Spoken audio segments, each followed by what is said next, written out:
On practice. On the relation between knowledge and practice, between knowing and doing. July 1937. There used to be a number of comrades in our party who were dogmatists and who for a long period rejected the experience of the Chinese Revolution, denying the truth that Marxism is not a dogma but a guide to action, and overawing people with words and phrases from Marxist works, torn out of context. There were also a number of comrades who were empiricists and who for a long period restricted themselves to their own fragmentary experience and did not understand the importance of theory for revolutionary practice or see the revolution as a whole, but worked blindly though industriously.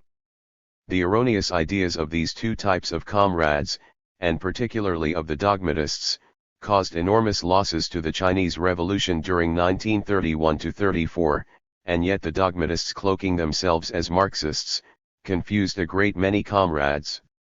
On Practice was written in order to expose the subjectivist errors of dogmatism and empiricism in the party, and especially the error of dogmatism, from the standpoint of the Marxist theory of knowledge. It was entitled On Practice because its stress was on exposing the dogmatist kind of subjectivism, which belittles practice. The ideas contained in this essay were presented by Comrade Mao Zedong in a lecture at the Anti-Japanese Military and Political College in Yenin. Before Marx, materialism examined the problem of knowledge apart from the social nature of man and apart from his historical development, and was therefore incapable of understanding the dependence of knowledge on social practice, that is, the dependence of knowledge on production and the class struggle. Above all, Marxists regard man's activity in production as the most fundamental practical activity, the determinant of all his other activities. Man's knowledge depends mainly on his activity in material production, through which he comes gradually to understand the phenomena, the properties and the laws of nature, and the relations between himself and nature, and through his activity in production he also gradually comes to understand, in varying degrees, certain relations that exist between man and man. None of this knowledge can be acquired apart from activity in production. In a classless society, every person, as a member of society, joins in common effort with the other members, enters into definite relations of production with them and engages in production to meet man's material needs. In all class societies, the members of the different social classes also enter, in different ways, into definite relations of production and engage in production to meet their material needs. This is the primary source from which human knowledge develops. Man's social practice is not confined to activity in production, but takes many other forms: class struggle, political life, scientific and artistic pursuits. In short, as a social being, man participates in all spheres of the practical life of society. Thus man, in varying degrees, comes to know the different relations between man and man, not only through his material life but also through his political and cultural life, both of which are intimately bound up with material life.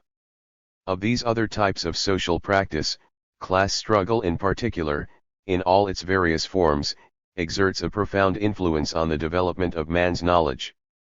In class society everyone lives as a member of a particular class, and every kind of thinking, without exception, is stamped with the brand of a class. Marxists hold that in human society activity in production develops step by step from a lower to a higher level, and that consequently man's knowledge, whether of nature or of society, also develops step by step from a lower to a higher level, that is, from the shallower to the deeper, from the one-sided to the many-sided. For a very long period in history, men were necessarily confined to a one-sided understanding of the history of society because, for one thing, the bias of the exploiting classes always distorted history and, for another, the small scale of production limited man's outlook. It was not until the modern proletariat emerged along with immense forces of production, large-scale industry, that man was able to acquire a comprehensive, historical understanding of the development of society and turn this knowledge into a science, the science of Marxism. Marxists hold that man's social practice alone is the criterion of the truth of his knowledge of the external world. What actually happens is that man's knowledge is verified only when he achieves the anticipated results in the process of social practice, material production, class struggle, or scientific experiment.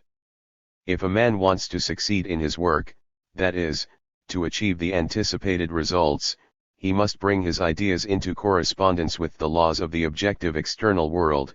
If they do not correspond, he will fail in his practice.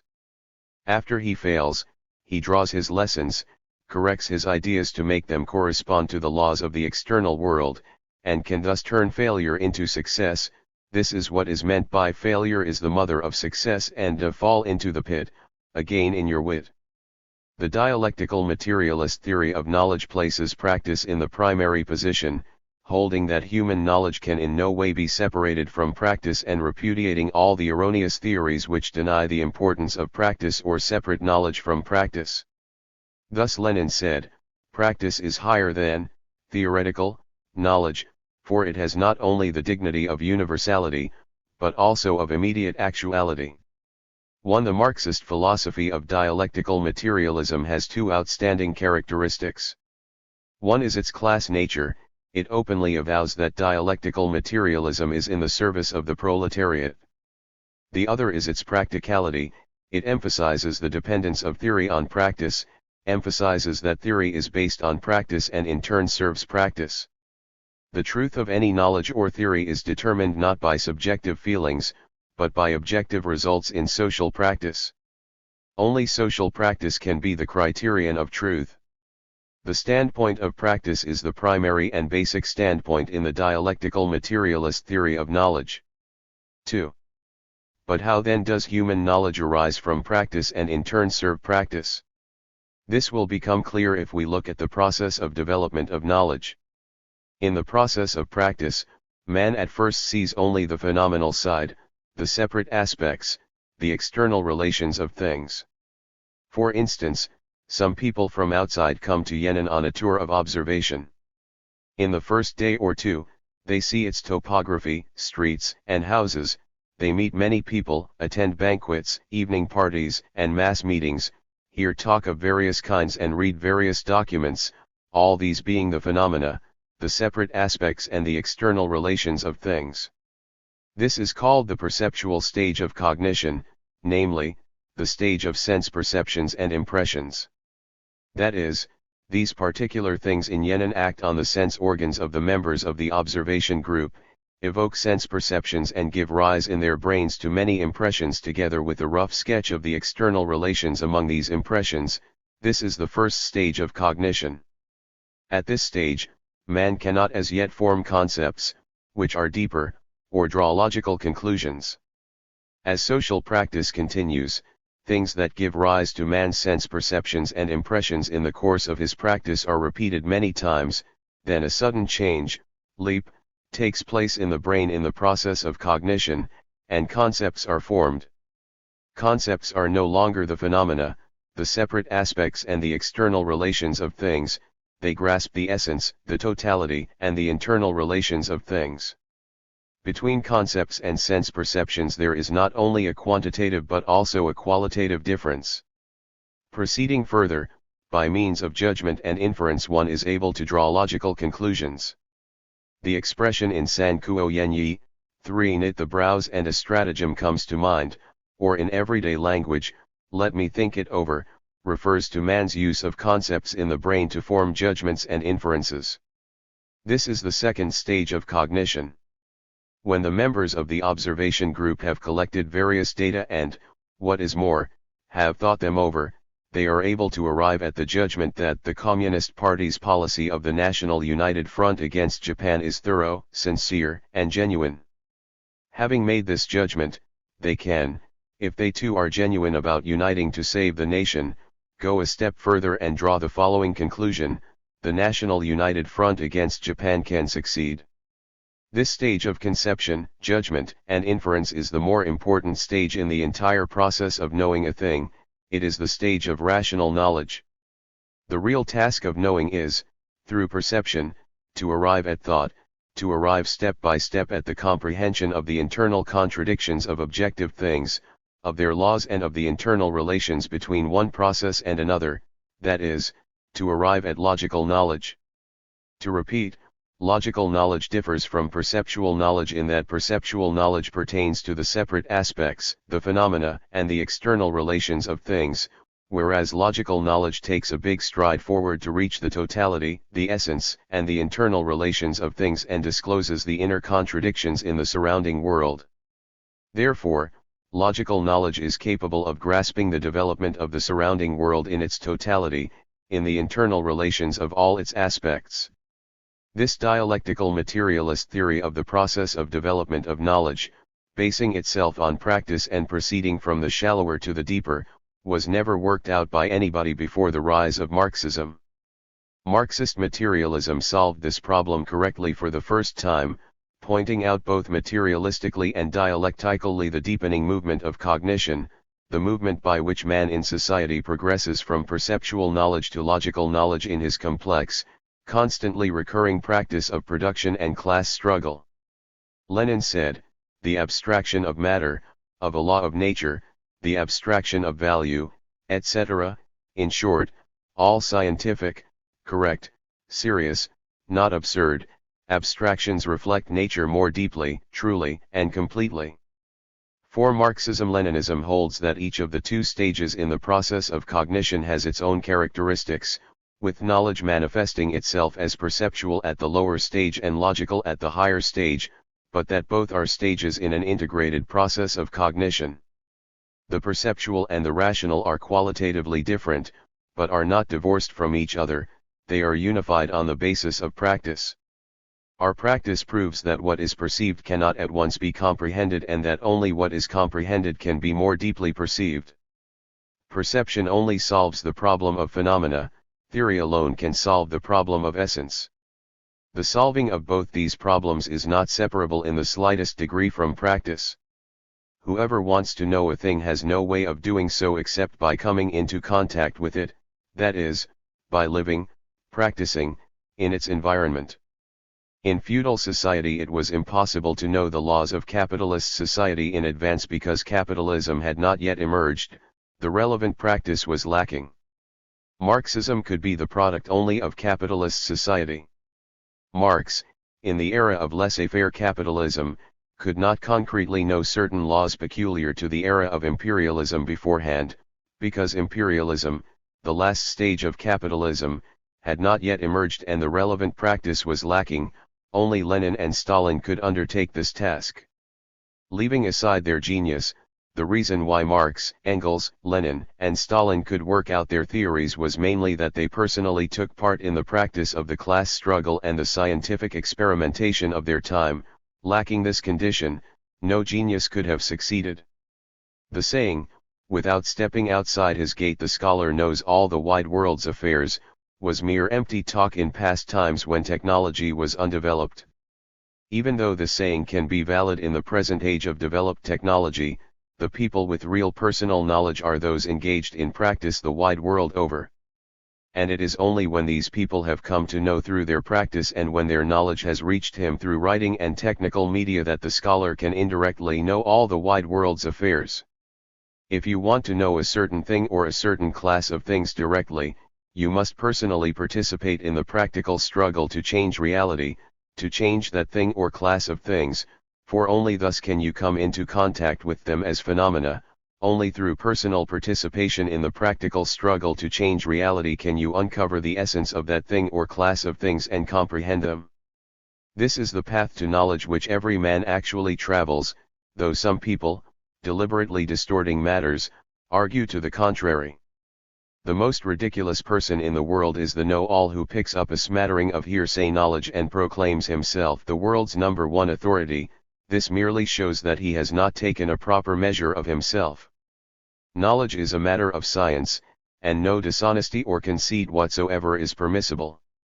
What is required is definitely the reverse: honesty and modesty. If you want knowledge, you must take part in the practice of changing reality. If you want to know the taste of a pear, you must change the pear by eating it yourself. If you want to know the structure and properties of the atom, you must make physical and chemical experiments to change the state of the atom. If you want to know the theory and methods of revolution, you must take part in revolution. All genuine knowledge originates in direct experience. But one cannot have direct experience of everything. As a matter of fact, most of our knowledge comes from indirect experience, for example, all knowledge from past times and foreign lands.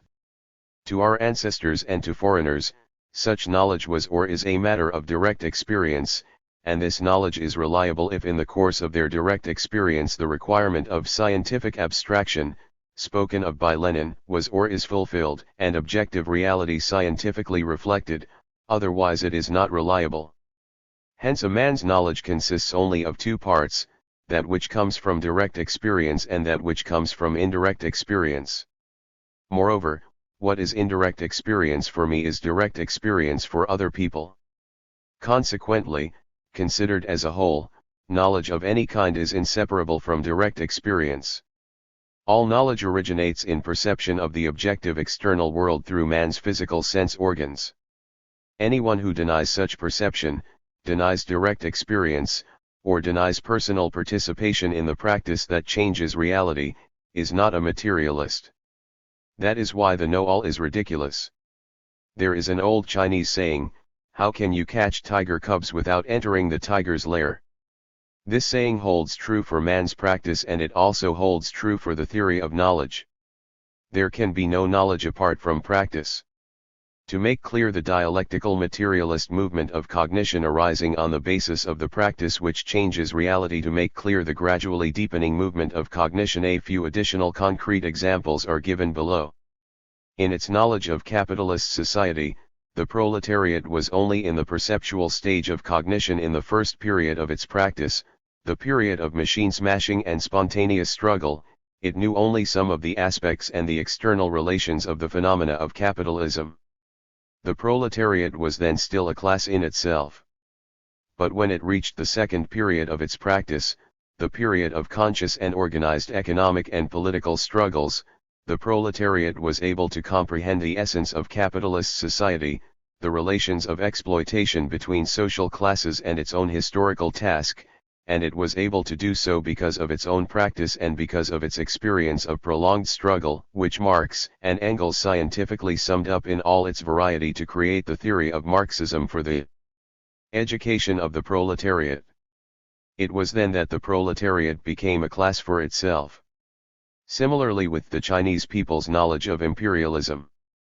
The first stage was one of superficial, perceptual knowledge, as shown in the indiscriminate anti-foreign struggles of the movement of the Taiping Heavenly Kingdom, the Yiho Tuan movement, and so on. It was only in the second stage that the Chinese people reached the stage of rational knowledge, saw the internal and external contradictions of imperialism and saw the essential truth that imperialism had allied itself with China's comprador and feudal classes to oppress and exploit the great masses of the Chinese people. This knowledge began about the time of the May 4th movement of 1919. Next, let us consider war.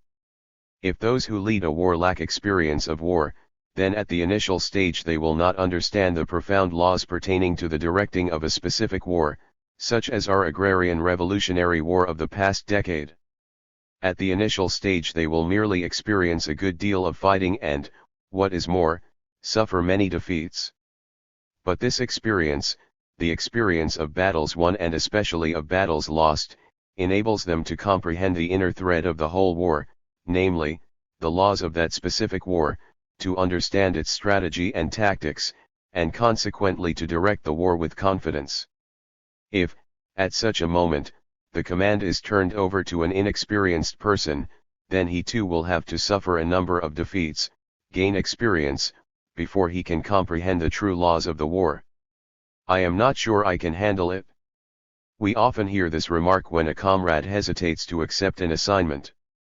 Why is he unsure of himself? Because he has no systematic understanding of the content and circumstances of the assignment, or because he has had little or no contact with such work, and so the laws governing it are beyond him. After a detailed analysis of the nature and circumstances of the assignment, he will feel more sure of himself and do it willingly. If he spends some time at the job and gains experience, and if he is a person who is willing to look into matters with an open mind and not one who approaches problems subjectively, one-sidedly and superficially, then he can draw conclusions for himself as to how to go about the job and do it with much more courage. Only those who are subjective, one-sided, and superficial in their approach to problems will smugly issue orders or directives the moment they arrive on the scene, without considering the circumstances, without viewing things in their totality, their history and their present state as a whole, and without getting to the essence of things, their nature and the internal relations between one thing and another. Such people are bound to trip and fall. Thus it can be seen that the first step in the process of cognition is contact with the objects of the external world. This belongs to the stage of perception. The second step is to synthesize the data of perception by arranging and reconstructing them. This belongs to the stage of conception, judgment, and inference. It is only when the data of perception are very rich, not fragmentary, and correspond to reality, are not illusory, that they can be the basis for forming correct concepts and theories. Here two important points must be emphasized. The first, which has been stated before but should be repeated here, is the dependence of rational knowledge upon perceptual knowledge. Anyone who thinks that rational knowledge need not be derived from perceptual knowledge is an idealist. In the history of philosophy there is the rationalist school that admits the reality only of reason and not of experience, believing that reason alone is reliable while perceptual experience is not. This school errs by turning things upside down. The rational is reliable precisely because it has its source in sense perceptions, otherwise it would be like water without a source, a tree without roots, subjective, self-engendered and unreliable. As to the sequence in the process of cognition, perceptual experience comes first. We stress the significance of social practice in the process of cognition precisely because social practice alone can give rise to human knowledge and it alone can start man on the acquisition of perceptual experience from the objective world. For a person who shuts his eyes, stops his ears and totally cuts himself off from the objective world, there can be no such thing as knowledge. Knowledge begins with experience. This is the materialism of the theory of knowledge. The second point is that knowledge needs to be deepened, that the perceptual stage of knowledge needs to be developed to the rational stage. This is the dialectics of the theory of knowledge. 5. To think that knowledge can stop at the lower, perceptual stage and that perceptual knowledge alone is reliable while rational knowledge is not, would be to repeat the historical error of empiricism. This theory errs in failing to understand that, although the data of perception reflect certain realities in the objective world, I am not speaking here of idealist empiricism which confines experience to so-called introspection. They are merely one-sided and superficial, reflecting things incompletely and not reflecting their essence. Fully to reflect a thing in its totality, to reflect its essence, to reflect its inherent laws, it is necessary through the exercise of thought to reconstruct the rich data of sense perception, discarding the dross and selecting the essential, eliminating the false and retaining the true, proceeding from the one to the other and from the outside to the inside. In order to form a system of concepts and theories, it is necessary to make a leap from perceptual to rational knowledge. Such reconstructed knowledge is not more empty or more unreliable. On the contrary, whatever has been scientifically reconstructed in the process of cognition, on the basis of practice, reflects objective reality, as Lenin said, more deeply, more truly, more fully. As against this, vulgar practical men respect experience but despise theory, and therefore cannot have a comprehensive view of an entire objective process, lack clear direction and long-range perspective, and are complacent over occasional successes and glimpses of the truth. If such persons direct a revolution, they will lead it up a blind alley. Rational knowledge depends upon perceptual knowledge and perceptual knowledge remains to be developed into rational knowledge. This is the dialectical materialist theory of knowledge. In philosophy, neither rationalism nor empiricism understands the historical or the dialectical nature of knowledge, and although each of these schools contains one aspect of the truth, here I am referring to materialist, not to idealist. Rationalism and empiricism, both are wrong on the theory of knowledge as a whole. The dialectical materialist movement of knowledge from the perceptual to the rational holds true for a minor process of cognition, for instance, knowing a single thing or task, as well as for a major process of cognition, for instance, knowing a whole society or a revolution. But the movement of knowledge does not end here. If the dialectical materialist movement of knowledge were to stop at rational knowledge, only half the problem would be dealt with. And as far as Marxist philosophy is concerned, only the less important half at that. Marxist philosophy holds that the most important problem does not lie in understanding the laws of the objective world and thus being able to explain it, but in applying the knowledge of these laws actively to change the world. From the Marxist viewpoint, theory is important, and its importance is fully expressed in Lenin's statement, "Without revolutionary theory there can be no revolutionary movement." 6. But Marxism emphasizes the importance of theory precisely and only because it can guide action.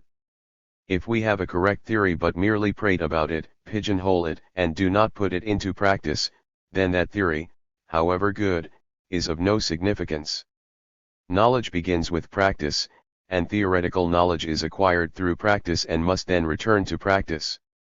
The active function of knowledge manifests itself not only in the active leap from perceptual to rational knowledge, but, and this is more important, it must manifest itself in the leap from rational knowledge to revolutionary practice.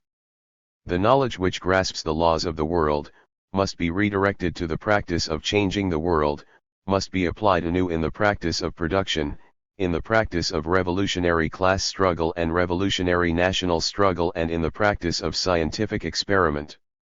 This is the process of testing and developing theory, the continuation of the whole process of cognition. The problem of whether theory corresponds to objective reality is not, and cannot be, completely solved in the movement of knowledge from the perceptual to the rational, mentioned above. The only way to solve this problem completely is to redirect rational knowledge to social practice, apply theory to practice and see whether it can achieve the objectives one has in mind. Many theories of natural science are held to be true not only because they were so considered when natural scientists originated them, but because they have been verified in subsequent scientific practice.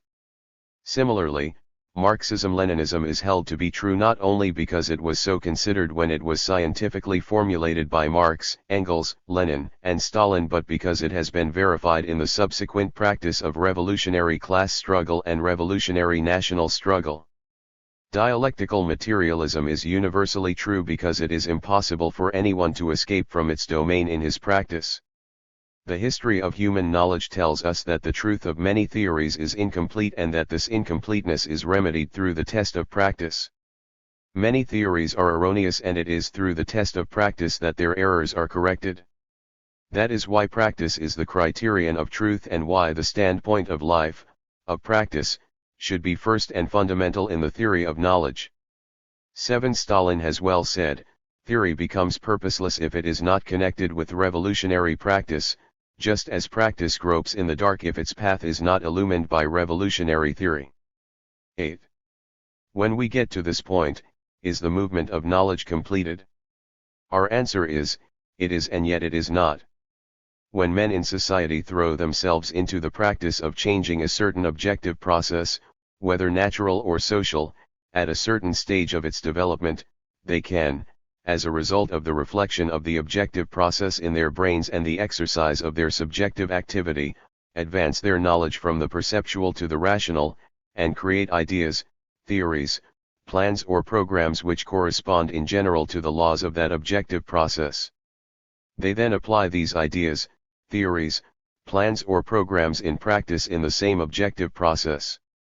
And if they can realize the aims they have in mind, that is, if in that same process of practice they can translate, or on the whole translate, those previously formulated ideas, theories, plans or programs into fact, then the movement of knowledge may be considered completed with regard to this particular process.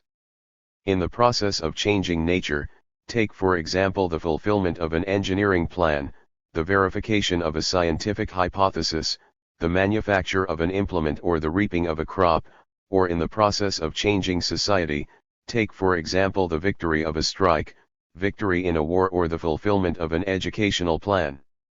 All these may be considered the realization of aims one has in mind. But generally speaking, whether in the practice of changing nature or of changing society, men's original ideas, theories, plans or programs are seldom realized without any alteration. This is because people engaged in changing reality are usually subject to numerous limitations. They are limited not only by existing scientific and technological conditions but also by the development of the objective process itself and the degree to which this process has become manifest. The aspects and the essence of the objective process have not yet been fully revealed.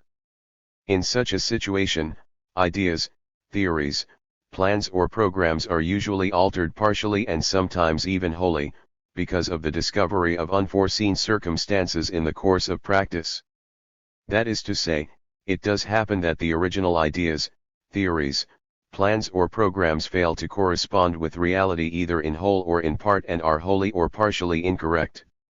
In many instances, failures have to be repeated many times before errors in knowledge can be corrected and correspondence with the laws of the objective process achieved, and consequently before the subjective can be transformed into the objective, or in other words, before the anticipated results can be achieved in practice. But when that point is reached, no matter how, the movement of human knowledge regarding a certain objective process at a certain stage of its development may be considered completed. However, so far as the progression of the process is concerned, the movement of human knowledge is not completed. Every process, whether in the realm of nature or of society, progresses and develops by reason of its internal contradiction and struggle, and the movement of human knowledge should also progress and develop along with it. As far as social movements are concerned, true revolutionary leaders must not only be good at correcting their ideas, theories, plans or programs when errors are discovered, as has been indicated above, but when a certain objective process has already progressed and changed from one stage of development to another, they must also be good at making themselves and all their fellow revolutionaries progress and change in their subjective knowledge along with it, that is to say, they must ensure that the proposed new revolutionary tasks and new working programs correspond to the new changes in the situation. In a revolutionary period the situation changes very rapidly. If the knowledge of revolutionaries does not change rapidly in accordance with the changed situation, they will be unable to lead the revolution to victory. It often happens, however, that thinking lags behind reality. This is because man's cognition is limited by numerous social conditions. We are opposed to diehards in the revolutionary ranks whose thinking fails to advance with changing objective circumstances and has manifested itself historically as right opportunism. These people fail to see that the struggle of opposites has already pushed the objective process forward while their knowledge has stopped at the old stage.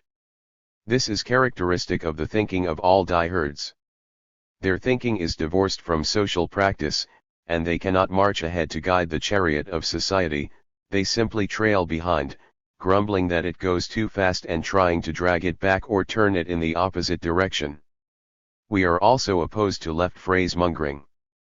The thinking of leftists outstrips a given stage of development of the objective process. Some regard their fantasies as truth, while others strain to realize in the present an ideal which can only be realized in the future. They alienate themselves from the current practice of the majority of the people and from the realities of the day, and show themselves adventurous in their actions. Idealism and mechanical materialism, opportunism and adventurism, are all characterized by the breach between the subjective and the objective, by the separation of knowledge from practice. The Marxist-Leninist theory of knowledge, characterized as it is by scientific social practice, cannot but resolutely oppose these wrong ideologies. Marxists recognize that in the absolute and general process of development of the universe, the development of each particular process is relative, and that hence, in the endless flow of absolute truth, man's knowledge of a particular process at any given stage of development is only relative truth. The sum total of innumerable relative truths constitutes absolute truth. 9. The development of an objective process is full of contradictions and struggles, and so is the development of the movement of human knowledge. All the dialectical movements of the objective world can sooner or later be reflected in human knowledge. In social practice, the process of coming into being, developing, and passing away is infinite, and so is the process of coming into being, developing, and passing away in human knowledge. as man's practice which changes objective reality in accordance with given ideas, theories, plans or programs, advances further and further, his knowledge of objective reality likewise becomes deeper and deeper. The movement of change in the world of objective reality is never-ending, and so is man's cognition of truth through practice. Marxism-Leninism has in no way exhausted truth but ceaselessly opens up roads to the knowledge of truth in the course of practice. Our conclusion is the concrete, historical unity of the subjective and the objective, of theory and practice, of knowing and doing, and we are opposed to all erroneous ideologies, whether left or right, which depart from concrete history. In the present epoch of the development of society, the responsibility of correctly knowing and changing the world has been placed by history upon the shoulders of the proletariat and its party. This process, the practice of changing the world, which is determined in accordance with scientific knowledge, has already reached a historic moment in the world and in China, a great moment unprecedented in human history, that is, the moment for completely banishing darkness from the world and from China, and for changing the world into a world of light such as never previously existed. The struggle of the proletariat and the revolutionary people to change the world comprises the fulfillment of the following tasks: to change the objective world and, at the same time, their own subjective world, to change their cognitive ability and change the relations between the subjective and the objective world. Such a change has already come about in one part of the globe, in the Soviet Union. There the people are pushing forward this process of change. The people of China and the rest of the world either are going through, or will go through, such a process. And the objective world which is to be changed also includes all the opponents of change, who, in order to be changed, must go through a stage of compulsion before they can enter the stage of voluntary, conscious change. The epoch of world communism will be reached when all mankind voluntarily and consciously changes itself and the world. Discover the truth through practice, and again through practice verify and develop the truth. Start from perceptual knowledge and actively develop it into rational knowledge, then start from rational knowledge and actively guide revolutionary practice to change both the subjective and the objective world. Practice, knowledge, again practice, and again knowledge. This form repeats itself in endless cycles, and with each cycle the content of practice and knowledge rises to a higher level. Such is the whole of the dialectical materialist theory of knowledge, and such is the dialectical materialist theory of the unity of knowing and doing. On contradiction. August 1937. This essay on philosophy was written by Comrade Mao Zedong after his essay on practice, and with the same object of overcoming the serious error of dogmatist thinking to be found in the party at the time. Originally delivered as lectures at the Anti-Japanese Military and Political College in Yenin, it was revised by the author on its inclusion in his selected works. The law of contradiction in things, that is, the law of the unity of opposites, is the basic law of materialist dialectics. Lenin said, dialectics in the proper sense is the study of contradiction in the very essence of objects. Lenin often called this law the essence of dialectics, he also called it the kernel of dialectics. In studying this law, therefore, we cannot but touch upon a variety of questions, upon a number of philosophical problems. If we can become clear on all these problems, we shall arrive at a fundamental understanding of materialist dialectics. The problems are, the two-world outlooks, the universality of contradiction, the particularity of contradiction, the principal contradiction and the principal aspect of a contradiction, the identity and struggle of the aspects of a contradiction, and the place of antagonism in contradiction. The criticism to which the idealism of the Deboran school has been subjected in Soviet philosophical circles in recent years has aroused great interest among us. Deboran's idealism has exerted a very bad influence in the Chinese Communist Party, and it cannot be said that the dogmatist thinking in our party is unrelated to the approach of that school. Our present study of philosophy should therefore have the eradication of dogmatist thinking as its main objective. The two-world outlooks. Throughout the history of human knowledge, there have been two conceptions concerning the law of development of the universe, the metaphysical conception and the dialectical conception, which form two opposing world outlooks.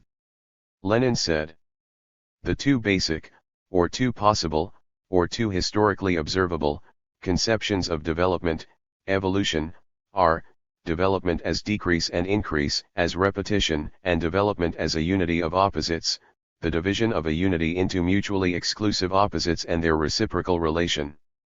3. Here Lenin was referring to these two different world outlooks.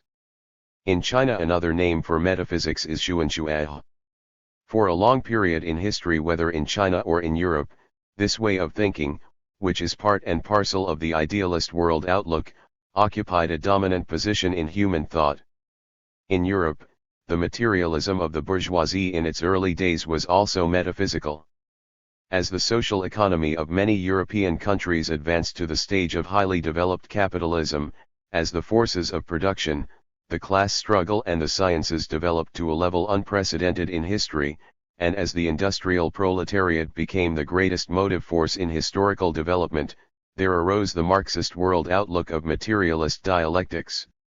Then, in addition to open and barefaced reactionary idealism, vulgar evolutionism emerged among the bourgeoisie to oppose materialist dialectics. The metaphysical or vulgar evolutionist world outlook sees things as isolated, static and one-sided. It regards all things in the universe, their forms and their species, as eternally isolated from one another and immutable. Such change as there is can only be an increase or decrease in quantity or a change of place. Moreover, the cause of such an increase or decrease or change of place is not inside things but outside them, that is, the motive force is external. Metaphysicians hold that all the different kinds of things in the universe and all their characteristics have been the same ever since they first came into being. All subsequent changes have simply been increases or decreases in quantity. They contend that a thing can only keep on repeating itself as the same kind of thing and cannot change into anything different.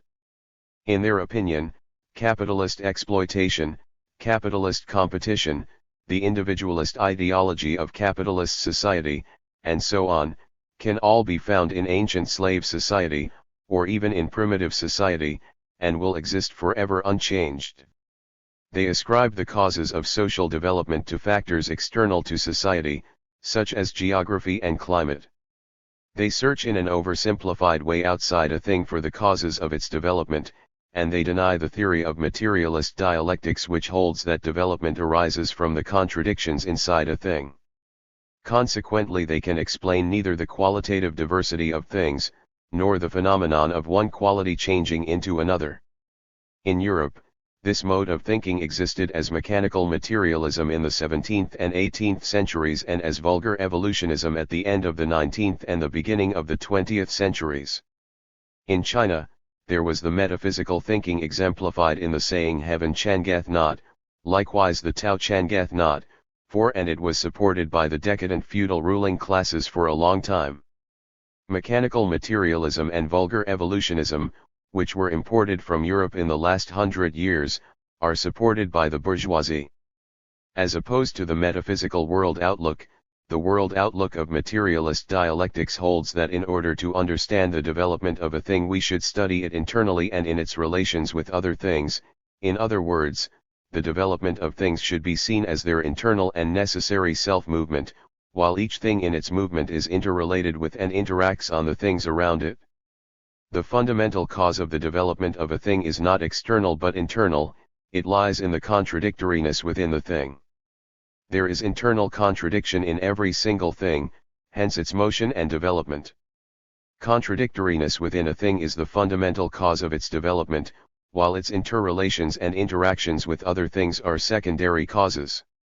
Thus materialist dialectics effectively combats the theory of external causes, or of an external motive force, advanced by metaphysical mechanical materialism and vulgar evolutionism.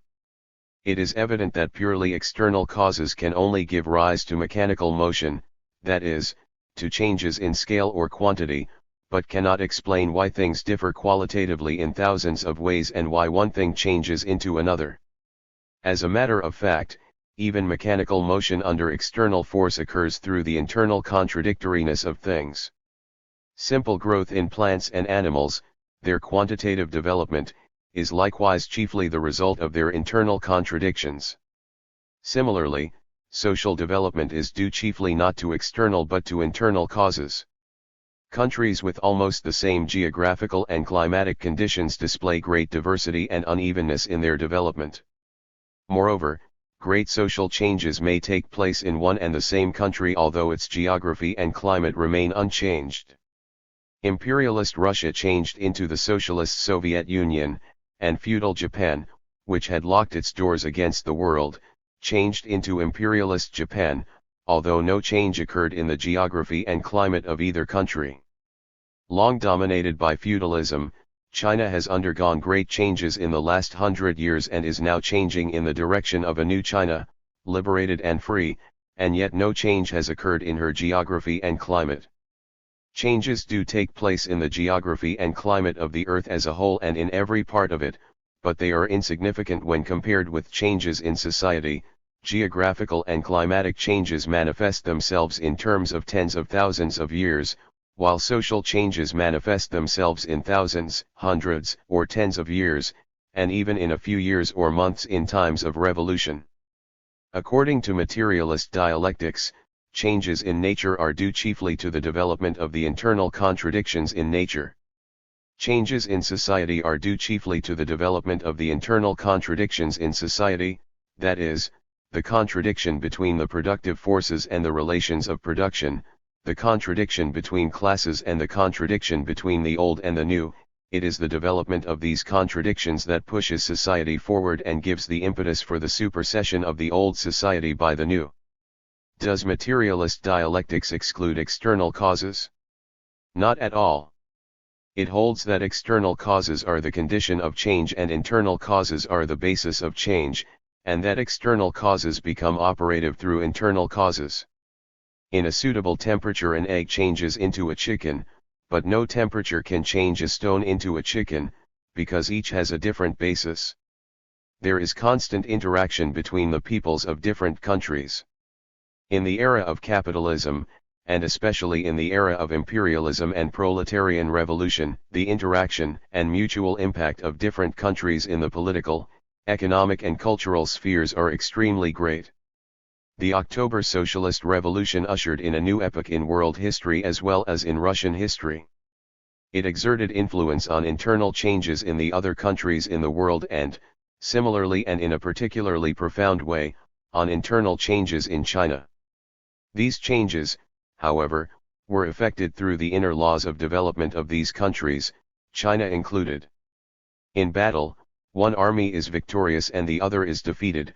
Both the victory and the defeat are determined by internal causes.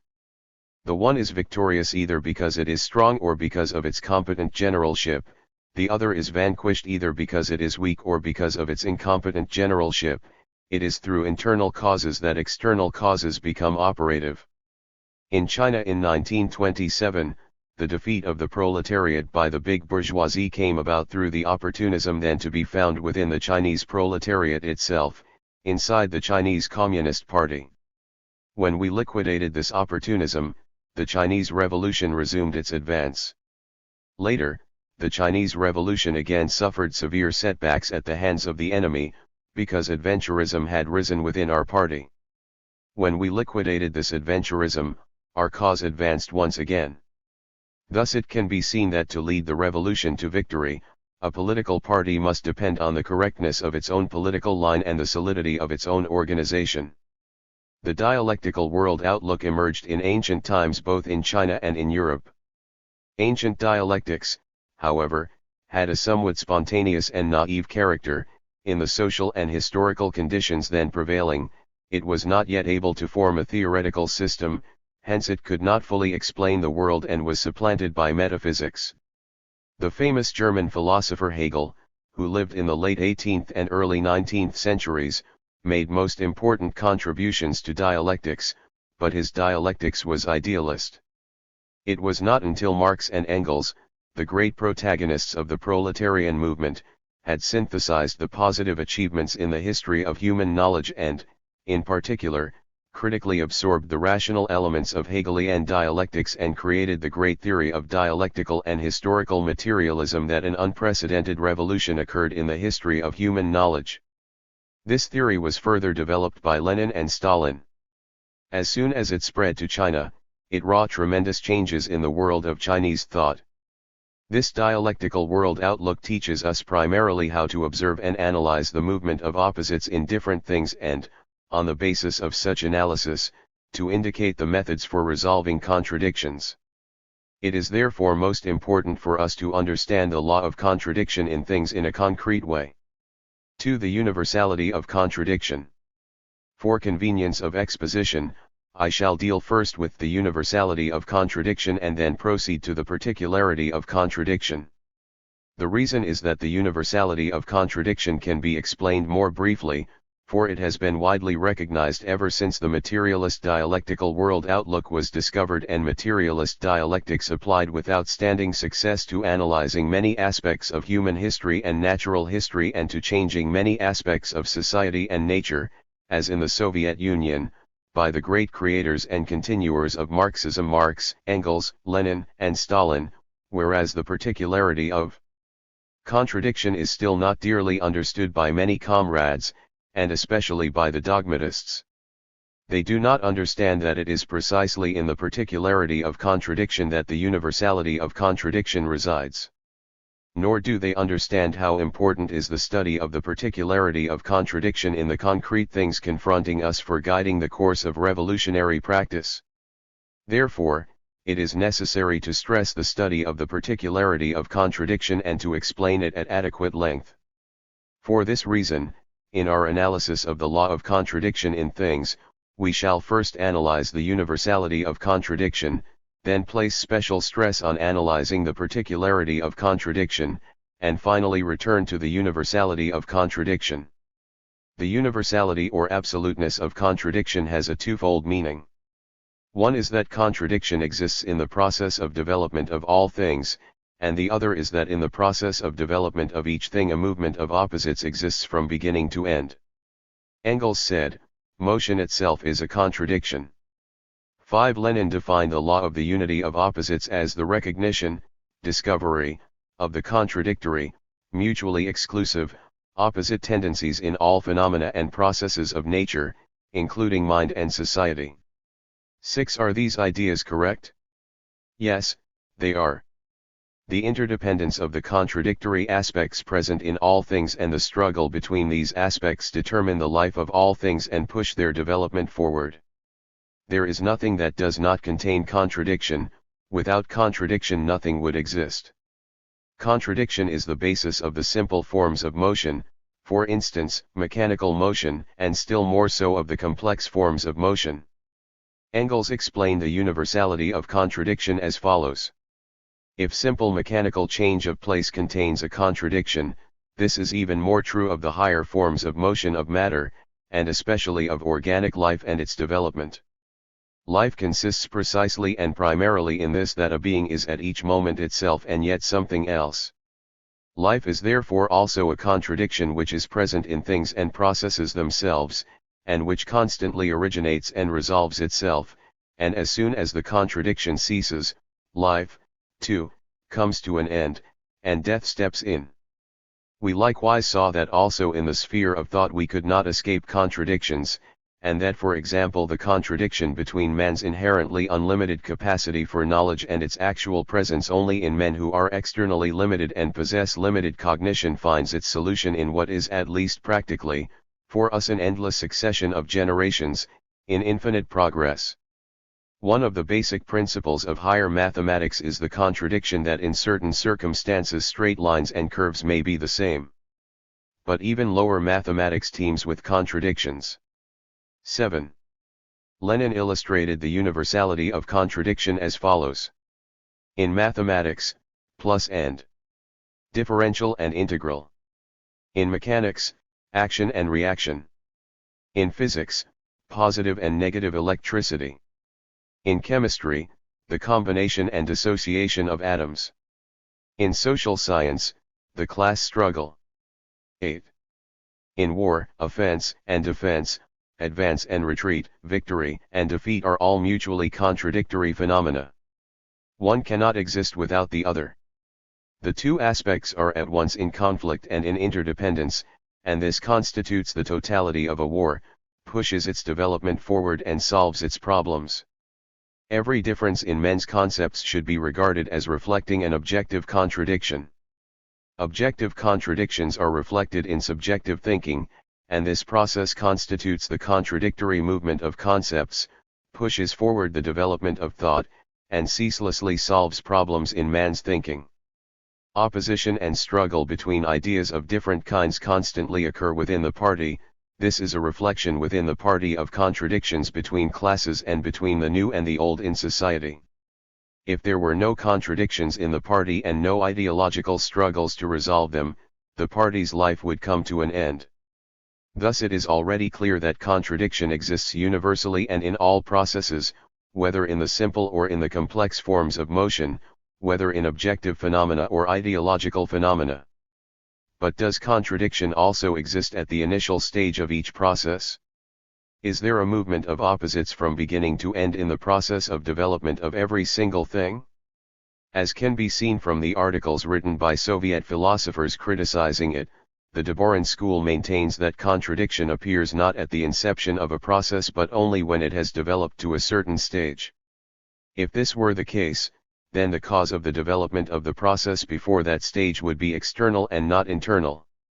Deborin thus reverts to the metaphysical theories of external causality and of mechanism. Applying this view in the analysis of concrete problems, the Deborin school sees only differences but not contradictions between the kulaks and the peasants in general under existing conditions in the Soviet Union, thus entirely agreeing with Bukharin. In analyzing the French Revolution, it holds that before the revolution there were likewise only differences but not contradictions within the Third Estate, which was composed of the workers, the peasants, and the bourgeoisie.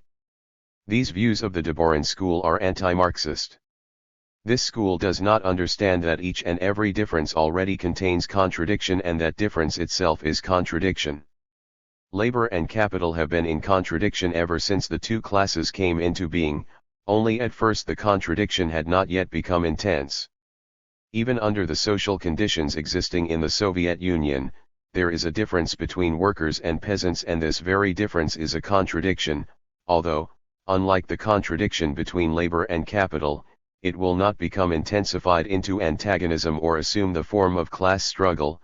The workers and the peasants have established a firm alliance in the course of socialist construction and are gradually resolving this contradiction in the course of the advance from socialism to communism. The question is one of different kinds of contradiction, not of the presence or absence of contradiction. Contradiction is universal and absolute. It is present in the process of development of all things and permeates every process from beginning to end. What is meant by the emergence of a new process? The old unity with its constituent opposites yields to a new unity with its constituent opposites, whereupon a new process emerges to replace the old. The old process ends and the new one begins. The new process contains new contradictions and begins its own history of the development of contradictions. As Lenin pointed out, Marx in his Capital gave a model analysis of this movement of opposites which runs through the process of development of things from beginning to end. This is the method that must be employed in studying the development of all things. Lenin, too, employed this method correctly and adhered to it in all his writings. In his Capital, Marx first analyzes the simplest, most ordinary and fundamental, most common and everyday relation of bourgeois, commodity, society, a relation encountered billions of times, viz.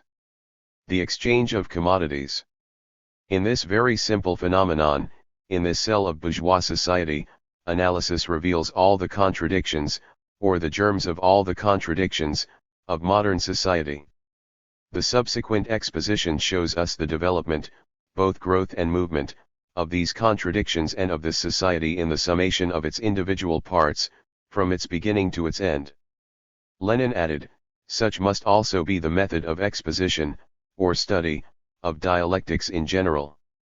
9. Chinese communists must learn this method, only then will they be able correctly to analyze the history and the present state of the Chinese Revolution and infer its future. 3. The particularity of contradiction. Contradiction is present in the process of development of all things, it permeates the process of development of each thing from beginning to end. This is the universality and absoluteness of contradiction which we have discussed above. Now let us discuss the particularity and relativity of contradiction. This problem should be studied on several levels. First, the contradiction in each form of motion of matter has its particularity. Man's knowledge of matter is knowledge of its forms of motion, because there is nothing in this world except matter in motion, and this motion must assume certain forms. In considering each form of motion of matter, we must observe the points which it has in common with other forms of motion. But what is especially important and necessary, constituting as it does the foundation of our knowledge of a thing, is to observe what is particular to this form of motion of matter, namely, to observe the qualitative difference between this form of motion and other forms. Only when we have done so can we distinguish between things. Every form of motion contains within itself its own particular contradiction. This particular contradiction constitutes the particular essence which distinguishes one thing from another. It is the internal cause, or, as it may be called, the basis for the immense variety of things in the world. There are many forms of motion in nature: mechanical motion, sound, light, heat, electricity, dissociation, combination, and so on. All these forms are interdependent, but in its essence each is different from the others. The particular essence of each form of motion is determined by its own particular contradiction. This holds true not only for nature but also for social and ideological phenomena. Every form of society, every form of ideology, has its own particular contradiction and particular essence. The sciences are differentiated precisely on the basis of the particular contradictions inherent in their respective objects of study. Thus the contradiction peculiar to a certain field of phenomena constitutes the object of study for a specific branch of science. For example, positive and negative numbers in mathematics, action and reaction in mechanics, positive and negative electricity in physics, dissociation and combination in chemistry, forces of production and relations of production, classes and class struggle, in social science, offense and defense in military science, idealism and materialism, the metaphysical outlook and the dialectical outlook in philosophy, and so on. All these are the objects of study of different branches of science. Precisely because each branch has its own particular contradiction and particular essence. Of course, unless we understand the universality of contradiction, we have no way of discovering the universal cause or universal basis for the movement or development of things. However, unless we study the particularity of contradiction, we have no way of determining the particular essence of a thing which differentiates it from other things, no way of discovering the particular cause or particular basis for the movement or development of a thing, and no way of distinguishing one thing from another or of demarcating the fields of science. As regards the sequence in the movement of man's knowledge, there is always a gradual growth from the knowledge of individual and particular things to the knowledge of things in general. Only after man knows the particular essence of many different things can he proceed to generalization and know the common essence of things. When man attains the knowledge of this common essence, he uses it as a guide and proceeds to study various concrete things which have not yet been studied, or studied thoroughly, and to discover the particular essence of each. Only thus is he able to supplement, enrich, and develop his knowledge of their common essence and prevent such knowledge from withering or putrefying. These are the two processes of cognition, one, from the particular to the general, and the other, from the general to the particular. Thus cognition always moves in cycles and, so long as scientific method is strictly adhered to, each cycle advances human knowledge a step higher and so makes it more and more profound. Where our dogmatists err on this question is that, on the one hand, they do not understand that we have to study the particularity of contradiction and know the particular essence of individual things before we can adequately know the universality of contradiction and the common essence of things, and that, on the other hand, they do not understand that after knowing the common essence of things, we must go further and study the concrete things that have not yet been thoroughly studied or have only just emerged. Our dogmatists are lazy bones. They refuse to undertake any painstaking study of concrete things, they regard general truths as emerging out of the void, they turn them into purely abstract unfathomable formulas, and thereby completely deny and reverse the normal sequence by which man comes to know truth. Nor do they understand the interconnection of the two processes in cognition from the particular to the general and then from the general to the particular. They understand nothing of the Marxist theory of knowledge.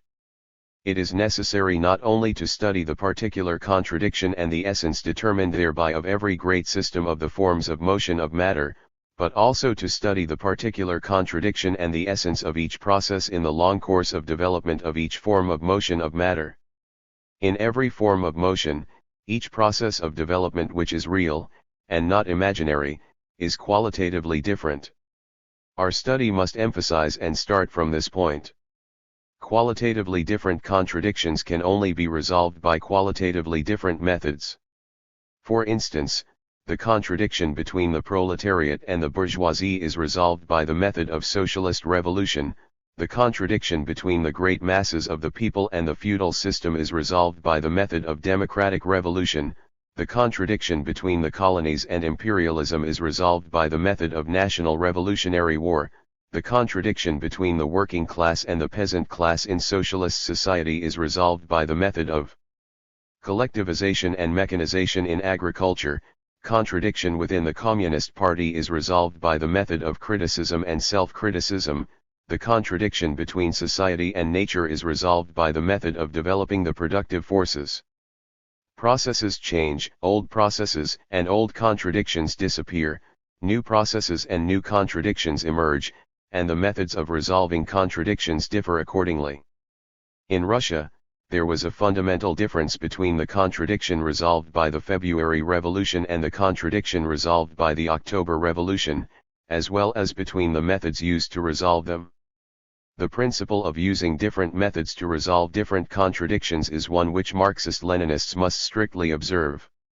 The dogmatists do not observe this principle, they do not understand that conditions differ in different kinds of revolution and so do not understand that different methods should be used to resolve different contradictions.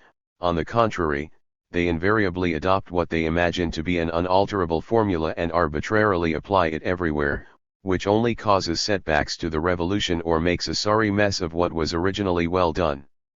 In order to reveal the particularity of the contradictions in any process in the development of a thing, in their totality or interconnections, that is, in order to reveal the essence of the process, it is necessary to reveal the particularity of the two aspects of each of the contradictions in that process, otherwise it will be impossible to discover the essence of the process. This likewise requires the utmost attention in our study. There are many contradictions in the course of development of any major thing. For instance, in the course of China's bourgeois democratic revolution, where the conditions are exceedingly complex, there exists the contradiction between all the oppressed classes in Chinese society and imperialism, the contradiction between the great masses of the people and feudalism, the contradiction between the proletariat and the bourgeoisie, the contradiction between the peasantry and the urban petty bourgeoisie on the one hand and the bourgeoisie on the other, the contradiction between the various reactionary ruling groups, and so on. These contradictions cannot be treated in the same way since each has its own particularity. Moreover, the two aspects of each contradiction cannot be treated in the same way since each aspect has its own characteristics. We who are engaged in the Chinese Revolution should not only understand the particularity of these contradictions in their totality, that is, in their interconnections, but should also study the two aspects of each contradiction as the only means of understanding the totality.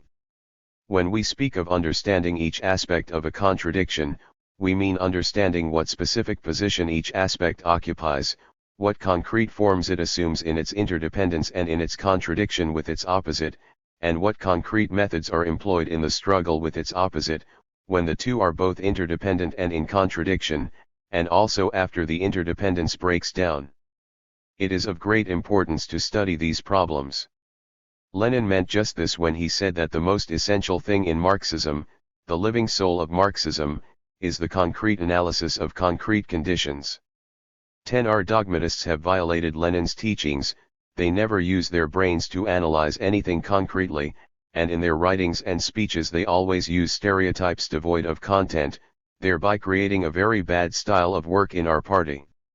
In studying a problem, we must shun subjectivity, one-sidedness, and superficiality. To be subjective means not to look at problems objectively, that is, not to use the materialist viewpoint in looking at problems. I have discussed this in my essay on practice.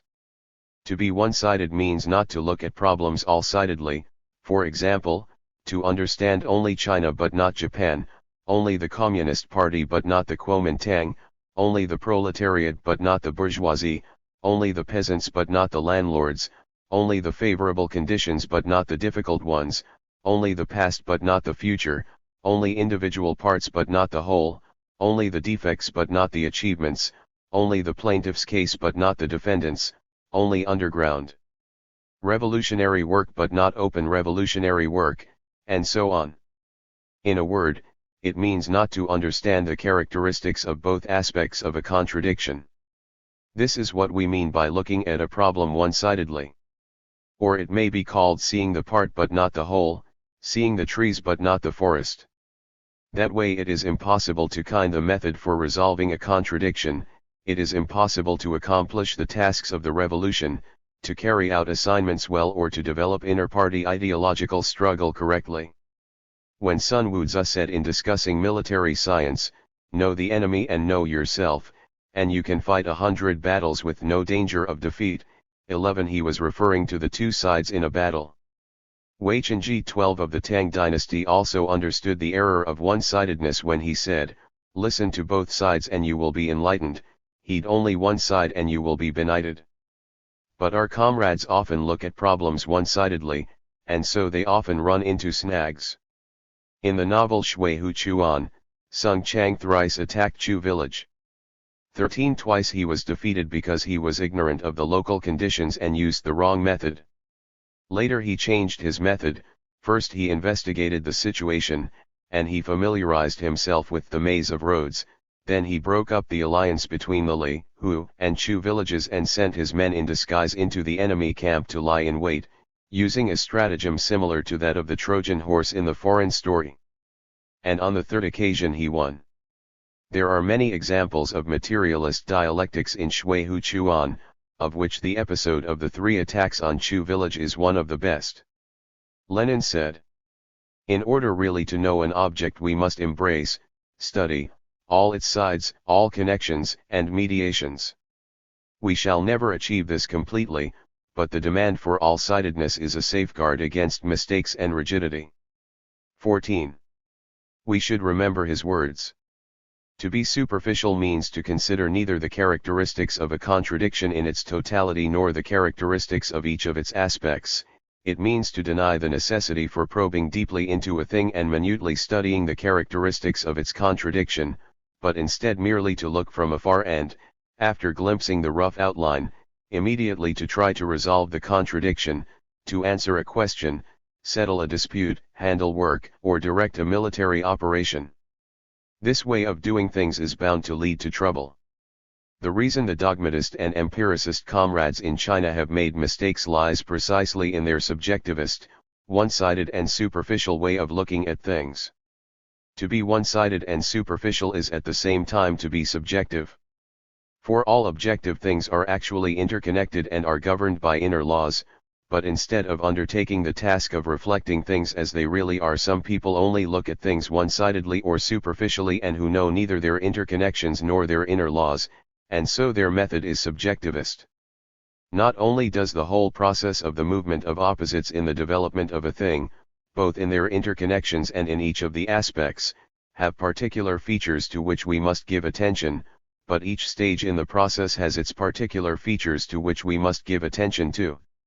The fundamental contradiction in the process of development of a thing and the essence of the process determined by this fundamental contradiction will not disappear until the process is completed, but in a lengthy process the conditions usually differ at each stage. The reason is that, although the nature of the fundamental contradiction in the process of development of a thing and the essence of the process remain unchanged, the fundamental contradiction becomes more and more intensified as it passes from one stage to another in the lengthy process.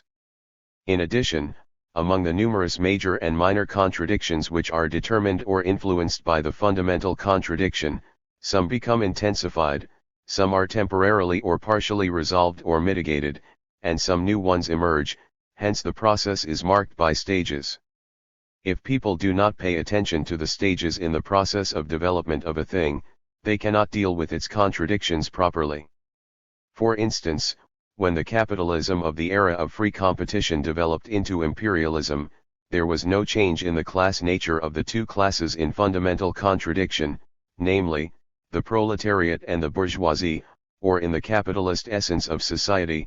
However, the contradiction between these two classes became intensified, the contradiction between monopoly and non-monopoly capital emerged, the contradiction between the colonial powers and the colonies became intensified, the contradiction among the capitalist countries resulting from their uneven development manifested itself with particular sharpness, and thus there arose the special stage of capitalism, the stage of imperialism. Leninism is the Marxism of the era of imperialism and proletarian revolution precisely because Lenin and Stalin have correctly explained these contradictions and correctly formulated the theory and tactics of the proletarian revolution for their resolution. Take the process of China's bourgeois democratic revolution, which began with the revolution of 1911, it, too, has several distinct stages. In particular, the revolution in its period of bourgeois leadership and the revolution in its period of proletarian leadership represent two vastly different historical stages. In other words, proletarian leadership has fundamentally changed the whole face of the revolution, has brought about a new alignment of classes, given rise to a tremendous upsurge in the peasant revolution, imparted thoroughness to the revolution against imperialism and feudalism, created the possibility of the transition from the democratic revolution to the socialist revolution, and so on. None of these was possible in the period when the revolution was under bourgeois leadership. Although no change has taken place in the nature of the fundamental contradiction in the process as a whole, i.e., in the anti-imperialist, anti-feudal, democratic revolutionary nature of the process, the opposite of which is its semi-colonial and semi-feudal nature, nonetheless this process has passed through several stages of development in the course of more than 20 years. During this time many great events have taken place: the failure of the revolution of 1911 and the establishment of the regime of the northern warlords, the formation of the First National United Front and the revolution of 1924-27, the breakup of the United Front and the desertion of the bourgeoisie to the side of the counter-revolution, the wars among the new warlords, the Agrarian Revolutionary War, the establishment of the Second National United Front and the War of Resistance against Japan. These stages are marked by particular features such as the intensification of certain contradictions, example the Agrarian Revolutionary War and the Japanese invasion of the four northeastern provinces, the partial or temporary resolution of other contradictions, example the destruction of the northern warlords and our confiscation of the land of the landlords, and the emergence of yet other contradictions, example the conflicts among the new warlords, and the landlords' recapture of the land after the loss of our revolutionary base areas in the south.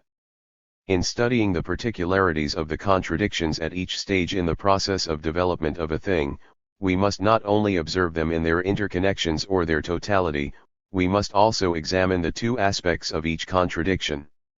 For instance, consider the Kuomintang and the Communist Party. Take one aspect, the Kuomintang. In the period of the First United Front, the Kuomintang carried out Sun Yat-sen's three great policies of alliance with Russia, cooperation with the Communist Party, and assistance to the peasants and workers. Hence it was revolutionary and vigorous. It was an alliance of various classes for the democratic revolution. After 1927, however, the Kuomintang changed into its opposite and became a reactionary bloc of the landlords and big bourgeoisie. After the Xi'an incident in December 1936, it began another change in the direction of ending the Civil War and cooperating with the Communist Party for joint opposition to Japanese imperialism. Such have been the particular features of the Kuomintang in the three stages. Of course, these features have arisen from a variety of causes. Now take the other aspect, the Chinese Communist Party. In the period of the First United Front, the Chinese Communist Party was in its infancy. It courageously led the revolution of 1924-27 but revealed its immaturity in its understanding of the character, the tasks and the methods of the revolution, and consequently it became possible for Chentusioism, which appeared during the latter part of this revolution, to assert itself and bring about the defeat of the revolution. After 1927, the Communist Party courageously led the Agrarian Revolutionary War and created the Revolutionary Army and Revolutionary Base Areas. However, it committed adventurous errors which brought about very great losses both to the army and to the base areas. Since 1935 the party has corrected these errors and has been leading the new United Front for resistance to Japan. This great struggle is now developing. At the present stage, the Communist Party is a party that has gone through the test of two revolutions and acquired a wealth of experience. Such have been the particular features of the Chinese Communist Party in the three stages. These features, too, have arisen from a variety of causes. Without studying both these sets of features we cannot understand the particular relations between the two parties during the various stages of their development, namely, the establishment of a united front, the breakup of the United Front, and the establishment of another United Front. What is even more fundamental for the study of the particular features of the two parties is the examination of the class basis of the two parties and the resultant contradictions which have arisen between each party and other forces at different periods. For instance, in the period of its first cooperation with the Communist Party, the Kuomintang stood in contradiction to foreign imperialism and was therefore anti-imperialist. On the other hand, it stood in contradiction to the great masses of the people within the country. Although in words it promised many benefits to the working people, in fact it gave them little or nothing. In the period when it carried on the anti-communist war, the Kuomintang collaborated with imperialism and feudalism against the great masses of the people and wiped out all the gains they had won in the revolution, and thereby intensified its contradictions with them. In the present period of the anti-Japanese war, the Kuomintang stands in contradiction to Japanese imperialism and wants cooperation with the Communist Party, without however relaxing its struggle against the Communist Party and the people or its oppression of them. As for the Communist Party, it has always, in every period, stood with the great masses of the people against imperialism and feudalism, but in the present period of the anti-Japanese war, it has adopted a moderate policy towards the Kuomintang and the domestic feudal forces because the Kuomintang has pressed itself in favor of resisting Japan. The above circumstances have resulted now in alliance between the two parties and now in struggle between them, and even during the periods of alliance there has been a complicated state of simultaneous alliance and struggle. If we do not study the particular features of both aspects of the contradiction, we shall fail to understand not only the relations of each party with the other forces, but also the relations between the two parties. It can thus be seen that in studying the particularity of any kind of contradiction, the contradiction in each form of motion of matter, the contradiction in each of its processes of development, the two aspects of the contradiction in each process, the contradiction at each stage of a process, and the two aspects of the contradiction at each stage, in studying the particularity of all these contradictions, we must not be subjective and arbitrary but must analyze it concretely. Without concrete analysis there can be no knowledge of the particularity of any contradiction. We must always remember Lenin's words, the concrete analysis of concrete conditions.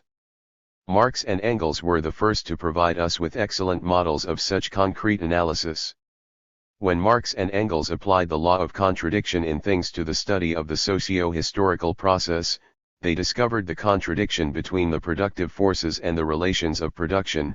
They discovered the contradiction between the exploiting and exploited classes and also the resultant contradiction between the economic base and its superstructure, politics, ideology, etc., and they discovered how these contradictions inevitably lead to different kinds of social revolution in different kinds of class society. When Marx applied this law to the study of the economic structure of capitalist society, he discovered that the basic contradiction of this society is the contradiction between the social character of production and the private character of ownership.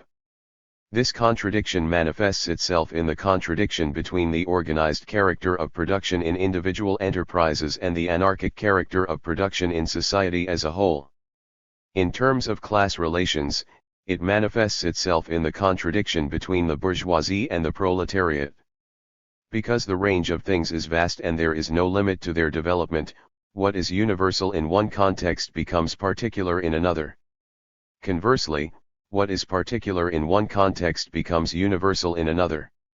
The contradiction in the capitalist system between the social character of production and the private ownership of the means of production is common to all countries where capitalism exists and develops.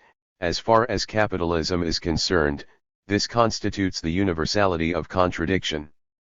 But this contradiction of capitalism belongs only to a certain historical stage in the general development of class society. As far as the contradiction between the productive forces and the relations of production in class society as a whole is concerned, it constitutes the particularity of contradiction. However, in the course of dissecting the particularity of all these contradictions in capitalist society, Marx gave a still more profound, more adequate, and more complete elucidation of the universality of the contradiction between the productive forces and the relations of production in class society in general. Since the particular is united with the universal and since the universality as well as the particularity of contradiction is inherent in everything, universality residing in particularity, we should, when studying an object, try to discover both the particular and the universal and their interconnection, to discover both particularity and universality and also their interconnection within the object itself, and to discover the interconnections of this object with the many objects outside it. When Stalin explained the historical roots of Leninism in his famous work, The Foundations of Leninism, he analyzed the international situation in which Leninism arose, analyzed those contradictions of capitalism which reached their culmination under imperialism, and showed how these contradictions made proletarian revolution a matter for immediate action and created favorable conditions for a direct onslaught on capitalism. What is more, he analyzed the reasons why Russia became the cradle of Leninism, why Tsarist Russia became the focus of all the contradictions of imperialism, and why it was possible for the Russian proletariat to become the vanguard of the international revolutionary proletariat. Thus, Stalin analyzed the universality of contradiction in imperialism, showing why Leninism is the Marxism of the era of imperialism and proletarian revolution, and at the same time analyzed the particularity of Tsarist Russian imperialism within this general contradiction, showing why Russia became the birthplace of the theory and tactics of proletarian revolution and how the universality of contradiction is contained in this particularity. Stalin's analysis provides us with a model for understanding the particularity and the universality of contradiction and their interconnection. On the question of using dialectics in the study of objective phenomena, Marx and Engels, and likewise Lenin and Stalin, always enjoin people not to be in any way subjective and arbitrary but, from the concrete conditions in the actual objective movement of these phenomena, to discover their concrete contradictions, the concrete position of each aspect of every contradiction and the concrete interrelations of the contradictions. Our dogmatists do not have this attitude in study and therefore can never get anything right. We must take warning from their failure and learn to acquire this attitude, which is the only correct one in study. The relationship between the universality and the particularity of contradiction is the relationship between the general character and the individual character of contradiction. By the former we mean that contradiction exists in and runs through all processes from beginning to end, motion, things, processes, thinking all are contradictions. To deny contradiction is to deny everything. This is a universal truth for all times and all countries, which admits of no exception. Hence the general character, the absoluteness of contradiction. But this general character is contained in every individual character, Without individual character there can be no general character. If all individual character were removed, what general character would remain? It is because each contradiction is particular that individual character arises. All individual character exists conditionally and temporarily, and hence is relative. This truth concerning general and individual character, concerning absoluteness and relativity, is the quintessence of the problem of contradiction in things. Failure to understand it is tantamount to abandoning dialectics. For the principal contradiction and the principal aspect of a contradiction. There are still 2 points in the problem of the particularity of contradiction which must be singled out for analysis, namely, the principal contradiction and the principal aspect of a contradiction. There are many contradictions in the process of development of a complex thing, and one of them is necessarily the principal contradiction whose existence and development determine or influence the existence and development of the other contradictions. For instance, in capitalist society the two forces in contradiction, the proletariat and the bourgeoisie, form the principal contradiction. The other contradictions, such as those between the remnant feudal class and the bourgeoisie, between the peasant petty bourgeoisie and the bourgeoisie, between the proletariat and the peasant petty bourgeoisie, between the non-monopoly capitalists and the monopoly capitalists, between bourgeois democracy and bourgeois fascism, among the capitalist countries and between imperialism and the colonies, are all determined or influenced by this principal contradiction. In a semi-colonial country such as China, the relationship between the principal contradiction and the non-principal contradictions presents a complicated picture. When imperialism launches a war of aggression against such a country, all its various classes, except for some traders, can temporarily unite in a national war against imperialism. At such a time, the contradiction between imperialism and the country concerned becomes the principal contradiction, while all the contradictions among the various classes within the country, including what was the principal contradiction, between the feudal system and the great masses of the people, are temporarily relegated to a secondary and subordinate position.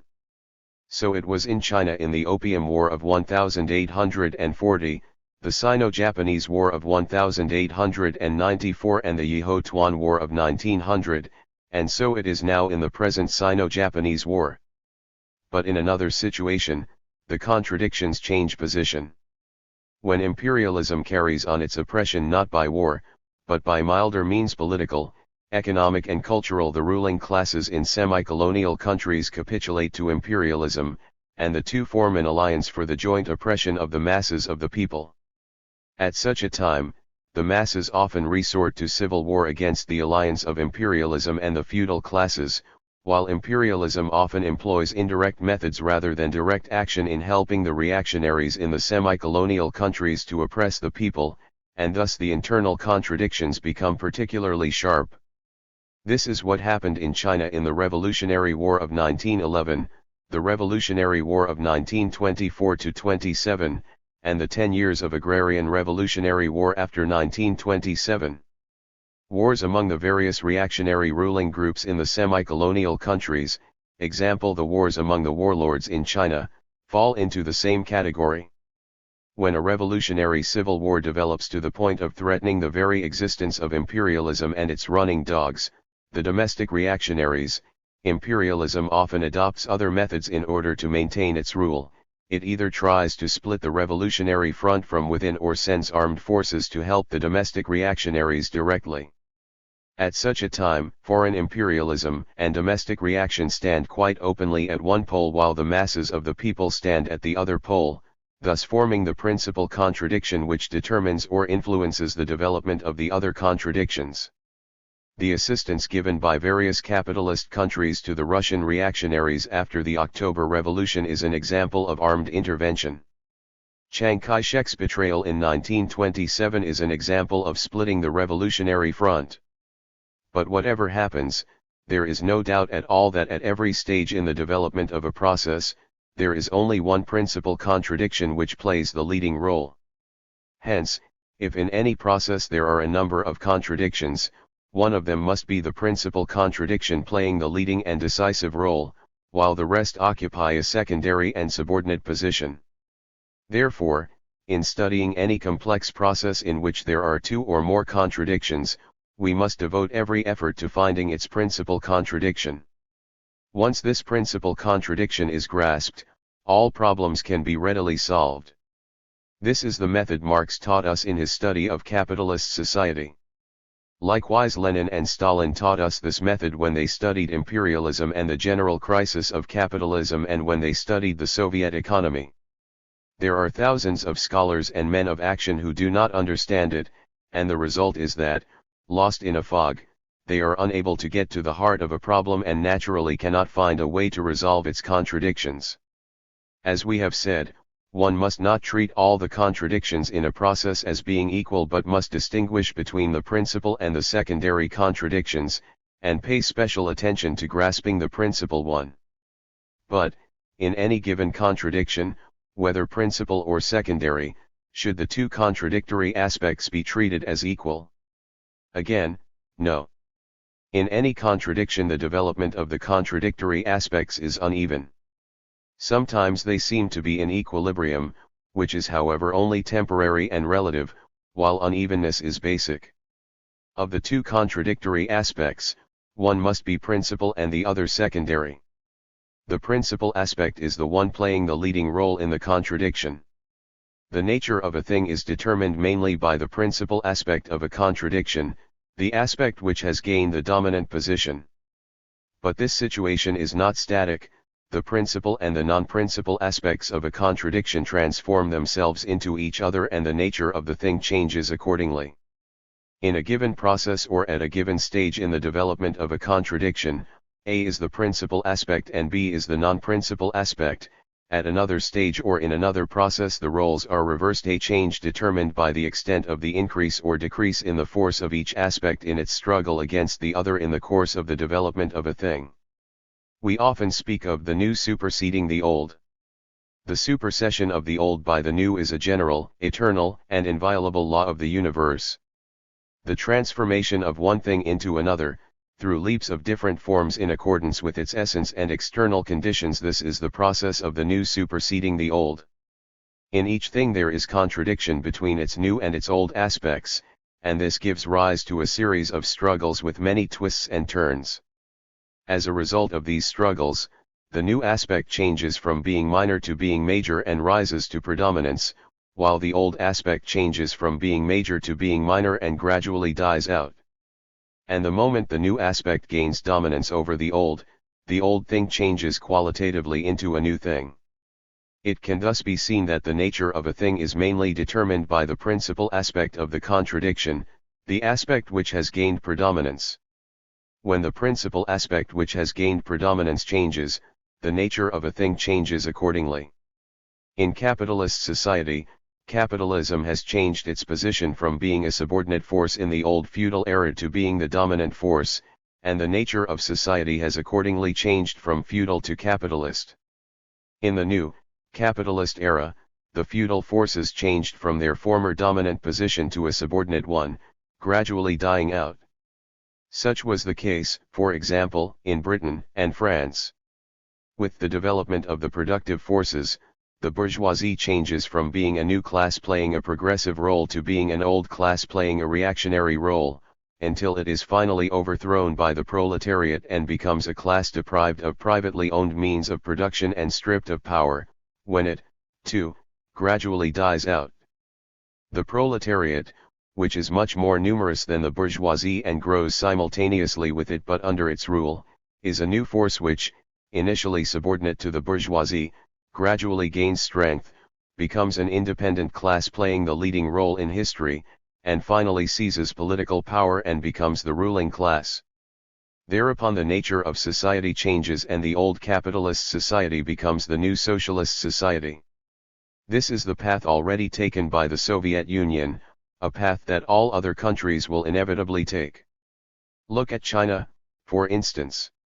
Imperialism occupies the principal position in the contradiction in which China has been reduced to a semi-colony, it oppresses the Chinese people, and China has been changed from an independent country into a semi-colonial one. But this state of affairs will inevitably change, in the struggle between the two sides, The power of the Chinese people, which is growing under the leadership of the proletariat, will inevitably change China from a semi-colony into an independent country, whereas imperialism will be overthrown and old China will inevitably change into new China. The change of old China into new China also involves a change in the relation between the old feudal forces and the new popular forces within the country. The old feudal landlord class will be overthrown, and from being the ruler it will change into being the ruled, and this class, too, will gradually die out. From being the ruled, the people, led by the proletariat, will become the rulers. Thereupon, the nature of Chinese society will change and the old, semi-colonial and semi-feudal society will change into a new democratic society. Instances of such reciprocal transformation are found in our past experience. The Qing dynasty, which ruled China for nearly 300 years, was overthrown in the Revolution of 1911, and the revolutionary Tu Menghui under Sun Yat-sen's leadership was victorious for a time. In the Revolutionary War of 1924-27, the revolutionary forces of the Communist Kuomintang alliance in the south changed from being weak to being strong and won victory in the northern expedition, while the northern warlords who once ruled the roost were overthrown. In 1927, the People's Forces led by the Communist Party were greatly reduced numerically under the attacks of Kuomintang reaction, but with the elimination of opportunism within their ranks they gradually grew again. In the revolutionary base areas under communist leadership, the peasants have been transformed from being the ruled to being the rulers, while the landlords have undergone a reverse transformation. It is always so in the world, the new displacing the old being superseded by the old being eliminated to make way for the new, and the new emerging out of the old. At certain times in the revolutionary struggle, the difficulties outweigh the favorable conditions and so constitute the principal aspect of the contradiction, and the favorable conditions constitute the secondary aspect. But through their efforts the revolutionaries can overcome the difficulties step by step and open up a favorable new situation, thus a difficult situation yields place to a favorable one. This is what happened after the failure of the revolution in China in 1927 and during the Long March of the Chinese Red Army. In the present Sino-Japanese War, China is again in a difficult position, but we can change this and fundamentally transform the situation as between China and Japan. Conversely, favorable conditions can be transformed into difficulty if the revolutionaries make mistakes. Thus the victory of the revolution of 1924-27 turned into defeat. The revolutionary base areas which grew up in the southern provinces after 1927 had all suffered defeat by 1934. When we engage in study, the same holds good for the contradiction in the passage from ignorance to knowledge. At the very beginning of our study of Marxism, our ignorance of or scanty acquaintance with Marxism stands in contradiction to knowledge of Marxism. But by assiduous study, ignorance can be transformed into knowledge, scanty knowledge into substantial knowledge, and blindness in the application of Marxism into mastery of its application. Some people think that this is not true of certain contradictions. For instance, in the contradiction between the productive forces and the relations of production, the productive forces are the principal aspect. In the contradiction between theory and practice, practice is the principal aspect. In the contradiction between the economic base and the superstructure, the economic base is the principal aspect, and there is no change in their respective positions. This is the mechanical materialist conception, not the dialectical materialist conception. True, the productive forces, practice, and the economic base generally play the principal and decisive role. Whoever denies this is not a materialist. But it must also be admitted that in certain conditions, such aspects as the relations of production, theory, and the superstructure in turn manifest themselves in the principal and decisive role.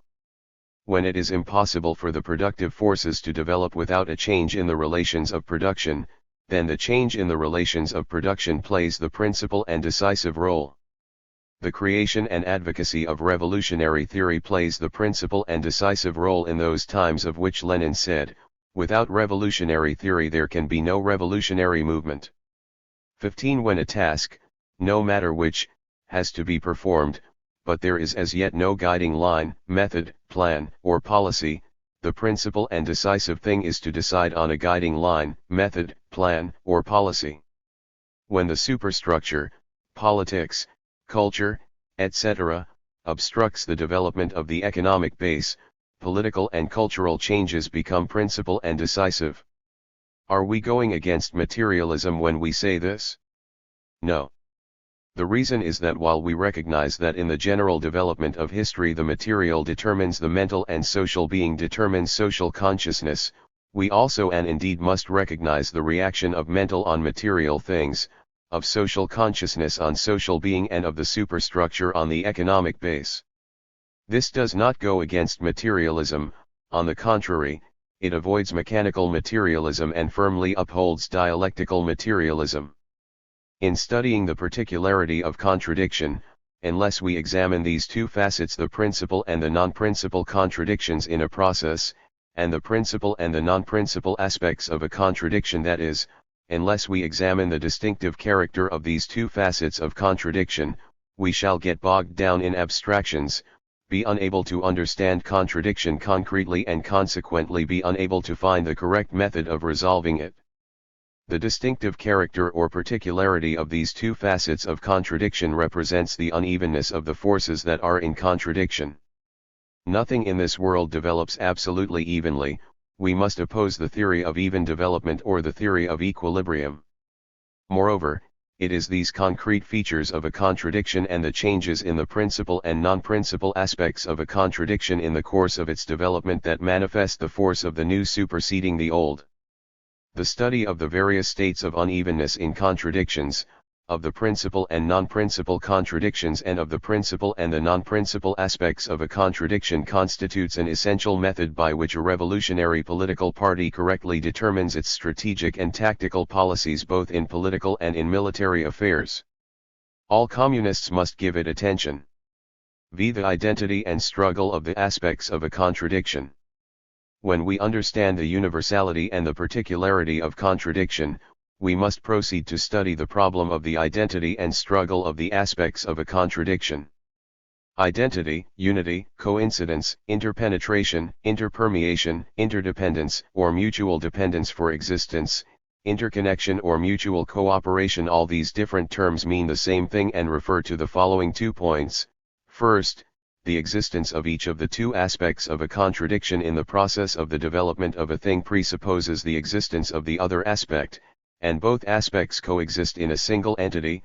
Second, in given conditions, each of the two contradictory aspects transforms itself into its opposite. This is the meaning of identity. Lenin said, "Dialectics is the teaching which shows how opposites can be and how they happen to be, how they become identical, under what conditions they are identical, transforming themselves into one another. Why the human mind should take these opposites not as dead, rigid, but as living, conditional, mobile, transforming themselves into one another." 16. What does this passage mean?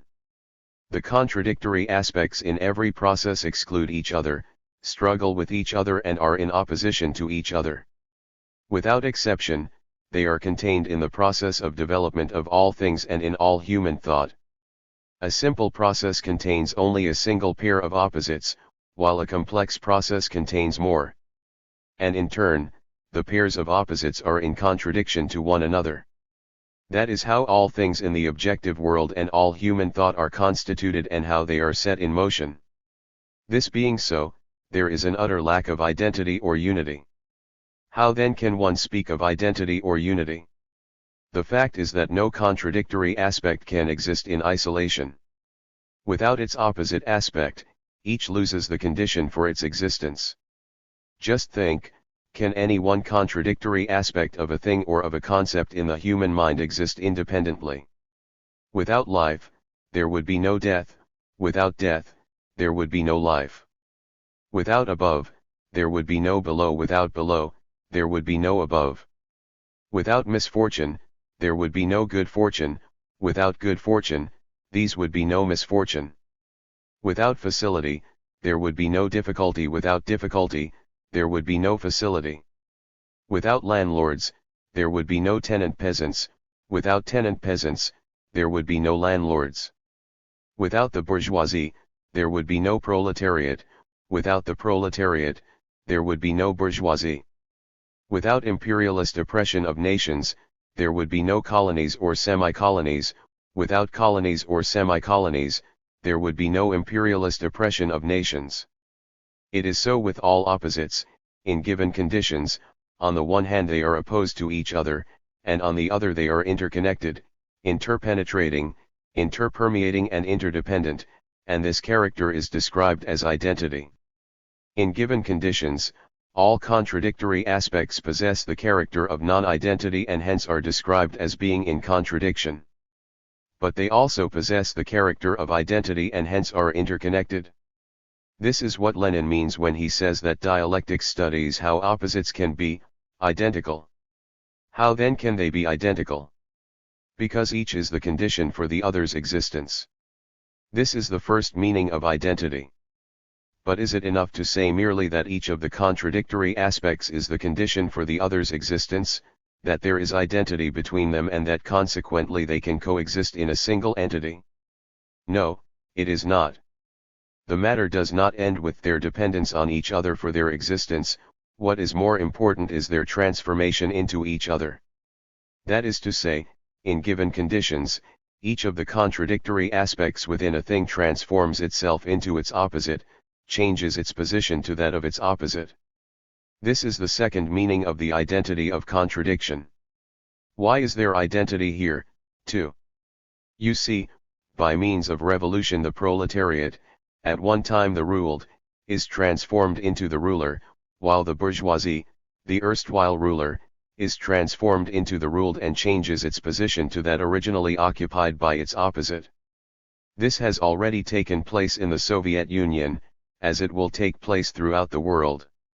If there were no interconnection and identity of opposites in given conditions, how could such a change take place?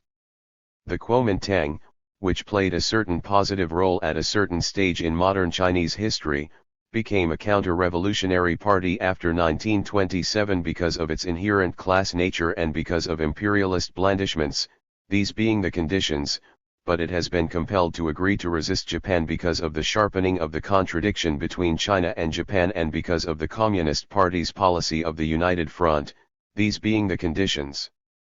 Things in contradiction change into one another, and herein lies a definite identity.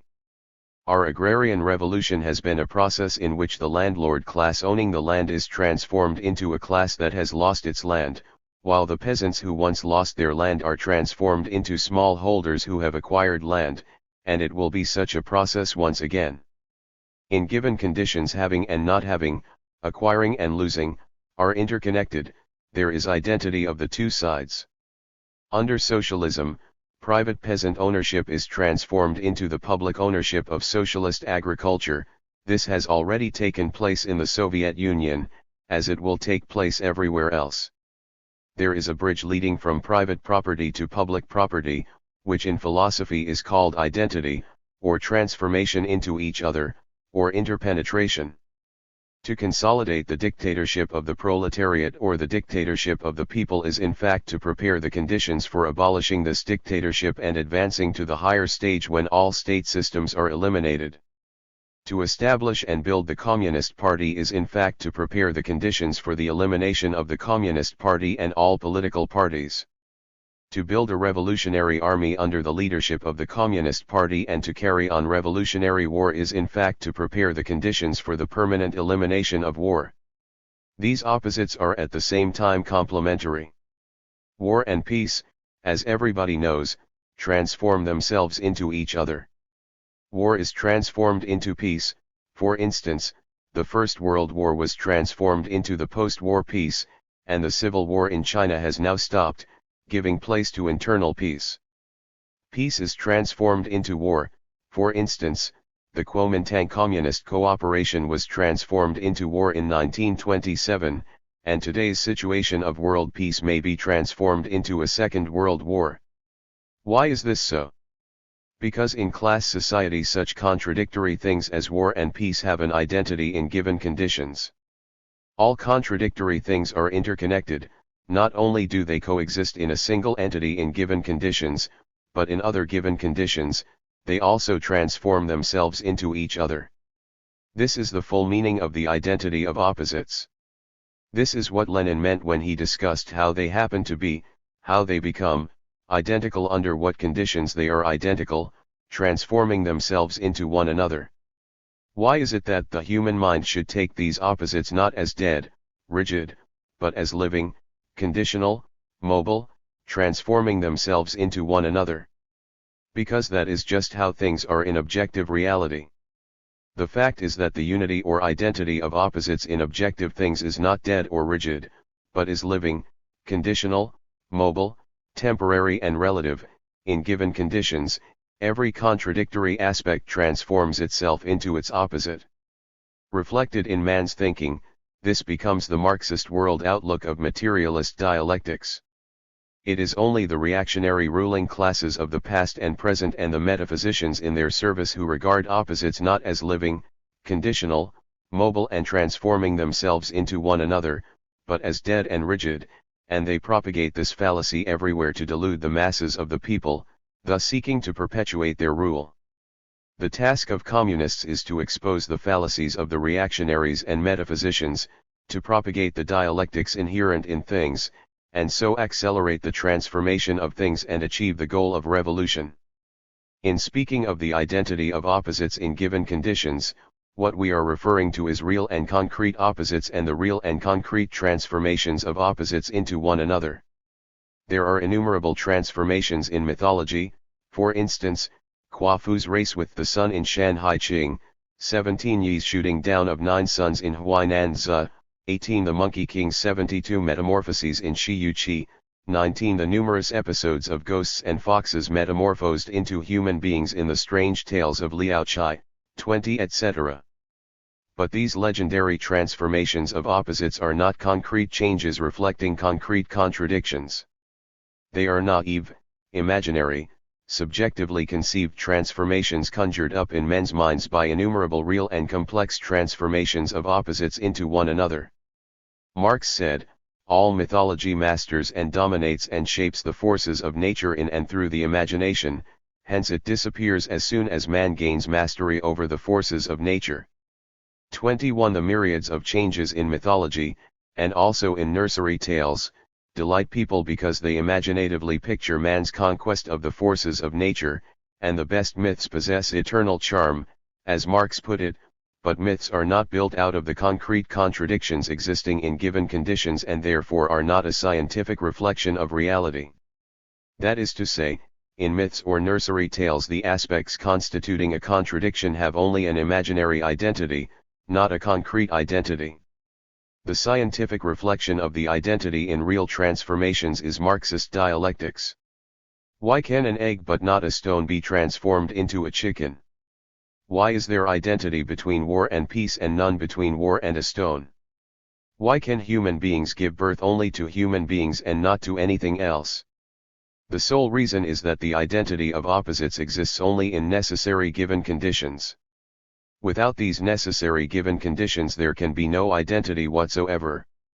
Why is it that in Russia in 1917 the bourgeois democratic February Revolution was directly linked with the proletarian socialist October Revolution, while in France the bourgeois revolution was not directly linked with the socialist revolution and the Paris Commune of 1871 ended in failure?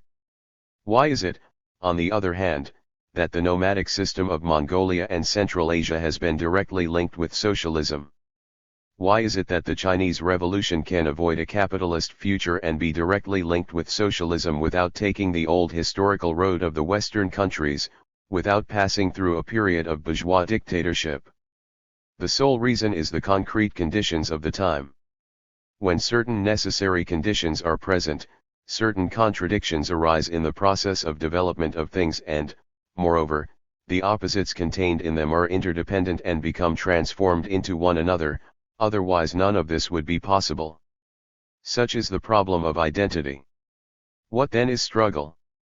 And what is the relation between identity and struggle? Lenin said, the unity, coincidence, identity, equal action, of opposites is conditional, temporary, transitory, relative. The struggle of mutually exclusive opposites is absolute, just as development and motion are absolute. 22. What does this passage mean? All processes have a beginning and an end, all processes transform themselves into their opposites. The constancy of all processes is relative, but the mutability manifested in the transformation of one process into another is absolute. There are two states of motion in all things, that of relative rest and that of conspicuous change.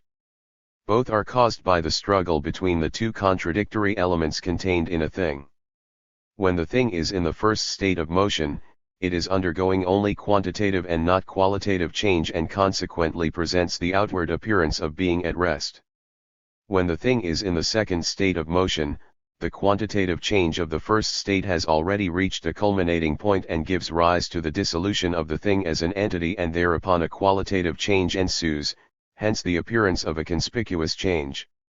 Such unity, solidarity, combination, harmony, balance, stalemate, deadlock, rest, constancy, equilibrium, solidity, attraction, etc., as we see in daily life, are all the appearances of things in the state of quantitative change. On the other hand, the dissolution of unity, that is, the destruction of this solidarity, combination, harmony, balance, stalemate, deadlock, rest, constancy, equilibrium, solidity, and attraction, and the change of each into its opposite are all the appearances of things in the state of qualitative change, the transformation of one process into another. Things are constantly transforming themselves from the first into the second state of motion. The struggle of opposites goes on in both states, but the contradiction is resolved through the second state. That is why we say that the unity of opposites is conditional, temporary, and relative, while the struggle of mutually exclusive opposites is absolute.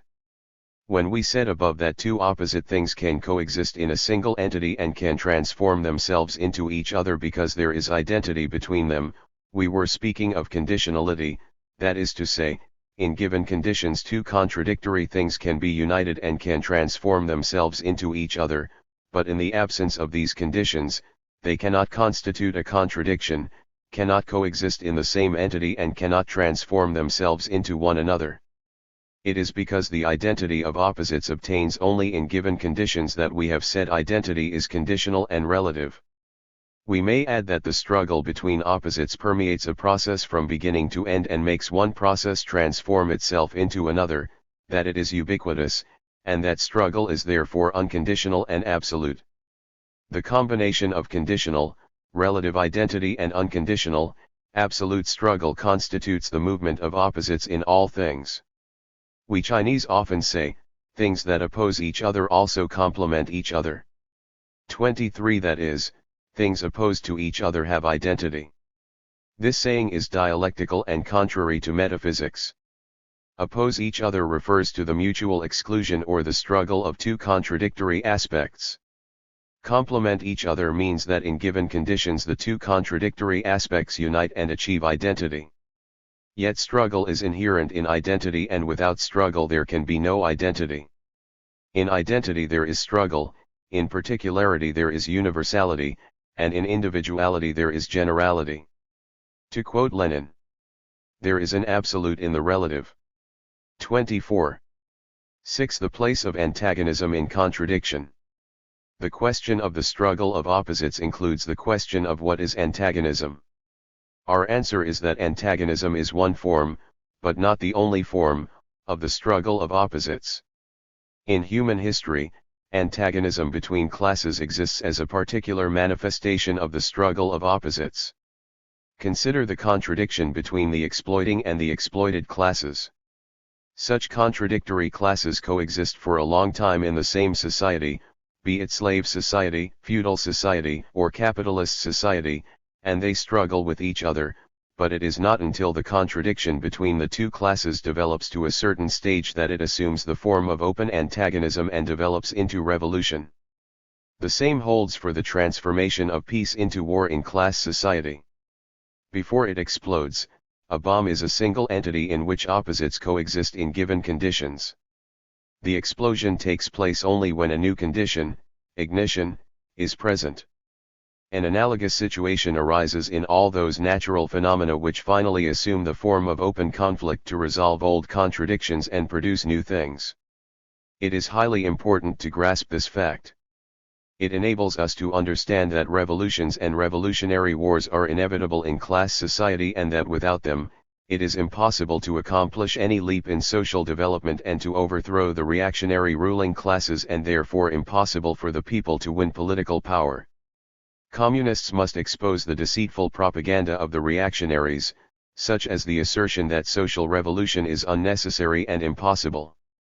They must firmly uphold the Marxist-Leninist theory of social revolution and enable the people to understand that social revolution is not only entirely necessary but also entirely practicable, and that the whole history of mankind and the triumph of the Soviet Union have confirmed this scientific truth. However, we must make a concrete study of the circumstances of each specific struggle of opposites and should not arbitrarily apply the formula discussed above to everything. Contradiction and struggle are universal and absolute, but the methods of resolving contradictions, that is, the forms of struggle, differ according to the differences in the nature of the contradictions. Some contradictions are characterized by open antagonism, others are not. In accordance with the concrete development of things, some contradictions which were originally non-antagonistic develop into antagonistic ones, while others which were originally antagonistic develop into non-antagonistic ones. As already mentioned, so long as classes exist, contradictions between correct and incorrect ideas in the Communist Party are reflections within the party of class contradictions. At first, with regard to certain issues, such contradictions may not manifest themselves as antagonistic. But with the development of the class struggle, they may grow and become antagonistic. The history of the Communist Party of the Soviet Union shows us that the contradictions between the correct thinking of Lenin and Stalin and the fallacious thinking of Trotsky, Bukharin and others did not at first manifest themselves in an antagonistic form, but that later they did develop into antagonism. There are similar cases in the history of the Chinese Communist Party. At first the contradictions between the correct thinking of many of our party comrades and the fallacious thinking of Chen Tuxiu, Chang Kuo-tao and others also did not manifest themselves in an antagonistic form, but later they did develop into antagonism. At present the contradiction between correct and incorrect thinking in our party does not manifest itself in an antagonistic form, and if comrades who have committed mistakes can correct them, it will not develop into antagonism. Therefore, the party must on the one hand wage a serious struggle against erroneous thinking, and on the other give the comrades who have committed errors ample opportunity to wake up. This being the case, excessive struggle is obviously inappropriate. But if the people who have committed errors persist in them and aggravate them, there is the possibility that this contradiction will develop into antagonism. Economically, the contradiction between town and country is an extremely antagonistic one both in capitalist society, where under the rule of the bourgeoisie the towns ruthlessly plunder the countryside, and in the Kuomintang areas in China, where under the rule of foreign imperialism and the Chinese big comprador bourgeoisie the towns most rapaciously plunder the countryside. But in a socialist country and in our revolutionary base areas, this antagonistic contradiction has changed into one that is non-antagonistic, and when communist society is reached it will be abolished. Lenin said, "Antagonism and contradiction are not at all one and the same. Under socialism, the first will disappear, the second will remain." 25 That is to say, antagonism is one form, but not the only form, of the struggle of opposites. The formula of antagonism cannot be arbitrarily applied everywhere. 7 Conclusion. We may now say a few words to sum up. The law of contradiction in things, that is, the law of the unity of opposites, is the fundamental law of nature and of society and therefore also the fundamental law of thought. It stands opposed to the metaphysical world outlook. It represents a great revolution in the history of human knowledge. According to dialectical materialism, contradiction is present in all processes of objectively existing things and of subjective thought and permeates all these processes from beginning to end, This is the universality and absoluteness of contradiction. Each contradiction and each of its aspects have their respective characteristics. This is the particularity and relativity of contradiction. In given conditions, opposites possess identity, and consequently can coexist in a single entity and can transform themselves into each other. This again is the particularity and relativity of contradiction. But the struggle of opposites is ceaseless. It goes on both when the opposites are coexisting and when they are transforming themselves into each other, and becomes especially conspicuous when they are transforming themselves into one another. This again is the universality and absoluteness of contradiction. In studying the particularity and relativity of contradiction, we must give attention to the distinction between the principal contradiction and the non-principal contradictions, and to the distinction between the principal aspect and the non-principal aspect of a contradiction. In studying the universality of contradiction and the struggle of opposites in contradiction, we must give attention to the distinction between the different forms of struggle. Otherwise we shall make mistakes. If, through study, we achieve a real understanding of the essentials explained above, we shall be able to demolish dogmatist ideas which are contrary to the basic principles of Marxism-Leninism and detrimental to our revolutionary cause, and our comrades with practical experience will be able to organize their experience into principles and avoid repeating empiricist errors. These are a few simple conclusions from our study of the law of contradiction. The period of the War of Resistance against Japan. 1. Policies, measures, and perspectives for resisting the Japanese invasion. July 23, 1937. On July 7, 1937, the Japanese imperialists staged the Liaoqiao incident in their attempt to annex the whole of China by armed force.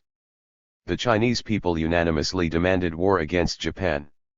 10 days elapsed before Chiang Kai-shek tardily made a public statement at Lushan announcing armed resistance to Japan. He did so under nationwide popular pressure and as a result of the serious blow the Japanese invasion had dealt to the interests both of the British and US imperialists in China and of the big landlords and the big bourgeoisie whom Chiang Kai-shek directly represented. But at the same time the Chiang Kai-shek government continued to parley with the Japanese aggressors and even accepted the so-called peaceful settlements they concluded with local authorities. It was not until August 13, 1937, when the Japanese aggressors launched a major attack on Shanghai and thus made it impossible for Chiang Kai-shek to maintain his rule in southeastern China, that he was compelled to embark on armed resistance. But Chiang never ceased his clandestine attempts to make peace with Japan right up to 1944. Throughout the War of Resistance, Chiang Kai-shek opposed all-out people's war in which the entire people are mobilized, and pursued the reactionary policy of passively resisting Japan but actively opposing the Communist Party and the people. Thus his actions completely violated his own Lushan statement that once war breaks out, every person, young or old, in the North or in the South, must take up the responsibility of resisting Japan and defending our homeland. The two policies, two sets of measures and two perspectives discussed by Comrade Mao Zedong in this article reflect the struggle between the line of the Communist Party and Chiang Kai-shek's line in the War of Resistance. I-2 Policies. On July 8, the day after the Liaoqiao incident, the Central Committee of the Communist Party of China issued a manifesto to the whole nation calling for a war of resistance. The manifesto reads in part: Fellow countrymen, Peiping and Tientsin are in peril. Northern China is in peril. The Chinese nation is in peril. A war of resistance by the whole nation is the only way out. We demand immediate and resolute resistance to the invading Japanese armies and immediate preparations to meet all emergencies. From top to bottom the whole nation must at once abandon any idea of being able to live in submissive peace with the Japanese aggressors. Fellow countrymen, we should acclaim and support the heroic resistance of Feng Qian's troops. We should acclaim and support the declaration of the local authorities of northern China that they will defend the homeland to the death. We demand that General Sung Che-yuen immediately mobilize the entire 29th Army to and send it into action at the front. Of the central government in Nanking we demand the following: give effective aid to the 29th Army. Immediately lift the ban on patriotic movements among the masses and let the people give full play to their enthusiasm for armed resistance. Immediately mobilize all the country's land, sea, and air forces for action. Immediately weed out all the hidden traitors and Japanese agents in China and so consolidate our rear. We call on the people of the whole country to throw all their strength behind the sacred war of self-defense against Japan. Our slogans are, Armed Defense of Peeping, Tientsin and Northern China. Defend our homeland to the last drop of our blood. Let the people of the whole country, the government, and the armed forces unite and build up the National United Front as our solid Great Wall of resistance to Japanese aggression. Let the Kuomintang and the Communist Party closely cooperate and resist the new attacks of the Japanese aggressors. Drive the Japanese aggressors out of China. This is a declaration of policy. On July 17, Mr. Chiang Kai-shek made a statement at Lushan. Setting out as it did a policy of preparing for a war of resistance, the statement was the Kuomintang's first correct declaration on foreign affairs for many years, and it has consequently been welcomed by all our countrymen as well as by ourselves. The statement listed 4 conditions for the settlement of the Lukaochao incident. 1. Any settlement must not infringe China's sovereignty and territorial integrity. 2. There must be no unlawful change in the administrative structure of Hopi and Chahar provinces. 3.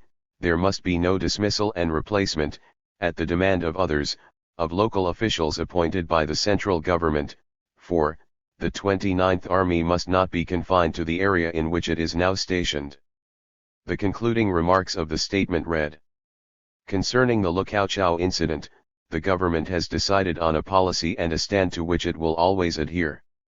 We realize that when the whole nation goes to war, sacrifices to the bitter end will be called for, and we should not cherish the faintest hope of an easy way out.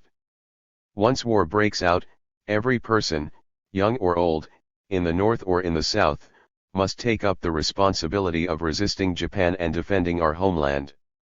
This, too, is a declaration of policy. Here we have 2 historic political declarations on the Lukaochao incident, one by the Communist Party and the other by the Kuomintang. They have this point in common: both stand for a resolute war of resistance and oppose compromise and concessions. This is one kind of policy for meeting Japanese invasion, the correct policy. But there is the possibility of the adoption of another kind of policy. In recent months the traitors and the pro-Japanese elements in Peeping and Tientsin have been very active. They have been trying to get the local authorities to acquiesce in Japan's demands. They have been undermining the policy of resolute armed resistance and advocating compromise and concessions. These are extremely dangerous signs. The policy of compromise and concessions is the diametrical opposite of the policy of resolute armed resistance. If it is not speedily reversed, Peeping, Tientsin and the whole of northern China will fall into the hands of the enemy, and the entire nation will be seriously imperiled. Everyone must be on the alert. Patriotic officers and men of the 29th Army, unite. Oppose compromise and concessions and conduct resolute armed resistance. Fellow patriots of Peeping, Tientsin and northern China, unite. Oppose compromise and concessions and support resolute armed resistance. Fellow patriots throughout the country, unite. Oppose compromise and concessions and support resolute armed resistance. Mr. Chiang Kai-shek and all patriotic members of the Kuomintang. We hope that you will firmly adhere to your policy, fulfill your promises, oppose compromise and concessions, conduct resolute armed resistance, and thus answer the outrages of the enemy with deeds. Let all the armed forces in the country, including the Red Army, support Mr. Chiang Kai-shek's declaration, oppose compromise and concessions and conduct resolute armed resistance. We communists are wholeheartedly and faithfully carrying out our own manifesto, and at the same time we resolutely support Mr. Chiang Kai-shek's declaration. Together with the members of the Kuomintang and all our fellow countrymen, we are ready to defend the homeland to the last drop of our blood. We oppose any hesitation, vacillation, compromise, or concessions, and will conduct resolute armed resistance. 2 sets of measures. To achieve its purpose, the policy of resolute armed resistance calls for a whole set of measures. What are they? The principal ones are the following. 1. Mobilize all the armed forces of the whole country.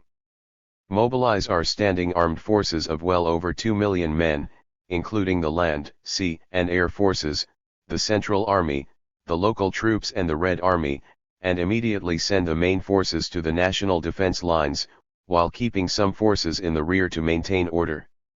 Entrust the command on the various fronts to generals loyal to the national interests. Call a national defense conference to decide on strategy and to achieve unity of purpose in military operations. Overhaul the political work in the army in order to achieve unity between officers and men and between the army and the people. Establish the principle that guerrilla warfare should carry the responsibility for one aspect of the strategic task, and ensure proper coordination between guerrilla and regular warfare. Weed out traitors from the army. Call up an adequate number of reserves and train them for service at the front.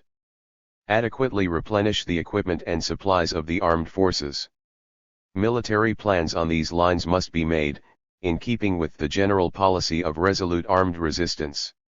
China's troops are far from few, but unless these plans are executed, they will not be able to defeat the enemy. However, if the political and material factors are combined, our armed forces will become unmatched in East Asia. 2. Mobilize the whole people. Lift the ban on patriotic movements, release political prisoners, annul the emergency decree for dealing with actions endangering the Republic. 3. And the press censorship regulations. 4. Grant legal status to existing patriotic organizations, extend these organizations among the workers, peasants, businessmen, and intellectuals, arm the people for self-defense and for operations in support of the army. In a word, give the people freedom to express their patriotism. By their combined strength, the people and the army will deal a death blow to Japanese imperialism. Beyond doubt, there can be no victory in a national war without reliance on the great masses of the people. Let us take warning from the fall of Abyssinia. 5. No one who is sincere about waging a resolute war of resistance can afford to ignore this point. 3. Reform the government apparatus. Bring representatives of all political parties and groups and public leaders into the government for joint management of the affairs of the state and weed out the hidden pro-Japanese elements and traitors in the government, so that the government can become one with the people. Resistance to Japan is a gigantic task which cannot be performed by a few individuals alone. If they insist on keeping it in their own hands, they will only bungle it. If the government is to be a real government of national defense, it must rely on the people and practice democratic centralism. It must be at once democratic and centralized. It is this kind of government which is the most powerful. The National Assembly must be truly representative of the people, it must be the supreme organ of authority, determine the major policies of the state and decide on the policies and plans for resisting Japan and saving the nation. 4. Adopt an anti-Japanese foreign policy. Accord the Japanese imperialists no advantages or facilities, but on the contrary confiscate their property, repudiate their loans, weed out their lackeys and expel their spies. Immediately conclude a military and political alliance with the Soviet Union and closely unite with the Soviet Union, the country which is most reliable, most powerful, and most capable of helping China to resist Japan. Enlist the sympathy of Britain, the United States and France for our resistance to Japan, and secure their help provided that it entails no loss of our territory or our sovereign rights. We should rely mainly on our own strength to defeat the Japanese aggressors, but foreign aid cannot be dispensed with, and an isolationist policy will only play into the enemy's hands. 5. Proclaim a program for improving the livelihood of the people and immediately begin to put it into effect.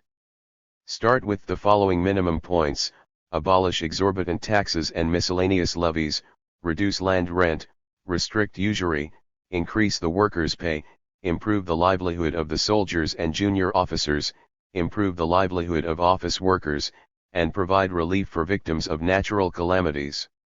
Far from making a mess of the country's finances as some people argue, these new measures will increase the people's purchasing power and lead to thriving commercial and financial conditions. They will add immeasurably to our strength for resisting Japan and consolidate the government's foundations. 6. Institute education for national defense. Radically reform the existing educational policy and system. All projects that are not urgent and all measures that are not rational must be discarded. Newspapers, books, and magazines, films, plays, literature and art should all serve national defense. Traitorous propaganda must be prohibited. 7. Adopt financial and economic policies for resisting Japan. Financial policy should be based on the principle that those with money should contribute money and that the property of the Japanese imperialists and Chinese traders should be confiscated, and economic policy should be based on the principle of boycotting Japanese goods and promoting home products, everything for the sake of resistance to Japan. Financial strain is the product of wrong measures and can surely be overcome after the adoption of new policies such as these, which serve the interests of the people.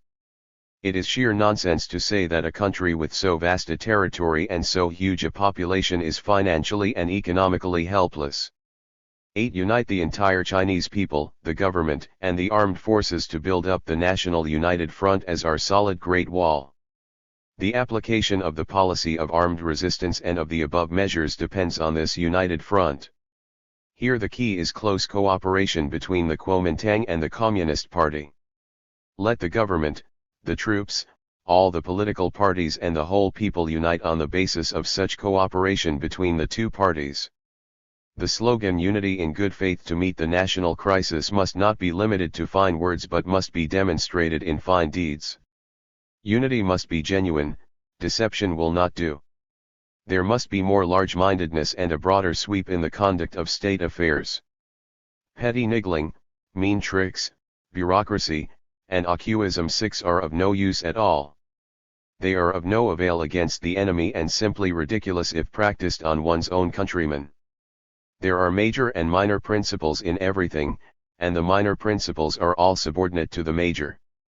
Our compatriots must think things over carefully in the light of the major principles, for only then will they be able to orientate their own ideas and actions properly. Today, anyone who has not begun to have some genuine desire for unity ought to examine his conscience in the stillness of the night and feel some shame, even if no one else censures him. The set of measures for resolute armed resistance described above may be called the 8-point program. The policy of resolute armed resistance must be accompanied by the set of measures, or otherwise victory will never be achieved and Japanese aggression against China will never be ended, while China will be helpless against Japan and hardly be able to escape the fate of Abyssinia. Whoever is sincere about the policy of resolute armed resistance must put this set of measures into practice. And the test of whether or not he is sincere about resolute armed resistance is whether or not he accepts and carries out this set of measures. There is another set of measures which is contrary to the set in every respect. Not the total mobilization of the armed forces, but their immobilization or withdrawal. Not freedom for the people, but oppression. Not a government of national defense based on democratic centralism, but an autocratic government of bureaucrats, compradors and big landlords. Not a foreign policy of resisting Japan, but one of fawning on her. Not the improvement of the people's livelihood, but continued extortion so that they groan under their sufferings and are powerless to resist Japan. Not education for national defense, but education for national subjugation. Not financial and economic policies for resisting Japan, but the same old, or even worse, financial and economic policies benefiting the enemy rather than our own country.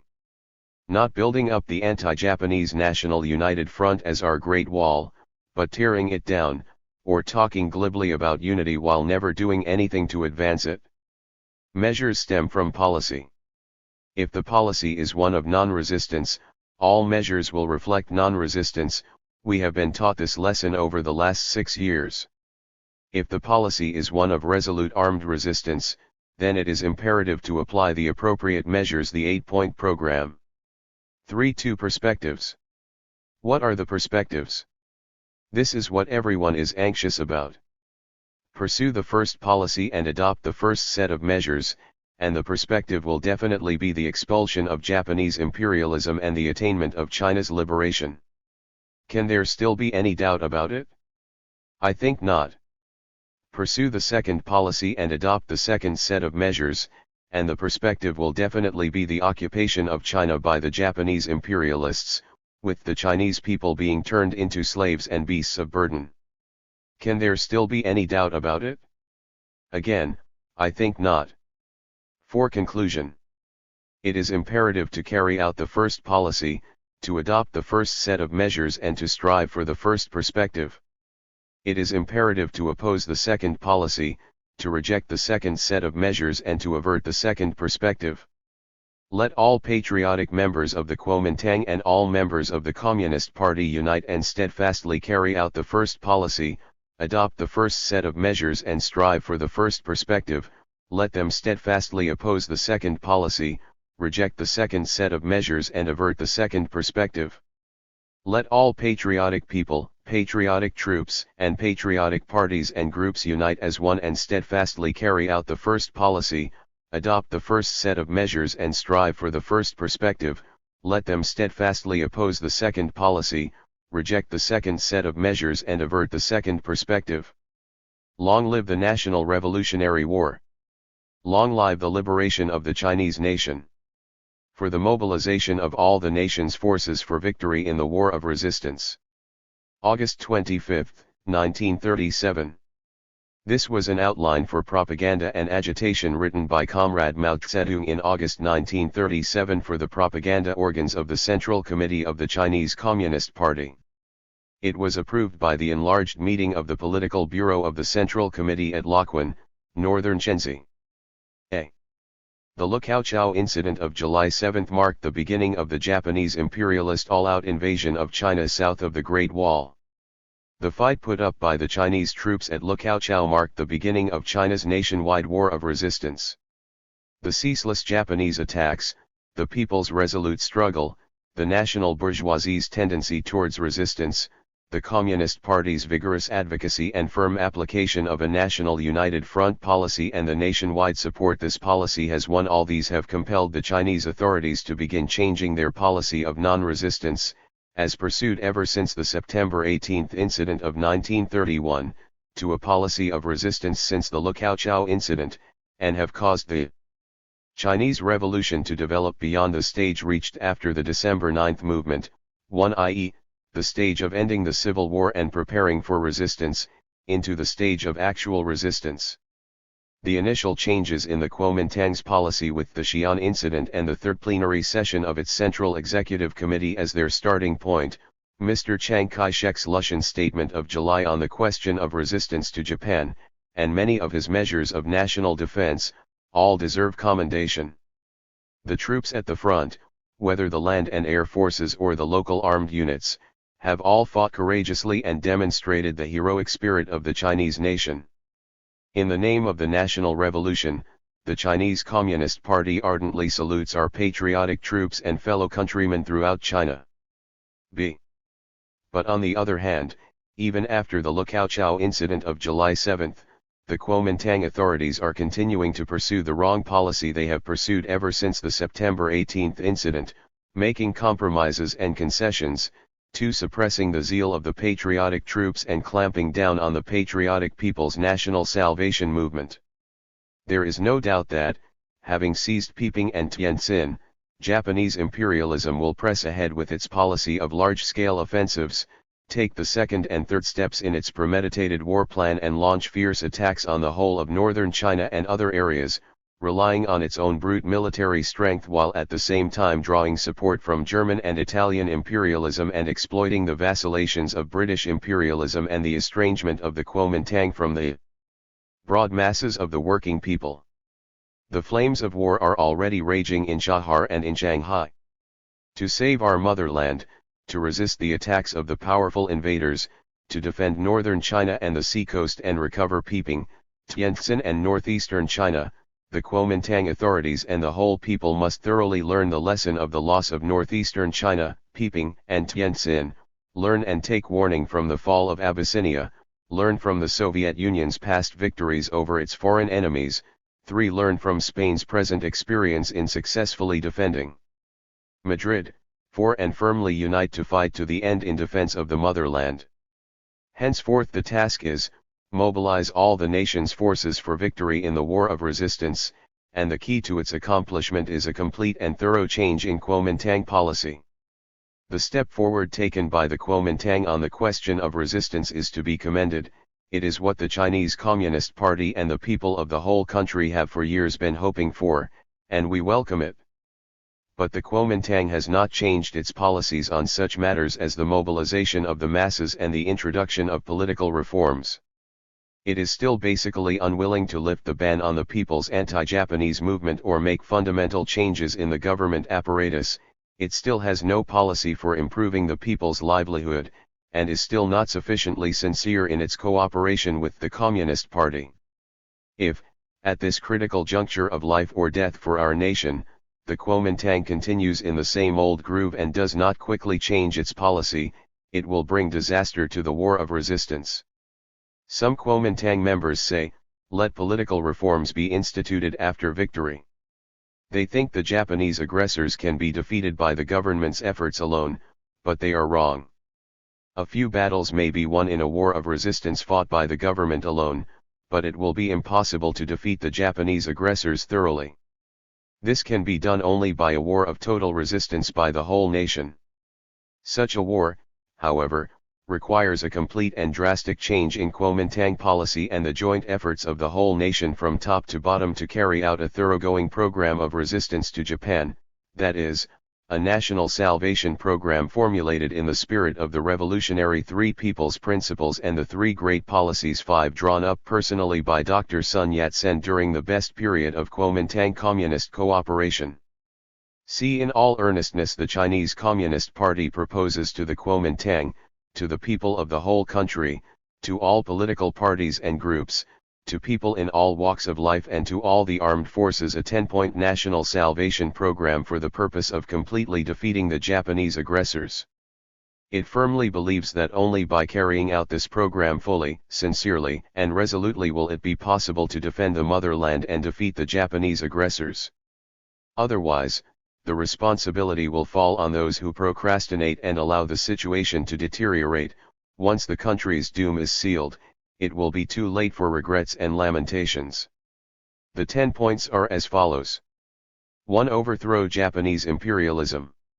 Sever diplomatic relations with Japan, expel Japanese officials, arrest Japanese agents, confiscate Japanese property in China, repudiate debts to Japan, abrogate treaties signed with Japan and take back all Japanese concessions. Fight to the finish in defense of northern China and the seacoast. Fight to the finish for the recovery of Peiping, Tientsin and northeastern China. Drive the Japanese imperialists out of China. Oppose all vacillation and compromise. 2. Mobilize the military strength of the whole nation. Mobilize all land, sea, and air forces for a nationwide war of resistance. Oppose a passive, purely defensive strategy and adopt an active, independent strategy. Set up a permanent Council of National Defense to deliberate and decide on national defense plans and strategy. Arm the people and develop anti-Japanese guerrilla warfare in coordination with the operations of the main forces. Reform the political work in the armed forces to achieve unity between officers and men. Achieve unity between the army and the people and bring the army's militant spirit into play. Support the Northeast Anti-Japanese United Army and disrupt the enemy's rear. Give equal treatment to all troops fighting in the war of resistance. Establish military zones in all parts of the country, mobilize the whole nation to join in the war and thus effect a gradual change from the mercenary system to one of general military service. 3. Mobilize the people of the whole country.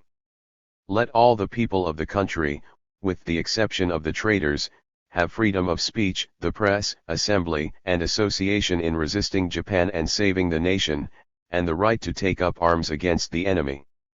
Annul all old laws and decrees which restrict the people's patriotic movements and promulgate new, revolutionary laws and decrees. Release all patriotic and revolutionary political prisoners and lift the ban on political parties. Let the people of the whole country mobilize, take up arms and join the war of resistance. Let those with strength contribute strength, those with money contribute money, those with guns contribute guns, and those with knowledge contribute knowledge. Mobilize the Mongolian, the Hui and all other minority nationalities, in accordance with the principle of national self-determination and autonomy, in the common fight against Japan. 4. Reform the government apparatus. Call a national assembly which is genuinely representative of the people to adopt a genuinely democratic constitution, to decide on policies for resisting Japan and saving the nation, and to elect a government of national defense. The government of national defense must draw in the revolutionaries of all parties and mass organizations, and expel the pro-Japanese elements. The government of national defense shall practice democratic centralism, and shall be at once democratic and centralized. The government of national defense shall pursue revolutionary policies for resisting Japan and saving the nation. Institute local self-government, throw out corrupt officials and establish clean government. 5. Adopt an anti-Japanese foreign policy. Conclude anti-aggression alliances and anti-Japanese pacts for mutual military aid with all countries that are opposed to Japanese aggression, provided that this entails no loss of our territory or of our sovereign rights. Support the International Peace Front and oppose the front of aggression of Germany, Japan, and Italy. Unite with the worker and peasant masses of Korea and Japan against Japanese imperialism. 6. Adopt wartime financial and economic policies. Financial policy should be based on the principle that those with money should contribute money and that the property of the traders should be confiscated in order to meet war expenditures. Economic policy should consist in readjusting and expanding defense production, developing the rural economy and assuring self-sufficiency in wartime commodities. Encourage the use of Chinese goods and improve local products. Completely prohibit Japanese goods. Suppress profiteering merchants and ban speculation and manipulation of the market. 7. Improve the people's livelihood. Improve the conditions of workers, office employees, and teachers, and of soldiers fighting the Japanese. Give preferential treatment to the families of the soldiers fighting the Japanese. Abolish exorbitant taxes and miscellaneous levies. Reduce rent and interest. Give relief to the unemployed. Regulate grain supplies. Aid the victims of natural calamities. 8. Adopt an anti-Japanese educational policy. Change the existing educational system and curriculum and put into effect a new system and curriculum aimed at resisting Japan and saving the nation. 9. Weed out traitors and pro-Japanese elements and consolidate the rear. 10. Achieve national unity against Japan. Build up the anti-Japanese national united front of all political parties and groups, people in all walks of life and all armed forces on the basis of Kuomintang communist cooperation in order to lead the war of resistance, unite in good faith and meet the national crisis. D. It is imperative to discard the policy of resistance by the government alone and to enforce the policy of total resistance by the whole nation.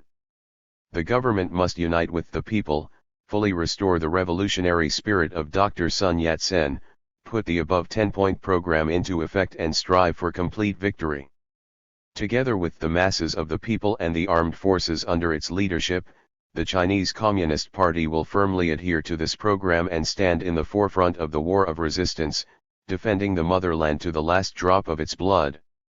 In keeping with its consistent policy, the Chinese Communist Party is ready to stand side by side with the Kuomintang and the other political parties and groups and unite with them in building the solid Great Wall of the National United Front to defeat the infamous Japanese aggressors and strive for a new China which is independent, happy and free. To achieve this goal, we must firmly repudiate the traitors' theories of compromise and capitulation, and combat national defeatism according to which it is impossible to defeat the Japanese aggressors. The Chinese Communist Party firmly believes that the Japanese aggressors can definitely be defeated provided the above 10-point program is carried out. If our 450 million countrymen all exert themselves, the Chinese nation will certainly achieve final victory. Down with Japanese imperialism.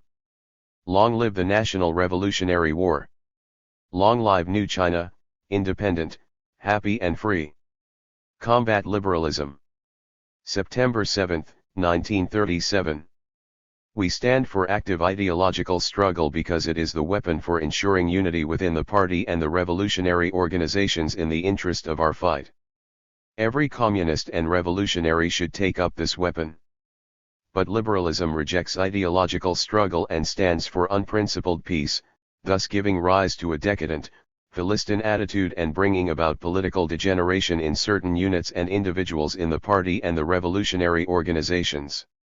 Liberalism manifests itself in various ways.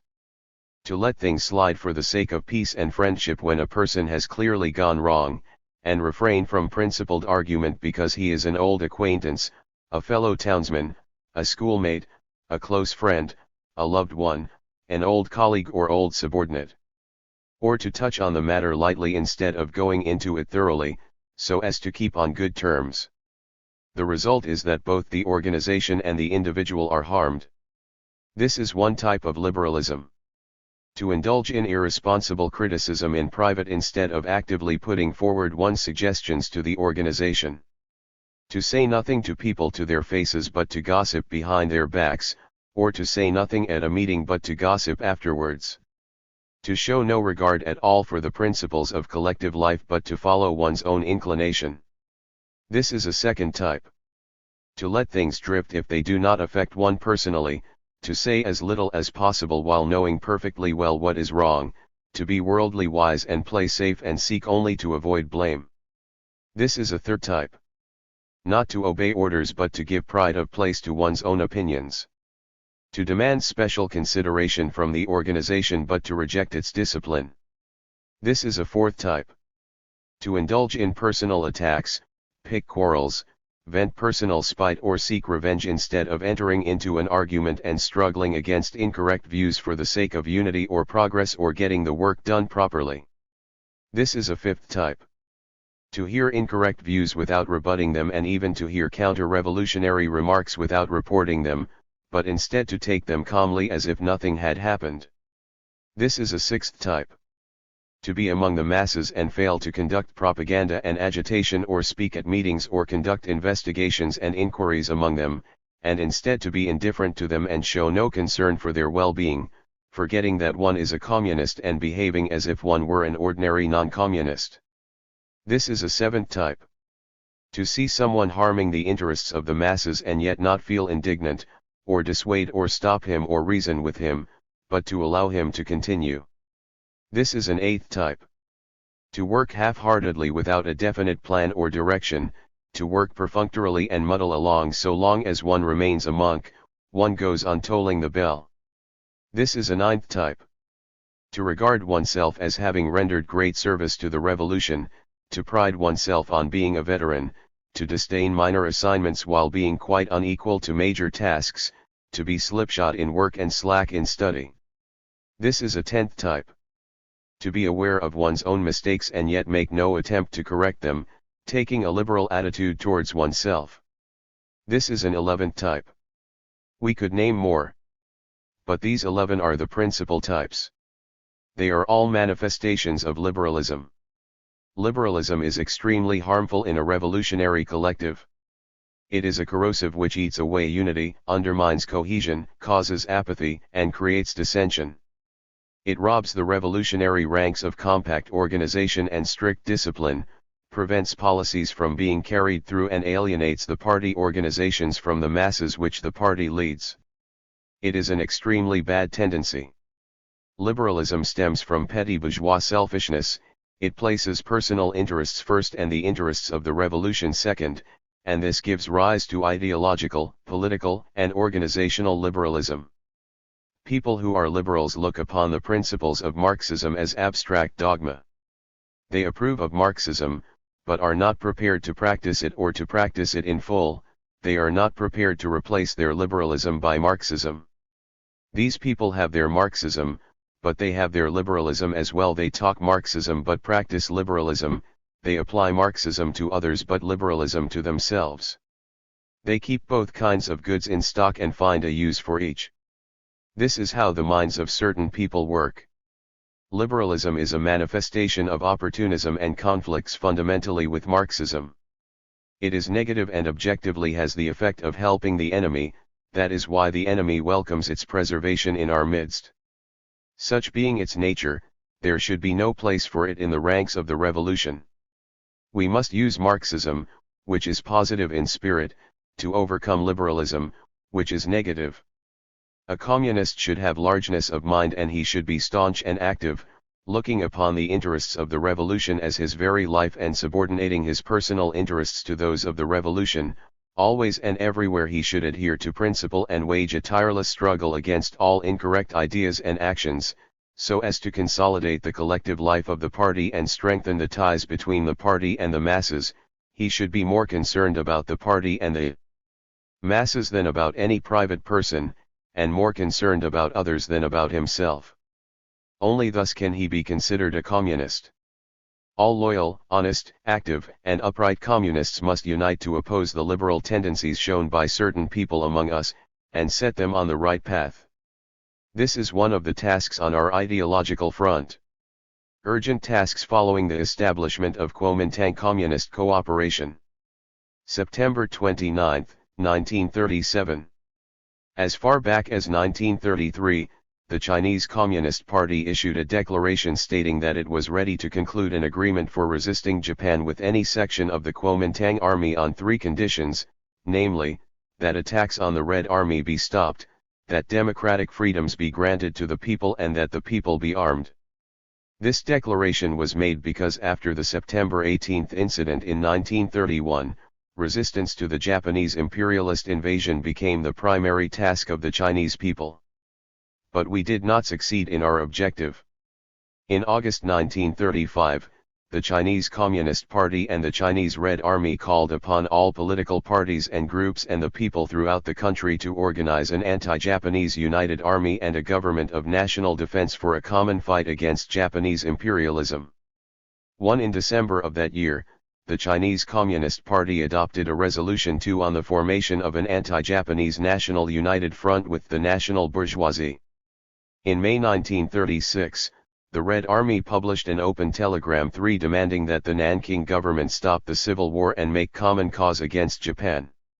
In August of that year, the Central Committee of the Chinese Communist Party sent a letter to the Central Executive Committee of the Kuomintang demanding that the Kuomintang stop the civil war and form a united front of the two parties to fight jointly against Japanese imperialism.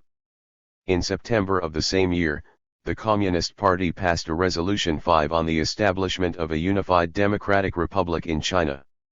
Besides the declaration, the open telegram, the letter, and the resolutions, we sent representatives to hold discussions with people from the Kuomintang side on many occasions, and yet all in vain.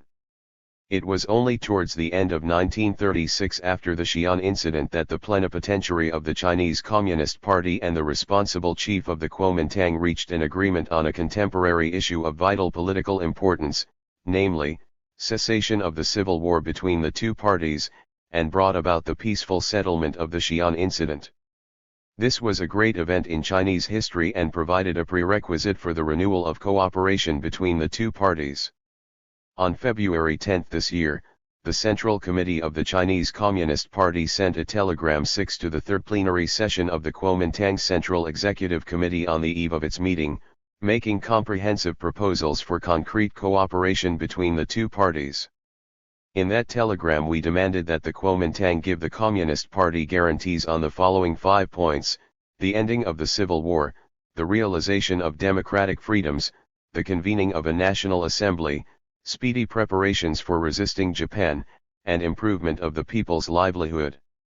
At the same time, the Communist Party offered guarantees to the Kuomintang on the following 4 points: the elimination of the state of antagonism between the two regimes, the redesignation of the Red Army, the application of the new democratic system in the revolutionary base areas, and the discontinuance of the confiscation of the land of the landlords.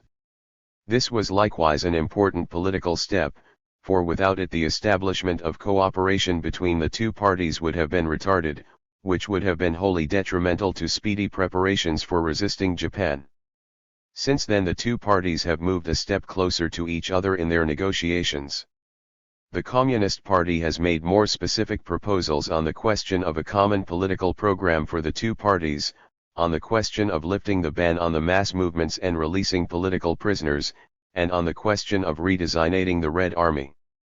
So far the common program has not yet been promulgated, nor has the ban on the mass movements been lifted, nor has the new system in the revolutionary base areas been recognized.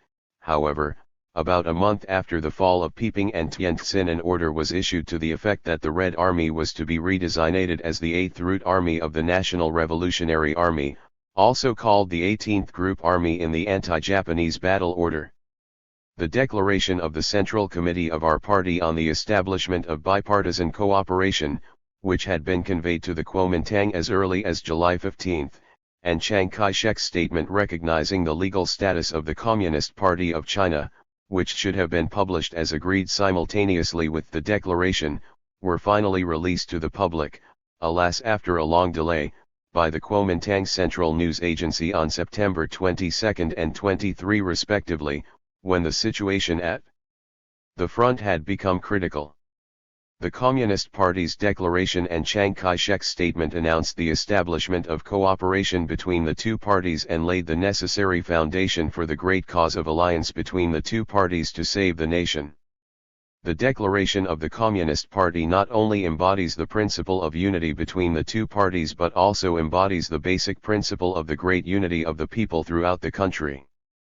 It is good that Chiang Kai-shek, in his statement, recognized the legal status of the Communist Party throughout China and spoke of the necessity of unity to save the nation. However, he has not abandoned his Kuomintang arrogance or made any necessary self-criticism, and we can hardly be satisfied with that. Nevertheless, the united front between the two parties has been proclaimed as established. This has ushered in a new epoch in the history of the Chinese Revolution. It will exert a widespread and profound influence on the Chinese Revolution and play a decisive role in defeating Japanese imperialism. Ever since 1924, the relationship between the Kuomintang and the Chinese Communist Party has played a decisive role in the Chinese Revolution. The revolution of 1924-27 took place as a result of the cooperation of the two parties on the basis of a definite program. In a mere 2 or 3 years, tremendous successes were achieved in the national revolution to which Dr. Sun Yat-sen had devoted 40 years and which he had left unaccomplished. These successes were the establishment of the revolutionary base in Kwangtung and the victory of the Northern Expedition. They were the products of the formation of the united front of the two parties. But at the very moment when the revolution was nearing its triumph, some people who failed to uphold the revolutionary cause disrupted the two-party united front and so brought about the failure of the revolution, and the door was left open for foreign aggression. These were the products of the disruption of the united front of the two parties. Now the newly formed united front between the two parties has ushered in a new period in the Chinese Revolution. There are still people who do not understand the historical role of the united front and its great future and regard it as a mere temporary makeshift devised under the pressure of circumstances.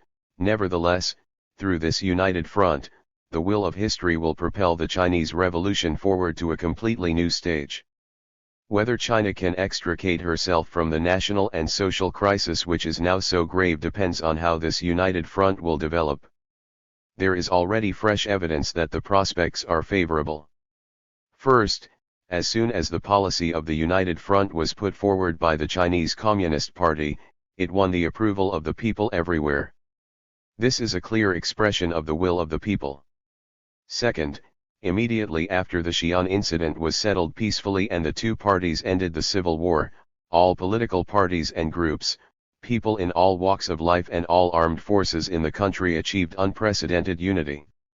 This unity, however, still falls far short of meeting the needs of resisting Japan, especially as the problem of unity between the government and the people remains basically unsolved. Third, and most striking of all, is the fact that the nationwide war of resistance has started. We are not satisfied with the war of resistance in its present state because, though national in character, it is still confined to the government and the armed forces. As we pointed out earlier, Japanese imperialism cannot be defeated through a war of resistance of this kind. Nevertheless, for the first time in 100 years, China is definitely putting up nationwide resistance to a foreign invader, and this could never have come about without internal peace and without cooperation between the two parties.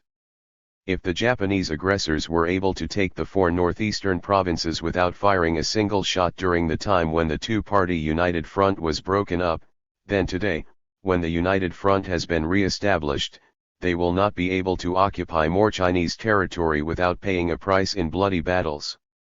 Fourth, there is the effect abroad. The proposal for the anti-Japanese United Front put forward by the Chinese Communist Party has won the support of the workers and peasants and the communist parties all over the world. With the establishment of cooperation between the Kuomintang and the Communist Party, the people of various countries, and particularly of the Soviet Union, will help China more actively. China and the Soviet Union have concluded a Treaty of Non-Aggression 7, and the relations between the two countries can be expected to improve still further. From all this evidence we can state with certainty that the growth of the United Front will carry China towards a bright and great future, namely, the defeat of Japanese imperialism and the establishment of a unified democratic republic. However, the United Front cannot accomplish this great task if it remains in its present state. The united front of the two parties must be developed further. For in its present state it is not yet broadly based or consolidated. Should the anti-Japanese National United Front be confined to the Kuomintang and the Communist Party? No, it should be a united front of the whole nation, with the two parties forming only a part of it. It should be a united front of all parties and groups, people in all walks of life and all armed forces, a united front of all patriots, the workers, peasants, soldiers, intellectuals, and businessmen. So far, the united front has in fact been confined to the two parties, while the masses of the workers, peasants, soldiers, and urban petty bourgeoisie and a large number of other patriots have not yet been aroused, called into action, organized or armed. This is the most serious problem at present. It is serious because it makes victories at the front impossible. It is no longer possible to conceal the critical situation at the front both in northern China and in Jiangsu and Zhejiang provinces, nor is there any need to do so. The question is how to save the situation. And the only way to save it is to put Dr. Sun Yat-sen's testament into practice, to arouse the masses of the people. In his deathbed testament, Dr. Sun declared he was deeply convinced, from the experience accumulated over 40 years, that only thus could the goal of revolution be achieved. What reason is there for obstinately refusing to put this testament into practice? What reason is there for failing to do so at a moment when the fate of the nation is at stake? Everybody knows that autocracy and suppression run counter to the principle of arousing the masses of the people. Resistance by the government and the army alone can never defeat Japanese imperialism. Early in May this year we warned the ruling Kuomintang in all seriousness that unless the masses of the people were aroused to resist, China would follow the same path to disaster as Abyssinia. This point has been made not only by the Chinese communists but by progressives throughout the country and by many intelligent members of the Kuomintang itself. Yet the policy of autocratic rule remains unchanged. As a result, the government has estranged itself from the people, the army from the masses, and the military command from the rank and file. Unless the united front is reinforced by the participation of the masses, the crisis on the war fronts will inevitably be aggravated, not mitigated. The present anti-Japanese united front still lacks a political program to replace the Kuomintang's policy of autocratic rule, a program accepted by both parties and formally promulgated. In relation to the masses, the Kuomintang is continuing the same practices it has followed for the last 10 years, there has been no change, and on the whole everything has remained the same for the last 10 years, from the government apparatus, the army system and the policy towards civilians to financial, economic, and educational policies. Changes there are, and very great ones, to cessation of civil war and unity against Japan. The two parties have ended the civil war and the nationwide war of resistance against Japan has started, which mean a tremendous change in the Chinese political scene since the Xi'an incident. But so far there has been no change in the practices enumerated above, and there is thus a disharmony between the things that have not changed and those that have. The old practices are suited only to compromise abroad and suppression of the revolution at home, and they prove ill-suited in every respect and reveal all their inadequacies when it comes to coping with the Japanese imperialist invasion. It would be another story if we did not want to resist Japan, but since we do and resistance has actually begun, and since a serious crisis has already revealed itself, refusal to change over to new ways will lead to the gravest dangers imaginable. Resistance to Japan requires a broadly based united front, and hence all the people should be mobilized to join it. Resistance to Japan requires a consolidated united front, and this calls for a common program. The common program will be the United Front's guide to action and will serve also as the tie which, like a cord, closely binds together all the organizations and individuals in the United Front, all political parties and groups, people in all walks of life and all armed forces. Only in this way will we be able to speak of firm unity. We are opposed to the old binding rules, because they are unsuited to the National Revolutionary War. We look forward to the introduction of new binding rules to replace the old, that is, to the promulgation of a common program and the establishment of revolutionary order. Nothing else will suit the war of resistance. What should the common program be? It should be the three people's principles of Dr. Sun Yat-sen and the 10-point program for resisting Japan and saving the nation 8 proposed by the Communist Party on August 25 this year.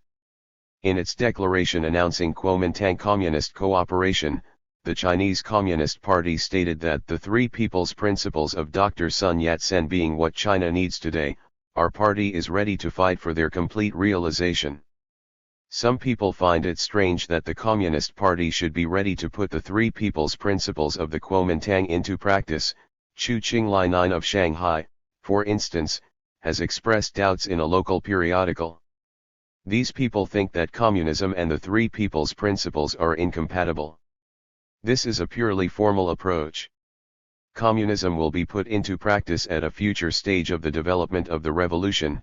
At the present stage the Communists harbor no illusions about being able to realize it but will carry out the national and democratic revolution as required by history. This is the basic reason why the Communist Party has proposed an anti-Japanese national united front and a unified democratic republic. As for the three people's principles, at the Kuomintang's First National Congress the Communist Party and the Kuomintang jointly decided to put them into practice during the first two-party united front over 10 years ago, and they were put into practice from 1924 to 1927 in large areas of the country through the efforts of all loyal communists and all loyal members of the Kuomintang. Unfortunately that united front broke up in 1927, and in the subsequent 10 years the Kuomintang opposed the application of the three people's principles. But as far as the Communist Party is concerned, all its policies in these 10 years have been fundamentally in line with the revolutionary spirit of Dr. Sun's three people's principles and three great policies. Not a day has passed without the Communist parties conducting a struggle against imperialism, which means the thoroughgoing application of the principle of nationalism. The worker-peasant democratic dictatorship is nothing but the thoroughgoing application of the principle of democracy. The agrarian revolution is the thoroughgoing application of the principle of people's livelihood. Why, then, has the Communist Party announced the abolition of the worker-peasant democratic dictatorship and the discontinuance of confiscating the land of landlords? The reason, as we explained some time ago, is not that there is anything at all wrong with these things, but that the Japanese imperialist armed aggression has led to a change in class relations in the country, and has thereby not only made it necessary to unite all classes of the nation against Japanese imperialism, but also created the possibility of doing so. An anti-fascist united front for the sake of the common struggle against fascism is both necessary and possible not only in China but throughout the world. Therefore we stand for the establishment of a national and democratic united front in China. It is on these grounds that we have proposed a democratic republic based on the alliance of all classes in place of a worker-peasant democratic dictatorship. The agrarian revolution put into effect the principle of land to the tiller, which is precisely what Dr. Sun Yat-sen proposed. We have now discontinued it for the sake of uniting greater numbers of people against Japanese imperialism, but that does not mean China does not need to solve her land problem. We have unequivocally explained our position on the causes of these changes in policy and their timing.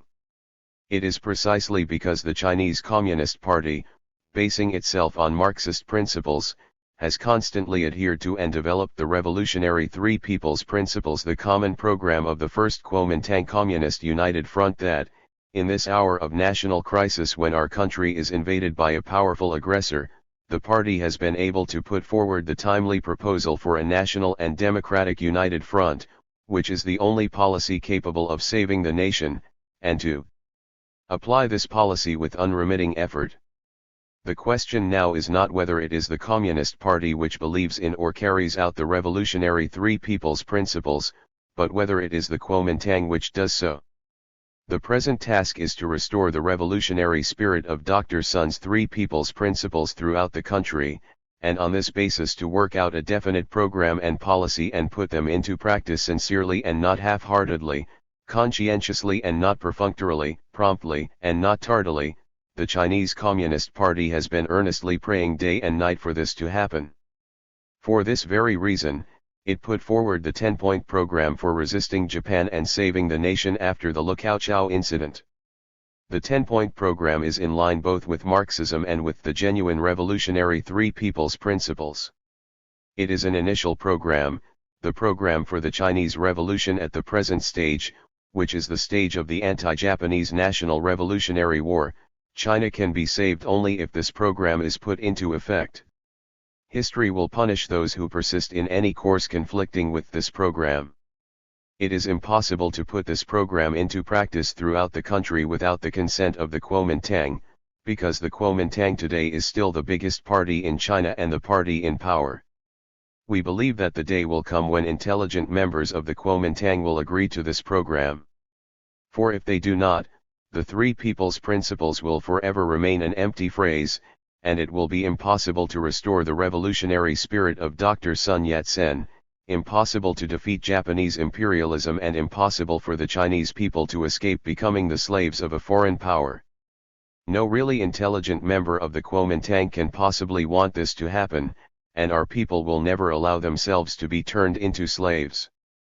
Moreover, in his statement of September 23, Mr. Chiang Kai-shek declared, "I hold that we who stand for the revolution should put aside personal grudges and prejudices and devote ourselves to the realization of the Three People's Principles. At this critical juncture of life and death, we should all the more let bygones be bygones and together with the whole nation make a completely fresh start, and work strenuously for unity in order to preserve the very life and existence of our country." This is most true. The urgent task at present is to strive for the realization of the Three People's Principles, to discard personal and factional prejudices, to change the old set of practices, to carry out a revolutionary program in line with the Three People's Principles immediately, and to make a completely fresh start together with the whole nation. Today this is the only course. With further delay it will be too late to repent. But there must be instruments for carrying out the Three People's Principles and the 10-point program, and this raises the question of reforming the government and the army. The present government is still a one-party dictatorship of the Kuomintang and not a government of the National Democratic United Front. In the absence of a government of the National Democratic United Front, it is impossible to carry out the Three People's Principles and the 10-point program. The present army system of the Kuomintang is still the old one, and it is impossible to defeat Japanese imperialism with troops organized under this system. The troops are now engaged in resistance and we have great admiration and respect for them all, and especially for those fighting at the front. But the lessons of the war of resistance in the last 3 months demonstrate that the Kuomintang army system must be changed, as it is unsuited to the task of completely defeating the Japanese aggressors and to the successful application of the Three People's Principles and the revolutionary program. The change should be based on the principles of unity between officers and men and unity between the army and the people. The present army system of the Kuomintang is fundamentally opposed to both these principles. It prevents the mass of officers and men from giving their best despite their loyalty and courage, and therefore an immediate start must be made to reform it. This does not mean that the fighting has to stop until the system is reformed, it can be reformed while the fighting is going on. Here the central task is to bring about a change in the army's political spirit and its political work. The National Revolutionary Army during the Northern Expedition provides an admirable precedent, for in general it did establish unity between officers and men and between the army and the people. A revival of the spirit of those days is absolutely necessary. China should learn from the war in Spain, where the Republican Army has been built up under extremely adverse circumstances. China is in a better position than Spain, but she lacks a broadly based and consolidated united front. She lacks a united front government capable of carrying out the whole revolutionary program and large numbers of troops organized according to a new system. She must remedy these defects. With regard to the war as a whole, the Red Army led by the Chinese Communist Party can at present only play a vanguard role. It cannot yet play a decisive role on a national scale. Nevertheless, its political, military, and organizational merits are well worth acquiring by friendly armies throughout the country. At its inception, the Red Army was not what it is today. It, too, has undergone many reforms, the main ones being the weeding out of feudal practices within the army and the application of the principles of unity between officers and men and unity between the army and the people. Friendly armies throughout the country can draw on this experience. Anti-Japanese comrades of the ruling Kuomintang Party. Today we share with you the responsibility for saving the nation from extinction and ensuring its survival. You have already formed an anti-Japanese united front with us. That is very good. You have started resisting Japan. That is also very good. But we do not approve of your continuing your other policies in the old way. We should all develop and broaden the united front and draw in the masses of the people. It is necessary to consolidate the united front and pursue a common program. It is essential resolutely to reform the political and army systems. It is absolutely necessary to have a new government, which alone can carry out the revolutionary program and start to reform the armies on a national scale. This proposal of ours answers the needs of the times. Many people in your party also feel that now is the time to put it into practice. Dr. Sun Yat-sen, in his day, made up his mind and reformed the political and army systems, thereby laying the foundation for the revolution of 1924-27. The responsibility for effecting the same kind of reform now falls on your shoulders. We believe that no loyal and patriotic member of the Kuomintang will consider that our proposal is ill-suited to the needs of the situation. We are firmly convinced that it meets the objective needs. The fate of our nation is at stake. Let the Kuomintang and the Communist Party unite closely. Let all our fellow countrymen who refuse to become slaves unite closely on the basis of Kuomintang communist unity. The urgent task in the Chinese Revolution today is to make all the reforms necessary to overcome all difficulties. When this task is accomplished, we can surely defeat Japanese imperialism. If we try hard, our future will be bright. Interview with the British journalist James Bertram. October 25, 1937. The Communist Party of China and the War of Resistance. James Bertram, what specific pronouncements has the Chinese Communist Party made before and since the outbreak of the Sino-Japanese War? Mao Zedong, before the war broke out, the Chinese Communist Party warned the whole nation time and again that war with Japan was inevitable, and that all the Japanese imperialists' talk of a peaceful settlement and all the fine phrases of the Japanese diplomats were only so much camouflage to screen their preparations for war. We repeatedly stressed that a victorious war of national liberation cannot be waged unless the united front is strengthened and a revolutionary policy is adopted. The most important point in this revolutionary policy is that the Chinese government must institute democratic reforms in order to mobilize all the people to join the anti-Japanese front. We repeatedly pointed out the error of those who believed in Japan's peace pledge and thought that war might be avoided, or of those who believed in the possibility of resisting the Japanese aggressors without mobilizing the masses. Both the outbreak of the war and its course have proved our views to be correct. The day after the Lukaochao incident, the Communist Party issued a manifesto to the whole country, calling upon all political parties and groups and all social strata to make common cause in resisting Japanese aggression and strengthening the national united front. Soon afterwards we announced the 10-point program for resisting Japan and saving the nation, in which we set out the policies that the Chinese government ought to adopt in the war of resistance. With the institution of Kuomintang Communist Cooperation we issued another important declaration. All this testifies to our firm adherence to the principle of waging the war of resistance by strengthening the united front and putting a revolutionary policy into effect. In the present period our basic slogan is total resistance by the whole nation. The war situation and its lessons. Question: as you see it, what are the results of the war up to the present? Answer: there are two main aspects. On the one hand, by capturing our cities, seizing our territory, raping, plundering, burning and massacring, the Japanese imperialists have irrevocably brought the Chinese people face to face with the danger of national subjugation. On the other hand, the majority of the Chinese people have consequently become very much aware that the crisis cannot be overcome without greater unity and without resistance by the whole nation. At the same time, the peace-loving countries of the world are being awakened to the necessity of resisting the Japanese menace. These are the results produced by the war so far. Question: what do you think are Japan's objectives, and how far have they been achieved? Answer: Japan's plan is to occupy northern China and Shanghai as the first step and then to occupy other regions of China. As to how far the Japanese aggressors have realized their plan, they seized the three provinces of Hopi, Shahar, and Suiwan within a short space of time, and now they are threatening Shanxi. The reason is that China's war of resistance has hitherto been confined to resistance by the government and the army alone.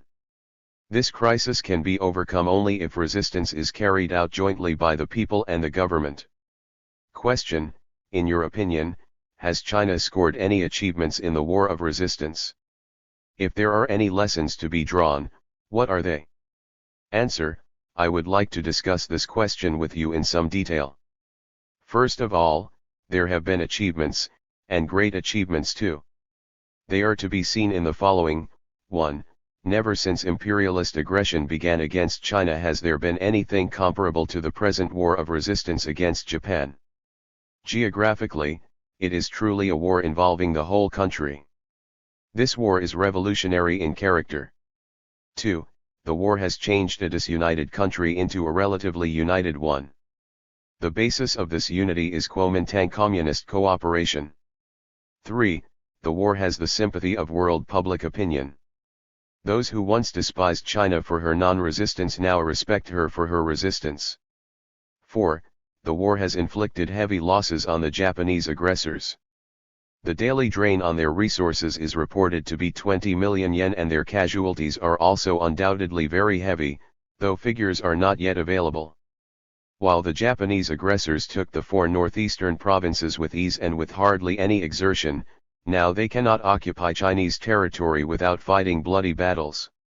The aggressors expected to be able to gorge themselves in China, but China's protracted resistance will bring about the collapse of Japanese imperialism. Thus China is fighting not only to save herself but also to discharge her great duty in the world anti-fascist front. Here also the revolutionary character of the war of resistance is manifest. 5. We have learned some lessons from the war. They have been paid for in territory and blood. As for the lessons, they are likewise great ones. Several months of fighting have disclosed many of China's weaknesses. They are manifest above all in the political sphere. Although geographically the war involves the whole country, it is not being waged by the whole nation. As in the past, the broad masses are restrained by the government from taking part, and so the war is not yet of a mass character. Unless it has a mass character, the war against Japanese imperialist aggression cannot possibly succeed. Some say, the war is already an all-embracing war. But this is true only in the sense that vast parts of the country are involved. As regards participation, it is still a partial war because it is being waged only by the government and the army, and not by the people. It is precisely here that the chief reason for the great loss of territory and for the many military setbacks during the last few months is to be found. Therefore, although the present armed resistance is a revolutionary one, its revolutionary character is incomplete because it is not yet a mass war. Here, too, the problem of unity is involved. Although the political parties and groups are relatively united as compared with the past, unity still falls far short of what is needed. Most of the political prisoners have not yet been released, and the ban on political parties has not been completely lifted. Relations are still very bad between the government and the people, between the army and the people, and between officers and men, and here one observes estrangement instead of unity. This is a fundamental problem. Unless it is solved, victory is out of the question. In addition, military blunders are another major reason for our losses in men and territory. The battles fought have been mostly passive, or to put it in military terms, have been battles of pure defense. We can never win by fighting this way. For the attainment of victory, policies radically different from the present ones are necessary in both the political and the military fields. These are the lessons we have learned. Question: what, then, are the political and military prerequisites? Answer: on the political side, first, the present government must be transformed into a united front government in which the representatives of the people play their part. This government must be at once democratic and centralized. It should carry out the necessary revolutionary policies. Secondly, the people must be granted freedom of speech, freedom of the press, and freedom of assembly and association and the right to take up arms against the enemy, so that the war will acquire a mass character. Thirdly, the people's livelihood must be improved through such measures as the abolition of exorbitant taxes and miscellaneous levies, the reduction of rent and interest, better conditions for workers, junior officers, and soldiers, preferential treatment for the families of the soldiers fighting the Japanese, and relief for victims of natural calamities and war refugees. Government finance should be based on the principle of equitable distribution of the economic burden, which means that those who have money should contribute money. Fourthly, there should be a positive foreign policy. Fifthly, cultural and educational policy should be changed. Sixthly, traitors must be sternly suppressed. The problem has become extremely serious. The traitors are running wild. At the front they are helping the enemy, in the rear they are creating disturbances, and some of them even put on an anti-Japanese pose and denounce patriotic people as traitors and have them arrested. Effective suppression of the traitors will be possible only when the people are free to cooperate with the government. On the military side, comprehensive reforms are required, the most important of these being to change from pure defense in strategy and tactics to the principle of active attack, to change the armies of the old type into armies of a new type, to change the method of forcible recruitment into one of arousing the people to go to the front, to change the divided command into a unified command, to change the indiscipline which alienates the army from the people into conscious discipline which forbids the slightest violation of the people's interests, to change the present situation in which the regular army is fighting alone into one in which extensive guerrilla warfare by the people is developed in coordination with regular army operations, and so on and so forth. All these political and military prerequisites are listed in our published 10-point program. They all conform to the spirit of Dr. Sun Yat-sen's three people's principles, his three great policies and his testament. The war can be won only when they are carried into effect. Question: what is the Communist Party doing to carry out this program? Answer: we take it as our task tirelessly to explain the situation and to unite with the Kuomintang and all other patriotic parties and groups in the effort to expand and consolidate the anti-Japanese National United Front, mobilize all forces and achieve victory in the war of resistance. The anti-Japanese National United Front is still very limited in scope and it is necessary to broaden it, that is, to arouse the masses of the people, as called for in Dr. Sun Yat-sen's testament, by mobilizing the people at the grassroots to join the United Front. Consolidation of the United Front means carrying out a common program which will be binding on all political parties and groups in their actions. We agree to accept Dr. Sun's revolutionary three people's principles, three great policies and testament as the common program of the United Front of all political parties and all social classes. But so far this program has not been accepted by all the parties, and above all the Kuomintang has not agreed to the proclamation of such an overall program. Dr. Sun Yat-sen's principle of nationalism has been partially put into practice by the Kuomintang, as shown in its resistance to Japan.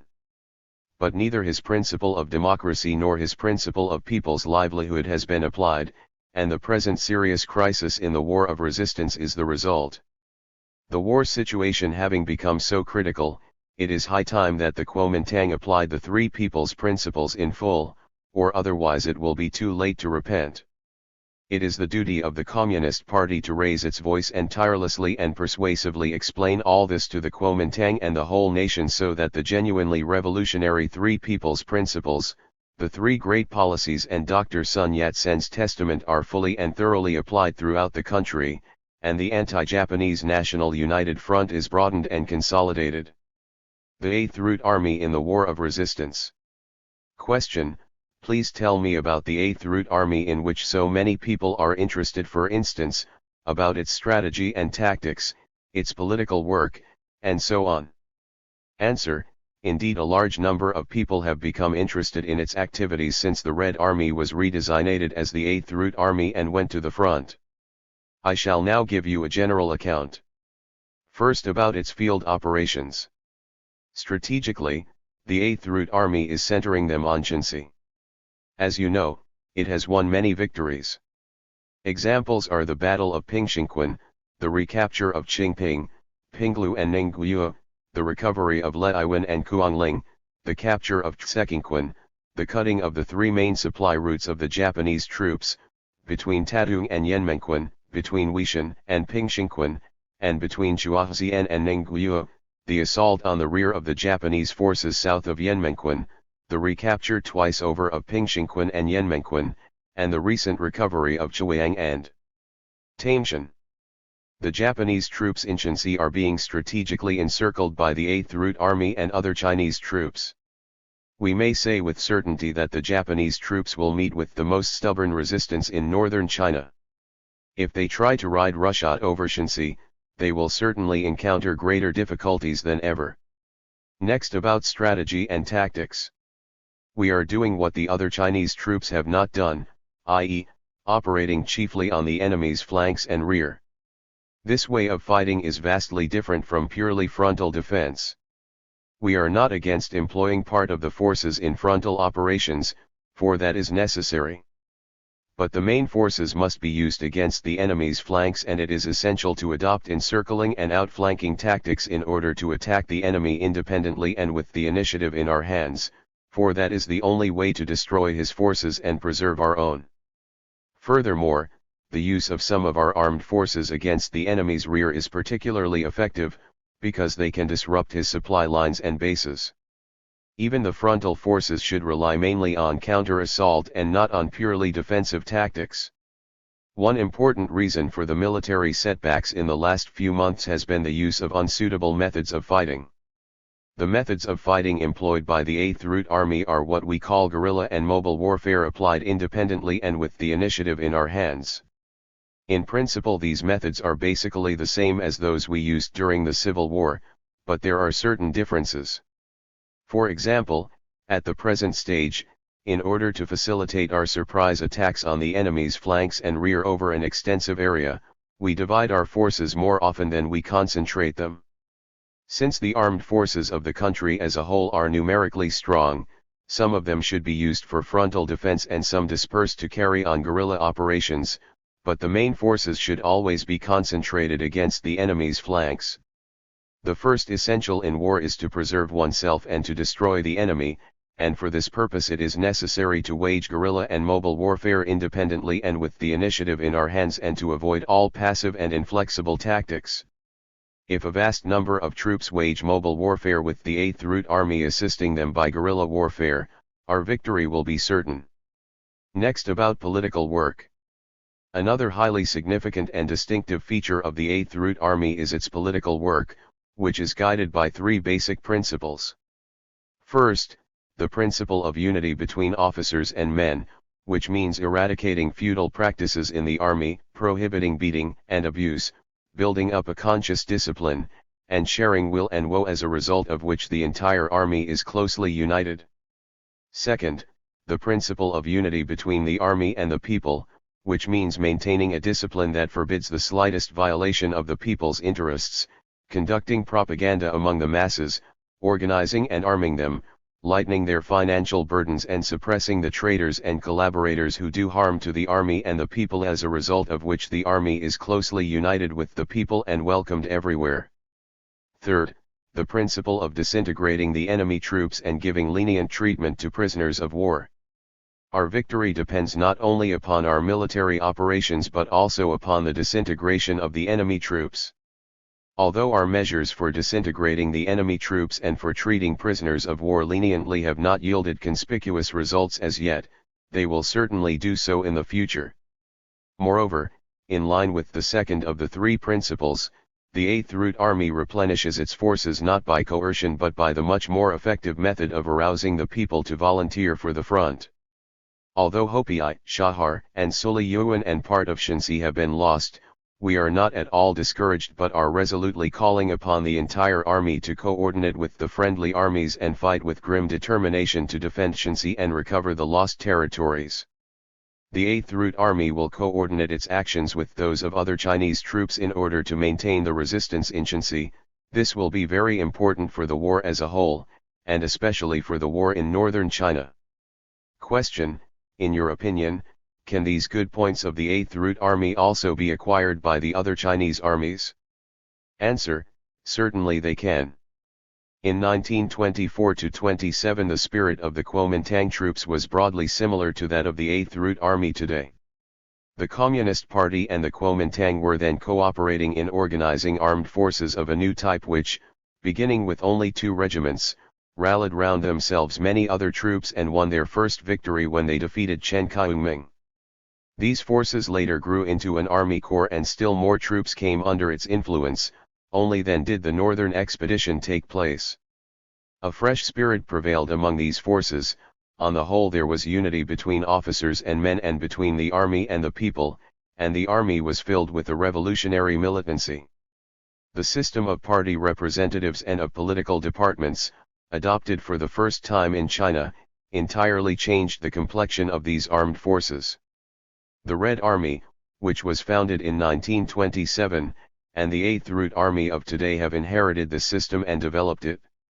In the revolutionary period of 1924-27, the armed forces which were imbued with this new spirit naturally employed methods of fighting consistent with their political outlook, operating not in a passive and inflexible way but with initiative and with an eagerness to take the offensive, and consequently they were victorious in the northern expedition. It is troops of this kind we need on the battlefields today. We do not necessarily need them in millions. With a nucleus of a few 100,000 such men, we can defeat Japanese imperialism. We deeply esteem the armies throughout the country for their heroic sacrifices since the War of Resistance began, but there are lessons to be learned from the bloody battles that have been fought. Question: Japanese army discipline being what it is, will not your policy of giving lenient treatment to prisoners of war prove ineffective? For instance, the Japanese command may kill the prisoners when you release them and the Japanese army as a whole will not understand the meaning of your policy. Answer: that is impossible. The more they kill, the more sympathy will be aroused for the Chinese forces among the Japanese soldiers. Such facts cannot be concealed from the rank and file. We will persevere in this policy of ours. For instance, we shall not change it even if the Japanese army carries out its declared intention of using poison gas against the Eighth Root Army. We shall go on giving lenient treatment to captured Japanese soldiers and to those captured junior officers who have fought us under coercion. We shall not insult or abuse them, but shall set them free after explaining to them the identity of the interests of the people of the two countries. Those who do not want to go back may serve in the Eighth Root Army. If an international brigade appears on the anti-Japanese battlefront, they may join it and take up arms against Japanese imperialism. Capitulationism in the War of Resistance. Question: I understand that while carrying on the war, Japan is spreading peace rumors in Shanghai. What are her real objectives? Answer: After succeeding in certain of their plans, the Japanese imperialists will once again put up a smokescreen of peace in order to attain three objectives. They are, 1. To consolidate the positions already captured for use as a strategic springboard for further offensives, 2. To split China's anti-Japanese front, and 3. To break up the international front of support for China. The present peace rumors are simply the first smoke bomb.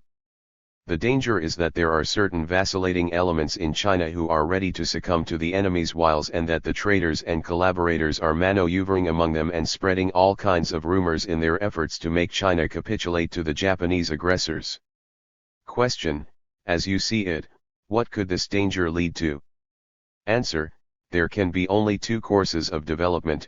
Either the Chinese people will overcome capitulationism, or capitulationism will prevail, with the result that the anti-Japanese front will be split and China will be plunged into disorder. Question: which of the two is the more likely? Answer: the whole Chinese people demand that the war be fought to a finish. If a section of the ruling group takes the road of capitulation, the rest who remain firm will certainly oppose it and carry on resistance together with the people. Of course, it would be a misfortune for China's anti-Japanese front. But I am sure that the capitulationists cannot win mass support, and that the masses will overcome capitulationism, persevere in the war and achieve victory. Question: may I ask how capitulationism can be overcome? Answer: both by words, that is, by exposing the danger of capitulationism, and by deeds, that is, by organizing the masses to stop the capitulationist activities. Capitulationism has its roots in national defeatism or national pessimism, that is, in the idea that having lost some battles, China has no strength left to fight Japan. These pessimists do not realize that failure is the mother of success, that the lessons learned from failures are the basis for future triumphs. They see the defeats but not the successes in the war of resistance, and in particular they fail to see that our defeats contain the elements of victory, while the enemy's victories contain the elements of defeat. We must show the masses of the people the victorious prospects of the war and help them to understand that our defeats and difficulties are temporary, and that, as long as we keep on fighting in spite of all setbacks, the final victory will be ours. Deprived of a mass base, the capitulationists will have no chance to play their tricks, and the anti-Japanese front will be consolidated. Democracy and the war of resistance. Question: what is the meaning of democracy as put forward by the Communist Party in its program? Does it not conflict with a wartime government? Answer: not at all. The Communist Party put forward the slogan of a democratic republic as early as August 1936. Politically and organizationally, the slogan signifies: 1. The state and government must not belong to a single class but must be based on the alliance of all the anti-Japanese classes to the exclusion of traitors and collaborators, and must include the workers, the peasants, and other sections of the petty bourgeoisie. 2. The organizational form of such a government will be democratic centralism, which is at once democratic and centralized, with the two seeming opposites of democracy and centralization united in a definite form. 3. This government will grant the people all the necessary political freedoms, especially the freedom to organize and train and arm themselves for self-defense. In these three respects, it can be seen that a democratic republic in no way conflicts with a wartime government, but is precisely the form of state and government advantageous to the war of resistance. Question: is not democratic centralism a self-contradictory term? Answer: we must look not only at the term but at the reality. There is no impassable gulf between democracy and centralism, both of which are essential for China. On the one hand, the government we want must be truly representative of the popular will, it must have the support of the broad masses throughout the country, and the people must be free to support it and have every opportunity of influencing its policies. This is the meaning of democracy. On the other hand, the centralization of administrative power is also necessary, and once the policy measures demanded by the people are transmitted to their own elected government through their representative body, the government will carry them out and will certainly be able to do so smoothly, so long as it does not go against the policy adopted in accordance with the people's will. This is the meaning of centralism. Only by adopting democratic centralism can a government be really strong, and this system must be adopted by China's government of national defense in the anti-Japanese war. Question: this does not correspond to a war cabinet, does it? Answer: it does not correspond to some of the war cabinets of the past. Question: have there ever been any war cabinets of this kind? Answer: yes. Systems of government in wartime may generally be divided into two kinds, as determined by the nature of the war. One kind is democratic centralism and the other absolute centralism. All wars in history may be divided into two kinds according to their nature, just wars and unjust wars. For instance, the Great War in Europe some 20 years ago was an unjust, imperialist war. The governments of the imperialist countries forced the people to fight for the interests of imperialism and thus went against the people's interests, these circumstances necessitating a type of government such as the Lloyd George government in Britain. Lloyd George repressed the British people, forbidding them to speak against the imperialist war and banning organizations or assemblies that expressed popular opinion against the war. Even though Parliament remained, it was merely the organ of a group of imperialists, a parliament which rubber-stamped the war budget. The absence of unity between the government and the people in a war gives rise to a government of absolute centralism with all centralism and no democracy. But historically there have also been revolutionary wars, example in France, Russia, and present-day Spain. In such wars the government does not fear popular disapproval, because the people are most willing to wage this kind of war. Far from fearing the people, it endeavors to arouse them and encourages them to express their views so that they will actively participate in the war, because the government rests upon the people's voluntary support. China's War of National Liberation has the full approval of the people and cannot be won without their participation, therefore democratic centralism becomes a necessity. In the Northern Expedition of 1926-27, too, the victories were achieved through democratic centralism. Thus it can be seen that when the aims of a war directly reflect the interests of the people, the more democratic the government, the more effectively can the war be prosecuted.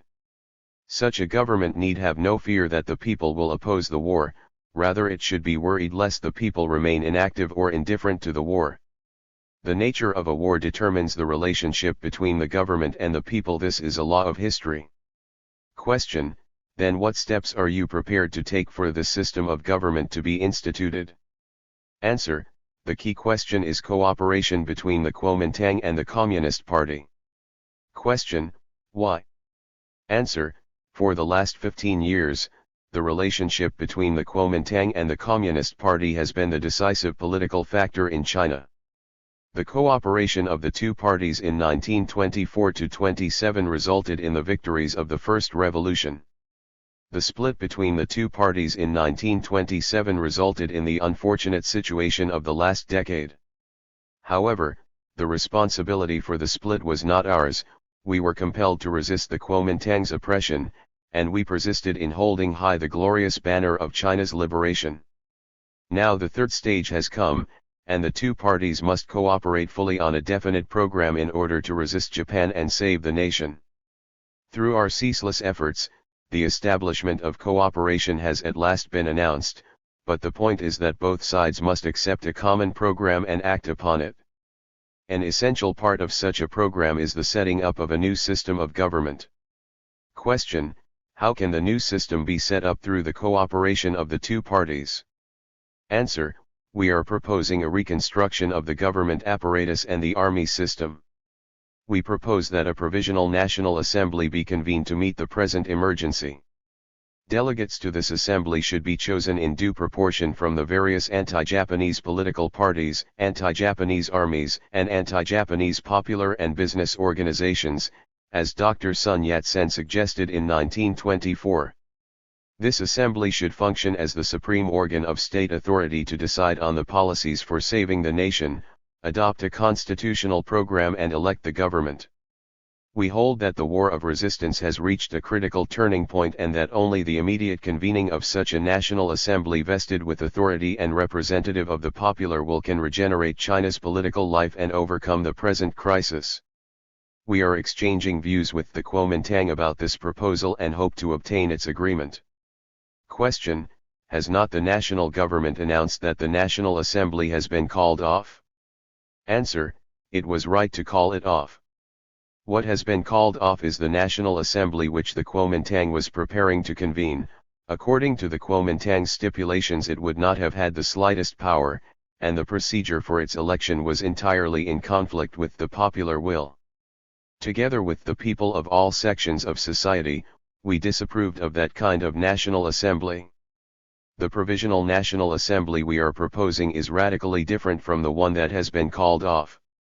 The convening of this Provisional National Assembly will undoubtedly impart a new spirit to the whole country and provide the essential prerequisite for reconstructing the government apparatus and the army and for mobilizing the entire people.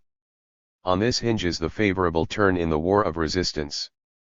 The situation and tasks in the anti-Japanese war after the fall of Shanghai and Taiyuan. November 12, 1937. This was the outline for a report made by Comrade Mao Zedong in Yan'an, in November 1937 at a meeting of party activists.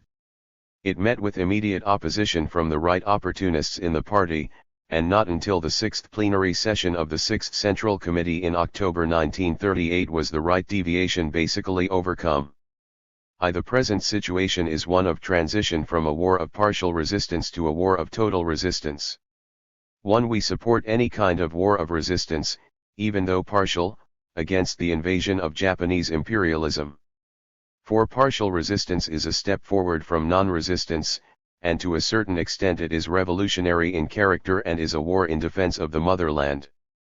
2. However, a war of partial resistance by the government alone without the mass participation of the people will certainly fail, as we have already pointed out, at the meeting of party activists in Yan'an in April of this year, at the party's national conference in May, and in the Resolution 1 of the Political Bureau of the Central Committee in August. For it is not a national revolutionary war in the full sense, not a people's war. 3. We stand for a national revolutionary war in the full sense, a war in which the entire people are mobilized, in other words, total resistance. For only such resistance constitutes a people's war and can achieve the goal of defending the motherland. For although the war of partial resistance advocated by the Kuomintang also constitutes a national war and is revolutionary in character to a certain extent, its revolutionary character is far from complete. Partial resistance is bound to lead to defeat in the war, it can never successfully defend the motherland. 5. Herein lies the difference in principle between the stand of the Communist Party and the present stand of the Kuomintang with regard to resistance. If Communists forget this difference in principle, they will be unable to guide the war of resistance correctly, they will be powerless to overcome the Kuomintang's one-sidedness, and they will debase themselves to the point of abandoning their principles and reduce their party to the level of the Kuomintang. That would be a crime against the sacred cause of the National Revolutionary War and the defense of the motherland. 6. In a national revolutionary war in the full sense, in a war of total resistance, it is essential to put into effect the 10-point program for resisting Japan and saving the nation proposed by the Communist Party, and it is essential to have a government and an army that will enforce this program in its entirety. 7. The situation after the fall of Shanghai and Taiyuan is as follows. 1. In northern China, regular warfare in which the Kuomintang played the chief role has ended, and guerrilla warfare in which the Communist Party is playing the chief role has become primary. In Jiangsu and Zhejiang provinces, the Japanese aggressors have broken through the Kuomintang's battle lines and are advancing on Nanking and the Yangtze Valley. It is already clear that the Kuomintang's partial resistance cannot last long. 2. In their own imperialist interests, the governments of Britain, the United States and France have indicated that they will help China, but so far there has been only verbal sympathy and no practical aid whatsoever. 3. The German and Italian fascists are doing everything to assist Japanese imperialism. 4. the Kuomintang is still unwilling to make any fundamental change in its one-party dictatorship and autocratic rule over the people, through which it is carrying on partial resistance. This is one side of the picture. The other side is seen in the following. 1. The political influence of the Communist Party and the Eighth Route Army is spreading fast and far, and they are being acclaimed throughout the country as the saviors of the nation. The Communist Party and the Eighth Route Army are determined to keep up the guerrilla warfare in northern China, so as to defend the whole country, tie down the Japanese aggressors and hinder them from attacking the Central Plains and the Northwest. 2. The mass movement has developed a step further. 3. The national bourgeoisie is leaning towards the left. 4. Forces favoring reforms are growing within the Kuomintang. 5. The movement to oppose Japan and aid China is spreading among the people of the world. 6. The Soviet Union is preparing to give practical assistance to China. This is the other side of the picture. 8. Therefore, the present situation is one of transition from partial to total resistance. While partial resistance cannot last long, total resistance has not yet begun. The transition from one to the other, the gap in time, is fraught with danger. 9. In this period, China's partial resistance may develop in one of three directions. The first is the ending of partial resistance and its replacement by total resistance. This is what the majority of the nation demands, but the Kuomintang is still undecided. The second is the ending of armed resistance and its replacement by capitulation. This is what the Japanese aggressors, the collaborators, and the pro-Japanese elements demand, but the majority of the Chinese people oppose it. The third is the coexistence of armed resistance and capitulation in China.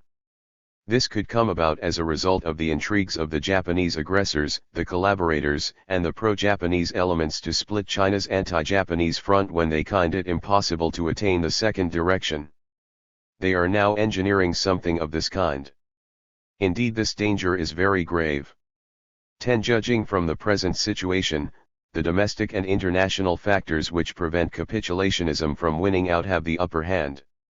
These factors include Japan's persistence in its policy of subjugating China, which leaves China no alternative but to fight, the existence of the Communist Party and the Eighth Route Army, the wishes of the Chinese people, the wishes of the majority of the Kuomintang members, the anxiety of Britain, the United States and France lest capitulation by the Kuomintang damage their interests, the existence of the Soviet Union and its policy of helping China, the high hopes which the Chinese people place, not without foundation, in the Soviet Union.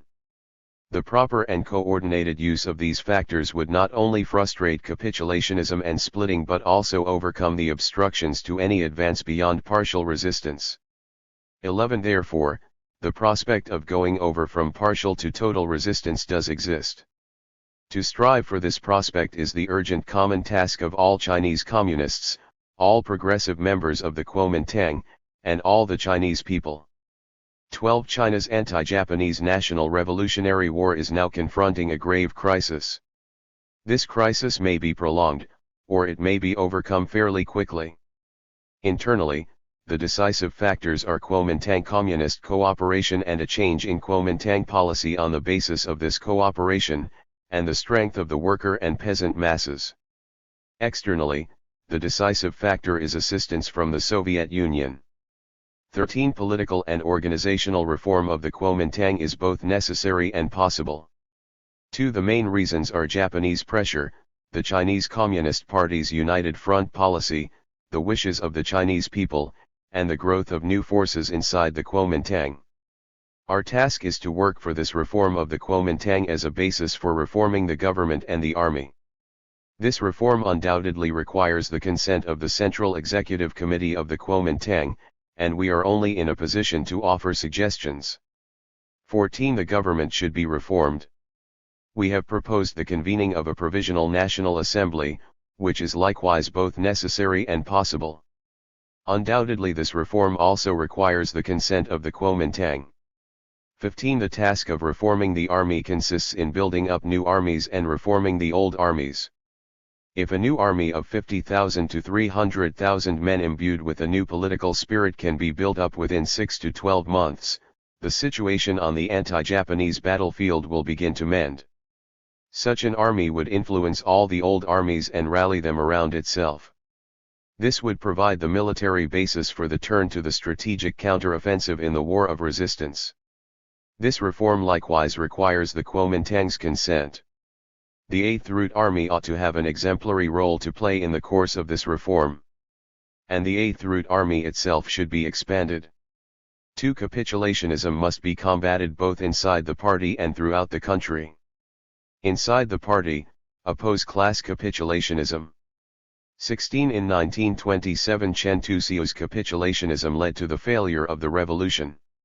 No member of our party should ever forget this historical lesson written in blood. 17. With regard to the party's line of an anti-Japanese national united front, the main danger inside the party before the Lukaochao incident was left opportunism, that is, closed-doorism, the reason being chiefly that the Kuomintang had not yet begun to resist Japan. 18. Since the Lukaochao incident, the main danger inside the party is no longer left closed-doorism but right opportunism, that is, capitulationism, the reason being chiefly that the Kuomintang has begun to resist Japan. 19. Already in April at the Yenin meeting of party activists, then again in May at the National Conference of the party, and especially in August at the meeting of the Political Bureau of the Central Committee, the Loquan meeting, we posed the following question: will the proletariat lead the bourgeoisie in the united front, or the bourgeoisie the proletariat? Will the Kuomintang draw over the Communist Party, or the Communist Party the Kuomintang? In relation to the current specific political task this question means, is the Kuomintang to be raised to the level of the 10-point program for resisting Japan and saving the nation, to the level of the total resistance advocated by the Communist Party? Or is the Communist Party to sink to the level of the Kuomintang dictatorship of the landlords and bourgeoisie, to the level of partial resistance? 20. Why must we pose the question so sharply? The answer is: on the one hand, we have the Chinese bourgeoisie's proneness to compromise, the Kuomintang's superiority in material strength, the declaration and the decisions of the third plenary session of the Central Executive Committee of the Kuomintang, which slander and insult the Communist Party and cry out for an end to the class struggle, the Kuomintang's yearning for the capitulation of the Communist Party and its widespread propaganda to this end, Chiang Kai-shek's attempts to place the Communist Party under his control, the Kuomintang's policy of restricting and weakening the Red Army and the anti-Japanese democratic base areas, the plan concocted during the Kuomintang's Lushan Training Course 3 in July to reduce the Communist Party's strength by 2/5 in the course of the War of Resistance, the attempts of the Kuomintang to seduce communist cadres with offers of fame and fortune and wine and women, the political capitulation of certain petty bourgeois radicals, represented by Chiang Kai-shek IV, etc. On the other hand, we have the uneven theoretical level among communists, the fact that many of our party members lack the experience of cooperation between the two parties gained during the Northern Expedition, the fact that a large number of party members are of petty bourgeois origin, the reluctance of some party members to continue a life of bitter struggle, the tendency towards unprincipled accommodation with the Kuomintang in the United Front, the emergence of a tendency towards a new type of warlordism in the Eighth Route Army, the emergence of the problem of communist participation in the Kuomintang government, the emergence of a tendency towards excessive accommodation in the anti-Japanese democratic base areas, etc. We must sharply pose the question of who is to lead and must resolutely combat capitulationism in view of the grave situation described above. 21. For several months now, and especially since the outbreak of the War of Resistance, the Central Committee and party organizations at all levels have waged a clear-cut and firm struggle against capitulationist tendencies, actual or potential, have taken various necessary precautions against them and have achieved good results. The Central Committee has issued a draft Resolution 5 on the problem of communist participation in the government. A struggle has been started against the tendency towards new warlordism in the Eighth Route Army.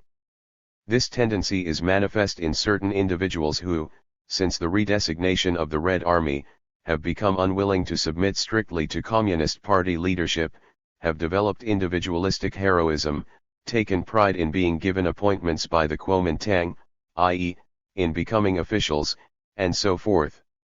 The tendency towards this new type of warlordism has the same root, the reduction of the Communist Party to the level of the Kuomintang, and the same result, the alienation of the masses, as the tendency towards the old type of warlordism, which expressed itself in beating and abusing people, violating discipline, etc.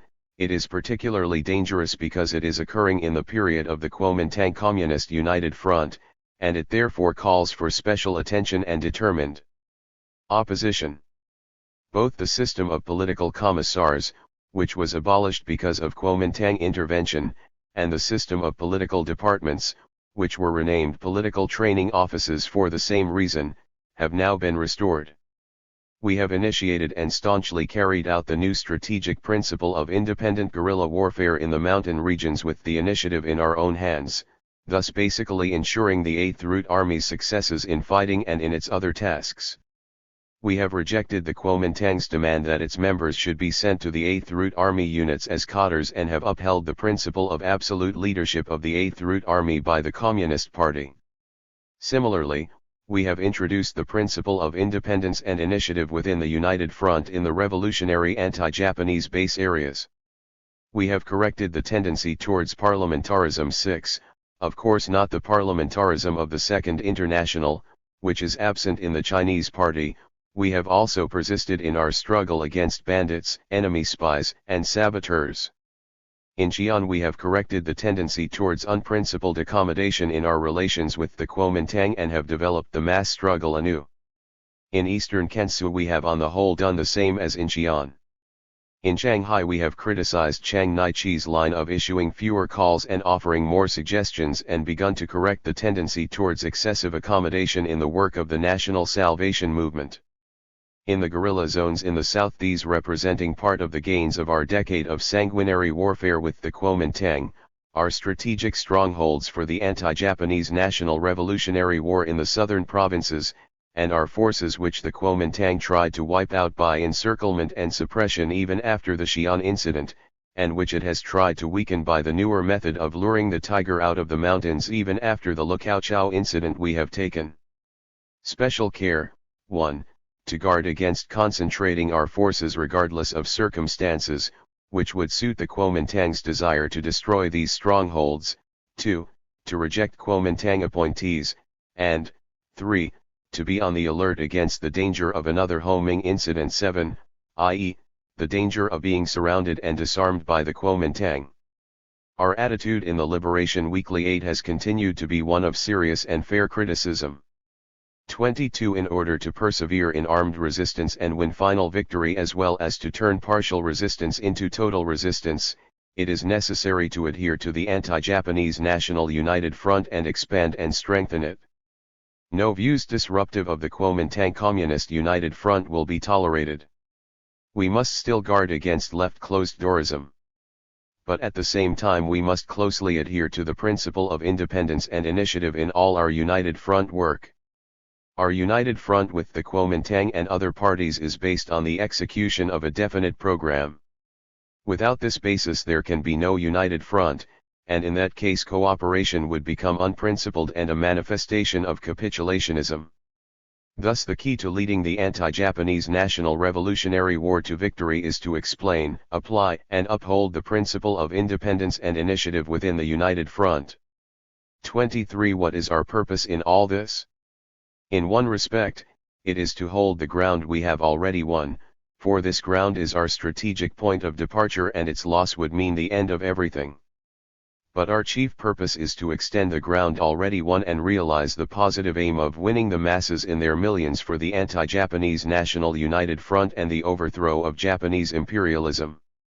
Holding our ground and extending it are inseparably connected.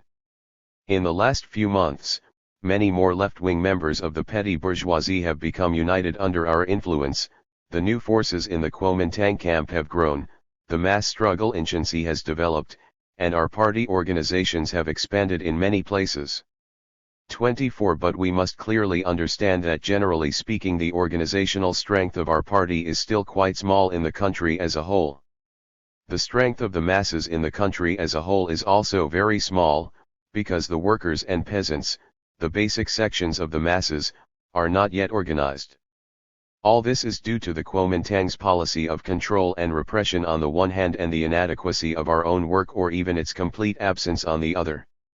This is the fundamental weakness of our party in the present anti-Japanese National Revolutionary War. Unless we overcome this weakness, Japanese imperialism cannot be defeated. To this end we must apply the principle of independence and initiative within the united front and overcome all tendencies towards capitulation or excessive accommodation. In the country as a whole, oppose national capitulationism. 25 The above points deal with class capitulationism. This tendency would lead the proletariat to accommodate itself to bourgeois reformism and bourgeois lack of thoroughness. Unless it is overcome, we cannot succeed in carrying forward the anti-Japanese National Revolutionary War, in turning partial resistance into total resistance and in defending the motherland. But there is also the other kind of capitulationism, national capitulationism, which would lead China to accommodate herself to the interests of Japanese imperialism, make China a Japanese colony and turn the Chinese people into colonial slaves. This tendency has now appeared in the right wing of the anti-Japanese National United Front. 26 The left wing of the anti-Japanese National United Front is composed of the communist-led masses, which include the proletariat, the peasantry, and the urban petty bourgeoisie. Our task is to do our utmost to extend and consolidate this wing. The accomplishment of this task is the basic prerequisite for reforming the Kuomintang, the government, and the army, for establishing a unified democratic republic, for turning partial resistance into total resistance and for overthrowing Japanese imperialism. 27 The intermediate section of the anti-Japanese National United Front is composed of the national bourgeoisie and the upper stratum of the petty bourgeoisie. Those for whom the leading Shanghai newspapers speak are now tending towards the left, 9 While some members of the Fuxing Society have begun to vacillate and some members of the CC clique are also wavering. 10 The armies resisting Japan have learned severe lessons, and some have begun or are preparing to introduce reforms. Our task is to help the intermediate section to move forward and change its stand. 28 The right wing of the anti-Japanese National United Front consists of the big landlords and big bourgeoisie, and it is the nerve center of national capitulationism. It is inevitable that these people should tend towards capitulationism, for they fear both the destruction of their property in the war and the rise of the masses. Many of them are already collaborators, many have become or are ready to become pro-Japanese, many are vacillating, and only a few, owing to special circumstances, are firmly anti-Japanese. Some of them have joined the National United Front for the time being under compulsion and with reluctance. Generally speaking, it will not be long before they split away. Indeed, many of the worst elements among the big landlords and big bourgeoisie are at this very moment engineering a split in the anti-Japanese National United Front. They are manufacturing rumors, and stories such as the communists are engaged in insurrection and the Eighth Route Army is in retreat are sure to multiply daily. Our task is to combat national capitulationism resolutely and, in the course of this struggle, to expand and consolidate the left wing and help the intermediate section to move forward and change its stand. The relation between class capitulationism and national capitulationism. 29 Class capitulationism is actually the reserve force of national capitulationism in the anti-Japanese National Revolutionary War. It is a vile tendency that lends support to the camp of the right wing and leads to defeat in the war. We must fight this tendency inside the Communist Party and the proletariat and extend the fight to all spheres of our work, in order to invigorate the struggle against national capitulationism, and in order to achieve the liberation of the Chinese nation and the emancipation of the toiling masses. Notes. 1. This refers to the resolution on the present situation and the tasks of the party adopted by the Political Bureau of the Central Committee of the Chinese Communist Party at its meeting in Loquan, Northern Shenzi, on August 25, 1937. The full text reads as follows. 1. the military provocation by the Japanese aggressors at Liaochao and their occupation of Peiping and Tientsin represent only the beginning of their large-scale invasion of China south of the Great Wall. They have already begun their national mobilization for war. Their propaganda that they have no desire to aggravate the situation is only a smokescreen for further attacks. 2. Under the pressure of the Japanese aggressors' attacks and the Chinese people's indignation, the Nanking government is beginning to make up its mind to fight. General defense arrangements and actual resistance in some places have already started. Full-scale war between China and Japan is inevitable. The resistance at Liaochao on July 7 marked the starting point of China's national war of resistance. 3. Thus a new stage has opened in China's political situation, the stage of actual resistance. The stage of preparation for resistance is over. In the present stage the central task is to mobilize all the nation's forces for victory in the war of resistance. The winning of democracy, which was not accomplished in the previous stage because of the Kuomintang's unwillingness and the inadequate mobilization of the people, is a task that must be fulfilled in the course of the struggle for victory in the war of resistance. 4. Our differences and disputes with the Kuomintang and other anti-Japanese groups in this new stage are no longer about whether to wage war of resistance but about how to win victory. 5. The key to victory in the war now lies in developing the resistance that has already begun into a war of total resistance by the whole nation. Only through such a war of total resistance can final victory be won. The 10-point program for resisting Japan and saving the nation now proposed by our party spells out concretely the way to win final victory in the war of resistance. 6. A great danger lurks in the present state of resistance. The main reason for this danger is that the Kuomintang is still unwilling to arouse the whole people to take part in the war. Instead, it regards the war as the concern of the government alone, and at every turn fears and restricts the people's participation in the war, prevents the government and the army from forming close ties with the people, denies the people the democratic right to resist Japan and save the nation, and refuses to reform the government apparatus thoroughly and to turn the government into a national defense government of the whole nation. A war of resistance of this kind may achieve partial victories, but never final victory. On the contrary, it may end in grievous failure. 7. The existence of serious weaknesses in the war of resistance may lead to many setbacks, retreats, internal splits, betrayals, temporary and partial compromises and other such reverses. Therefore it should be realized that the war will be an arduous and protracted war. But we are confident that, through the efforts of our party and the whole people, the resistance already started will sweep aside all obstacles and continue to advance and develop. We must overcome all difficulties and firmly fight for the realization of the 10-point program for victory proposed by our party. We must firmly oppose all wrong policies which run counter to it and combat national defeatism and the pessimism and despair it engenders. 8. Together with the people and the armed forces under the leadership of the party, members of the Communist Party must actively take their stand in the forefront of the struggle, become the core of the nation's resistance and do their utmost to develop the anti-Japanese mass movement. They must never for a moment relax or miss a single opportunity to do propaganda among the masses and to organize and arm them. Victory in the war of resistance against Japan will be certain provided the masses in their millions are really organized in the National United Front.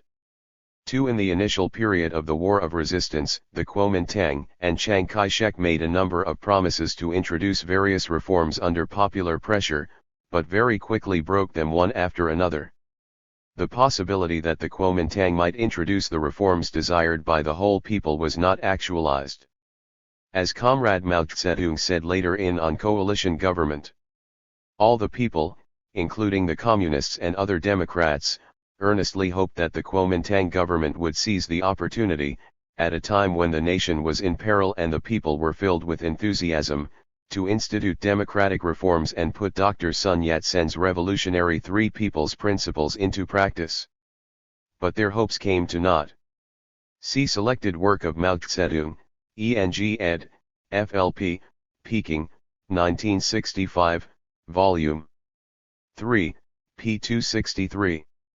3. The Lushan training course was set up by Chiang Kai-shek at Lushan, Gyeongsi Province, to train high and middle-ranking officials of the Kuomintang party and government to form the core of his reactionary regime.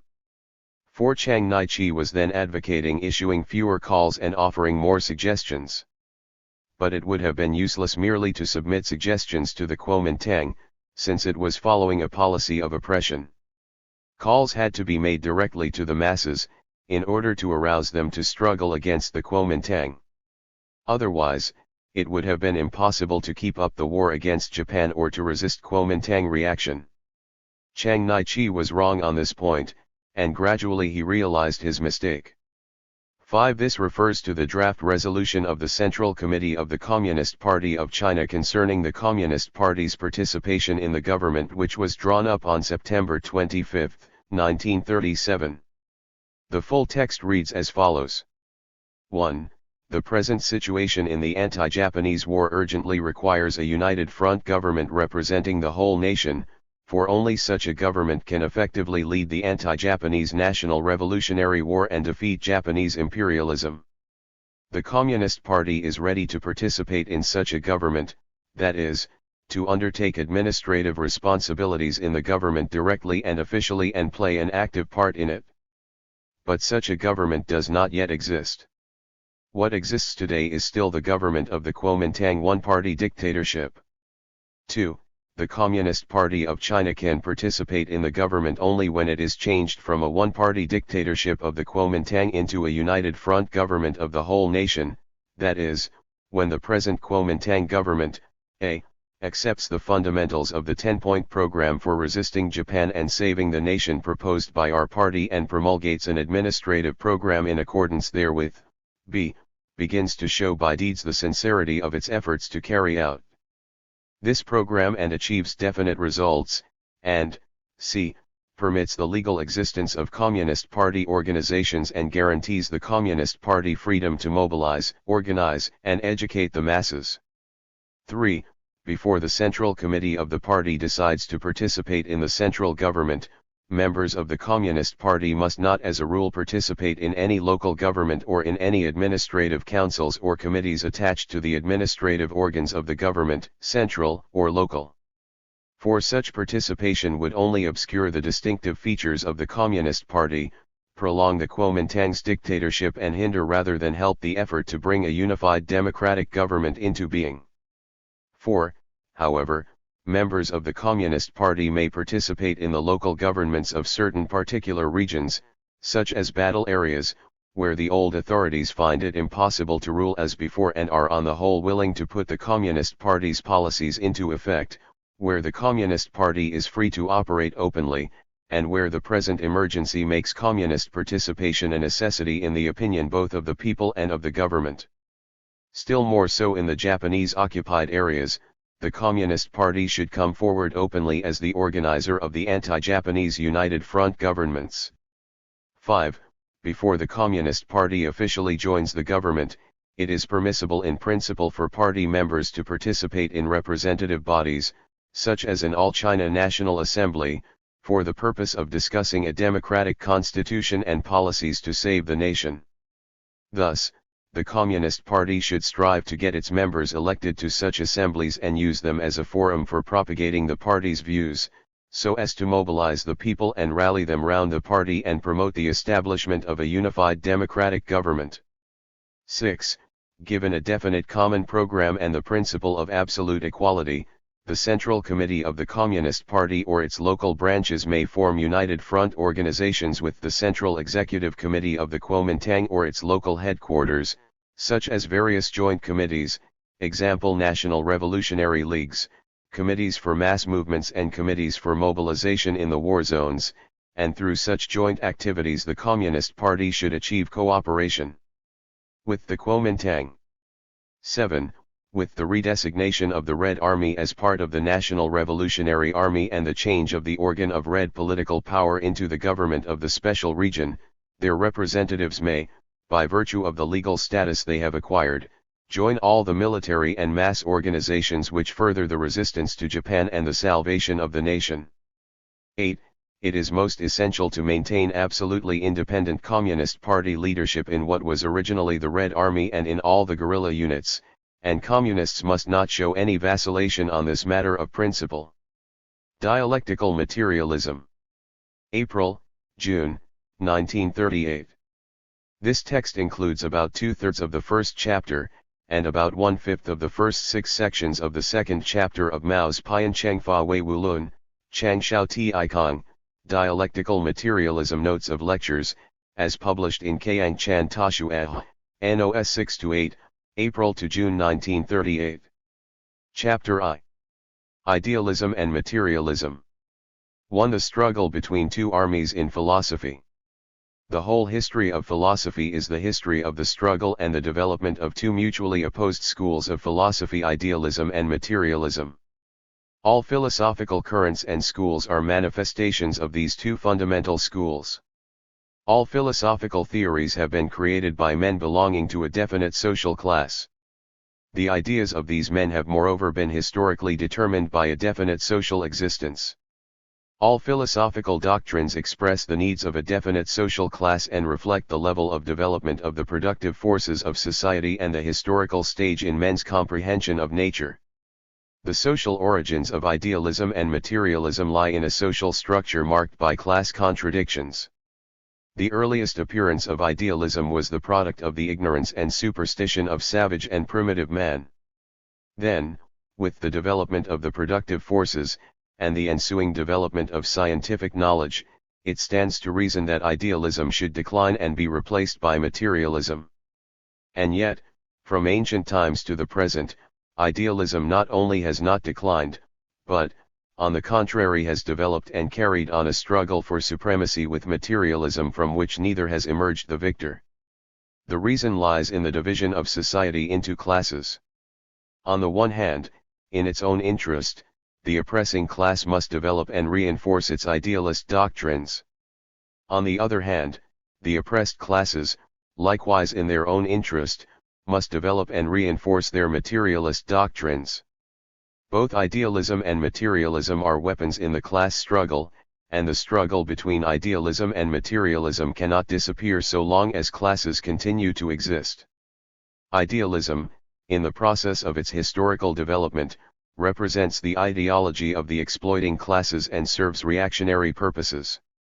Materialism, on the other hand, is the worldview of the revolutionary class. In a class society, it grows and develops in the midst of an incessant struggle against the reactionary philosophy of idealism. Consequently, the history of the struggle between idealism and materialism in philosophy reflects the struggle of interests between the reactionary class and the revolutionary class. A given philosophical tendency is in the last analysis a manifestation in a particular guise of the policy of the social class to which the philosophers belong. The distinguishing characteristic of Marxist philosophy, i.e., dialectical materialism, is its effort to explain clearly the class nature of all social consciousness, including philosophy.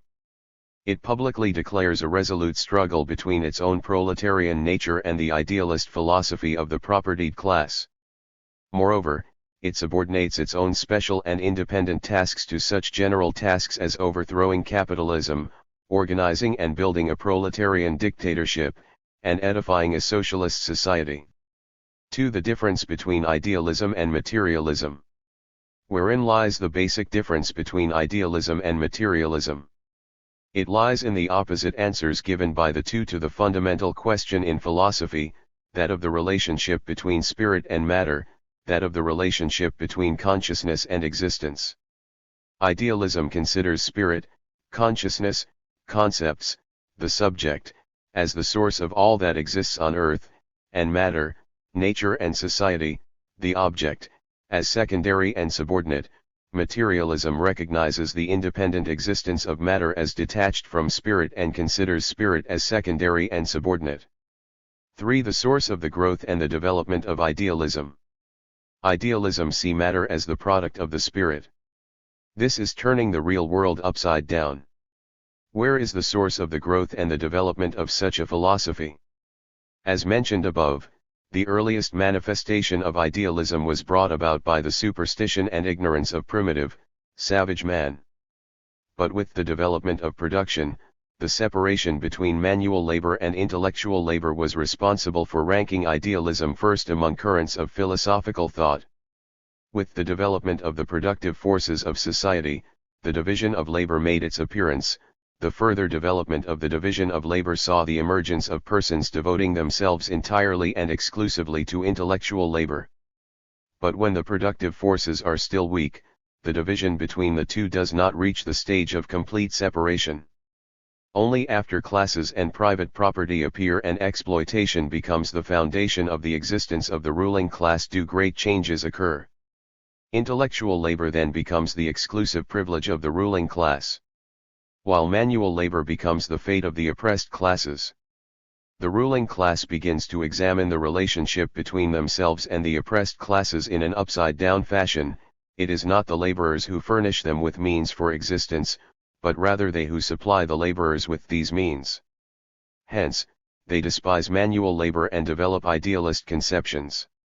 To eliminate the distinction between manual labor and intellectual labor is one of the preconditions for eliminating idealist philosophy. The social route that makes possible the development of idealist philosophy lies principally in the fact that this kind of philosophical consciousness is the manifestation of the interests of the exploiting class. The final decline of idealism will come with the elimination of classes, after the establishment of a communist society. The source that enables idealism to develop and deepen and gives it the strength to struggle with materialism must be sought in the process of human knowing. When men think, they must use concepts. This can easily cause our knowledge to be split into two aspects: reality, which is of an individual and particular character, and concepts, which are of a general character. In the nature of things, the particular and the general are inseparably linked. Once separated, they depart from objective truth. To separate the general from the particular, and to view the general as objective reality and the particular merely as the form in which the general exists, this is the method adopted by all idealists. All idealists put consciousness, spirit, or concepts in place of objective reality existing independently from human consciousness. They cannot point out the materialist truth according to which consciousness is limited by matter, but believe that only consciousness is active, whereas matter is only an inert composite entity.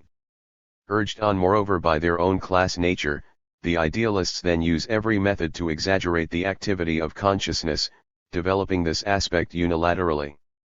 Idealism in economics exaggerates beyond measure a non-essential aspect of exchange, raising the law of supply and demand to the status of the fundamental law of capitalism. Idealist historians regard heroes as the makers of history. Idealist politicians regard politics as omnipotent.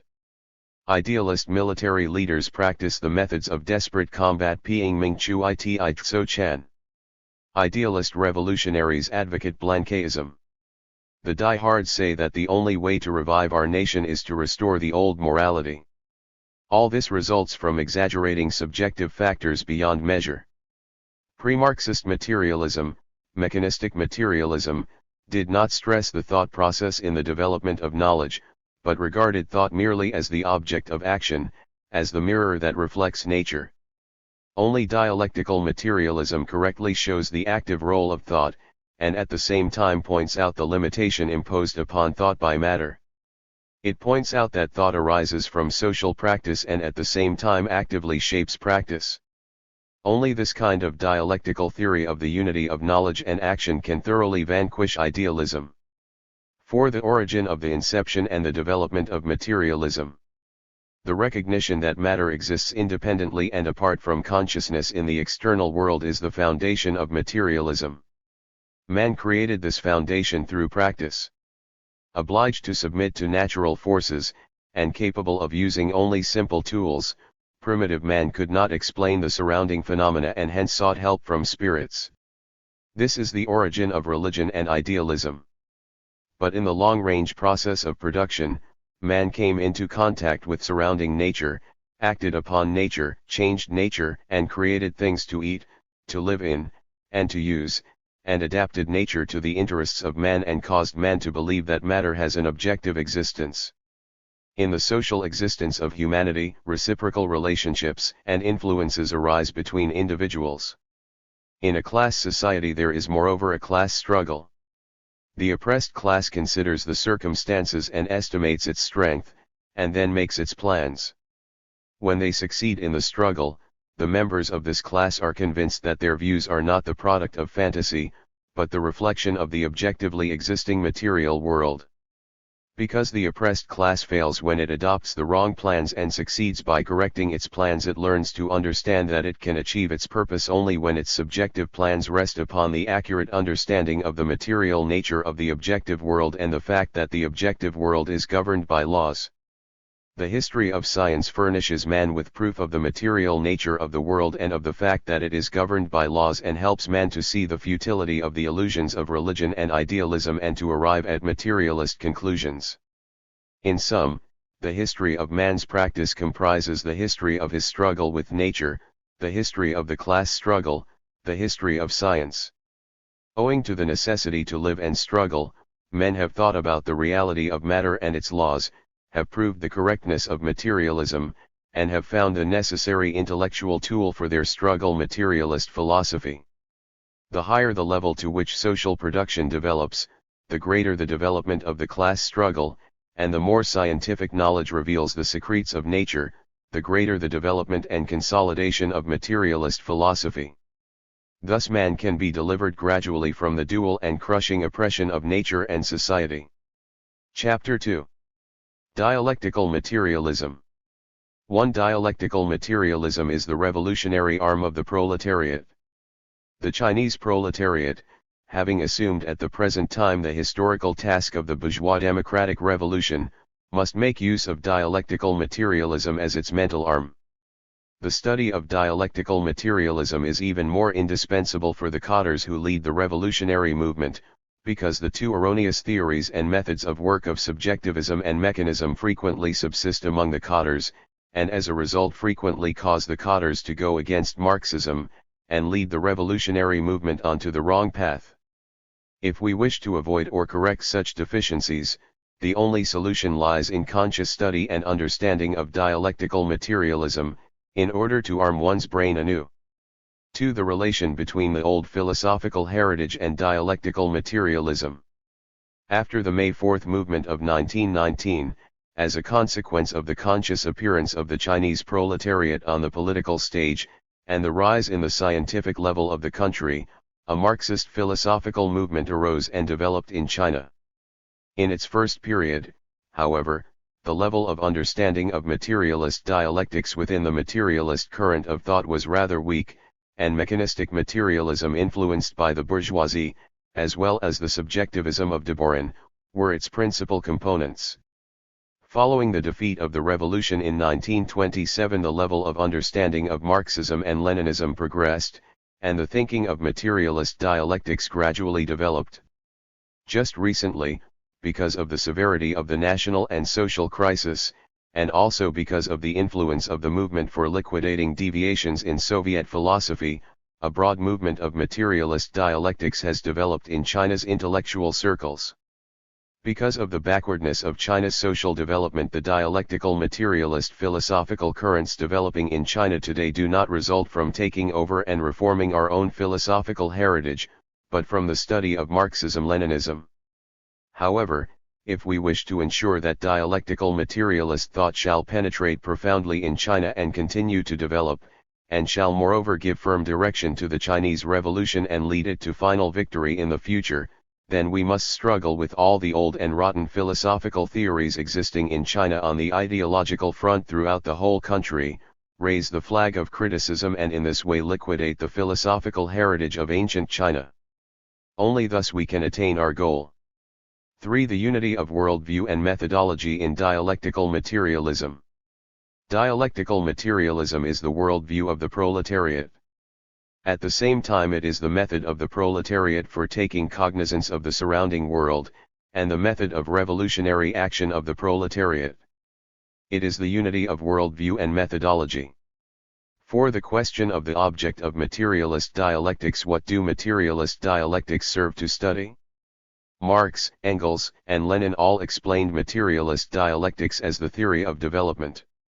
Under the heading of the object of philosophy we must still solve another problem, namely the problem of the unity of dialectics, logic, and epistemology. Materialist dialectics is the only scientific epistemology, and it is also the only scientific logic. Materialist dialectics studies the origin and development of our knowledge of the outside world. It studies the transition from not knowing to knowing and from incomplete knowledge to more complete knowledge. It studies how the laws of the development of nature and society are daily reflected more profoundly and more extensively in the mind of humanity. This is precisely the unity of materialist dialectics with epistemology. The essence of the concept of development consists in regarding laws as the reflection in and transplanting to our minds, moreover further elaborated in our minds, of the manifestations of the movement of matter. Only by using materialism to arrive at a solution of the problem of the relations between existence and thought, only by taking one's stand on the theory of the reflection, can one arrive at a thorough solution to the problems of dialectics, logic, and epistemology. 5. On matter.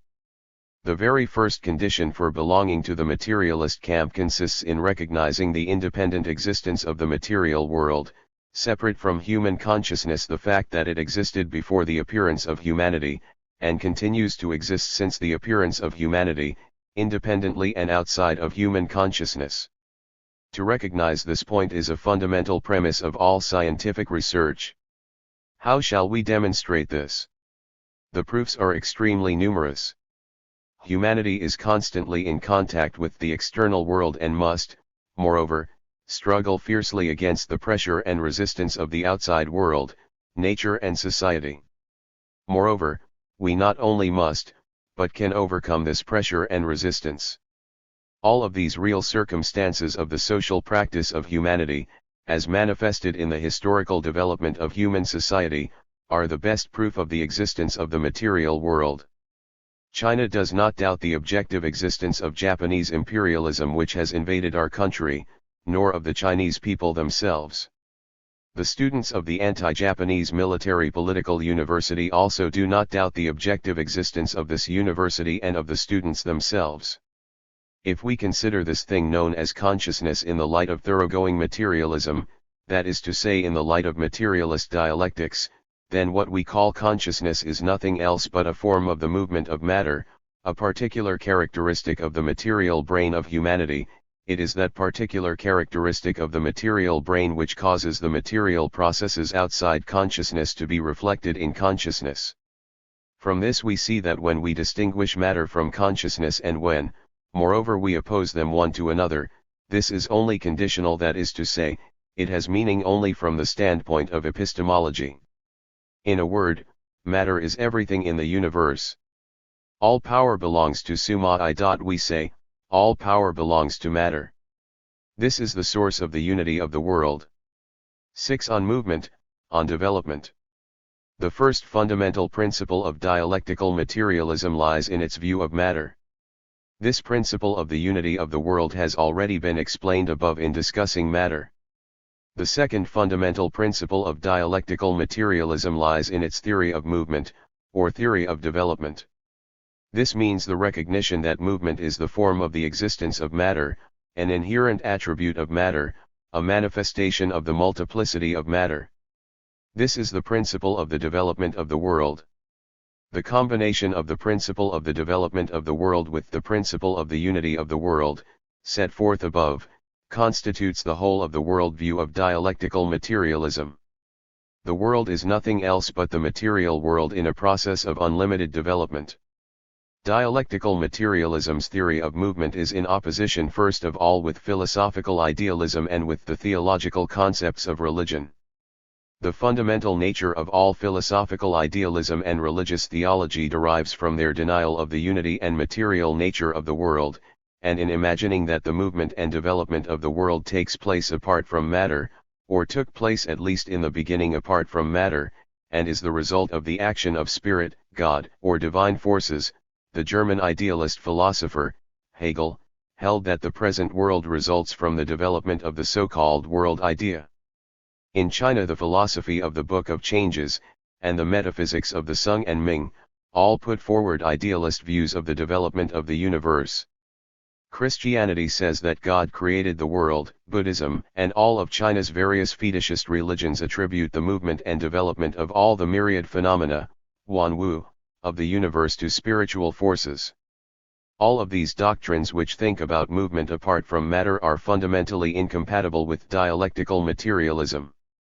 Dialectical materialism considers that rest or equilibrium are merely one element of movement, that they are merely one particular circumstance of movement. A sentence popular with the metaphysical thinkers of ancient China, "Heaven does not change and the way also does not change," corresponds to a theory of the immobility of the universe. In their view, the basic nature of the universe and of society was eternally unchanging. The reason why they adopted this attitude is to be found primarily in their class limitations. If the feudal landlord class had recognized that the basic nature of the universe and of society is subject to movement and development, then most certainly they would have been pronouncing in theory a death sentence on their own class. The philosophies of all reactionary forces are theories of immobilism. Revolutionary classes and the popular masses have all perceived the principle of the development of the world, and consequently advocate transforming society and the world. Their philosophy is dialectical materialism. The causes of the transformation of matter is to be found not without, but within. It is not because of the impulsion of external mechanical forces, but because of the existence within the matter in question of two components different in their nature and mutually contradictory which struggle with one another, thus giving an impetus to the movement and development of the matter.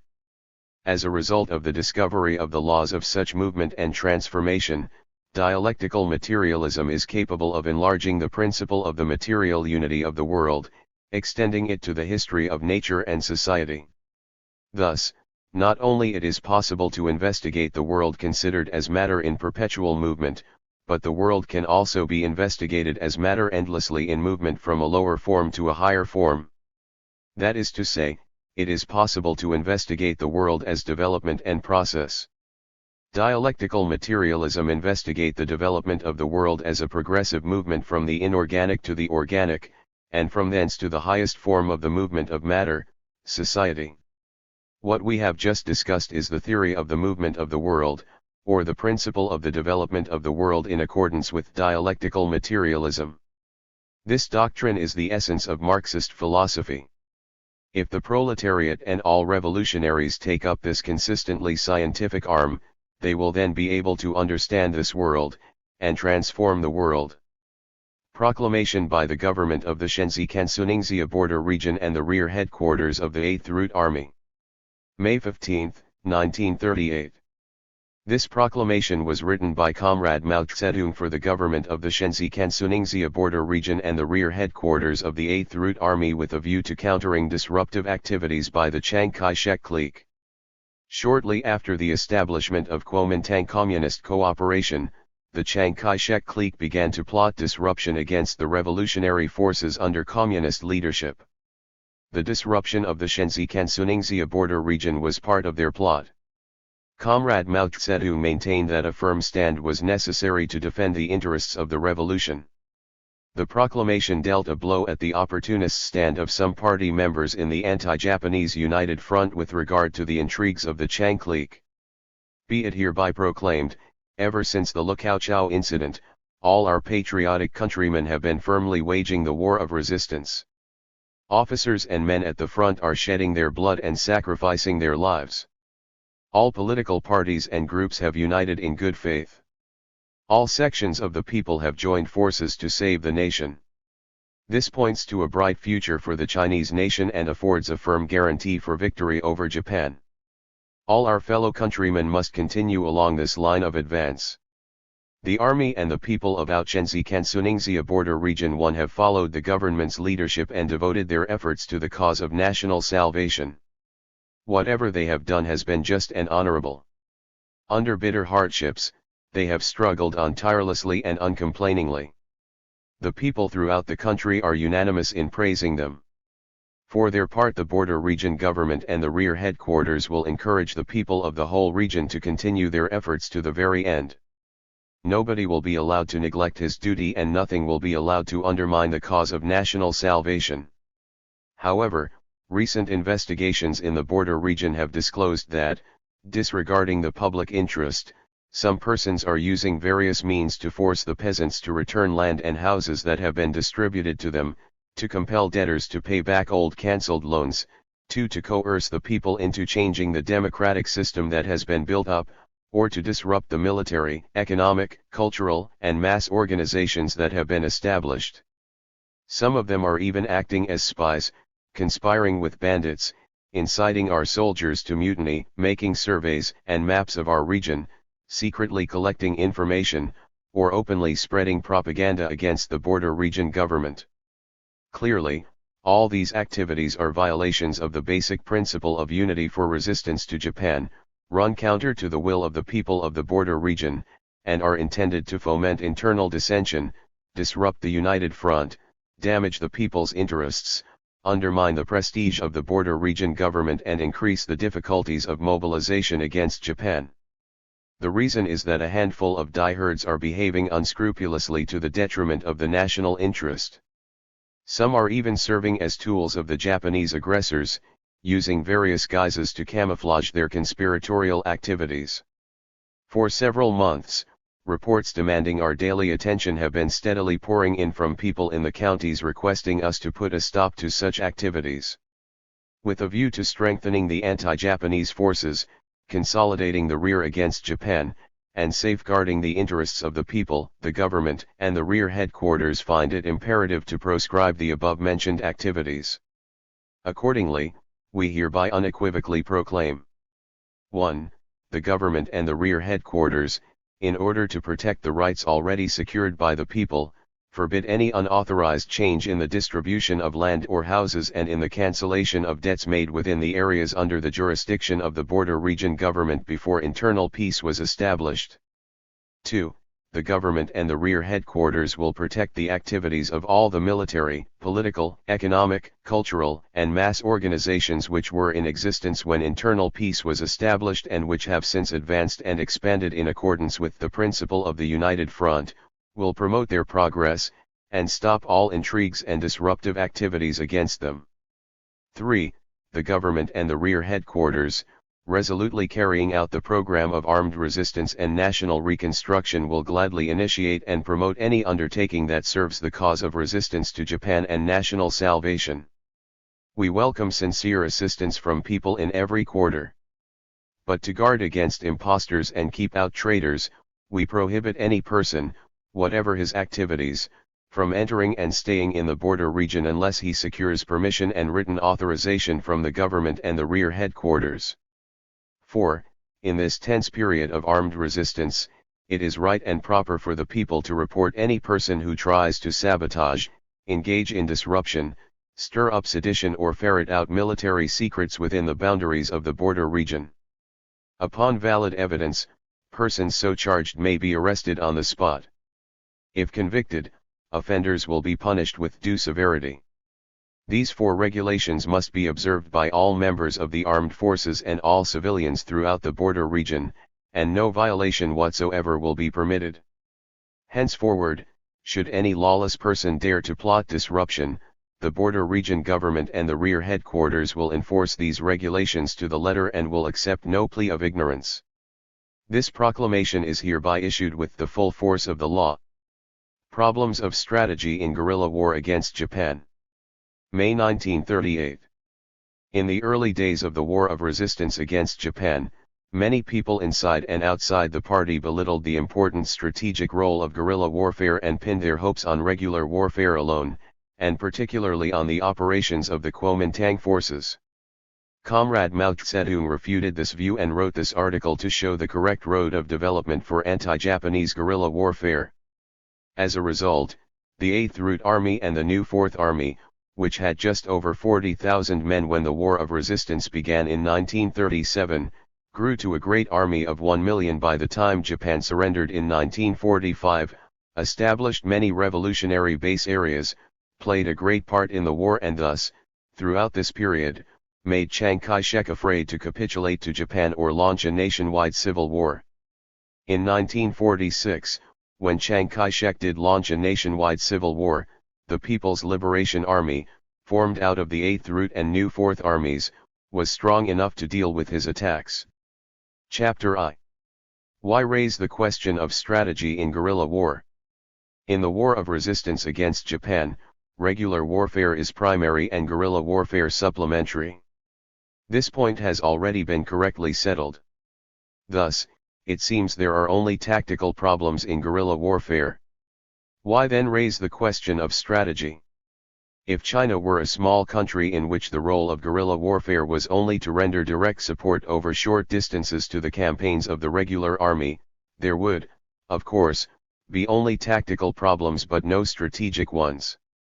On the other hand, if China were a country as strong as the Soviet Union and the invading enemy could either be quickly expelled, or, even though his expulsion were to take some time, he could not occupy extensive areas, then again guerrilla warfare would simply play a supporting role in campaigns, and would naturally involve only tactical but not strategic problems. The question of strategy in guerrilla war does arise, however, in the case of China, which is neither small nor like the Soviet Union, but which is both a large and a weak country. This large and weak country is being attacked by a small and strong country, but the large and weak country is in an era of progress. This is the source of the whole problem.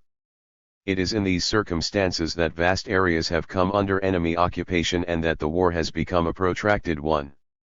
The enemy is occupying vast areas of this large country of ours, but Japan is a small country, she does not have sufficient soldiers and has to leave many gaps in the occupied areas, so that our anti-Japanese guerrilla warfare consists primarily not in interior line operations in support of the campaigns of the regular troops but in independent operations on exterior lines. Furthermore, China is progressive, that is to say, she has a staunch army and broad masses of people, both led by the Communist Party, so that, far from being small-scale, our anti-Japanese guerrilla warfare is in fact large-scale warfare. Hence the emergence of a whole series of problems, such as the strategic defensive, the strategic offensive, etc. The protracted nature of the war and its attendant ruthlessness have made it imperative for guerrilla warfare to undertake many unusual tasks, hence such problems as those of the base areas, the development of guerrilla warfare into mobile warfare, and so on. For all these reasons, China's guerrilla warfare against Japan has broken out of the bounds of tactics to knock at the gates of strategy, and it demands examination from the viewpoint of strategy. The point that merits our particular attention is that such extensive as well as protracted guerrilla warfare is quite new in the entire history of war. This is bound up with the fact that we are now in the 1930s and 1940s and that we now have the Communist Party and the Red Army. Herein lies the heart of the matter. Our enemy is probably still cherishing fond dreams of emulating the Mongol conquest of the Sung dynasty, the Manchu conquest of the Ming dynasty, the British occupation of North America and India, the Latin occupation of Central and South America, etc.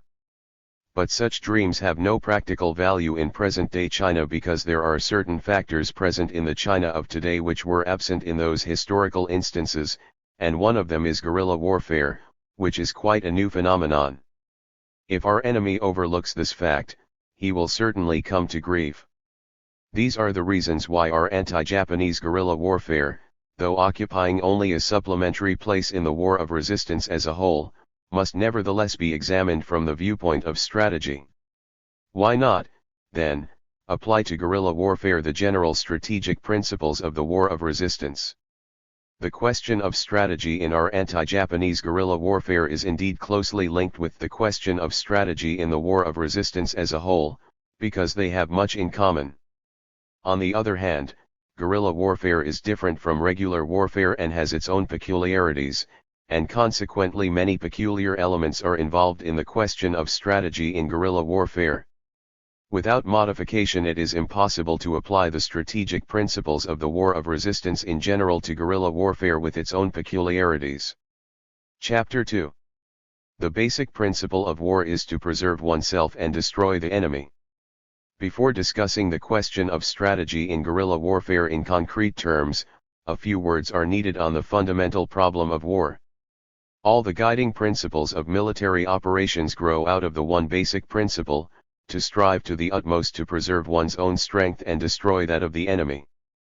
In a revolutionary war, this principle is directly linked with basic political principles. For instance, the basic political principle of China's war of resistance against Japan, i.e., its political aim, is to drive out Japanese imperialism and build an independent, free, and happy new China. In terms of military action, this principle means the use of armed force to defend our motherland and to drive out the Japanese invaders. To attain this end, the operations of the armed units take the form of doing their utmost to preserve their own strength on the one hand and destroy the enemies on the other. How then do we justify the encouragement of heroic sacrifice in war? Every war exacts a price, sometimes an extremely high one. Is this not in contradiction with preserving oneself? In fact, this is no contradiction at all. To put it more exactly, sacrifice and self-preservation are both opposite and complementary to each other. For such sacrifice is essential not only for destroying the enemy but also for preserving oneself. Partial and temporary non-preservation, sacrifice, or paying the price, is necessary for the sake of general and permanent preservation. From this basic principle stems the series of principles guiding military operations, all of which, from the principles of shooting, taking cover to preserve oneself, and making full use of firepower to destroy the enemy, to the principles of strategy, are permeated with the spirit of this basic principle. All technical, tactical, and strategic principles represent applications of this basic principle. The principle of preserving oneself and destroying the enemy is the basis of all military principles. Chapter 3. 6 Specific Problems of Strategy in Guerrilla War Against Japan. Now let us see what policies or principles have to be adopted in guerrilla operations against Japan before we can attain the object of preserving ourselves and destroying the enemy. Since the guerrilla units in the War of Resistance, and in all other revolutionary wars, generally grow out of nothing and expand from a small to a large force, they must preserve themselves and, moreover, they must expand. Hence the question is, what policies or principles have to be adopted before we can attain the object of preserving and expanding ourselves and destroying the enemy? Generally speaking, the main principles are as follows: 1. The use of initiative, flexibility, and planning in conducting offensives within the defensive, battles of quick decision within protracted war, and exterior line operations within interior line operations. 2. Coordination with regular warfare. 3. Establishment of base areas. 4. The strategic defensive and the strategic offensive. 5. The development of guerrilla warfare into mobile warfare. And 6. Correct relationship of command. These 6 items constitute the whole of the strategic program for guerrilla war against Japan and are the means necessary for the preservation and expansion of our forces, for the destruction and expulsion of the enemy, for coordination with regular warfare and the winning of final victory. Chapter 4.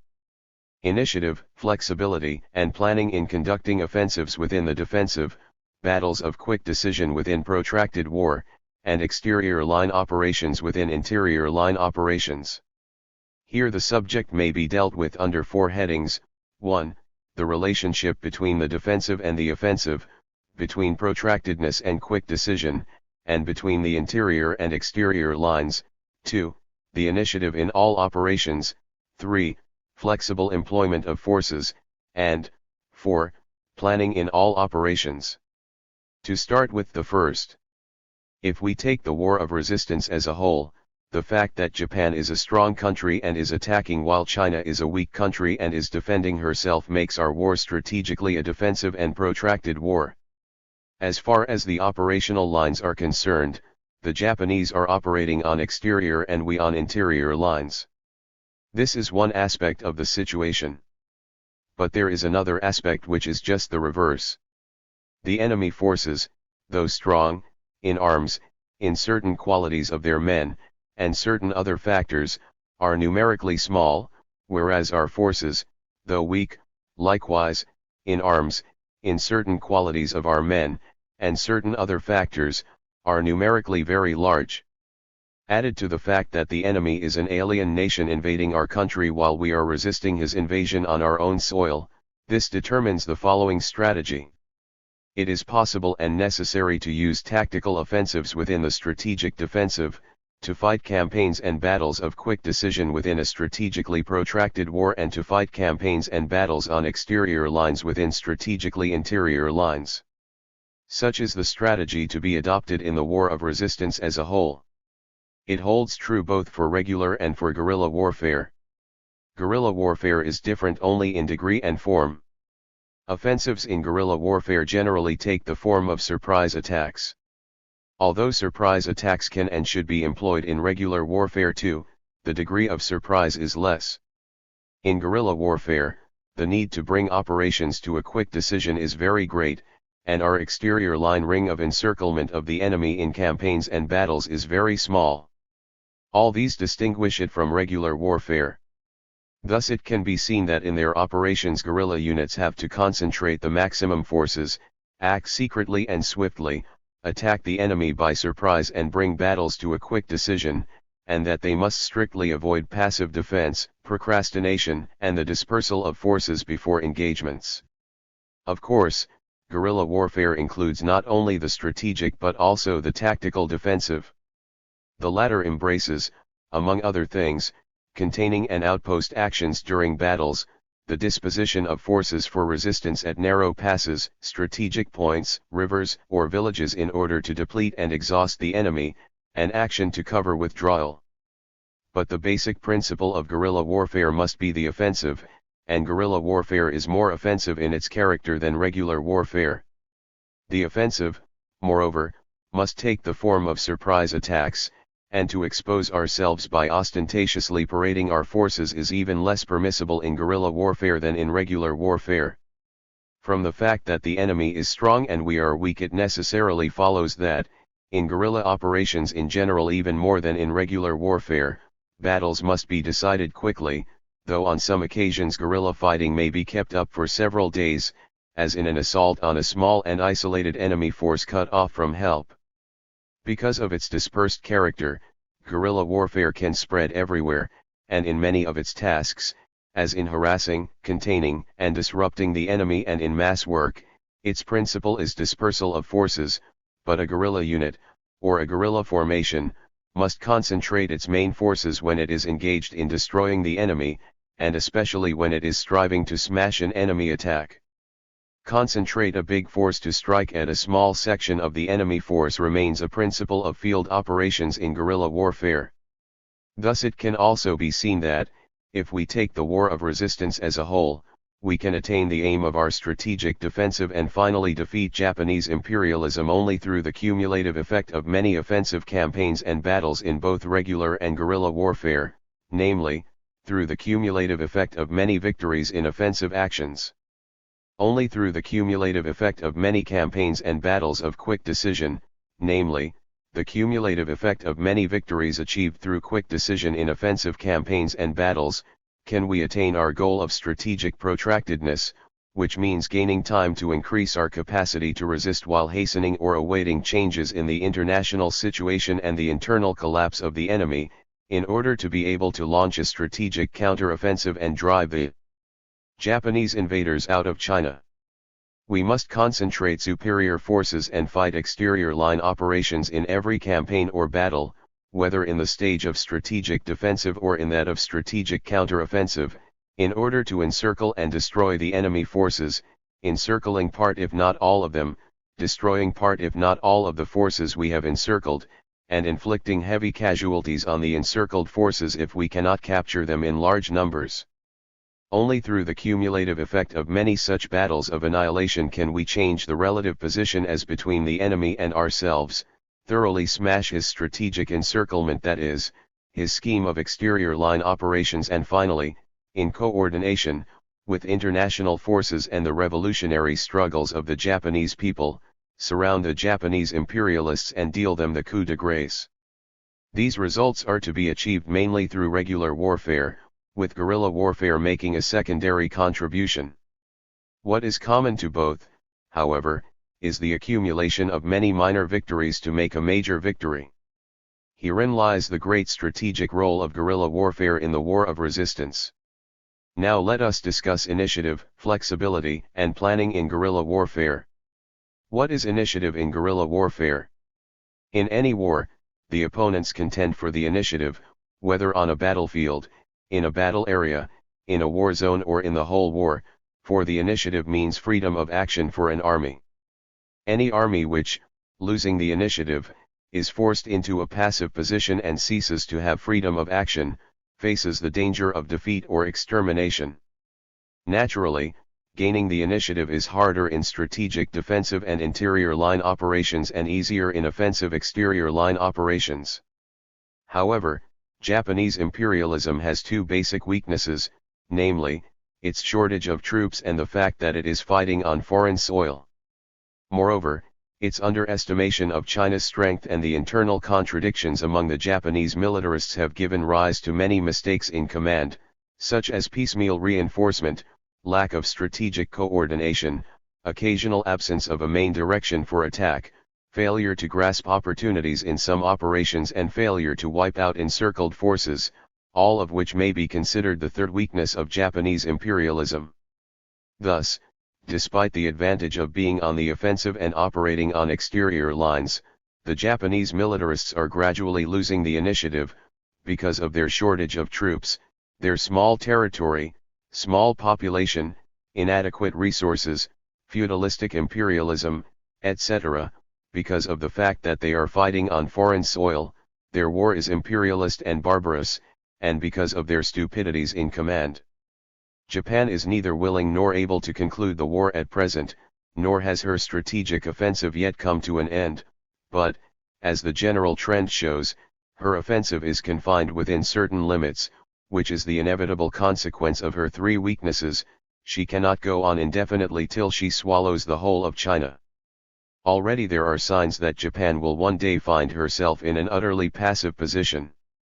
China, on the other hand, was in a rather passive position at the beginning of the war, but, having gained experience, she is now turning to the new policy of mobile warfare, the policy of taking the offensive, seeking quick decisions and operating on exterior lines in campaigns and battles, which, together with the policy of developing widespread guerrilla warfare, is helping China to build up a position of initiative day by day. The question of the initiative is even more vital in guerrilla warfare. For most guerrilla units operate in very difficult circumstances, fighting without a rear, with their own weak forces facing the enemy's strong forces, lacking experience, when the units are newly organized, being separated, etc.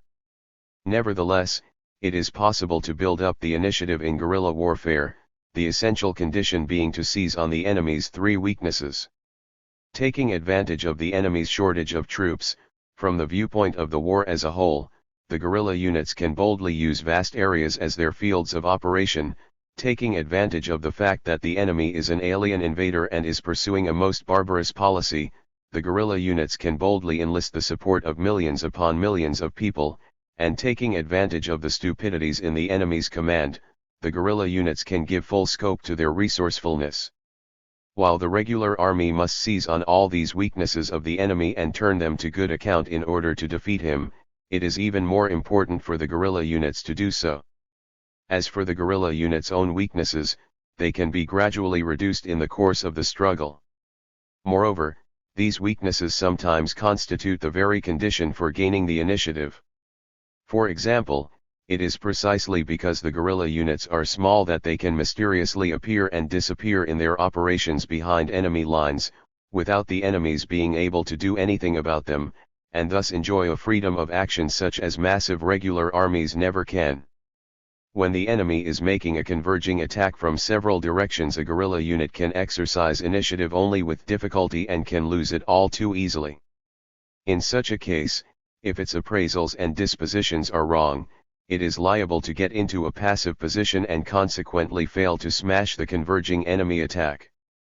This may occur even when the enemy is on the defensive and we are on the offensive.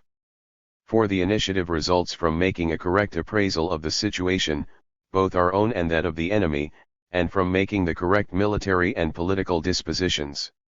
A pessimistic appraisal out of accord with the objective conditions and the passive dispositions ensuing from it will undoubtedly result in the loss of the initiative and throw one into a passive position. On the other hand, an over-optimistic appraisal out of accord with the objective conditions and the risky, unjustifiably risky, dispositions ensuing from it will also result in the loss of the initiative and eventually land one in a position similar to that of the pessimists. The initiative is not an innate attribute of genius, but is something an intelligent leader attains through open-minded study and correct appraisal of the objective conditions and through correct military and political dispositions. It follows that the initiative is not ready-made but is something that requires conscious effort. When forced into a passive position through some incorrect appraisal and disposition or through overwhelming pressure, a guerrilla unit must strive to extricate itself. How this can be done depends on the circumstances. In many cases it is necessary to move away. The ability to move is the distinctive feature of a guerrilla unit. To move away is the principal method for getting out of a passive position and regaining the initiative. But it is not the sole method. The moment when the enemy is most energetic and we are in the greatest difficulties is often the very moment when things begin to turn against him and in our favor. Frequently a favorable situation recurs and the initiative is regained as a result of holding out a little longer. Next, let us deal with flexibility. Flexibility is a concrete expression of the initiative. The flexible employment of forces is more essential in guerrilla warfare than in regular warfare. A guerrilla commander must understand that the flexible employment of his forces is the most important means of changing the situation as between the enemy and ourselves and of gaining the initiative. The nature of guerrilla warfare is such that guerrilla forces must be employed flexibly in accordance with the task in hand and with such circumstances as the state of the enemy, the terrain, and the local population, and the chief ways of employing the forces are dispersal, concentration and shifting of position. In employing his forces, a guerrilla commander is like a fisherman casting his net, which he should be able to spread wide as well as draw in tight. When casting his net, the fisherman has to ascertain the depth of the water, the speed of the current and the presence or absence of obstructions. Similarly, when dispersing his units, a guerrilla commander must take care not to incur losses through ignorance of the situation or through miscalculated action.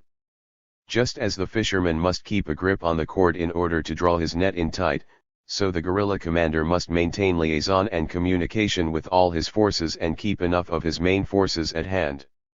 Just as a frequent change of position is necessary in fishing, so a frequent shift of position is necessary for a guerrilla unit. Dispersal, concentration and shifting of position are the three ways of flexibly employing forces in guerrilla warfare. Generally speaking, the dispersal of guerrilla units, or breaking up the whole into parts, is employed chiefly, 1. When we want to threaten the enemy with a wide frontal attack because he is on the defensive, and there is temporarily no chance to mass our forces for action. 2. When we want to harass and disrupt the enemy throughout an area where his forces are weak. 3. When we are unable to break through the enemy's encirclement and try to slip away by making ourselves less conspicuous. 4. When we are restricted by terrain or supplies, or 5. When we are carrying on mass work over a wide area. But whatever the circumstances, when dispersing for action we should pay attention to the following. 1. We should never make an absolutely even dispersal of forces, but should keep a fairly large part in an area convenient for maneuver, so that any possible exigency can be met and there is a center of gravity for the task being carried out in dispersion. And 2. We should assign to the dispersed units clearly defined tasks, fields of operation, time limits for actions, places for reassembly, and ways and means of liaison. Concentration of forces, or assembling the parts into a whole, is the method usually applied to destroy an enemy when he is on the offensive and sometimes to destroy some of his stationary forces when he is on the defensive. Concentration of forces does not mean absolute concentration, but the massing of the main forces for use in one important direction while retaining or dispatching part of the forces for use in other directions to contain, harass, or disrupt the enemy, or to carry on mass work. Although the flexible dispersal or concentration of forces according to circumstances is the principal method in guerrilla warfare, we must also know how to shift, or transfer, our forces flexibly. When the enemy feels seriously threatened by guerrillas, he will send troops to attack or suppress them. Hence the guerrilla units will have to take stock of the situation. If advisable, they should fight where they are; if not, they should lose no time in shifting elsewhere. Sometimes, in order to crush the enemy units one by one, guerrilla units which have destroyed an enemy force in one place may immediately shift to another so as to wipe out a second enemy force. Sometimes, finding it inadvisable to fight in one place, they may have to disengage quickly and fight the enemy elsewhere. If the enemy's forces in a certain place present a particularly serious threat, the guerrilla units should not linger, but should move off with lightning speed. In general, shifts of position should be made with secrecy and speed. In order to mislead, decoy and confuse the enemy, they should constantly use stratagems, such as making a feint to the east but attacking in the west, appearing now in the south and now in the north, hit and run attacks and night actions. Flexibility in dispersal, concentration and shifts of position is a concrete expression of the initiative in guerrilla warfare, whereas rigidness and inertia inevitably lead to passivity and cause unnecessary losses.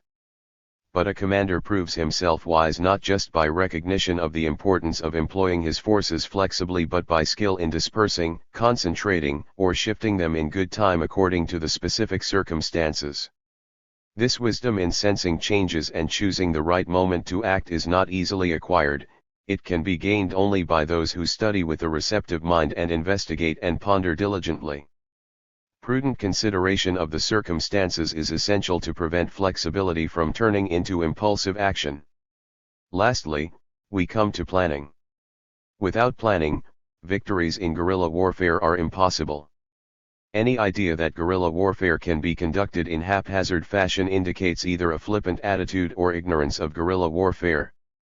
The operations in a guerrilla zone as a whole, or those of a guerrilla unit or formation, must be preceded by as thorough planning as possible, by preparation in advance for every action. Grasping the situation, setting the tasks, disposing the forces, giving military and political training, securing supplies, putting the equipment in good order, making proper use of the people's help, etc. All these are part of the work of the guerrilla commanders, which they must carefully consider and conscientiously perform and check up on. There can be no initiative, no flexibility, and no offensive unless they do so. True, guerrilla conditions do not allow as high a degree of planning as do those of regular warfare, and it would be a mistake to attempt very thorough planning in guerrilla warfare. But it is necessary to plan as thoroughly as the objective conditions permit, for it should be understood that fighting the enemy is no joke. The above points serve to explain the first of the strategic principles of guerrilla warfare, the principle of using initiative, flexibility, and planning in conducting offensives within the defensive, battles of quick decision within protracted war, and exterior line operations within interior line operations. It is the key problem in the strategy of guerrilla warfare.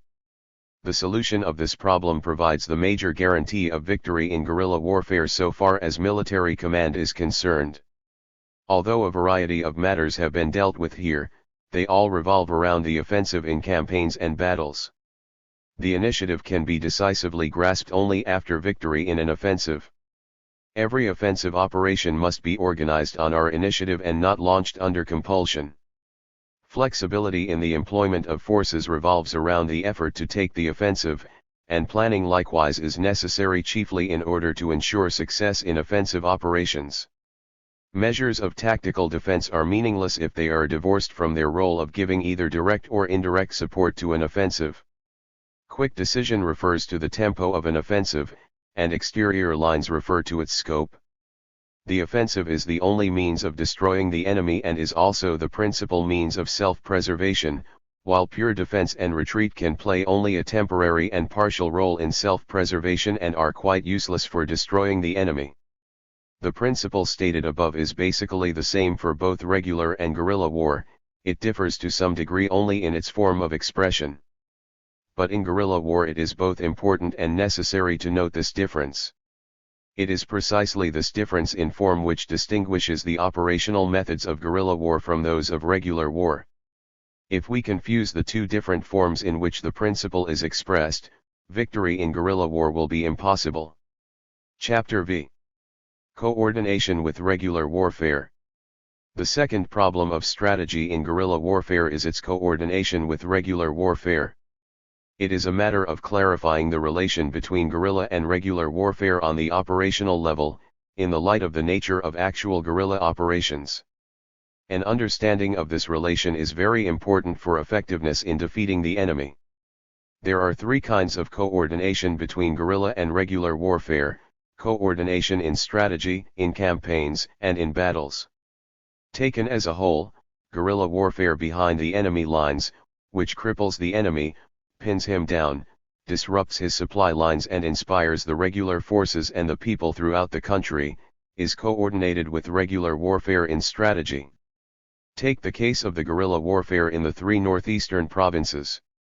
Of course, the question of coordination did not arise before the nationwide war of resistance, but since the war began the significance of such coordination has become obvious.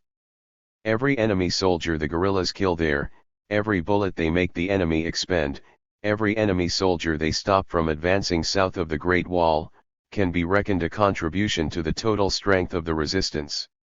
It is, moreover, clear that they are having a demoralizing effect on the whole enemy army and all Japan and a heartening effect on our whole army and people. Still clearer is the role in strategic coordination played by the guerrilla warfare along the Piping Suiwan, Piping Hankow, Shenzhen Pukow, Tadung Puchao, Qingding Taiyuan, and Shanghai Hangzhou railways.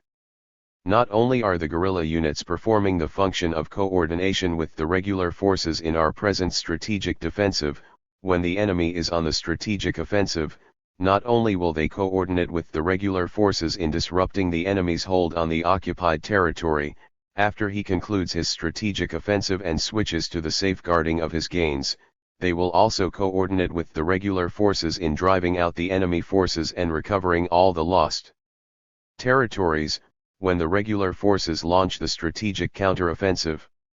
The great role of guerrilla warfare in strategic coordination must not be overlooked. The commanders both of the guerrilla units and of the regular forces must clearly understand this role. In addition, guerrilla warfare performs the function of coordination with regular warfare in campaigns.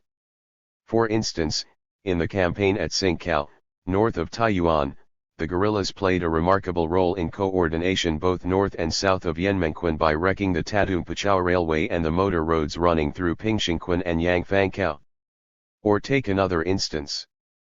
After the enemy occupied Fenglingtu, guerrilla warfare, which was already widespread throughout Shanxi province and was conducted mainly by the regular forces, played an even greater role through coordination with the defensive campaigns west of the Yellow River in Shenxi province and south of the Yellow River in Honan province. Again, when the enemy attacked southern Shantung, the guerrilla warfare in the 5 provinces of northern China contributed a great deal through coordination with the campaigns of our army. In performing a task of this sort, the leaders of each guerrilla base behind the enemy lines, or the commanders of a guerrilla formation temporarily dispatched there, must dispose their forces well and, by adopting different tactics suited to the time and place, move energetically against the enemy's most vital and vulnerable spots in order to cripple him, pin him down, disrupt his supply lines, inspire our armies campaigning on the interior lines, and so fulfill their duty of coordinating with the campaign. If each guerrilla zone or unit goes it alone without giving any attention to coordinating with the campaigns of the regular forces, its role in strategic coordination will lose a great deal of its significance, although it will still play some such role in the general strategy. All guerrilla commanders should give this point serious attention. To achieve coordination in campaigns, it is absolutely necessary for all larger guerrilla units and guerrilla formations to have radio equipment. Finally, coordination with the regular forces in battles, in actual fighting on the battlefield, is the task of all guerrilla units in the vicinity of an interior line battlefield. Of course, This applies only to guerrilla units operating close to the regular forces or to units of regulars dispatched on temporary guerrilla missions. In such cases, a guerrilla unit has to perform whatever task it is assigned by the commander of the regular forces, which is usually to pin down some of the enemy's forces, disrupt his supply lines, conduct reconnaissance, or act as guides for the regular forces. Even without such an assignment, the guerrilla unit should carry out these tasks on its own initiative. To sit by idly, neither moving nor fighting, or to move about without fighting, would be an intolerable attitude for a guerrilla unit. Chapter 6. The establishment of base areas. The third problem of strategy in anti-Japanese guerrilla warfare is the establishment of base areas, which is important and essential because of the protracted nature and ruthlessness of the war. The recovery of our lost territories will have to await the nationwide strategic counteroffensive. By then the enemy's front will have extended deep into central China and cut it in two from north to south, and a part or even a greater part of our territory will have fallen into the hands of the enemy and become his rear. We shall have to extend guerrilla warfare all over this vast enemy-occupied area, make a front out of the enemy's rear, and force him to fight ceaselessly throughout the territory he occupies. Until such time as our strategic counteroffensive is launched and so long as our lost territories are not recovered, it will be necessary to persist in guerrilla warfare in the enemy's rear, certainly for a fairly long time, though one cannot say definitely for how long. This is why the war will be a protracted one. And in order to safeguard his gains in the occupied areas, the enemy is bound to step up his anti-guerrilla measures and, especially after the halting of his strategic offensive, to embark on relentless suppression of the guerrillas. With ruthlessness thus added to protractedness, it will be impossible to sustain guerrilla warfare behind the enemy lines without base areas. What, then, are these base areas? They are the strategic bases on which the guerrilla forces rely in performing their strategic tasks and achieving the object of preserving and expanding themselves and destroying and driving out the enemy. Without such strategic bases, there will be nothing to depend on in carrying out any of our strategic tasks or achieving the aim of the war. It is a characteristic of guerrilla warfare behind the enemy lines that it is fought without a rear, for the guerrilla forces are severed from the country's general rear. But guerrilla warfare could not last long or grow without base areas. The base areas, indeed, are its rear. History knows many peasant wars of the roving rebel type, but none of them ever succeeded. In the present age of advanced communications and technology, it would be all the more groundless to imagine that one can win victory by fighting in the manner of roving rebels. However, this roving rebel idea still exists among impoverished peasants, and in the minds of guerrilla commanders it becomes the view that base areas are neither necessary nor important. Therefore, ridding the minds of guerrilla commanders of this idea is a prerequisite for deciding on a policy of establishing base areas. The question of whether or not to have base areas and of whether or not to regard them as important, in other words, the conflict between the idea of establishing base areas and that of fighting like roving rebels, arises in all guerrilla warfare, and, to a certain extent, our anti-Japanese guerrilla warfare is no exception. Therefore, the struggle against the roving rebel ideology is an inevitable process. Only when this ideology is thoroughly overcome and the policy of establishing base areas is mutated and applied will there be conditions favorable for the maintenance of guerrilla warfare over a long period. Now that the necessity and importance of base areas have been made clear, let us pass on to the following problems which must be understood and solved when it comes to establishing the base areas. These problems are the types of base areas, the guerrilla zones and the base areas, the conditions for establishing base areas, their consolidation and expansion, and the forms in which we and the enemy encircle one another. 1. The types of base areas. Base areas in anti-Japanese guerrilla warfare are mainly of three types: those in the mountains, those on the plains and those in the river-lake estuary regions. The advantage of setting up base areas in mountainous regions is obvious, and those which have been, are being, or will be established in the Chinpai, 1 Wutai, 2 Taihang, 3 Taishan, 4 Yenshan 5 and Mission 6 mountains all belong to this type. They are all places where anti-Japanese guerrilla warfare can be maintained for the longest time and are important strongholds for the war of resistance. We must develop guerrilla warfare and set up base areas in all the mountainous regions behind the enemy lines. Of course, the plains are less suitable than the mountains, but it is by no means impossible to develop guerrilla warfare or establish any base areas there. Indeed, the widespread guerrilla warfare in the plains of Hopi and of northern and northwestern Shantung proves that it is possible to develop guerrilla warfare in the plains. While there is as yet no evidence on the possibility of setting up base areas there and maintaining them for long, it has been proved that the setting up of temporary base areas is possible, and it should be possible to set up base areas for small units or for seasonal use. On the one hand, the enemy does not have enough troops at his disposal and is pursuing a policy of unparalleled brutality, and on the other hand, China has a vast territory and vast numbers of people who are resisting Japan. The objective conditions for spreading guerrilla warfare and setting up temporary base areas in the plains are therefore fulfilled. Given competent military command, it should of course be possible to establish bases for small guerrilla units there, bases which are long-term but not fixed. 7. Broadly speaking, when the strategic offensive of the enemy is brought to a halt and he enters the stage of safeguarding his occupied areas, he will undoubtedly launch savage attacks on all the guerrilla base areas, and those in the plains will naturally be the first to bear the brunt. The large guerrilla formations operating on the plains will be unable to keep on fighting there for long and will gradually have to move up into the mountains as the circumstances require, as for instance, from the Hopi Plain to the Wutai and Taihang Mountains, or from the Shantung Plain to Taishan Mountain and the Shantung Peninsula in the east. But in the circumstances of our national war it is not impossible for numerous small guerrilla units to keep going in various counties over the vast plains and adopt a fluid way of fighting, i.e., by shifting their bases from place to place. It is definitely possible to conduct seasonal guerrilla warfare by taking advantage of the green curtain of tall crops in summer and of the frozen rivers in winter.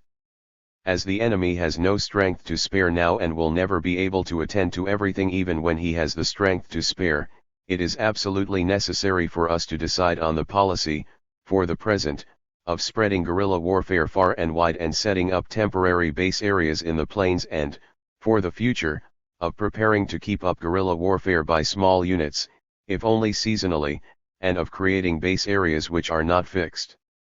Objectively speaking, the possibilities of developing guerrilla warfare and establishing base areas are greater in the river-lake estuary regions than in the plains, though less than in the mountains.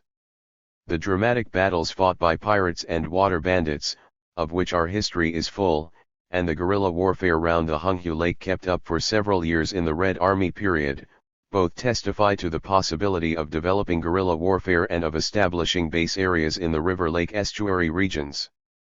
So far, however, the political parties and the masses who are resisting Japan have given this possibility little attention.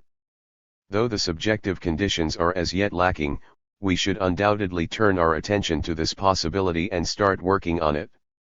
As one aspect in the development of our nationwide guerrilla warfare, we should effectively organize guerrilla warfare in the Hongtse Lake region north of the Yangtze River, in the Taehu Lake region south of the Yangtze, and in all river-lake estuary regions in the enemy-occupied areas along the rivers and on the seacoast, and we should create permanent base areas in and near such places. By overlooking this aspect we are virtually providing the enemy with water transport facilities. This is a gap in our strategic plan for the war of resistance which must be filled in good time. 2. Guerrilla zones and base areas. In guerrilla warfare behind the enemy lines, there is a difference between guerrilla zones and base areas. Areas which are surrounded by the enemy but whose central parts are not occupied or have been recovered, like some counties in the Wutai Mountain region, i.e., the Shanxi-Shahar Hopi border area, and also some places in the Taihang and Taishan mountain regions, are ready-made bases for the convenient use of guerrilla units in developing guerrilla warfare. But elsewhere in these areas the situation is different, as for instance in the eastern and northern sections of the Wutai mountain region, which include parts of western Hopi and southern Shahar, and in many places east of Baoding and west of Tsungchao. When guerrilla warfare began, the guerrillas could not completely occupy these places but could only make frequent raids. They are areas which are held by the guerrillas when they are there and by the puppet regime when they are gone, and are therefore not yet guerrilla bases but only what may be called guerrilla zones. Such guerrilla zones will be transformed into base areas when they have gone through the necessary processes of guerrilla warfare, that is, when large numbers of enemy troops have been annihilated or defeated there, the puppet regime has been destroyed, the masses have been roused to activity, anti-Japanese mass organizations have been formed, people's local armed forces have been developed, and anti-Japanese political power has been established.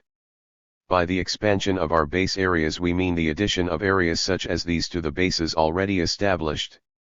In some places, for example, Eastern Hopi, the whole area of guerrilla operations has been a guerrilla zone from the very beginning. The puppet regime is of long standing there, and from the beginning the whole area of operations has been a guerrilla zone both for the people's armed forces that have grown out of local uprisings and for the guerrilla detachments dispatched from the Wutai Mountains. At the outset of their activities, all they could do was to choose some fairly good spots there as temporary rear or base areas. Such places will not be transformed from guerrilla zones into relatively stable base areas until the enemy forces are destroyed and the work of arousing the people is in full swing. Thus the transformation of a guerrilla zone into a base area is an arduous creative process, and its accomplishment depends on the extent to which the enemy is destroyed and the masses are aroused. Many regions will remain guerrilla zones for a long time.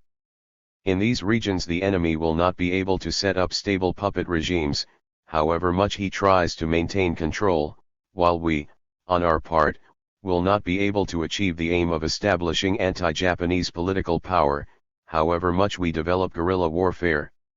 Examples of this kind are to be found in the enemy-occupied regions along the railway lines, in the neighborhood of big cities and in certain areas in the plains.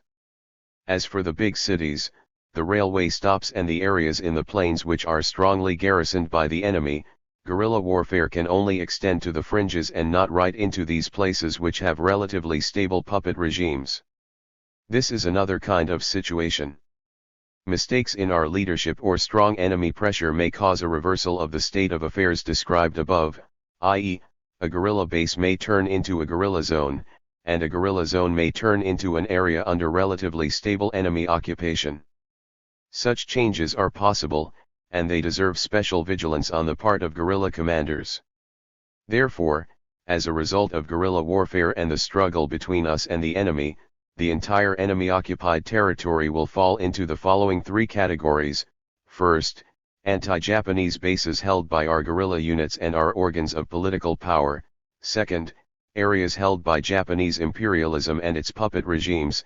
And third, intermediate zones contested by both sides, namely, guerrilla zones. Guerrilla commanders have the duty to expand the first and third categories to the maximum and to reduce the second category to the minimum. This is the strategic task of guerrilla warfare. 3 conditions for establishing base areas.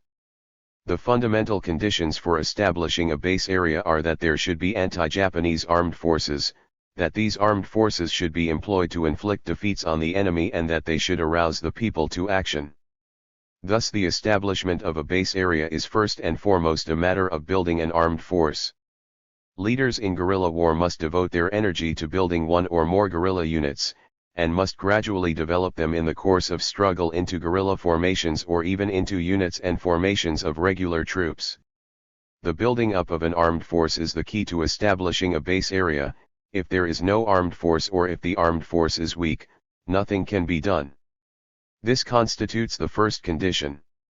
The second indispensable condition for establishing a base area is that the armed forces should be used in coordination with the people to defeat the enemy. All places under enemy control are enemy, and not guerrilla, base areas, and obviously cannot be transformed into guerrilla base areas unless the enemy is defeated. Unless we repulse the enemy's attacks and defeat him, even places held by the guerrillas will come under enemy control, and then it will be impossible to establish base areas. The third indispensable condition for establishing a base area is the use of all our strength, including our armed forces, to arouse the masses for struggle against Japan. In the course of this struggle we must arm the people, i.e., organize self-defense corps and guerrilla units. In the course of this struggle, we must form mass organizations, we must organize the workers, peasants, youth, women, children, merchants, and professional people according to the degree of their political consciousness and fighting enthusiasm into the various mass organizations necessary for the struggle against Japanese aggression, and we must gradually expand them. Without organization, the people cannot give effect to their anti-Japanese strength. In the course of this struggle, we must weed out the open and the hidden traitors, a task which can be accomplished only by relying on the strength of the people. In this struggle, it is particularly important to arouse the people to establish, or to consolidate, their local organs of anti-Japanese political power.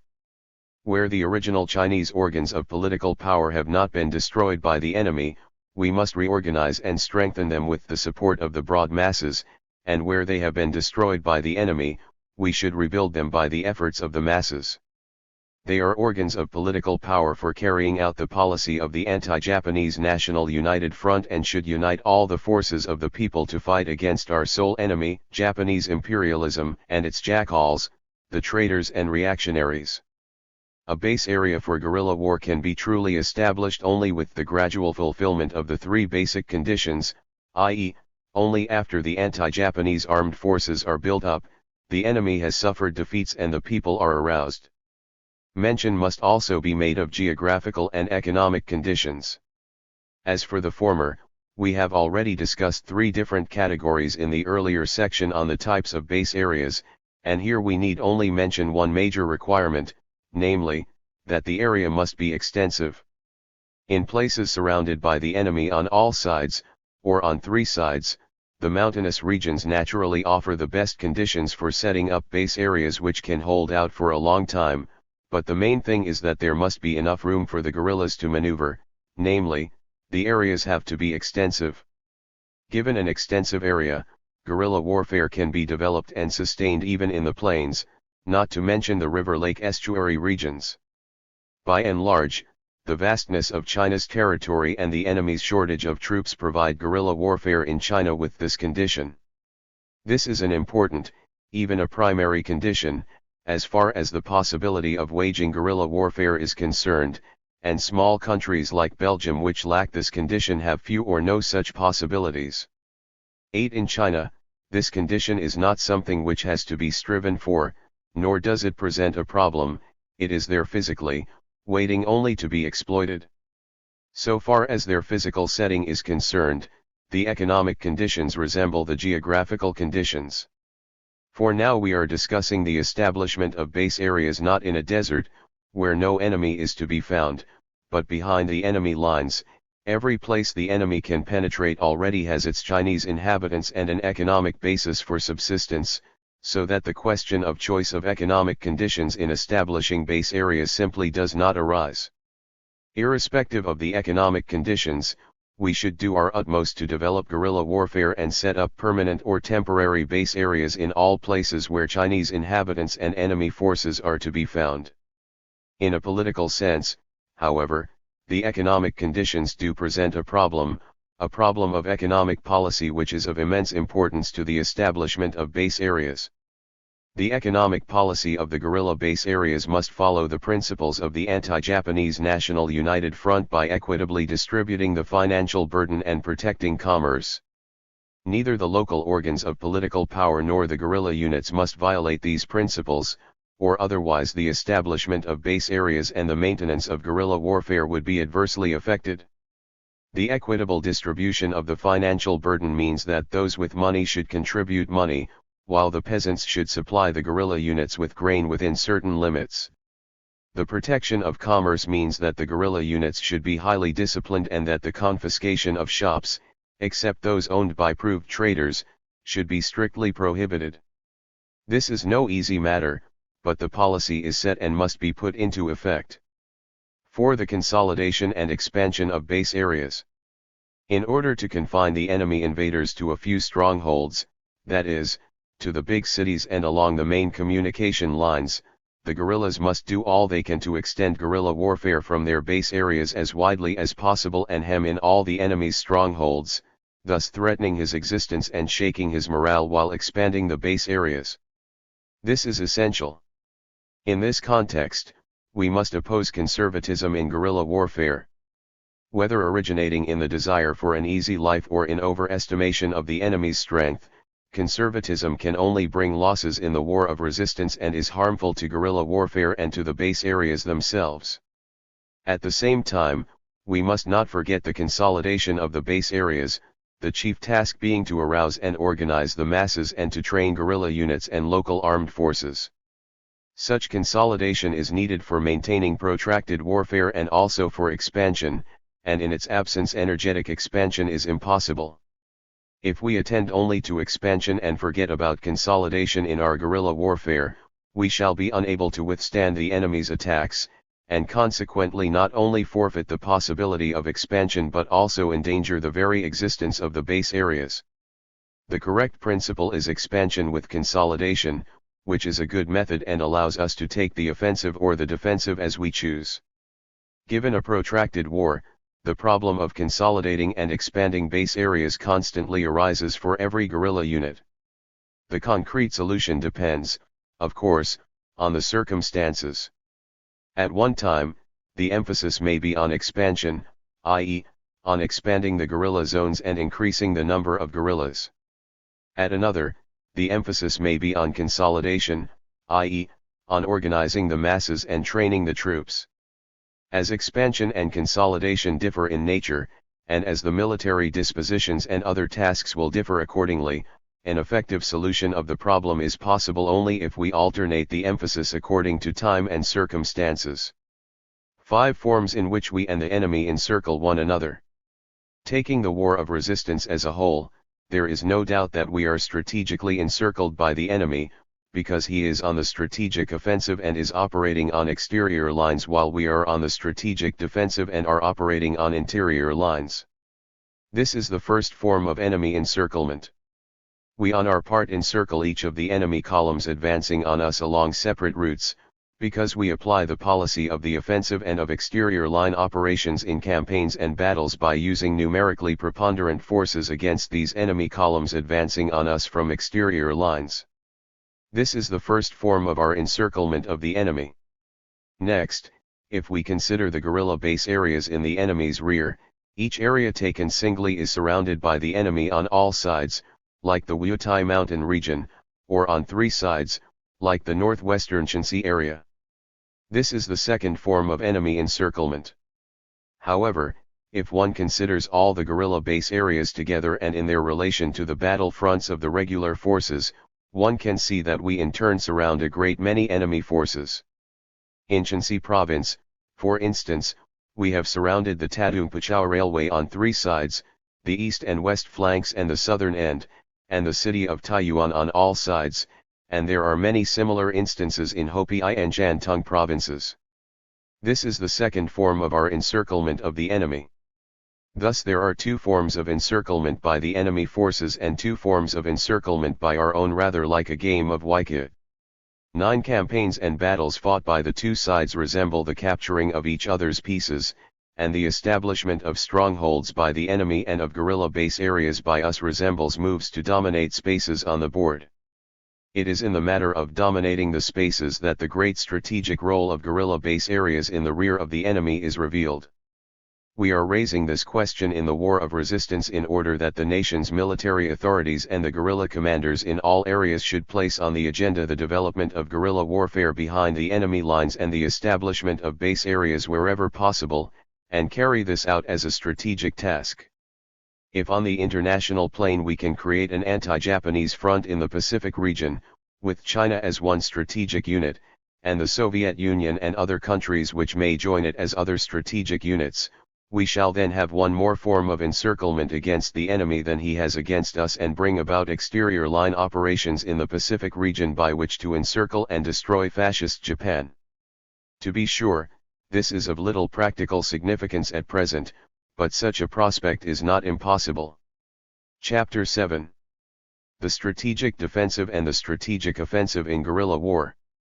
The fourth problem of strategy in guerrilla war concerns the strategic defensive and the strategic offensive. This is the problem of how the policy of offensive warfare, which we mentioned in our discussion of the first problem, is to be carried out in practice, when we are on the defensive and when we are on the offensive in our guerrilla warfare against Japan. Within the nationwide strategic defensive or strategic offensive, to be more exact, the strategic counteroffensive, small-scale strategic defensives and offensives take place in and around each guerrilla base area. By strategic defensive we mean our strategic situation and policy when the enemy is on the offensive and we are on the defensive. By strategic offensive we mean our strategic situation and policy when the enemy is on the defensive and we are on the offensive. 1. The strategic defensive in guerrilla war. After guerrilla warfare has broken out and grown to a considerable extent, the enemy will inevitably attack the guerrilla base areas, especially in the period when his strategic offensive against the country as a whole is brought to an end and he adopts the policy of safeguarding his occupied areas. It is essential to recognize the inevitability of such attacks, for otherwise the guerrilla commanders will be caught wholly unprepared, and in the face of heavy enemy attacks they will undoubtedly become alarmed and confused and their forces will be routed. To wipe out the guerrillas and their base areas, the enemy frequently resorts to converging attacks. For instance, in each of the 4 or 5 punitive expeditions directed against the Wutai mountain region, the enemy made a planned advance in 3, 4, or even 6 or 7 columns simultaneously. The larger the scale of the guerrilla fighting, the more important the position of the base areas, and the greater the threat to the enemy's strategic centers and vital communication lines, the fiercer will be the enemy's attacks. Therefore, the fiercer the enemy's attacks on a guerrilla area, the greater the indication that the guerrilla warfare there is successful and is being effectively coordinated with the regular fighting. When the enemy launches a converging attack in several columns, the guerrilla policy should be to smash it by counterattack. It can be easily smashed if each advancing enemy column consists of only one unit, whether big or small, has no follow-up units and is unable to station troops along the route of advance, construct blockhouses, or build motor roads. When the enemy launches a converging attack, he is on the offensive and operating on exterior lines, while we are on the defensive and operating on interior lines. As for our dispositions, we should use our secondary forces to pin down several enemy columns, while our main force should launch surprise attacks, chiefly in the form of ambushes, in a campaign or battle against a single enemy column, striking it when it is on the move. The enemy, though strong, will be weakened by repeated surprise attacks and will often withdraw when he is halfway. The guerrilla units can then make more surprise attacks during the pursuit and weaken him still further. The enemy generally occupies the county towns or other towns in our base areas before he stops his offensive or begins to withdraw, and we should encircle these towns, cutting off his grain supply and severing his communications, so that when he cannot hold out and begins to retreat, we can seize the opportunity to pursue and attack him. After smashing one column, we should shift our forces to smash another, and, by smashing them one by one, shatter the converging attack. A big base area like the Wutai mountain region forms a military area, which is divided into 4 or 5, or even more, military sub-areas, each with its own armed forces operating independently. By employing the tactics described above, these forces have often smashed the enemy's attacks simultaneously or successively. In our plan of operations against a converging attack by the enemy, we generally place our main force on interior lines. But when we have the strength to spare, we should use our secondary forces, such as the county or the district guerrilla units, or even detachments of the main force, on exterior lines to disrupt the enemy's communications and pin down his reinforcements.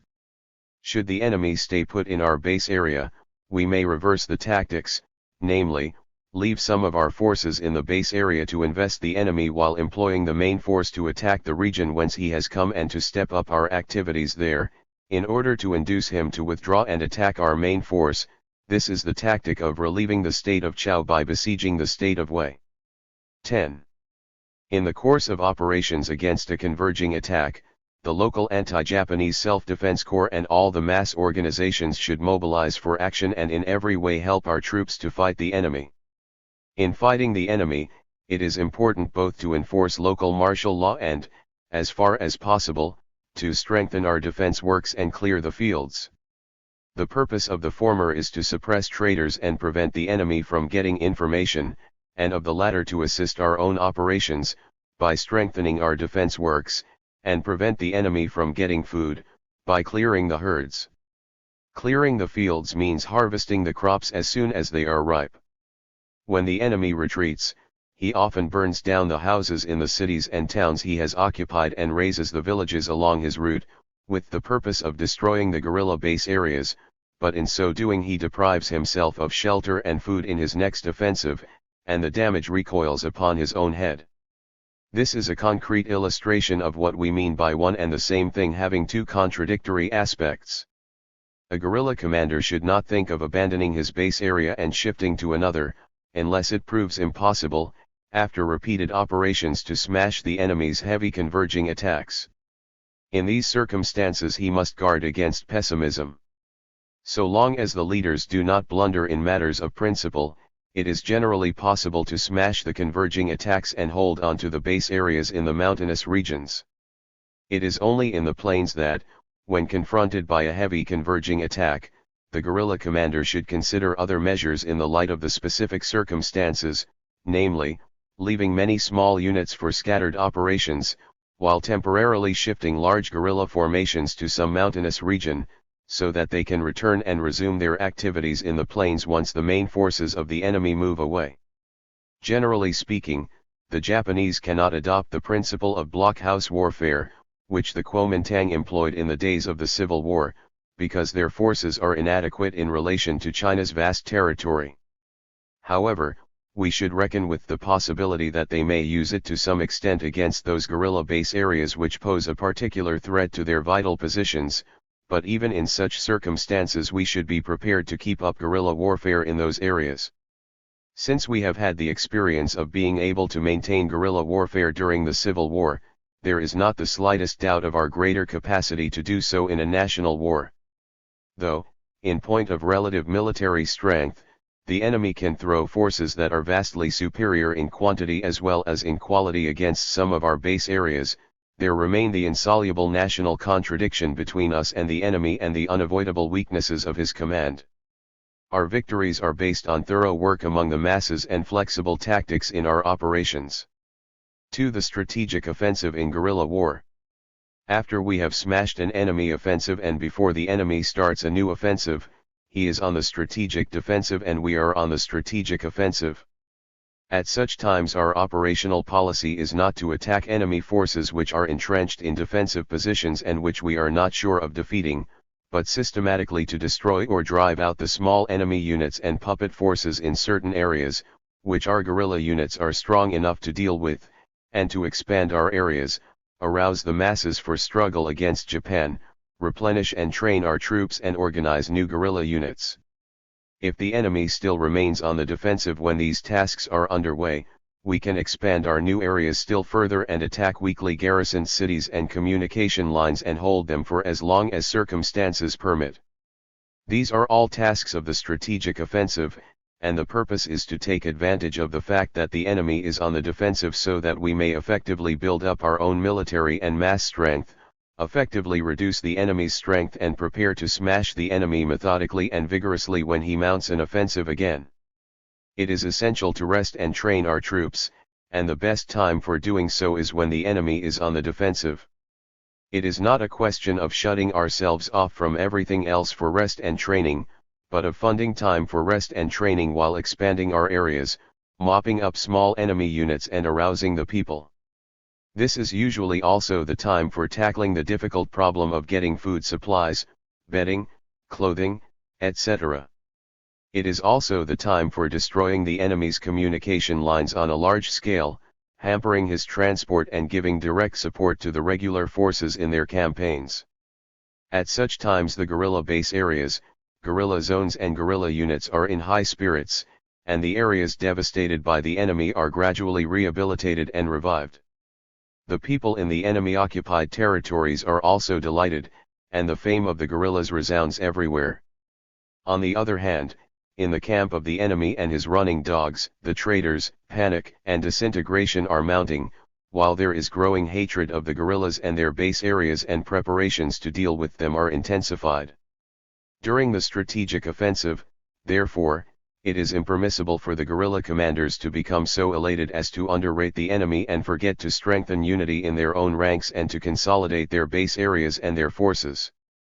At such times, they must skillfully watch the enemy's every move for signs of any new offensive against us, so that the moment it comes they can wind up their strategic offensive in good order, turn to the strategic defensive and thereby smash the enemy's offensive.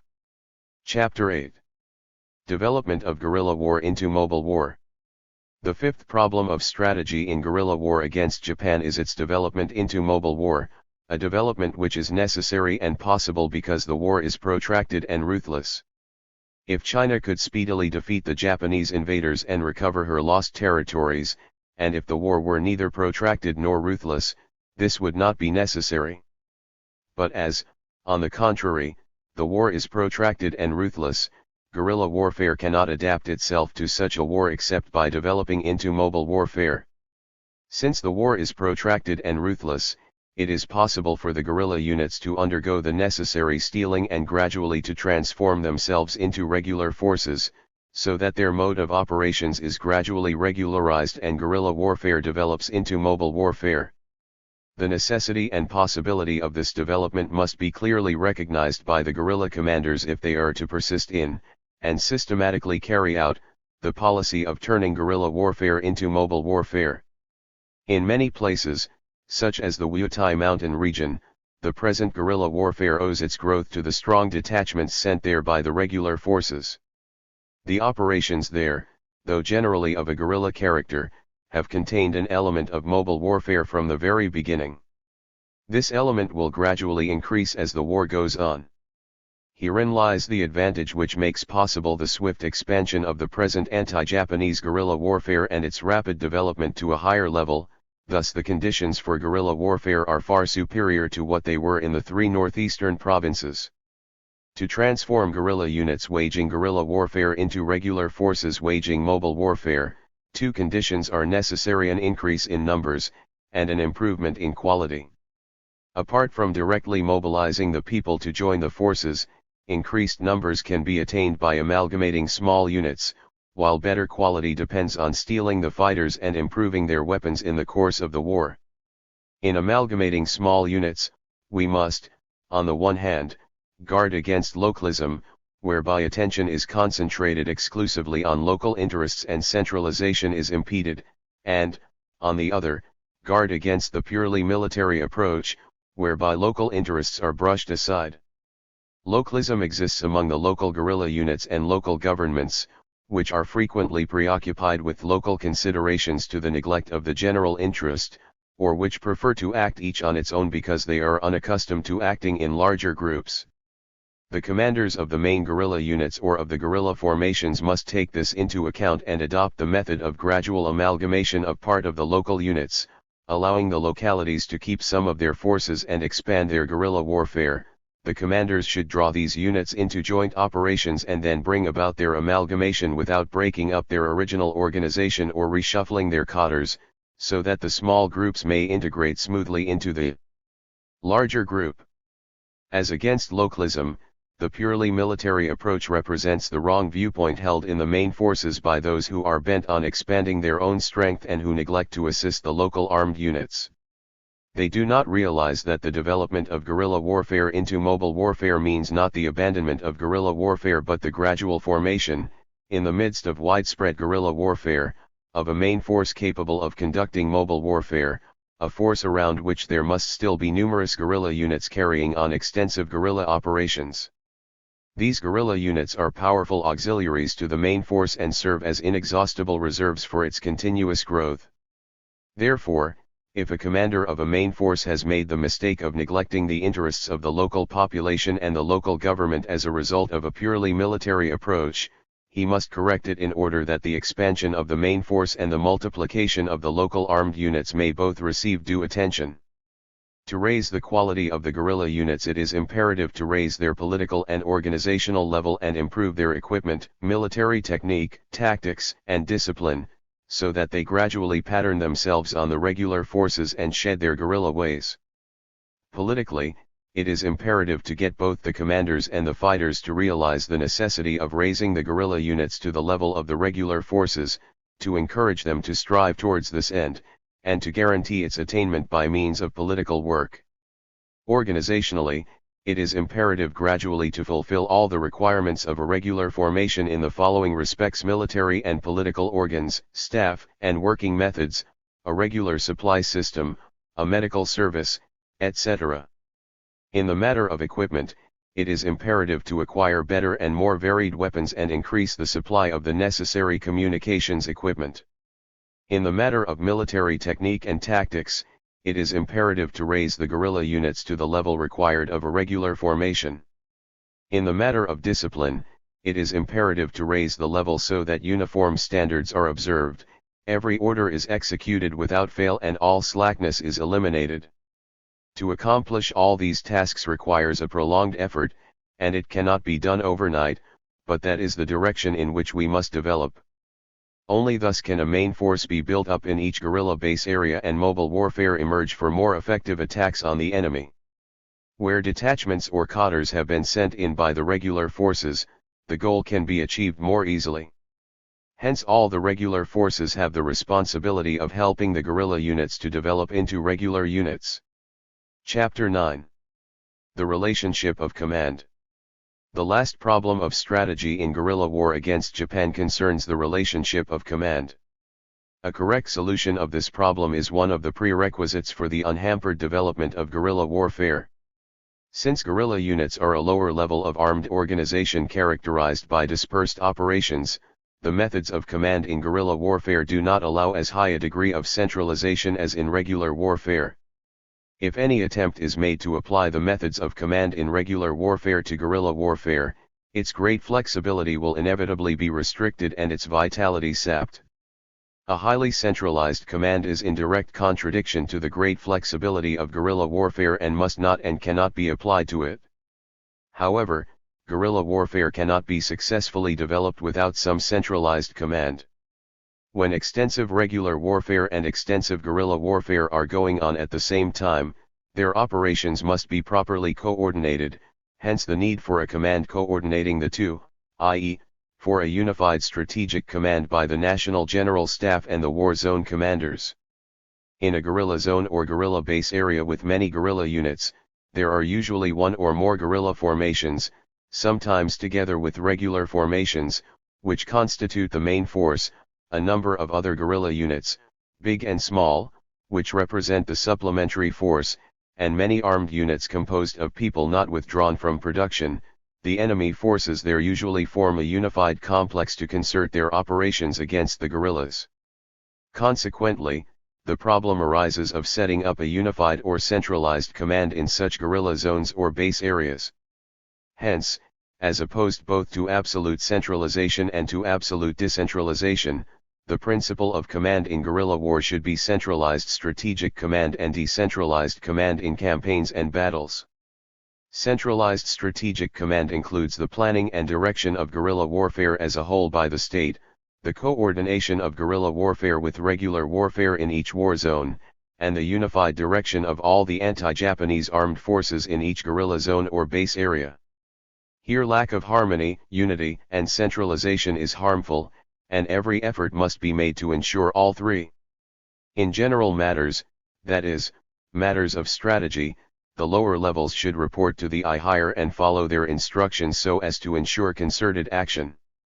Centralization, however, stops at this point, and it would likewise be harmful to go beyond it and interfere with the lower levels in matters of detail like the specific dispositions for a campaign or battle. For such details must be settled in the light of specific conditions, which change from time to time and from place to place and are quite beyond the knowledge of the distant higher levels of command.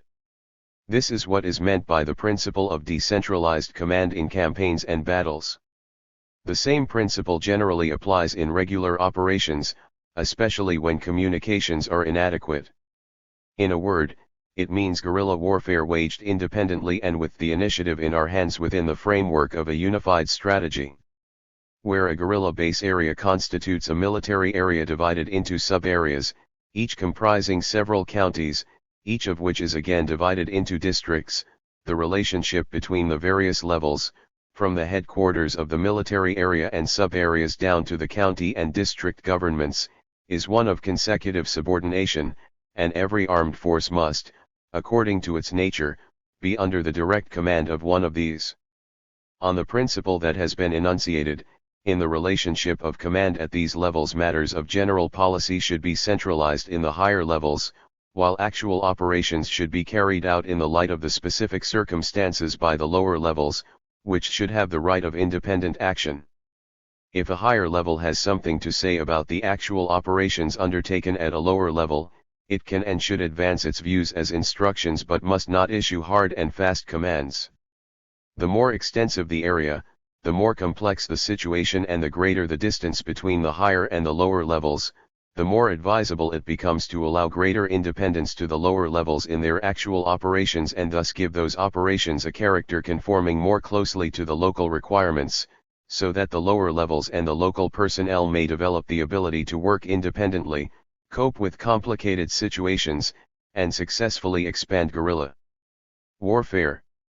For an armed unit or bigger formation which is engaged in a concentrated operation, the principle to be applied is one of centralization in its internal relationship of command, since the situation is clear to the higher command, but the moment this unit or formation breaks up for dispersed action, the principle of centralization in general matters and of decentralization in details should be applied, for then the specific situation cannot be clear to the higher command.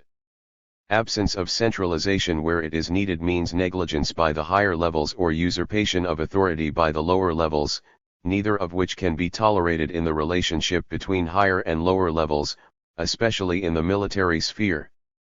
If decentralization is not effected where it should be, that means monopolization of power by the higher levels and lack of initiative on the part of the lower levels, neither of which can be tolerated in the relationship between higher and lower levels, especially in the command of guerrilla warfare. The above principles constitute the only correct policy for solving the problem of the relationship of command. On protracted war. May 1938. This series of lectures was delivered by Comrade Mao Zedong from May 26 to June 3, 1938, at the Yan'an Association for the Study of the War of Resistance against Japan. Statement of the problem. 1. It will soon be July 7, the first anniversary of the Great War of Resistance against Japan. Rallying in unity, persevering in resistance and persevering in the united front, the forces of the whole nation have been valiantly fighting the enemy for almost a year. The people of the whole world are attentively following this war, which has no precedent in the history of the East, and which will go down as a great war in world history too. Every Chinese suffering from the disasters of the war and fighting for the survival of his nation daily yearns for victory. But what actually will be the course of the war? Can we win? Can we win quickly? Many people are talking about a protracted war, but why is it a protracted war? How to carry on a protracted war? Many people are talking about final victory, but why will final victory be ours? How shall we strive for final victory? Not everyone has found answers to these questions. In fact, to this day most people have not done so. Therefore the defeatist exponents of the theory of national subjugation have come forward to tell people that China will be subjugated, that final victory will not be China's. On the other hand, some impetuous friends have come forward to tell people that China will win very quickly without having to exert any great effort. But are these views correct? We have said all along they are not. However, most people have not yet grasped what we have been saying. This is partly because we did not do enough propaganda and explanatory work, and partly because the development of objective events had not yet fully and clearly revealed their inherent nature and their features to the people, who were thus not in a position to foresee the overall trend and the outcome and hence to decide on a complete set of policies and tactics. Now things are better, the experience of 10 months of war has been quite sufficient to explode the utterly baseless theory of national subjugation and to dissuade our impetuous friends from their theory of quick victory.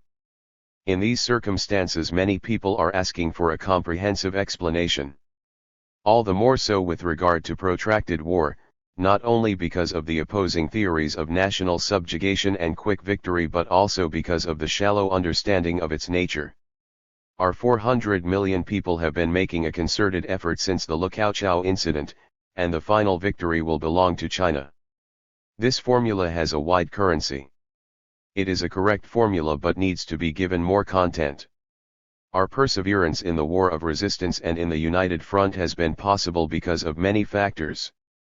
Internally, they comprise all the political parties in the country from the Communist Party to the Kuomintang, all the people from the workers and peasants to the bourgeoisie, and all the armed forces from the regular forces to the guerrillas. Internationally, they range from the land of socialism to justice-loving people in all countries. In the camp of the enemy, they range from those people in Japan who are against the war to those Japanese soldiers at the front who are against the war. In short, all these forces have contributed in varying degrees to our war of resistance.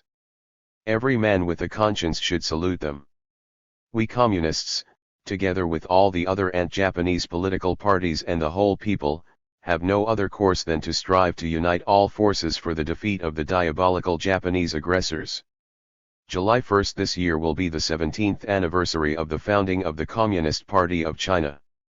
A serious study of protracted war is necessary in order to enable every communist to play a better and greater part in the war of resistance. Therefore my lectures will be devoted to such a study. I shall try to speak on all the problems relevant to the protracted war, but I cannot possibly go into everything in one series of lectures. To all the experience of the 10 months of war proves the error both of the theory of China's inevitable subjugation and of the theory of China's quick victory. The former gives rise to the tendency to compromise and the latter to the tendency to underestimate the enemy. Both approaches to the problem are subjective and one-sided, or, in a word, unscientific. Before the war of resistance, there was a great deal of talk about national subjugation. Some said, China is inferior in arms and is bound to lose in a war. Others said, if China offers armed resistance, she is sure to become another Abyssinia. Since the beginning of the war, open talk of national subjugation has disappeared, but secret talk, and quite a lot of it too, still continues. For instance, from time to time an atmosphere of compromise arises and the advocates of compromise argue that the continuance of the war spells subjugation. One in a letter from Hunan a student has written, "In the countryside everything seems difficult. Doing propaganda work on my own, I have to talk to people when and where I find them. The people I have talked to are by no means ignoramuses, they all have some understanding of what is going on and are very interested in what I have to say. But when I run into my own relatives, they always say, China cannot win, she is doomed. They make one sick. Fortunately, they do not go around spreading their views, otherwise things would really be bad. The peasants would naturally put more stock in what they say. Such exponents of the theory of China's inevitable subjugation form the social basis of the tendency to compromise. They are to be found everywhere in China, and therefore the problem of compromise is liable to crop up within the anti-Japanese front at any time and will probably remain with us right until the end of the war. Now that Suchow has fallen and Wuhan is in danger, it will not be unprofitable, I think, to knock the bottom out of the theory of national subjugation. For during these 10 months of war all kinds of views which are indicative of impetuosity have also appeared. For instance, at the outset of the war many people were groundlessly optimistic, underestimating Japan and even believing that the Japanese could not get as far as Shanxi.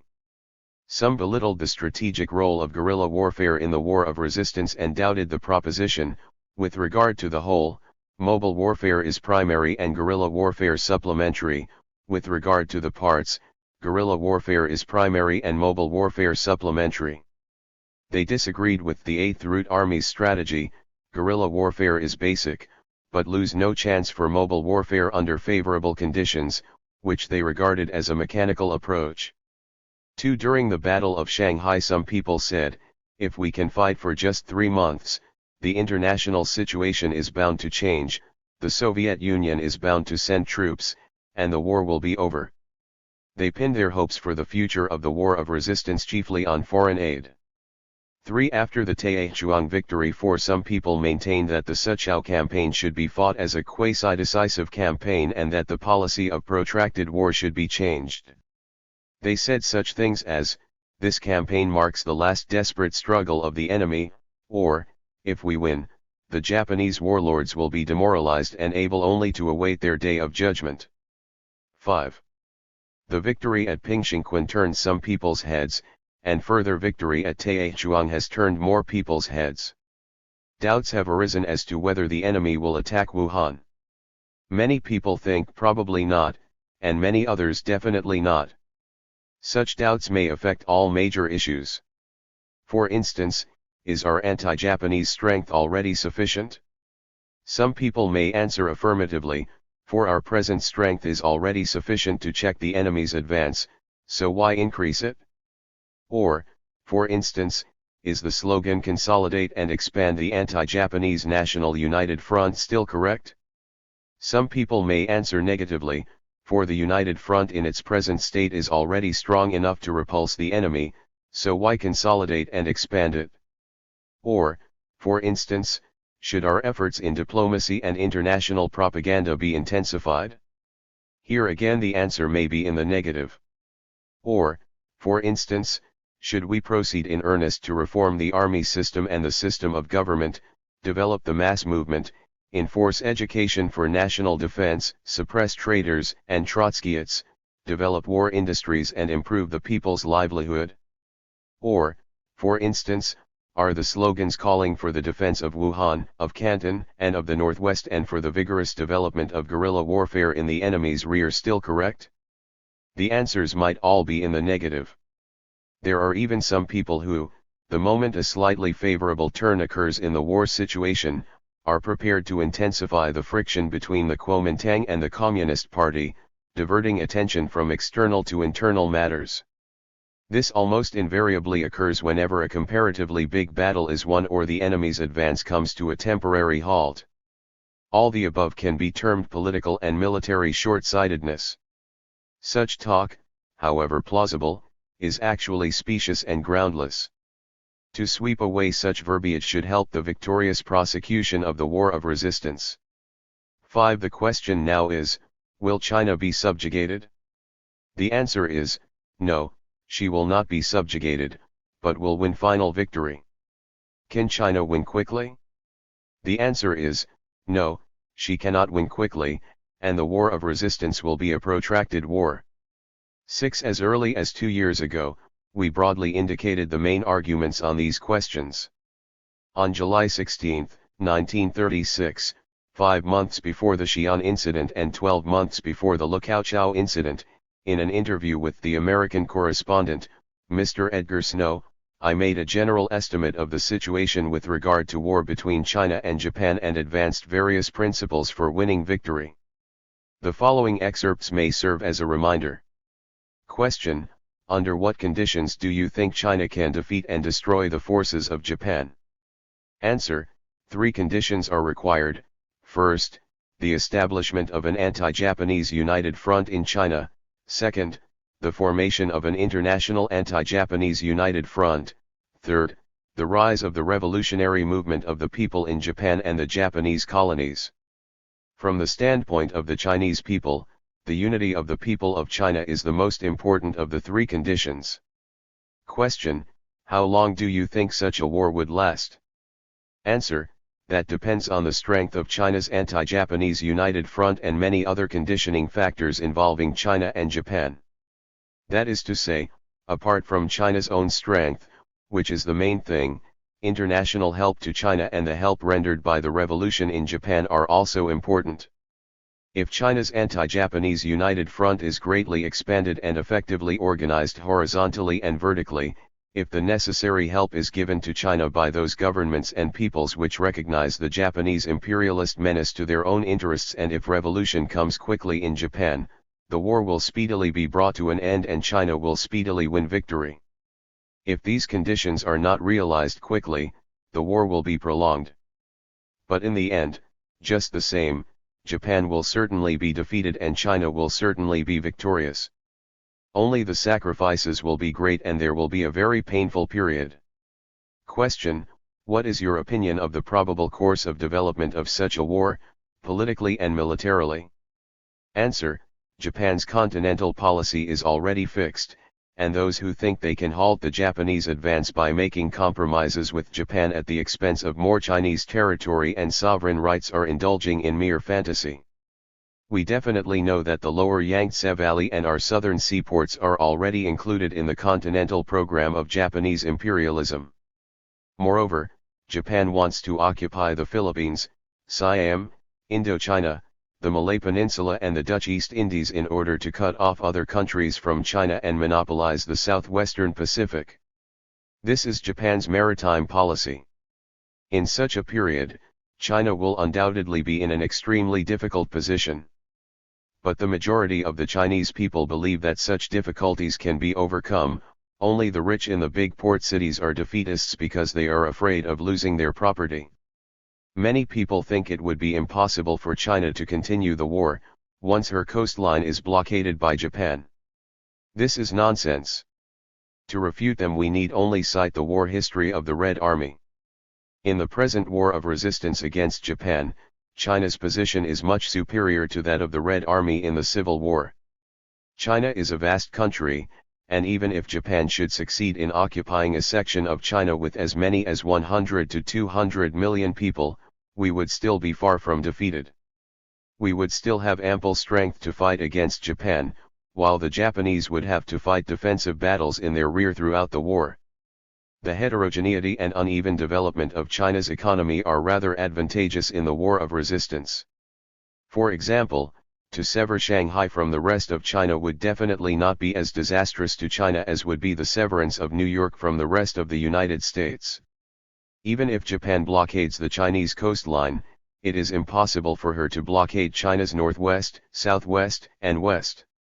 Thus, once more the central point of the problem is the unity of the entire Chinese people and the building up of a nationwide anti-Japanese front. This is what we have long been advocating. Question: if the war drags on for a long time and Japan is not completely defeated, would the Communist Party agree to the negotiation of a peace with Japan and recognize her rule in northeastern China? Answer: no. Like the people of the whole country, the Chinese Communist Party will not allow Japan to retain an inch of Chinese territory. Question: what, in your opinion, should be the main strategy and tactics to be followed in this war of liberation? Answer: our strategy should be to employ our main forces to operate over an extended and fluid front. To achieve success, the Chinese troops must conduct their warfare with a high degree of mobility on extensive battlefields, making swift advances and withdrawals, swift concentrations and dispersals. This means large-scale mobile warfare, and not positional warfare depending exclusively on defense works with deep trenches, high fortresses and successive rows of defensive positions. It does not mean the abandonment of all the vital strategic points, which should be defended by positional warfare as long as profitable. But the pivotal strategy must be mobile warfare. Positional warfare is also necessary, but strategically it is auxiliary and secondary. Geographically the theater of the war is so vast that it is possible for us to conduct mobile warfare most effectively. In the face of the vigorous actions of our forces, the Japanese army will have to be cautious. Its war machine is ponderous and slow-moving, with limited efficiency. If we concentrate our forces on a narrow front for a defensive war of attrition, we would be throwing away the advantages of our geography and economic organization and repeating the mistake of Abyssinia. In the early period of the war, we must avoid any major decisive battles, and must first employ mobile warfare gradually to break the morale and combat effectiveness of the enemy troops. Besides employing trained armies to carry on mobile warfare, we must organize great numbers of guerrilla units among the peasants. One should know that the anti-Japanese volunteer units in the three northeastern provinces are only a minor demonstration of the latent power of resistance that can be mobilized from the peasants of the whole country. The Chinese peasants have very great latent power. Properly organized and directed, they can keep the Japanese army busy 24 hours a day and worry it to death. It must be remembered that the war will be fought in China, that is to say, the Japanese army will be entirely surrounded by the hostile Chinese people. It will be forced to move in all its provisions and guard them. It must use large numbers of troops to protect its lines of communications and constantly guard against attacks, and it needs large forces to garrison Manchuria and Japan as well. In the course of the war, China will be able to capture many Japanese soldiers and seize many weapons and munitions with which to arm herself. At the same time, China will win foreign aid to reinforce the equipment of her troops gradually. Therefore, China will be able to conduct positional warfare in the latter period of the war and make positional attacks on the Japanese occupied areas. Thus, Japan's economy will crack under the strain of China's long resistance, and the morale of the Japanese forces will break under the trial of innumerable battles. On the Chinese side, however, the growing latent power of resistance will be constantly brought into play, and large numbers of revolutionary people will be pouring into the front lines to fight for their freedom. The combination of all these and other factors will enable us to make the final and decisive attacks on the fortifications and bases in the Japanese occupied areas and drive the Japanese forces of aggression out of China. The above views have been proved correct in the light of the experience of the 10 months of war, and will also be borne out in the future. 7. As far back as August 25, 1937, less than 2 months after the Lukaochao incident, the Central Committee of the Chinese Communist Party clearly pointed out in its resolution on the present situation and the tasks of the party. The military provocation by the Japanese aggressors at Lukaochao and their occupation of Peiping and Tientsin represent only the beginning of their large-scale invasion of China south of the Great Wall. They have already begun their national mobilization for war. Their propaganda that they have no desire to aggravate the situation is only a smokescreen for further attacks. The resistance at Lukaochao on July 7 marked the starting point of China's national war of resistance. Thus, a new stage has opened in China's political situation, the stage of actual resistance. The stage of preparation for resistance is over. In the present stage, the central task is to mobilize all the nation's forces for victory in the war of resistance. The key to victory in the war now lies in developing the resistance that has already begun into a war of total resistance by the whole nation. Only through such a war of total resistance can final victory be won. The existence of serious weaknesses in the war of resistance may lead to many setbacks, retreats, internal splits, betrayals, temporary and partial compromises, and other such reverses.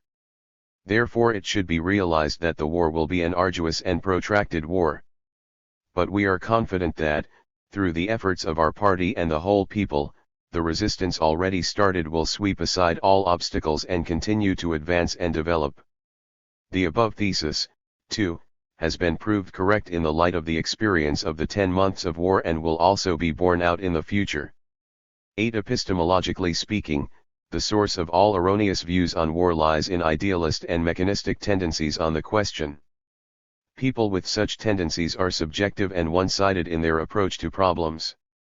They either indulge in groundless and purely subjective talk, or, basing themselves upon a single aspect or a temporary manifestation, magnify it with similar subjectivity into the whole of the problem.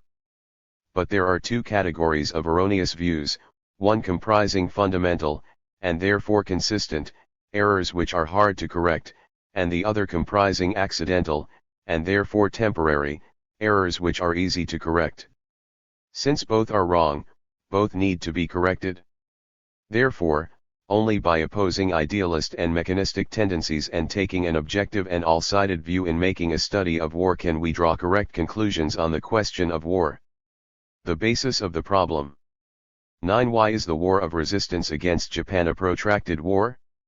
Why will the final victory be China's? What is the basis for these statements? The war between China and Japan is not just any war, it is specifically a war of life and death between semi-colonial and semi-feudal China and imperialist Japan, fought in the 1930s. Herein lies the basis of the whole problem. The two sides in the war have many contrasting features, which will be considered in turn below. 10. The Japanese side. First, Japan is a powerful imperialist country, which ranks first in the East in military, economic, and political organizational power, and is one of the 5 or 6 foremost imperialist countries of the world. These are the basic factors in Japan's war of aggression. The inevitability of the war and the impossibility of quick victory for China are due to Japan's imperialist system and her great military, economic and political organizational power. Secondly, however, the imperialist character of Japan's social economy determines the imperialist character of her war, a war that is retrogressive and barbarous. In the 1930s, the internal and external contradictions of Japanese imperialism have driven her not only to embark on an adventurous war unparalleled in scale but also to approach her final collapse. In terms of social development, Japan is no longer a thriving country. The war will not lead to the prosperity sought by her ruling classes but to the very reverse, the doom of Japanese imperialism. This is what we mean by the retrogressive nature of Japan's war. It is this reactionary quality, coupled with the military feudal character of Japanese imperialism, that gives rise to the peculiar barbarity of Japan's war. All of which will arouse to the utmost the class antagonisms within Japan, the antagonism between the Japanese and the Chinese nations, and the antagonism between Japan and most other countries of the world. The reactionary and barbarous character of Japan's war constitutes the primary reason for her inevitable defeat. Thirdly, Japan's war is conducted on the basis of her great military, economic and political organizational power, but at the same time it rests on an inadequate natural endowment. Japan's military, economic and political organizational power is great but quantitatively inadequate. Japan is a comparatively small country, deficient in manpower and in military, financial, and material resources, and she cannot stand a long war. Japan's rulers are endeavoring to resolve this difficulty through war, but again they will get the very reverse of what they desire, that is to say, the war they have launched to resolve this difficulty will eventually aggravate it and even exhaust Japan's original resources. Fourthly and lastly, while Japan can get international support from the fascist countries, the international opposition she is bound to encounter will be greater than her international support. This opposition will gradually grow and eventually not only cancel out the support but even bear down upon Japan herself. Such is the law that an unjust cause finds meager support, and such is the consequence of the very nature of Japan's war. To sum up, Japan's advantage lies in her great capacity to wage war, and her disadvantages lie in the reactionary and barbarous nature of her war, in the inadequacy of her manpower and material resources, and in her meager international support. These are the characteristics on the Japanese side. 11. The Chinese side. First, we are a semi-colonial and semi-feudal country.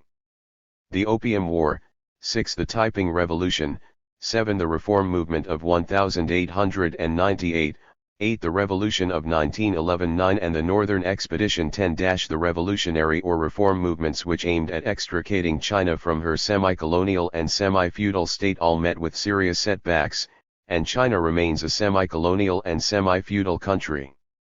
We are still a weak country and manifestly inferior to the enemy in military, economic, and political organizational power.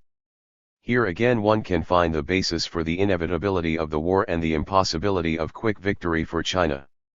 Secondly, however, China's liberation movement, with its cumulative development over the last 100 years, is now different from that of any previous period. Although the domestic and foreign forces opposing it have caused it serious setbacks, at the same time they have tempered the Chinese people. Although China today is not so strong as Japan militarily, economically, politically, and culturally, yet there are factors in China more progressive than in any other period of her history. The Communist Party of China and the army under its leadership represent these progressive factors. It is on the basis of this progress that China's present war of liberation can be protracted and can achieve final victory. By contrast with Japanese imperialism, which is declining, China is a country rising like the morning sun. China's war is progressive, hence its just character. Because it is a just war, it is capable of arousing the nation to unity, of evoking the sympathy of the people in Japan and of winning the support of most countries in the world. Thirdly, and again by contrast with Japan, China is a very big country with vast territory, rich resources, a large population and plenty of soldiers, and is capable of sustaining a long war. Fourthly and lastly, there is broad international support for China stemming from the progressive and just character of her war, which is again exactly the reverse of the meager support for Japan's unjust cause. To sum up, China's disadvantage lies in her military weakness, and her advantages lie in the progressive and just character of her war, her great size and her abundant international support. These are China's characteristics. 12. Thus it can be seen that Japan has great military, economic and political organizational power, but that her war is reactionary and barbarous, her manpower and material resources are inadequate, and she is in an unfavorable position internationally. China, on the contrary, has less military, economic, and political organizational power, but she is in her era of progress, her war is progressive and just, she is moreover a big country, a factor which enables her to sustain a protracted war, and she will be supported by most countries. The above are the basic, mutually contradictory characteristics of the Sino-Japanese War. They have determined and are determining all the political policies and military strategies and tactics of the two sides, they have determined and are determining the protracted character of the war and its outcome, namely, that the final victory will go to China and not to Japan. The war is a contest between these characteristics. They will change in the course of the war, each according to its own nature, and from this everything else will follow. These characteristics exist objectively and are not invented to deceive people, they constitute all the basic elements of the war, and are not incomplete fragments, they permeate all major and minor problems on both sides and all stages of the war, and they are not matters of no consequence. If anyone forgets these characteristics in studying the Sino-Japanese War, he will surely go wrong, and even though some of his ideas win credence for a time and may seem right, they will inevitably be proved wrong by the course of the war. On the basis of these characteristics we shall now proceed to explain the problems to be dealt with. Refutation of the theory of national subjugation. 13. The theorists of national subjugation, who see nothing but the contrast between the enemy's strength and our weakness, used to say, resistance will mean subjugation, and now they are saying, the continuance of the war spells subjugation. We shall not be able to convince them merely by stating that Japan, though strong, is small, while China, though weak, is large. They can adduce historical instances, such as the destruction of the Sung dynasty by the Yuan and the destruction of the Ming dynasty by the Qing, to prove that small but strong country can vanquish a large but weak one and, moreover, that a backward country can vanquish an advanced one. If we say these events occurred long ago and do not prove the point, they can cite the British subjugation of India to prove that a small but strong capitalist country can vanquish a large but weak and backward country. Therefore, we have to produce other grounds before we can silence and convince all the subjugationists, and supply everyone engaged in propaganda with adequate arguments to persuade those who are still confused or irresolute and so strengthen their faith in the war of resistance. 14. What then are the grounds we should advance? The characteristics of the epoch. These characteristics are concretely reflected in Japan's retrogression and paucity of support and in China's progress and abundance of support. 15. Our war is not just any war, it is specifically a war between China and Japan fought in the 1930s. Our enemy, Japan, is first of all a moribund imperialist power.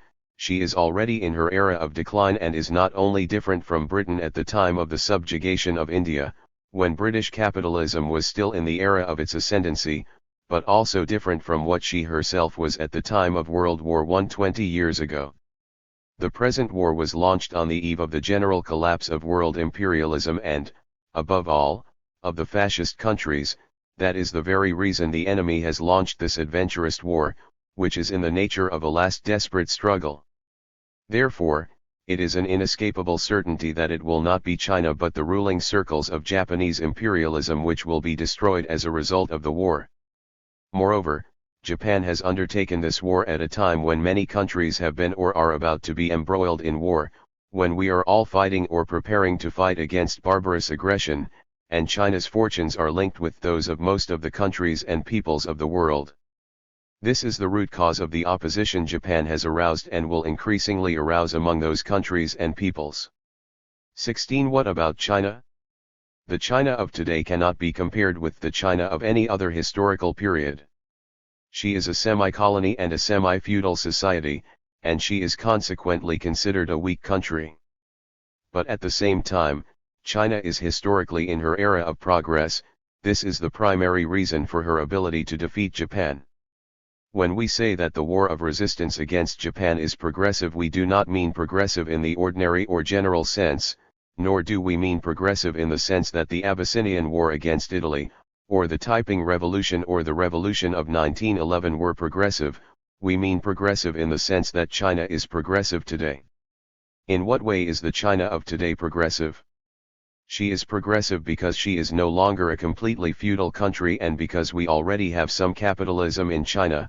We have a bourgeoisie and a proletariat, we have vast numbers of people who have awakened or are awakening, we have a communist party, we have a politically progressive army, the Chinese Red Army led by the Communist Party, and we have the tradition and the experience of many decades of revolution, and especially the experience of the 17 years since the founding of the Chinese Communist Party.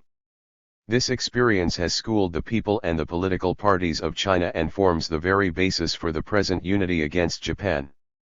If it is said that without the experience of 1905 the victory of 1917 would have been impossible in Russia, then we can also say that without the experience of the last 17 years it would be impossible to win our war of resistance. Such is the internal situation. In the existing international situation, China is not isolated in the war, and this fact too is without precedent in history. In the past, China's wars, and India's too, were wars fought in isolation.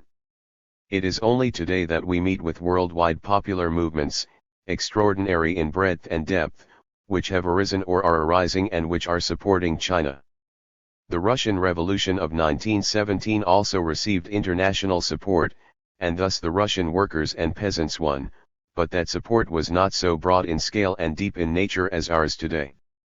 The popular movements in the world today are developing on a scale and with a depth that are unprecedented. The existence of the Soviet Union is a particularly vital factor in present-day international politics, and the Soviet Union will certainly support China with the greatest enthusiasm. There was nothing like this 20 years ago. All these factors have created and are creating important conditions indispensable to China's final victory. Large-scale direct assistance is as yet lacking and will come only in the future, but China is progressive and is a big country, and these are the factors enabling her to protract the war and to promote as well as await international help. 17. There is the additional factor that while Japan is a small country with a small territory, few resources, a small population and a limited number of soldiers, China is a big country with vast territory, rich resources, a large population and plenty of soldiers, so that, besides the contrast between strength and weakness, there is the contrast between a small country, retrogression and meager support, and a big country, progress and abundant support. This is the reason why China will never be subjugated. It follows from the contrast between strength and weakness that Japan can ride roughshod over China for a certain time and to a certain extent, that China must unavoidably travel a hard stretch of road, and that the war of resistance will be a protracted war and not a war of quick decision. Nevertheless, it follows from the other contrast, a small country, retrogression and meager support versus a big country, progress and abundant support, that Japan cannot ride roughshod over China indefinitely but is sure to meet final defeat, while China can never be subjugated but is sure to win final victory. 18. Why was Abyssinia vanquished? First, she was not only weak but also small. Second, she was not as progressive as China. She was an old country passing from the slave to the serf system, a country without any capitalism or bourgeois political parties, let alone a communist party, and with no army such as the Chinese army, let alone one like the Eighth Route Army. Third, she was unable to hold out and wait for international assistance and had to fight her war in isolation. Fourth, and most important of all, there were mistakes in the direction of her war against Italy. Therefore Abyssinia was subjugated. But there is still quite extensive guerrilla warfare in Abyssinia, which, if persisted in, will enable the Abyssinians to recover their country when the world's situation changes. 19. If the subjugationists quote the history of the failure of liberation movements in modern China to prove their assertions, first that resistance will mean subjugation, and then that the continuance of the war spells subjugation, here again our answer is, times are different. China herself, the internal situation in Japan and the international environment are all different now. It is a serious matter that Japan is stronger than before while China in her unchanged semi-colonial and semi-feudal position is still fairly weak. It is also a fact that for the time being Japan can still control her people at home and exploit international contradictions in order to invade China. But during a long war, these things are bound to change in the opposite direction. Such changes are not yet accomplished facts, but they will become so in future. The subjugationists dismiss this point. As for China, we already have new people, a new political party, a new army and a new policy of resistance to Japan, a situation very different from that of over a decade ago, and what is more, all these will inevitably make further progress. It is true that historically the liberation movements met with repeated setbacks with the result that China could not accumulate greater strength for the present war of resistance. This is a very painful historical lesson, and never again should we destroy any of our revolutionary forces. Yet even on the present basis, by exerting great efforts we can certainly forge ahead gradually and increase the strength of our resistance. All such efforts should converge on the great anti-Japanese National United Front. As for international support, though direct and large-scale assistance is not yet in sight, it is in the making, the international situation being fundamentally different from before. The countless failures in the liberation movement of modern China had their subjective and objective causes, but the situation today is entirely different.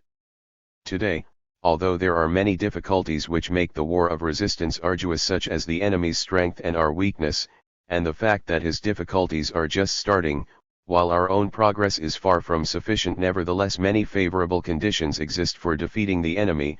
We need only add our subjective efforts, and we shall be able to overcome the difficulties and win through to victory. These are favorable conditions such as never existed before in any period of our history, and that is why the war of resistance against Japan, unlike the liberation movements of the past, will not end in failure. Compromise or resistance. Corruption or progress. 20. It has been fully explained above that the theory of national subjugation is groundless. But there are many people who do not subscribe to this theory. They are honest patriots, who are nevertheless deeply worried about the present situation. Two things are worrying them: fear of a compromise with Japan and doubts about the possibility of political progress. These two vexing questions are being widely discussed and no key has been found to their solution. Let us now examine them.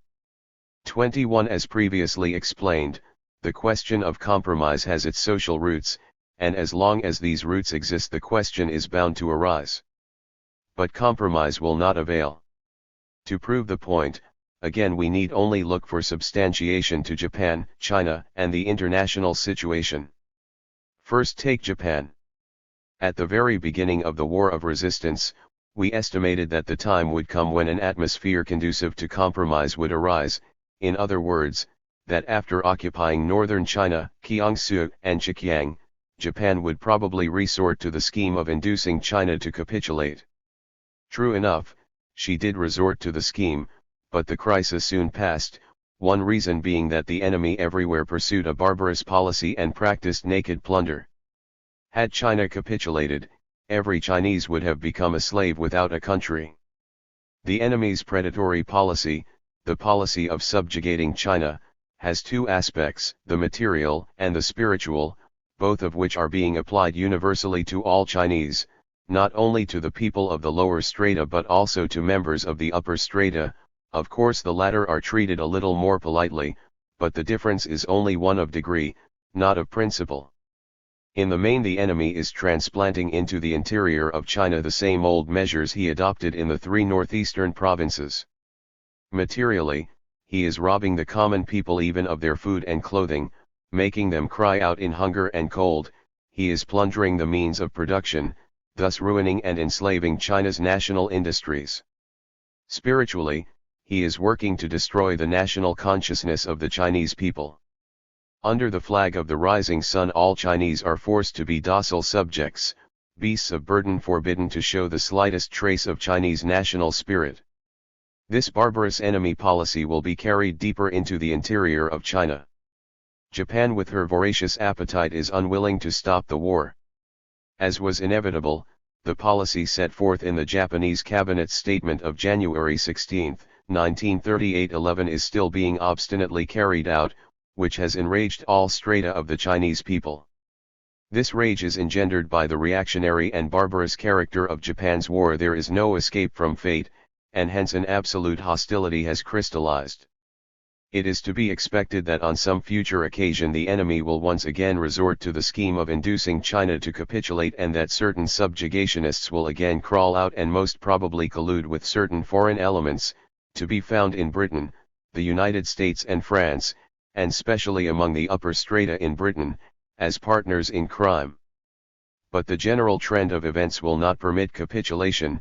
The obstinate and peculiarly barbarous character of Japan's war has decided this aspect of the question. 22. Let us take China. There are three factors contributing to China's perseverance in the war of resistance. In the first place, the Communist Party, which is the reliable force leading the people to resist Japan. Next, the Kuomintang, which depends on Britain and the United States and hence will not capitulate to Japan unless they tell it to. Finally, the other political parties and groups, most of which oppose compromise and support the war of resistance. With unity among these three, whoever compromises will be standing with the traitors, and anybody will have the right to punish him. All those unwilling to be traitors have no choice but to unite and carry on the war of resistance to the end, therefore compromise can hardly succeed. 23. Third, take the international aspect. Except for Japan's allies and certain elements in the upper strata of other capitalist countries, the whole world is in favor of resistance, and not of compromise by China. This factor reinforces China's hopes. Today the people throughout the country cherish the hope that international forces will gradually give China increasing help.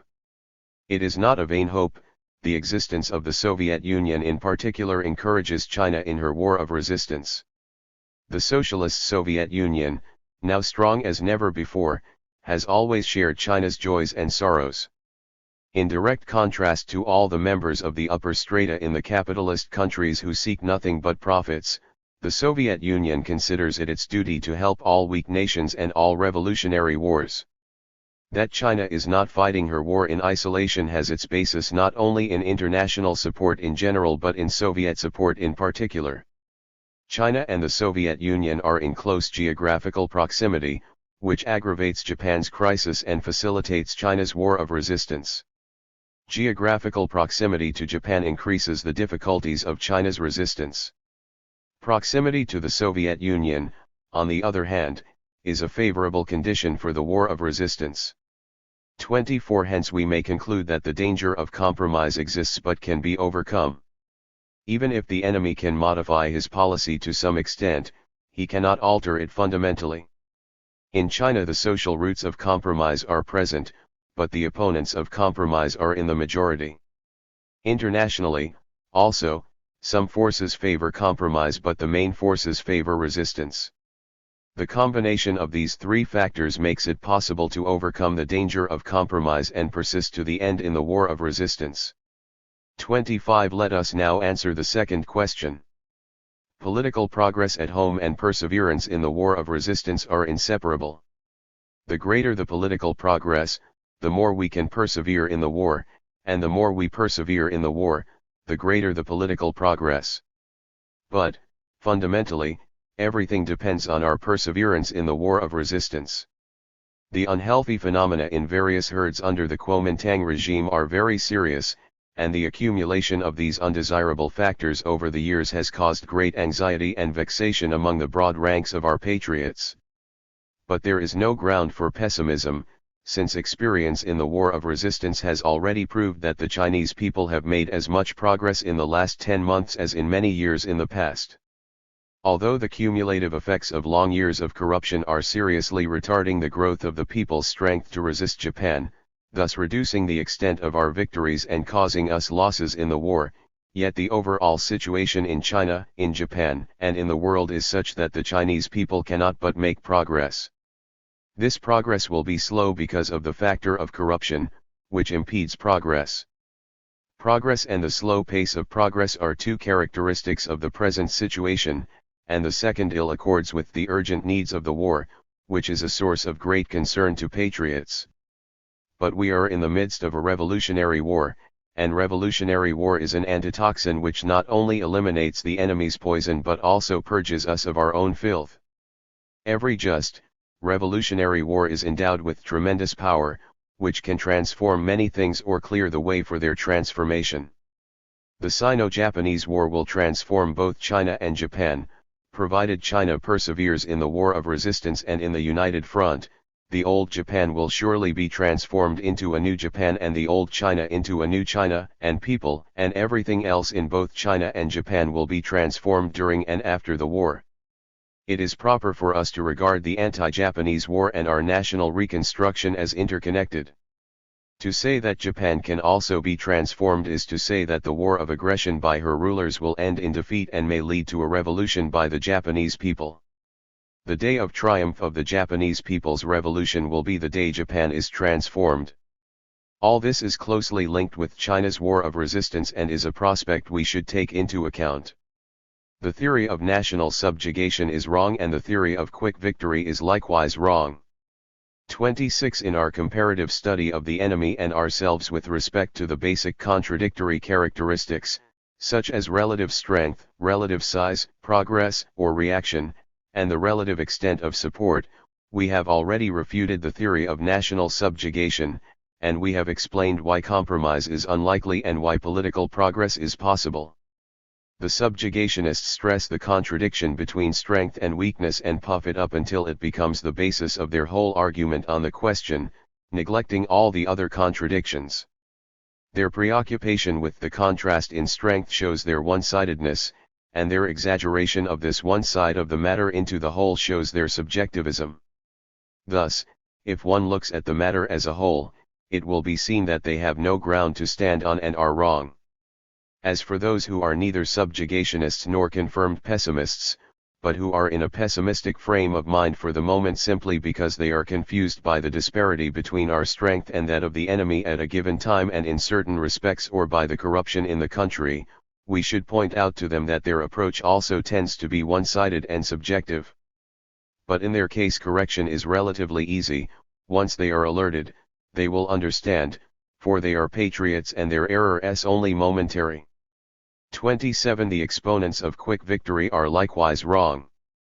Either they completely forget the contradiction between strength and weakness, remembering only the other contradictions, or they exaggerate China's advantages beyond all semblance of reality and beyond recognition, or they presumptuously take the balance of forces at one time and place for the whole situation, as in the old saying, a leaf before the eye shuts out Mount Tail. In a word, they lack the courage to admit that the enemy is strong while we are weak. They often deny this point and consequently deny one aspect of the truth.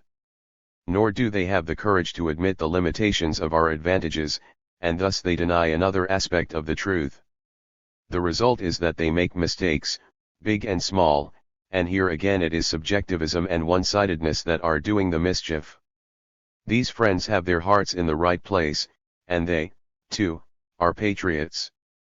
But while the gentlemen aspirations are indeed lofty, their views are wrong, and to act according to them would certainly be to run into a brick wall. For if appraisal does not conform to reality, action cannot attain its objective, and to act notwithstanding would mean the army's defeat and the nation's subjugation, so that the result would be the same as with the defeatists. Hence this theory of quick victory will not do either. 28. Do we deny the danger of national subjugation? No, we do not. We recognize that China faces two possible prospects, liberation or subjugation, and that the two are in violent conflict. Our task is to achieve liberation and to avert subjugation. The conditions for liberation are China's progress, which is basic, the enemy's difficulties, and international support. We differ from the subjugationists. Taking an objective and all-sided view, we recognize the two possibilities of national subjugation and liberation, stress that liberation is the dominant possibility, point out the conditions for its achievement, and strive to secure them.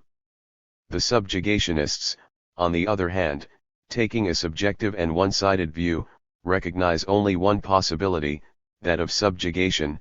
They do not admit the possibility of liberation, and still less point out the conditions necessary for liberation or strive to secure them. Moreover, while acknowledging the tendency to compromise and the corruption, we see other tendencies and phenomena which, we indicate, will gradually prevail and are already in violent conflict with the former. In addition, we point out the conditions necessary for the healthy tendencies and phenomena to prevail, and we strive to overcome the tendency to compromise and to change the state of corruption. Therefore, contrary to the pessimists, we are not at all downhearted. 29. Not that we would not like a quick victory, everybody would be in favor of driving the devils out overnight. But we point out that, in the absence of certain definite conditions, quick victory is something that exists only in one's mind and not in objective reality, and that it is a mere illusion, a false theory. Accordingly, having made an objective and comprehensive appraisal of all the circumstances concerning both the enemy and ourselves, we point out that the only way to final victory is the strategy of protracted war, and we reject the groundless theory of quick victory. We maintain that we must strive to secure all the conditions indispensable to final victory, and the more fully and the earlier these conditions are secured, the surer we shall be of victory and the earlier we shall win it. We believe that only in this way can the course of the war be shortened, and we reject the theory of quick victory, which is just idle talk and an effort to get things on the cheap. Why a protracted war? 30. Let us now examine the problem of protracted war. A correct answer to the question why a protracted war can be arrived at only on the basis of all the fundamental contrasts between China and Japan. For instance, if we say merely that the enemy is a strong imperialist power while we are a weak semi-colonial and semi-feudal country, we are in danger of falling into the theory of national subjugation. For neither in theory nor in practice can a struggle become protracted by simply pitting the weak against the strong. Nor can it become protracted by simply pitting the big against the small, the progressive against the reactionary, or abundant support against meager support. The annexation of a small country by a big one or of a big country by a small one is a common occurrence. It often happens that a progressive country which is not strong is destroyed by a big, reactionary country, and the same holds for everything that is progressive but not strong. Abundant or meager support is an important but a subsidiary factor, and the degree of its effect depends upon the fundamental factors on both sides. Therefore, when we say that the war of resistance against Japan is a protracted war, our conclusion is derived from the interrelations of all the factors at work on both sides. The enemy is strong and we are weak, and the danger of subjugation is there. But in other respects the enemy has shortcomings and we have advantages. The enemy's advantage can be reduced and his shortcomings aggravated by our efforts. On the other hand, our advantages can be enhanced and our shortcoming remedied by our efforts. Hence, we can win final victory and avert subjugation, while the enemy will ultimately be defeated and will be unable to avert the collapse of his whole imperialist system. 31. Since the enemy has advantages only in one respect but shortcomings in all others, and we have shortcomings in only one respect but advantages in all others, why has this produced not a balance, but, on the contrary, a superior position for him and an inferior position for us at the present time? Quite clearly, we cannot consider the question in such a formal way. The fact is that the disparity between the enemy's strength and our own is now so great that the enemy's shortcomings have not developed, and for the time being cannot develop, to a degree sufficient to offset his strength, while our advantages have not developed, and for the time being cannot develop, to a degree sufficient to compensate for our weakness. Therefore there can as yet be no balance, only imbalance. 32. Although our efforts in persevering in the war of resistance and the united front have somewhat changed the enemy's strength and superiority as against our weakness and inferiority, there has as yet been no basic change. Hence during a certain stage of the war, to a certain degree the enemy will be victorious and we shall suffer defeat. But why is it that in this stage the enemy's victories and our defeats are definitely restricted in degree and cannot be transcended by complete victory or complete defeat? The reason is that, first, from the very beginning the enemy's strength and our weakness have been relative and not absolute, and that, second, our efforts in persevering in the war of resistance and in the united front have further accentuated this relativeness. In comparison with the original situation, the enemy is still strong, but unfavorable factors have reduced his strength, although not yet to a degree sufficient to destroy his superiority, and similarly we are still weak, but favorable factors have compensated for our weakness, although not yet to a degree sufficient to transform our inferiority. Thus it turns out that the enemy is relatively strong and we are relatively weak, that the enemy is in a relatively superior and we are in a relatively inferior position. On both sides, strength and weakness, superiority and inferiority, have never been absolute, and besides, our efforts in persevering in resistance to Japan and in the united front during the war have brought about further changes in the original balance of forces between us and the enemy. Therefore, in this stage the enemy's victory and our defeat are definitely restricted in degree, and hence the war becomes protracted. 33. But circumstances are continually changing. In the course of the war, provided we employ correct military and political tactics, make no mistakes of principle and exert our best efforts, the enemy's disadvantages and China's advantages will both grow as the war is drawn out, with the inevitable result that there will be a continual change in the difference in comparative strength and hence in the relative position of the two sides. When a new stage is reached, a great change will take place in the balance of forces, resulting in the enemy's defeat and our victory. 34. At present the enemy can still manage to exploit his strength, and our war of resistance has not yet fundamentally weakened him. The insufficiency in his manpower and material resources is not yet such as to prevent his offensive, on the contrary, they can still sustain his offensive to a certain extent. The reactionary and barbarous nature of his war, a factor which intensifies both class antagonisms within Japan and the resistance of the Chinese nation, has not yet brought about a situation which radically impedes his advance. The enemy's international isolation is increasing but is not yet complete. In many countries which have indicated they will help us, the capitalists dealing in munitions and war materials and bent solely on profit are still furnishing Japan with large quantities of war supplies. 12. And their governments 13 are still reluctant to join the Soviet Union in practical sanctions against Japan. From all this it follows that our war of resistance cannot be won quickly and can only be a protracted war. As for China, although there has been some improvement with regard to her weakness in the military, economic, political, and cultural spheres in the 10 months of resistance, it is still a long way from what is required to prevent the enemy's offensive and prepare our counter-offensive. Moreover, quantitatively speaking, we have had to sustain certain losses. Although all the factors favorable to us are having a positive effect, it will not be sufficient to halt the enemy's offensive and to prepare for our counter-offensive unless we make an immense effort. Neither the abolition of corruption and the acceleration of progress at home, nor the curbing of the pro-Japanese forces and the expansion of the anti-Japanese forces abroad, are yet accomplished facts.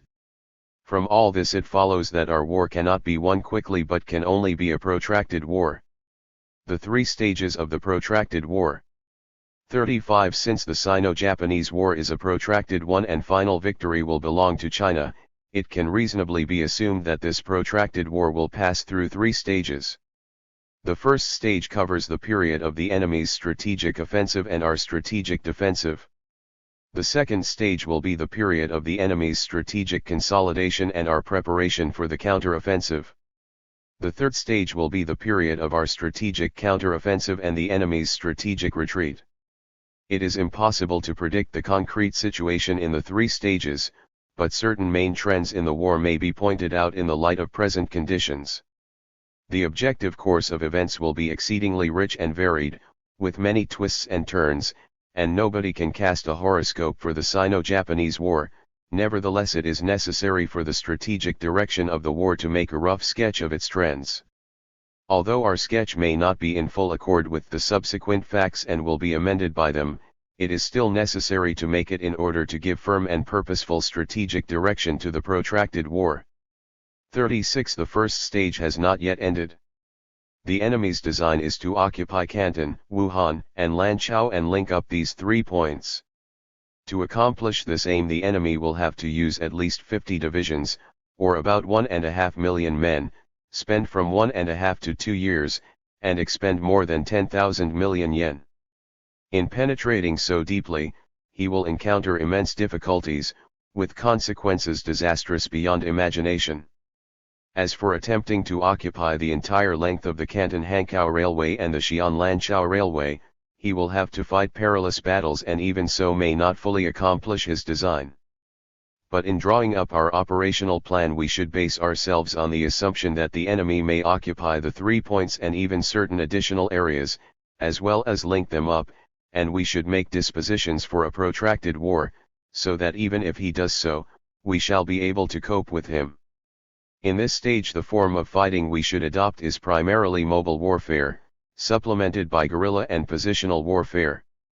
Through the subjective errors of the Kuomintang military authorities, positional warfare was assigned the primary role in the first phase of this stage, but it is nevertheless supplementary from the point of view of the stage as a whole.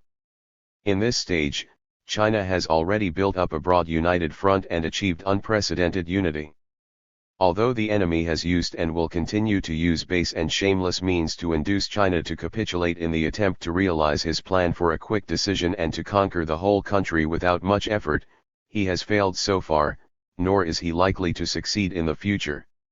In this stage, in spite of considerable losses, China will make considerable progress, which will become the main basis for her continued resistance in the second stage.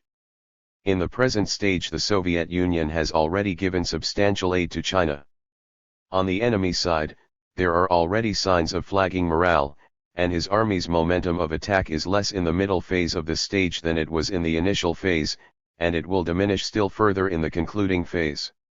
Signs of exhaustion are beginning to appear in his finances and economy. War weariness is beginning to set in among his people and troops, and within the clique at the helm of the war, war frustrations are beginning to manifest themselves and pessimism about the prospects of the war is growing. 37. The second stage may be termed one of strategic stalemate. At the tail end of the first stage, the enemy will be forced to fix certain terminal points to his strategic offensive owing to his shortage of troops and our firm resistance, and upon reaching them he will stop his strategic offensive and enter the stage of safeguarding his occupied areas. In the second stage, the enemy will attempt to safeguard the occupied areas and to make them his own by the fraudulent method of setting up puppet governments, while plundering the Chinese people to the limit, but again he will be confronted with stubborn guerrilla warfare. Taking advantage of the fact that the enemy's rear is unguarded, our guerrilla warfare will develop extensively in the first stage, and many base areas will be established, seriously threatening the enemy's consolidation of the occupied areas, and so in the second stage there will still be widespread fighting. In this stage, our form of fighting will be primarily guerrilla warfare, supplemented by mobile warfare. China will still retain a large regular army, but she will find it difficult to launch the strategic counter-offensive immediately because, on the one hand, the enemy will adopt a strategically defensive position in the big cities and along the main lines of communication under his occupation, and, on the other hand, China will not yet be adequately equipped technically. Except for the troops engaged in frontal defense against the enemy, our forces will be switched in large numbers to the enemy's rear in comparatively dispersed dispositions, and, basing themselves on all the areas not actually occupied by the enemy and coordinating with the people's local armed forces, they will launch extensive, fierce guerrilla warfare against enemy-occupied areas, keeping the enemy on the move as far as possible in order to destroy him in mobile warfare, as is now being done in Shanxi province. The fighting in the second stage will be ruthless, and the country will suffer serious devastation. But the guerrilla warfare will be successful, and if it is well conducted, the enemy may be able to retain only about 1/3 of his occupied territory, with the remaining 2/3 in our hands, and this will constitute a great defeat for the enemy and a great victory for China. By then the enemy-occupied territory as a whole will fall into 3 categories: first, the enemy base areas; second, our base areas for guerrilla warfare; and, third, the guerrilla areas contested by both sides. The duration of this stage will depend on the degree of change in the balance of forces between us and the enemy and on the changes in the international situation. Generally speaking, we should be prepared to see the stage last a comparatively long time and to weather its hardships. It will be a very painful period for China. The 2 big problems will be economic difficulties and the disruptive activities of the traders. The enemy will go all out to wreck China's united front, and the trader organizations in all the occupied areas will merge into a so-called unified government. Owing to the loss of big cities and the hardships of war, vacillating elements within our ranks will clamor for compromise, and pessimism will grow to a serious extent. Our tasks will then be to mobilize the whole people to unite as one man and carry on the war with unflinching perseverance, to broaden and consolidate the united front, sweep away all pessimism and ideas of compromise, promote the will to hard struggle and apply new wartime policies, and so to weather the hardships. In the second stage, we will have to call upon the whole country resolutely to maintain a united government. We will have to oppose splits and systematically improve fighting techniques, reform the armed forces, mobilize the entire people and prepare for the counter-offensive. The international situation will become still more unfavorable to Japan, and the main international forces will incline towards giving more help to China, even though there may be talk of realism of the Chamberlain type which accommodates itself to fates accomplis. Japan's threat to Southeast Asia and Siberia will become greater, and there may even be another war. As regards Japan, scores of her divisions will be inextricably bogged down in China. Widespread guerrilla warfare and the people's anti-Japanese movement will wear down this big Japanese force, greatly reducing it and also disintegrating its morale by stimulating the growth of homesickness, war weariness, and even anti-war sentiment. Though it would be wrong to say that Japan will achieve no results at all in her plunder of China, yet, being short of capital and harassed by guerrilla warfare, she cannot possibly achieve rapid or substantial results. This second stage will be the transitional stage of the entire war. It will be the most trying period but also the pivotal one. Whether China becomes an independent country or is reduced to a colony will be determined not by the retention or loss of the big cities in the first stage but by the extent to which the whole nation exerts itself in the second. If we can persevere in the war of resistance, in the united front and in the protracted war, China will in that stage gain the power to change from weakness to strength. It will be the second act in the 3-act drama of China's war of resistance. And through the efforts of the entire cast it will become possible to perform a most brilliant last act. 38. The third stage will be the stage of the counter-offensive to recover our lost territories. Their recovery will depend mainly upon the strength which China has built up in the preceding stage and which will continue to grow in the third stage. But China's strength alone will not be sufficient, and we shall also have to rely on the support of international forces and on the changes that will take place inside Japan, or otherwise we shall not be able to win. This adds to China's tasks in international propaganda and diplomacy. In the third stage, our war will no longer be one of strategic defensive, but will turn into a strategic counter-offensive manifesting itself in strategic offensives, and it will no longer be fought on strategically interior lines, but will shift gradually to strategically exterior lines. Not until we fight our way to the Yalu River can this war be considered over. The third stage will be the last in the protracted war, and when we talk of persevering in the war to the end, we mean going all the way through this stage. Our primary form of fighting will still be mobile warfare, but positional warfare will rise to importance. While positional defense cannot be regarded as important in the first stage because of the prevailing circumstances, positional attack will become quite important in the third stage because of the changed conditions and the requirements of the task.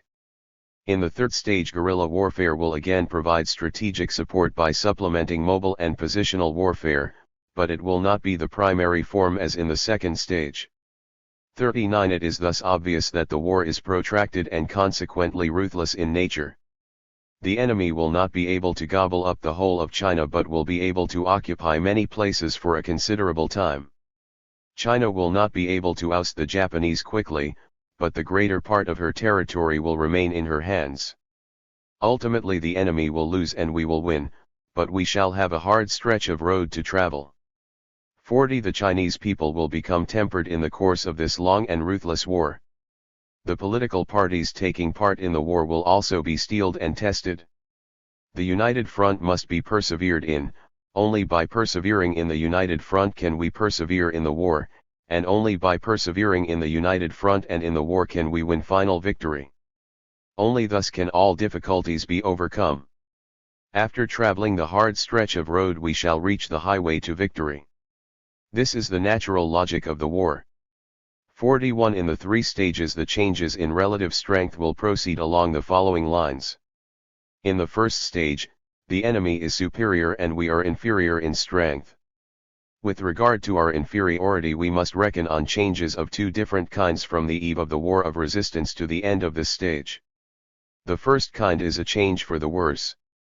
China's original inferiority will be aggravated by war losses, namely, decreases in territory, population, economic strength, military strength, and cultural institutions. Towards the end of the first stage, the decrease will probably be considerable, especially on the economic side. This point will be exploited by some people as a basis for their theories of national subjugation and of compromise. But the second kind of change, the change for the better, must also be noted. It includes the experience gained in the war, the progress made by the armed forces, the political progress, the mobilization of the people, the development of culture in a new direction, the emergence of guerrilla warfare, the increase in international support, etc. What is on the downgrade in the first stage is the old quantity and the old quality, the manifestations being mainly quantitative. What is on the upgrade is the new quantity and the new quality, the manifestations being mainly qualitative. It is the second kind of change that provides a basis for our ability to fight a protracted war and win final victory. 42. In the first stage, changes of two kinds are also occurring on the enemy's side.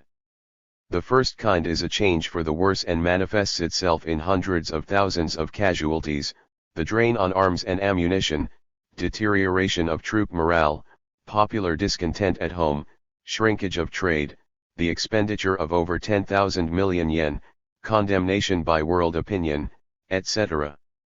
This trend also provides a basis for our ability to fight a protracted war and win final victory. But we must likewise reckon with the second kind of change on the enemy's side, a change for the better, that is, his expansion in territory, population, and resources. This too is a basis for the protracted nature of our war of resistance and the impossibility of quick victory, but at the same time certain people will use it as a basis for their theories of national subjugation and of compromise. However, we must take into account the transitory and partial character of this change for the better on the enemy's side. Japan is an imperialist power heading for collapse, and her occupation of China's territory is temporary. The vigorous growth of guerrilla warfare in China will restrict her actual occupation to narrow zones. Moreover, her occupation of Chinese territory has created and intensified contradictions between Japan and other foreign countries. Besides, generally speaking, such occupation involves a considerable period in which Japan will make capital outlays without drawing any profits, as is shown by the experience in the three northeastern provinces. all of which again gives us a basis for demolishing the theories of national subjugation and of compromise and for establishing the theories of protracted war and of final victory. 43. In the second stage, the above changes on both sides will continue to develop. While the situation cannot be predicted in detail, on the whole Japan will continue on the downgrade and China on the upgrade. 14. For example, Japan's military and financial resources will be seriously drained by China's guerrilla warfare, popular discontent will grow in Japan, the morale of her troops will deteriorate further, and she will become more isolated internationally. As for China, she will make further progress in the political, military, and cultural spheres and in the mobilization of the people, guerrilla warfare will develop further, there will be some new economic growth on the basis of the small industries and the widespread agriculture in the interior, international support will gradually increase, and the whole picture will be quite different from what it is now. This second stage may last quite a long time, during which there will be a great reversal in the balance of forces, with China gradually rising and Japan gradually declining. China will emerge from her inferior position, and Japan will lose her superior position. First the two countries will become evenly matched, and then their relative positions will be reversed. Thereupon, China will in general have completed her preparations for the strategic counteroffensive and will enter the stage of the counteroffensive and the expulsion of the enemy. It should be reiterated that the change from inferiority to superiority and the completion of preparations for the counteroffensive will involve three things, namely, an increase in China's own strength, an increase in Japan's difficulties, and an increase in international support.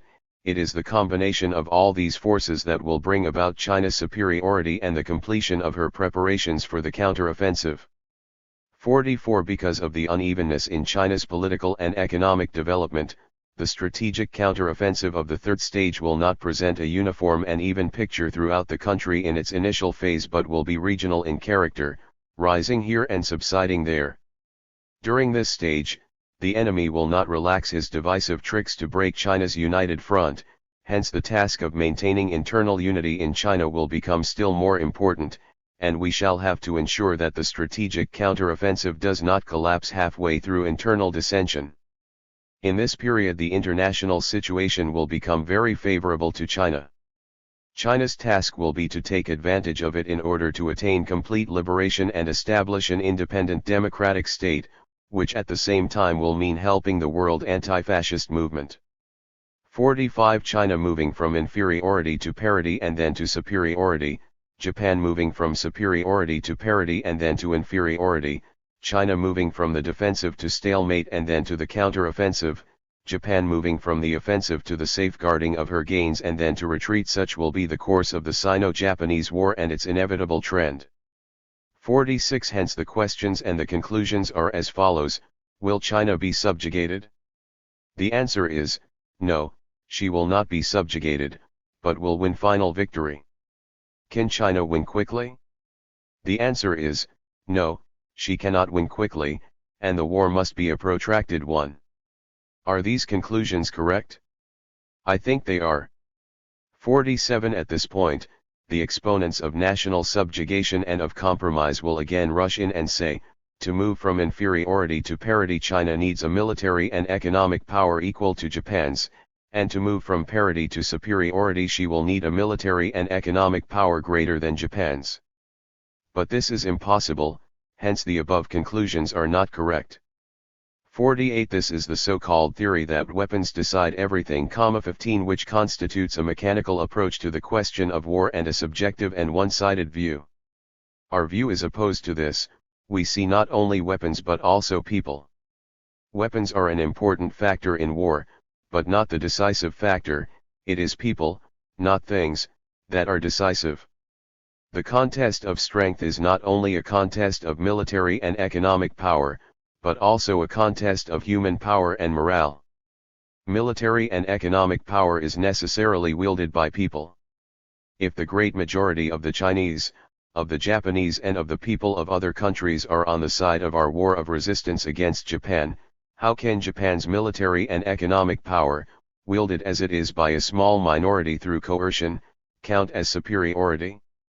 And if not, then does not China, though wielding relatively inferior military and economic power, become the superior? There is no doubt that China will gradually grow in military and economic power, provided she perseveres in the war of resistance and in the united front. As for our enemy, weakened as he will be by the long war and by internal and external contradictions, his military and economic power is bound to change in the reverse direction. In these circumstances, is there any reason why China cannot become the superior? And that is not all. Although we cannot as yet count the military and economic power of other countries as being openly and to any great extent on our side, is there any reason why we will not be able to do so in the future? If Japan's enemy is not just China, if in future one or more other countries make open use of their considerable military and economic power defensively or offensively against Japan and openly help us, then will not our superiority be still greater? Japan is a small country, her war is reactionary and barbarous, and she will become more and more isolated internationally. China is a large country, her war is progressive and just, and she will enjoy more and more support internationally. Is there any reason why the long-term development of these factors should not definitely change the relative position between the enemy and ourselves? 49. The exponents of quick victory, however, do not realize that war is a contest of strength, and that before a certain change has taken place in the relative strength of the belligerents, there is no basis for trying to fight strategically decisive battles and shorten the road to liberation. Were their ideas to be put into practice, we should inevitably run our heads into a brick wall. Or perhaps they are just talking for their own pleasure without really intending to put their ideas into practice. In the end, Mr. Reality will come and pour a bucket of cold water over these chatterers, showing them up as mere windbags who want to get things on the cheap, to have gains without pains. We have had this kind of idle chatter before, and we have it now, though not very much so far, but there may be more as the war develops into the stage of stalemate and then of counter-offensive. But in the meantime, if China's losses in the first stage are fairly heavy and the second stage drags on very long, the theories of national subjugation and of compromise will gain great currency. Therefore, our fire should be directed mainly against them and only secondarily against the idle chatter about quick victory. 50. That the war will be protracted is certain, but nobody can predict exactly how many months or years it will last, as this depends entirely upon the degree of the change in the balance of forces.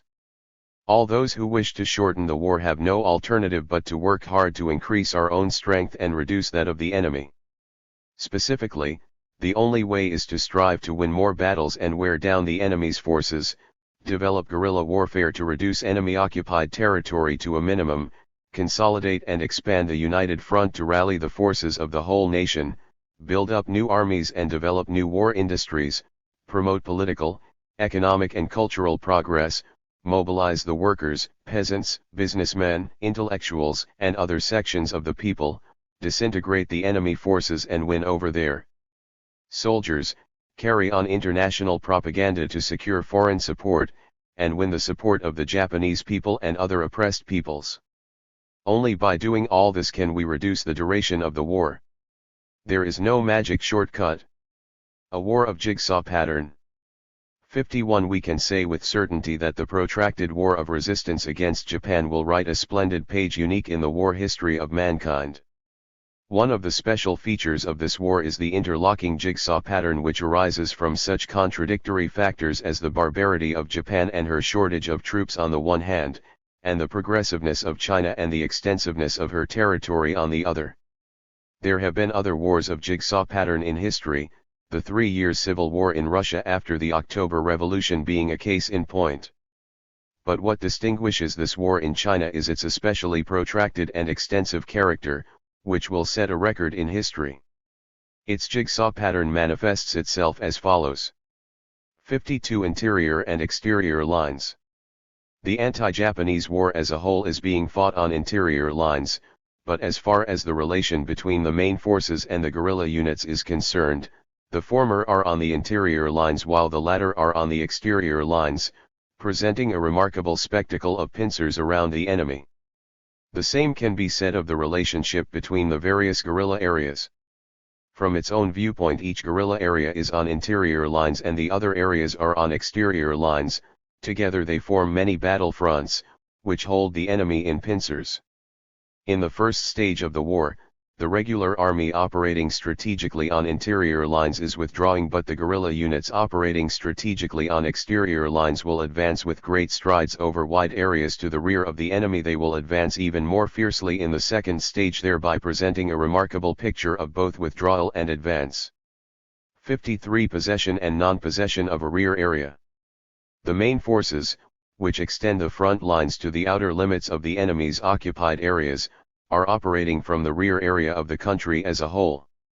The guerrilla units, which extend the battle lines into the enemy rear, are separated from the rear area of the country as a whole. But each guerrilla area has a small rear of its own, upon which it relies to establish its fluid battle lines. The case is different with the guerrilla detachments, which are dispatched by a guerrilla area for short-term operations in the rear of the enemy in the same area. Such detachments have no rear, nor do they have a battle line. Operating without a rear area is a special feature of revolutionary war in the new era. Wherever a vast territory, a progressive people, and an advanced political party and army are to be found, there is nothing to fear but much to gain from it, and far from having doubts about it, we should promote it. 54. Encirclement and counter-encirclement. Taking the war as a whole, there is no doubt that we are strategically encircled by the enemy because he is on the strategic offensive and operating on exterior lines, while we are on the strategic defensive and operating on interior lines. This is the first form of enemy encirclement. We on our part can encircle one or more of the enemy columns advancing on us along separate routes, because we apply the policy of fighting campaigns and battles from tactically exterior lines by using numerically preponderant forces against these enemy columns advancing on us from strategically exterior lines. This is the first form of our counter-encirclement of the enemy.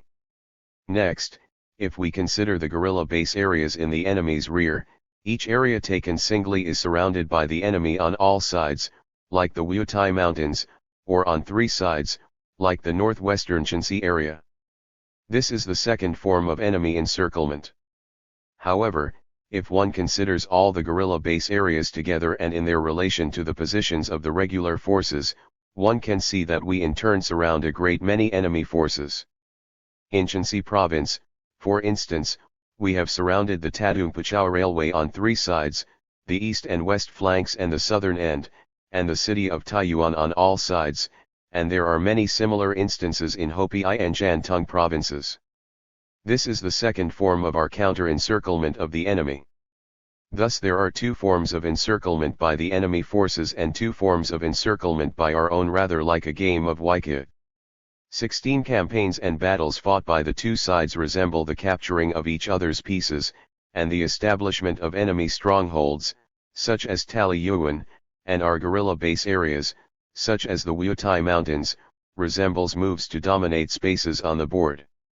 If the game of Weiqi is extended to include the world, there is yet a third form of encirclement as between us and the enemy, namely, the interrelation between the front of aggression and the front of peace. The enemy encircles China, the Soviet Union, France, and Czechoslovakia with his front of aggression, while we counter-encircle Germany, Japan, and Italy with our front of peace. But our encirclement, like the hand of Buddha, will turn into the mountain of five elements lying athwart the universe, and the modern Sun Wukong 17- the fascist aggressors will finally be buried underneath it, never to rise again. Therefore, if on the international plane we can create an anti-Japanese front in the Pacific region, with China as one strategic unit, with the Soviet Union and other countries which may join it as other strategic units, and with the Japanese People's Movement as still another strategic unit, and thus form a gigantic net from which the fascist Sun Wukongs can find no escape, then that will be our enemy's day of doom. Indeed, the day when this gigantic net is formed will undoubtedly be the day of the complete overthrow of Japanese imperialism. We are not jesting, this is the inevitable trend of the war. 55 Big areas and little areas. There is a possibility that the enemy will occupy the greater part of Chinese territory south of the Great Wall, and only the smaller part will be kept intact. That is one aspect of the situation. But within this greater part, which does not include the three northeastern provinces, the enemy can actually hold only the big cities, the main lines of communication and some of the plains which may rank first in importance, but will probably constitute only the smaller part of the occupied territory in size and population, while the greater part will be taken up by the guerrilla areas that will grow up everywhere. That is another aspect of the situation.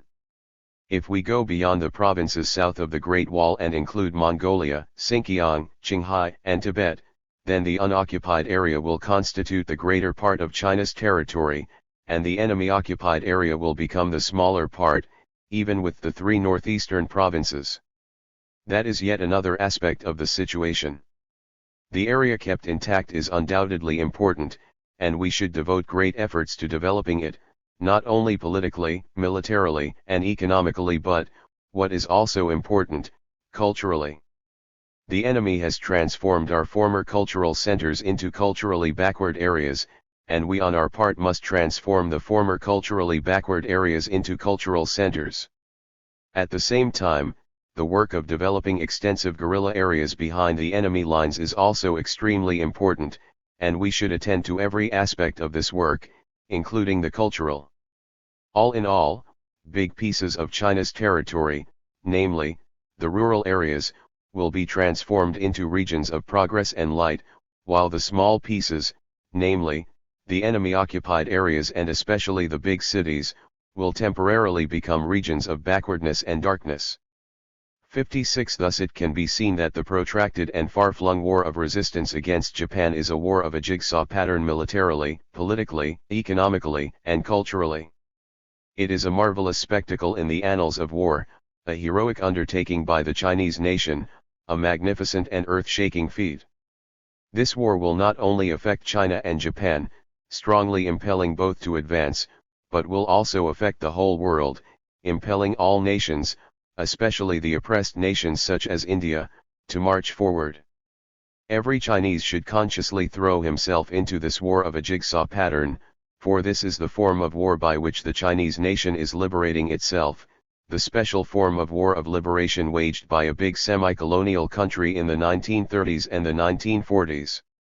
Fighting for perpetual peace. 57 The protracted nature of China's anti-Japanese war is inseparably connected with the fight for perpetual peace in China and the whole world. Never has there been a historical period such as the present in which war is so close to perpetual peace. For several thousand years since the emergence of classes, the life of mankind has been full of wars, each nation has fought countless wars, either internally or with other nations. In the imperialist epoch of capitalist society, wars are waged on a particularly extensive scale and with a peculiar ruthlessness. The first great imperialist war of 20 years ago was the first of its kind in history, but not the last. Only the war which has now begun comes close to being the final war, that is, comes close to the perpetual peace of mankind. By now 1/3 of the world's population has entered the war. Look. Italy, then Japan, Abyssinia, then Spain, then China. The population of the countries at war now amounts to almost 600 million, or nearly 1/3 of the total population of the world. The characteristics of the present war are its uninterruptedness and its proximity to perpetual peace. Why is it uninterrupted? After attacking Abyssinia, Italy attacked Spain, and Germany joined in, then Japan attacked China. What will come next? Undoubtedly Hitler will fight the great powers. Fascism is war. 18. This is perfectly true. There will be no interruption in the development of the present war into a world war. Mankind will not be able to avoid the calamity of war. Why then do we say the present war is near to perpetual peace? The present war is the result of the development of the general crisis of world capitalism which began with World War I. This general crisis is driving the capitalist countries into a new war and, above all, driving the fascist countries into new war adventures. This war, we can foresee, will not save capitalism, but will hasten its collapse. It will be greater in scale and more ruthless than the war of 20 years ago. All nations will inevitably be drawn in, it will drag on for a very long time, and mankind will suffer greatly. But, owing to the existence of the Soviet Union and the growing political consciousness of the people of the world, great revolutionary wars will undoubtedly emerge from this war to oppose all counter-revolutionary wars, thus giving this war the character of a struggle for perpetual peace. Even if later there should be another period of war, perpetual world peace will not be far off. Once man has eliminated capitalism, he will attain the era of perpetual peace, and there will be no more need for war. Neither armies, nor warships, nor military aircraft, nor poison gas will then be needed. Thereafter and for all time, mankind will never again know war. The revolutionary wars which have already begun are part of the war for perpetual peace. The war between China and Japan, two countries which have a combined population of over 500 million, will take an important place in this war for perpetual peace, and out of it will come the liberation of the Chinese nation. The liberated new China of the future will be inseparable from the liberated new world of the future. Hence our war of resistance against Japan takes on the character of a struggle for perpetual peace. 58 History shows that wars are divided into two kinds, just and unjust. All wars that are progressive are just, and all wars that impede progress are unjust. We communists oppose all unjust wars that impede progress, but we do not oppose progressive, just wars. Not only do we communists not oppose just wars, we actively participate in them. As for unjust wars, World War I is an instance in which both sides fought for imperialist interests, therefore the communists of the whole world firmly opposed that war. The way to oppose a war of this kind is to do everything possible to prevent it before it breaks out and, once it breaks out, to oppose war with war, to oppose unjust war with just war, whenever possible. Japan's war is an unjust war that impedes progress, and the peoples of the world, including the Japanese people, should oppose it and are opposing it. In our country the people and the government, the Communist Party and the Kuomintang, have all raised the banner of righteousness in the national revolutionary war against aggression. Our war is sacred and just, it is progressive and its aim is peace. The aim is peace not just in one country but throughout the world, not just temporary but perpetual peace. To achieve this aim we must wage a life and death struggle, be prepared for any sacrifice, persevere to the end and never stop short of the goal. However great the sacrifice and however long the time needed to attain it, a new world of perpetual peace and brightness already lies clearly before us. Our faith in waging this war is based upon the new China and the new world of perpetual peace and brightness for which we are striving. Fascism and imperialism wish to perpetuate war, but we wish to put an end to it in the not too distant future. The great majority of mankind should exert their utmost efforts for this purpose. The 450 million people of China constitute 1/4 of the world's population, and if by their concerted efforts they overthrow Japanese imperialism and create a new China of freedom and equality, they will most certainly be making a tremendous contribution to the struggle for perpetual world peace. This is no vain hope, for the whole world is approaching this point in the course of its social and economic development, and provided that the majority of mankind work together, our goal will surely be attained in several decades. Man's dynamic role in war. 59. We have so far explained why the war is a protracted war and why the final victory will be China's, and in the main dealt with what protracted war is and what it is not. Now we shall turn to the question of what to do and what not to do. How to conduct protracted war and how to win the final victory. These are the questions answered below. We shall therefore successively discuss the following problems: man's dynamic role in war, and politics, political mobilization for the war of resistance, the object of war, offense within defense, quick decisions within a protracted war, exterior lines within interior lines, initiative, flexibility, planning, mobile warfare, guerrilla warfare, positional warfare, war of annihilation, war of attrition, the possibilities of exploiting the enemy's mistakes, the question of decisive engagements in the anti-Japanese war, and the army and the people as the foundation of victory. Let us start with the problem of man's dynamic role. 60. When we say we are opposed to a subjective approach to problems, we mean that we must oppose ideas which are not based upon or do not correspond to objective facts, because such ideas are fanciful and fallacious and will lead to failure if acted on. But whatever is done has to be done by human beings. Protracted war and final victory will not come about without human action. For such action to be effective, there must be people who derive ideas, principles, or views from the objective facts, and put forward plans, directives, policies, strategies, and tactics. Ideas, etc. are subjective, while deeds or actions are the subjective translated into the objective, but both represent the dynamic role peculiar to human beings.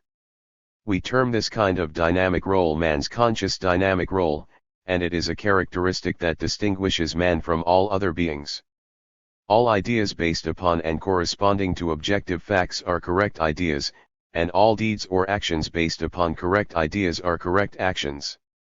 We must give full scope to these ideas and actions, to this dynamic role. The anti-Japanese war is being waged to drive out imperialism and transform the old China into a new China. This can be achieved only when the whole Chinese people are mobilized and full scope is given to their conscious dynamic role in resisting Japan. If we just sit by and take no action, only subjugation awaits us and there will be neither protracted war nor final victory. 61. It is a human characteristic to exercise a conscious dynamic role. Man strongly displays this characteristic in war. True, victory or defeat in war is decided by the military, political, economic, and geographical conditions on both sides, the nature of the war each side is waging and the international support each enjoys, but it is not decided by these alone. In themselves, all these provide only the possibility of victory or defeat but do not decide the issue. To decide the issue, subjective effort must be added, namely, the directing and waging of war, man's conscious dynamic role in war. 62. In seeking victory, those who direct a war cannot overstep the limitations imposed by the objective conditions. Within these limitations, however, they can and must play a dynamic role in striving for victory. The stage of action for commanders in a war must be built upon objective possibilities, but on that stage they can direct the performance of many a drama, full of sound and color, power and grandeur. Given the objective material foundations, the commanders in the anti-Japanese war should display their prowess and marshal all their forces to crush the national enemy, transform the present situation in which our country and society are suffering from aggression and oppression, and create a new China of freedom and equality. Here is where our subjective faculties for directing war can and must be exercised. We do not want any of our commanders in the war to detach himself from the objective conditions and become a blundering hothead, but we decidedly want every commander to become a general who is both bold and sagacious. Our commanders should have not only the boldness to overwhelm the enemy but also the ability to remain masters of the situation throughout the changes and vicissitudes of the entire war. Swimming in the ocean of war, they must not flounder but make sure of reaching the opposite shore with measured strokes. Strategy and tactics, as the laws for directing war, constitute the art of swimming in the ocean of war. War and politics. 63. War is the continuation of politics. In this sense, war is politics and war itself is a political action. Since ancient times there has never been a war that did not have a political character. The anti-Japanese war is a revolutionary war waged by the whole nation, and victory is inseparable from the political aim of the war to drive out Japanese imperialism and build a new China of freedom and equality, inseparable from the general policy of persevering in the war of resistance and in the united front, from the mobilization of the entire people, and from the political principles of the unity between officers and men, the unity between army and people and the disintegration of the enemy forces, and inseparable from the effective application of united front policy, from mobilization on the cultural front, and from the efforts to win international support and the support of the people inside Japan. In a word, war cannot for a single moment be separated from politics. Any tendency among the anti-Japanese armed forces to belittle politics by isolating war from it and advocating the idea of war as an absolute is wrong and should be corrected. 64 But war has its own particular characteristics, and in this sense it cannot be equated with politics in general. War is the continuation of politics by other means. 19 When politics develops to a certain stage beyond which it cannot proceed by the usual means, war breaks out to sweep the obstacles from the way. For instance, the semi-independent status of China is an obstacle to the political growth of Japanese imperialism, hence Japan has unleashed a war of aggression to sweep away that obstacle. What about China? Imperialist oppression has long been an obstacle to China's bourgeois democratic revolution, hence many wars of liberation have been waged in the effort to sweep it away. Japan is now using war for the purpose of oppressing China and completely blocking the advance of the Chinese Revolution, and therefore China is compelled to wage the war of resistance in her determination to sweep away this obstacle. When the obstacle is removed, our political aim will be attained and the war concluded. But if the obstacle is not completely swept away, the war will have to continue till the aim is fully accomplished. Thus anyone who seeks a compromise before the task of the anti-Japanese war is fulfilled is bound to fail, because even if a compromise were to occur for one reason or another, the war would break out again, since the broad masses of the people would certainly not submit but would continue the war until its political objective was achieved. It can therefore be said that politics is war without bloodshed, while war is politics with bloodshed. 65 From the particular characteristics of war there arise a particular set of organizations, a particular series of methods and a particular kind of process. The organizations are the armed forces and everything that goes with them. The methods are the strategy and tactics for directing war. The process is the particular form of social activity in which the opposing armed forces attack each other or defend themselves against one another, employing strategy and tactics favorable to themselves and unfavorable to the enemy. Hence war experience is a particular kind of experience. All who take part in war must rid themselves of their customary ways and accustom themselves to war before they can win victory. Political mobilization for the war of resistance. 66 A national revolutionary war as great as ours cannot be won without extensive and thoroughgoing political mobilization. Before the anti-Japanese war there was no political mobilization for resistance to Japan, and this was a great drawback, as a result of which China has already lost a move to the enemy. After the war began, political mobilization was very far from extensive, let alone thoroughgoing. It was the enemy's gunfire and the bombs dropped by enemy airplanes that brought news of the war to the great majority of the people. That was also a kind of mobilization, but it was done for us by the enemy, we did not do it ourselves. Even now the people in the remote regions beyond the noise of the guns are carrying on quietly as usual. This situation must change, or otherwise we cannot win in our life and death struggle. We must never lose another move to the enemy. On the contrary, we must make full use of this move, political mobilization, to get the better of him. This move is crucial, it is indeed of primary importance, while our inferiority in weapons and other things is only secondary. The mobilization of the common people throughout the country will create a vast sea in which to drown the enemy, create the conditions that will make up for our inferiority in arms and other things, and create the prerequisites for overcoming every difficulty in the war. To win victory, we must persevere in the war of resistance, in the united front and in the protracted war.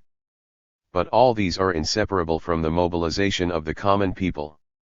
To wish for victory and yet neglect political mobilization is like wishing to go south by driving the chariot north, and the result would inevitably be to forfeit victory. 67 What does political mobilization mean? First, it means telling the army and the people about the political aim of the war. It is necessary for every soldier and civilian to see why the war must be fought and how it concerns him. The political aim of the war is to drive out Japanese imperialism and build a new China of freedom and equality. We must proclaim this aim to everybody, to all soldiers and civilians, before we can create an anti-Japanese upsurge and unite hundreds of millions as one man to contribute their all to the war. Secondly, it is not enough merely to explain the aim to them, the steps and policies for its attainment must also be given, that is, there must be a political program. We already have the 10-point program for resisting Japan and saving the nation, and also the program of armed resistance and national reconstruction. We should popularize both of them in the army and among the people and mobilize everyone to carry them out. Without a clear-cut, concrete political program, it is impossible to mobilize all the armed forces and the whole people to carry the war against Japan through to the end. Thirdly, how should we mobilize them? By word of mouth, by leaflets and bulletins, by newspapers, books and pamphlets, through plays and films, through schools, through the mass organizations and through our cadres. What has been done so far in the Kuomintang areas is only a drop in the ocean, and moreover it has been done in a manner ill-suited to the people's tastes and in a spirit ungenial to them. This must be drastically changed. Fourthly, to mobilize once is not enough. Political mobilization for the war of resistance must be continuous. Our job is not to recite our political program to the people, for nobody will listen to such recitations. We must link the political mobilization for the war with developments in the war and with the life of the soldiers and the people, and make it a continuous movement. This is a matter of immense importance on which our victory in the war primarily depends. The object of war. 68. Here we are not dealing with the political aim of war. The political aim of the war of resistance against Japan has been defined above as to drive out Japanese imperialism and build a new China of freedom and equality. Here we are dealing with the elementary object of war, war as politics with bloodshed, as mutual slaughter by opposing armies. The object of war is specifically to preserve oneself and destroy the enemy. To destroy the enemy means to disarm him or deprive him of the power to resist, and does not mean to destroy every member of his forces physically. In ancient warfare, the spear and the shield were used, the spear to attack and destroy the enemy, and the shield to defend and preserve oneself. To the present day, all weapons are still an extension of the spear and the shield. The bomber, the machine gun, the long-range gun and poison gas are developments of the spear, while the air raid shelter, the steel helmet, the concrete fortification and the gas mask are developments of the shield. The tank is a new weapon combining the functions of both spear and shield. Attack is the chief means of destroying the enemy, but defense cannot be dispensed with. In attack the immediate object is to destroy the enemy, but at the same time it is self-preservation, because if the enemy is not destroyed, you will be destroyed. In defense the immediate object is to preserve yourself, but at the same time defense is a means of supplementing attack or preparing to go over to the attack. Retreat is in the category of defense and is a continuation of defense, while pursuit is a continuation of attack. It should be pointed out that destruction of the enemy is the primary object of war and self-preservation the secondary, because only by destroying the enemy in large numbers can one effectively preserve oneself. Therefore attack, the chief means of destroying the enemy, is primary, while defense, a supplementary means of destroying the enemy and a means of self-preservation, is secondary.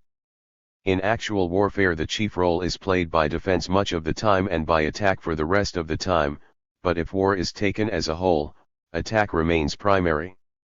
69. How do we justify the encouragement of heroic sacrifice in war? Does it not contradict self-preservation? No, it does not. Sacrifice and self-preservation are both opposite and complementary to each other. War is politics with bloodshed and exacts a price, sometimes an extremely high price. Partial and temporary sacrifice, non-preservation, is incurred for the sake of general and permanent preservation. This is precisely why we say that attack, which is basically a means of destroying the enemy, also has the function of self-preservation. It is also the reason why defense must be accompanied by attack and should not be defense pure and simple. 70. The object of war, namely, the preservation of oneself and the destruction of the enemy, is the essence of war and the basis of all war activities, an essence which pervades all war activities, from the technical to the strategic. The object of war is the underlying principle of war, and no technical, tactical, or strategic concepts or principles can in any way depart from it. What, for instance, is meant by the principle of taking cover and making full use of firepower in shooting? The purpose of the former is self-preservation, of the latter the destruction of the enemy. The former gives rise to such techniques as making use of the terrain and its features, advancing in spurts, and spreading out in dispersed formation. The latter gives rise to other techniques, such as clearing the field of fire and organizing a fire net. As for the assault force, the containing force and the reserve force in a tactical operation, the first is for annihilating the enemy, the second for preserving oneself, and the third is for either purpose according to circumstances, either for annihilating the enemy, in which case it reinforces the assault force or serves as a pursued force, or for self-preservation, in which case it reinforces the containing force or serves as a covering force. Thus, no technical, tactical, or strategical principles or operations can in any way depart from the object of war, and this object pervades the whole of a war and runs through it from beginning to end. 71. In directing the anti-Japanese war, leaders at the various levels must lose sight neither of the contrast between the fundamental factors on each side nor of the object of this war. In the course of military operations, these contrasting fundamental factors unfold themselves in the struggle by each side to preserve itself and destroy the other. In our war we strive in every engagement to win a victory, big or small, and to disarm a part of the enemy and destroy a part of his men and materiel. We must accumulate the results of these partial destructions of the enemy into major strategic victories and so achieve the final political aim of expelling the enemy, protecting the motherland and building a new China. Offense within defense, quick decisions within a protracted war, exterior lines within interior lines. 72. Now let us examine the specific strategy of the war of resistance against Japan. We have already said that our strategy for resisting Japan is that of protracted war, and indeed this is perfectly right. But this strategy is general, not specific. Specifically, how should the protracted war be conducted? We shall now discuss this question. Our answer is as follows. In the first and second stages of the war, i.e., in the stages of the enemy's offensive and preservation of his gains, we should conduct tactical offensives within the strategic defensive campaigns and battles of quick decision within the strategically protracted war, and campaigns and battles on exterior lines within strategically interior lines. In the third stage, we should launch the strategic counteroffensive. 73. Since Japan is a strong imperialist power and we are a weak semi-colonial and semi-feudal country, she has adopted the policy of the strategic offensive while we are on the strategic defensive. Japan is trying to execute the strategy of a war of quick decision, we should consciously execute the strategy of protracted war. Japan is using dozens of army divisions of fairly high combat effectiveness, now numbering 30, and part of her navy to encircle and blockade China from both land and sea, and is using her air force to bomb China. Her army has already established a long front stretching from Baotou to Hangzhou, and her navy has reached Fujian and Guangdong, thus exterior line operations have taken shape on a vast scale. On the other hand, we are in the position of operating on interior lines. All this is due to the fact that the enemy is strong while we are weak. This is one aspect of the situation. 74. But there is another and exactly opposite aspect. Japan, though strong, does not have enough soldiers. China, though weak, has a vast territory, a large population and plenty of soldiers. Two important consequences follow. First, the enemy, employing his small forces against a vast country, can only occupy some big cities and main lines of communication and part of the plains. Thus there are extensive areas in the territory under his occupation which he has had to leave ungarrisoned, and which provide a vast arena for our guerrilla warfare. Taking China as a whole, even if the enemy manages to occupy the line connecting Canton, Wuhan, and Lanzhou and its adjacent areas, he can hardly seize the regions beyond, and this gives China a general rear and vital basis from which to carry on the protracted war to final victory. Secondly, in pitting his small forces against large forces, the enemy is encircled by our large forces. The enemy is attacking us along several routes. Strategically he is on exterior lines while we are on interior lines, strategically he is on the offensive while we are on the defensive. All this looks very much to our disadvantage. However, we can make use of our two advantages, namely, our vast territory and large forces, and, instead of stubborn positional warfare, carry on flexible mobile warfare, employing several divisions against one enemy division, several tens of thousands of our men against 10,000 of his, several columns against one of his columns, and suddenly encircling and attacking a single column from the exterior lines of the battlefield. In this way, while the enemy is on exterior lines and on the offensive in strategic operations, he will be forced to fight on interior lines and on the defensive in campaigns and battles. And for us, interior lines and the defensive in strategic operations will be transformed into exterior lines and the offensive in campaigns and battles. This is the way to deal with one or indeed with any advancing enemy column. Both the consequences discussed above follow from the fact that the enemy is small while we are big.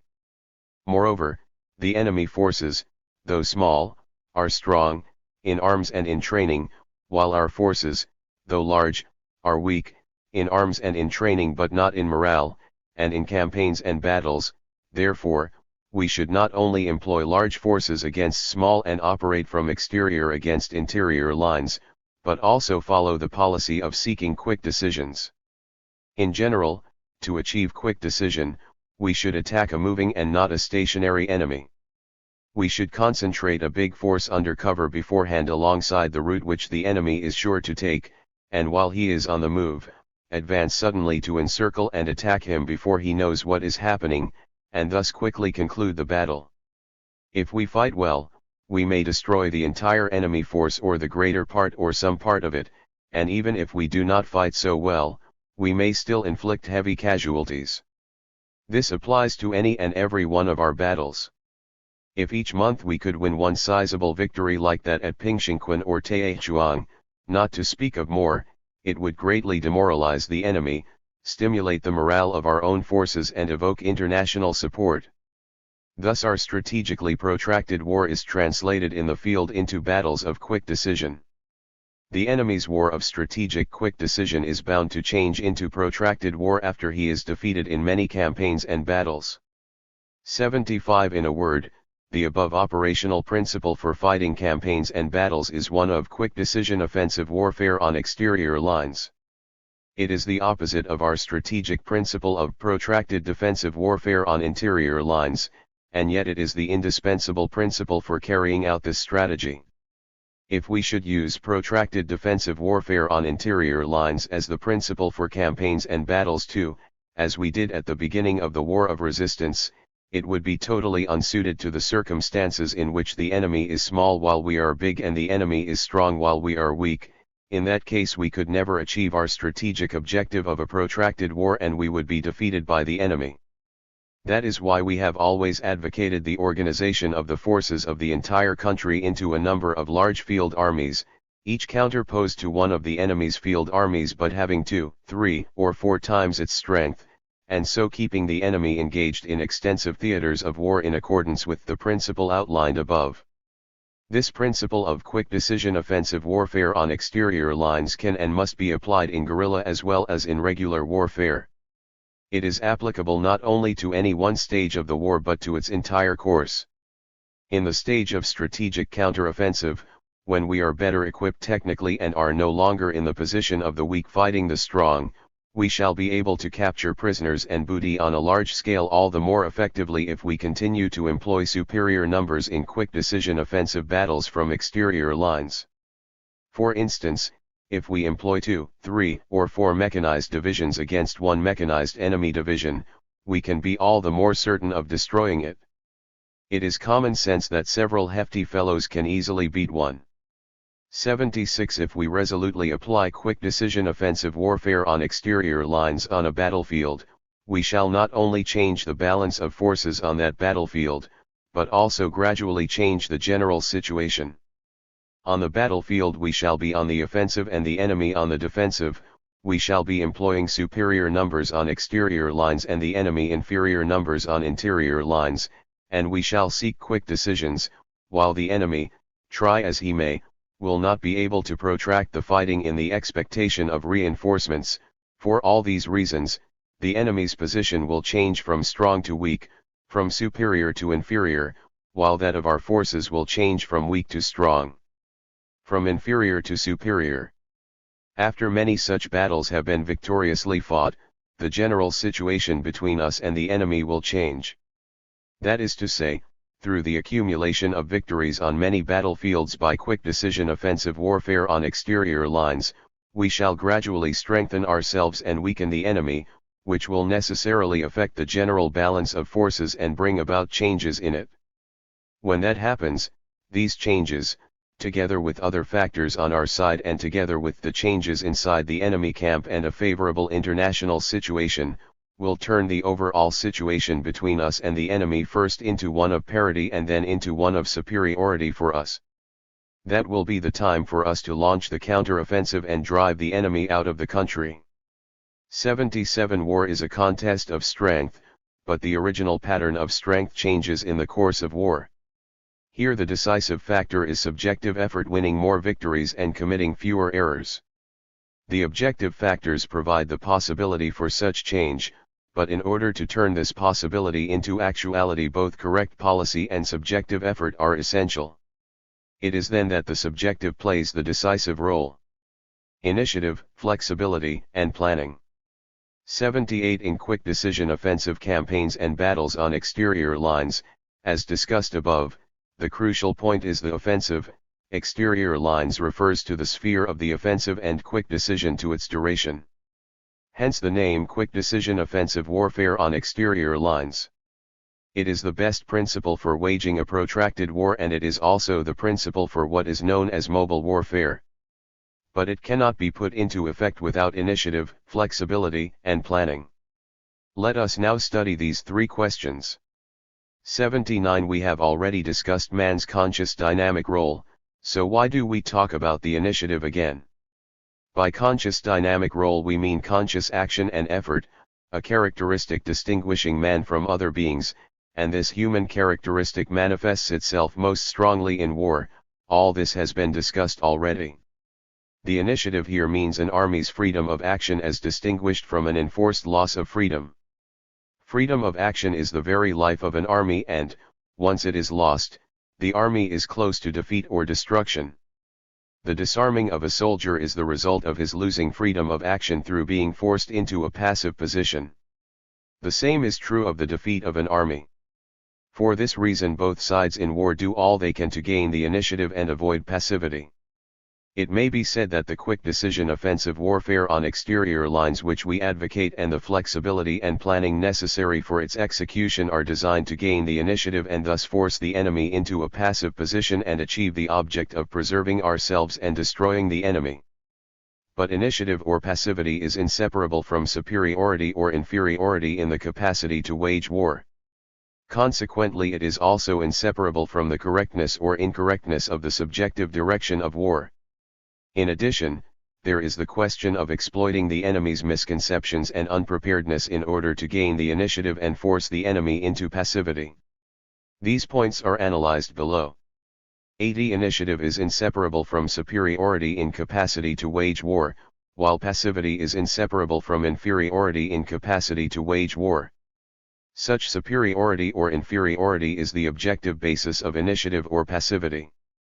It is natural that the strategic initiative can be better maintained and exercised through a strategic offensive, but to maintain the initiative always and everywhere, that is, to have the absolute initiative, is possible only when there is absolute superiority matched against absolute inferiority. When a strong, healthy man wrestles with an invalid, he has the absolute initiative.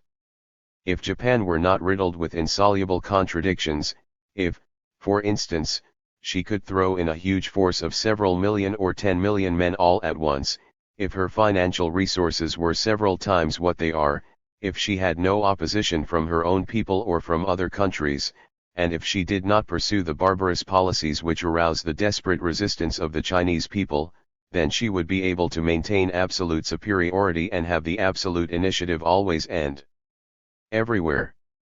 In history, Such absolute superiority rarely appears in the early stages of a war or a campaign but is to be found towards its end. For instance, on the eve of Germany's capitulation in World War I, the Entente countries became absolutely superior and Germany absolutely inferior, so that Germany was defeated and the Entente countries were victorious. This is an example of absolute superiority and inferiority towards the end of a war. Again, on the eve of the Chinese victory at Taichuan, the isolated Japanese forces there were reduced after bitter fighting to absolute inferiority while our forces achieved absolute superiority, so that the enemy was defeated and we were victorious.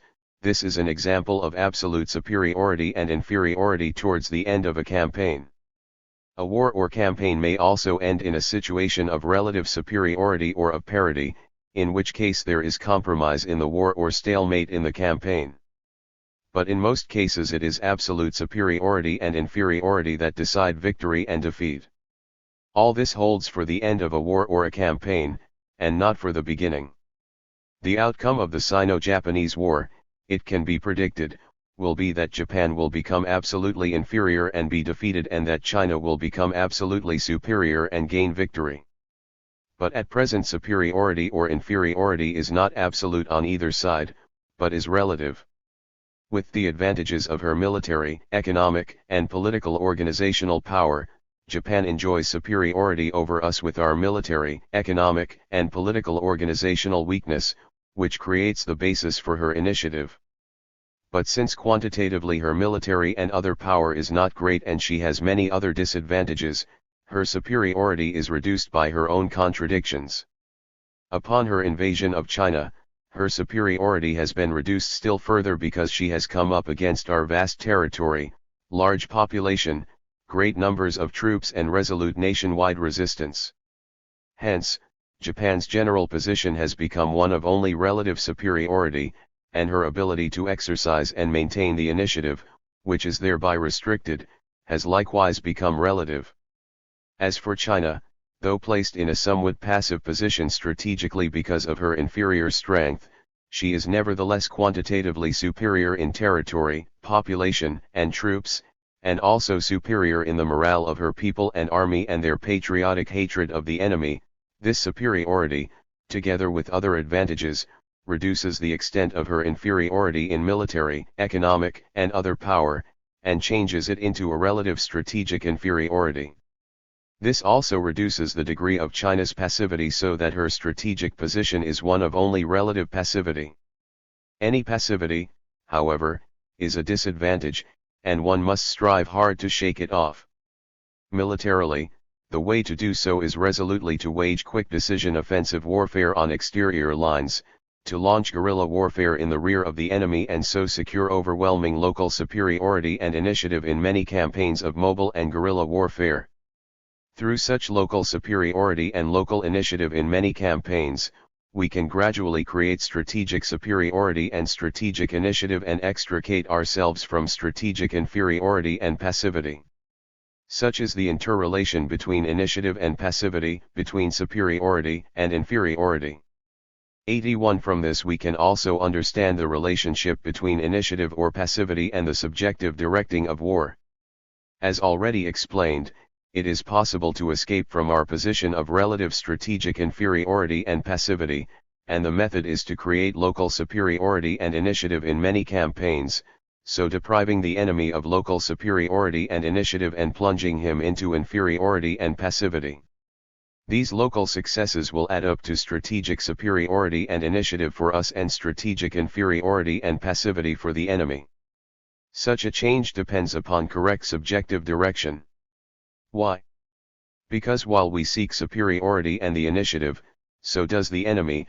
Viewed from this angle, war is a contest in subjective ability between the commanders of the opposing armies in their struggle for superiority and for the initiative on the basis of material conditions such as military forces and financial resources. Out of the contest there emerge a victor and a vanquished.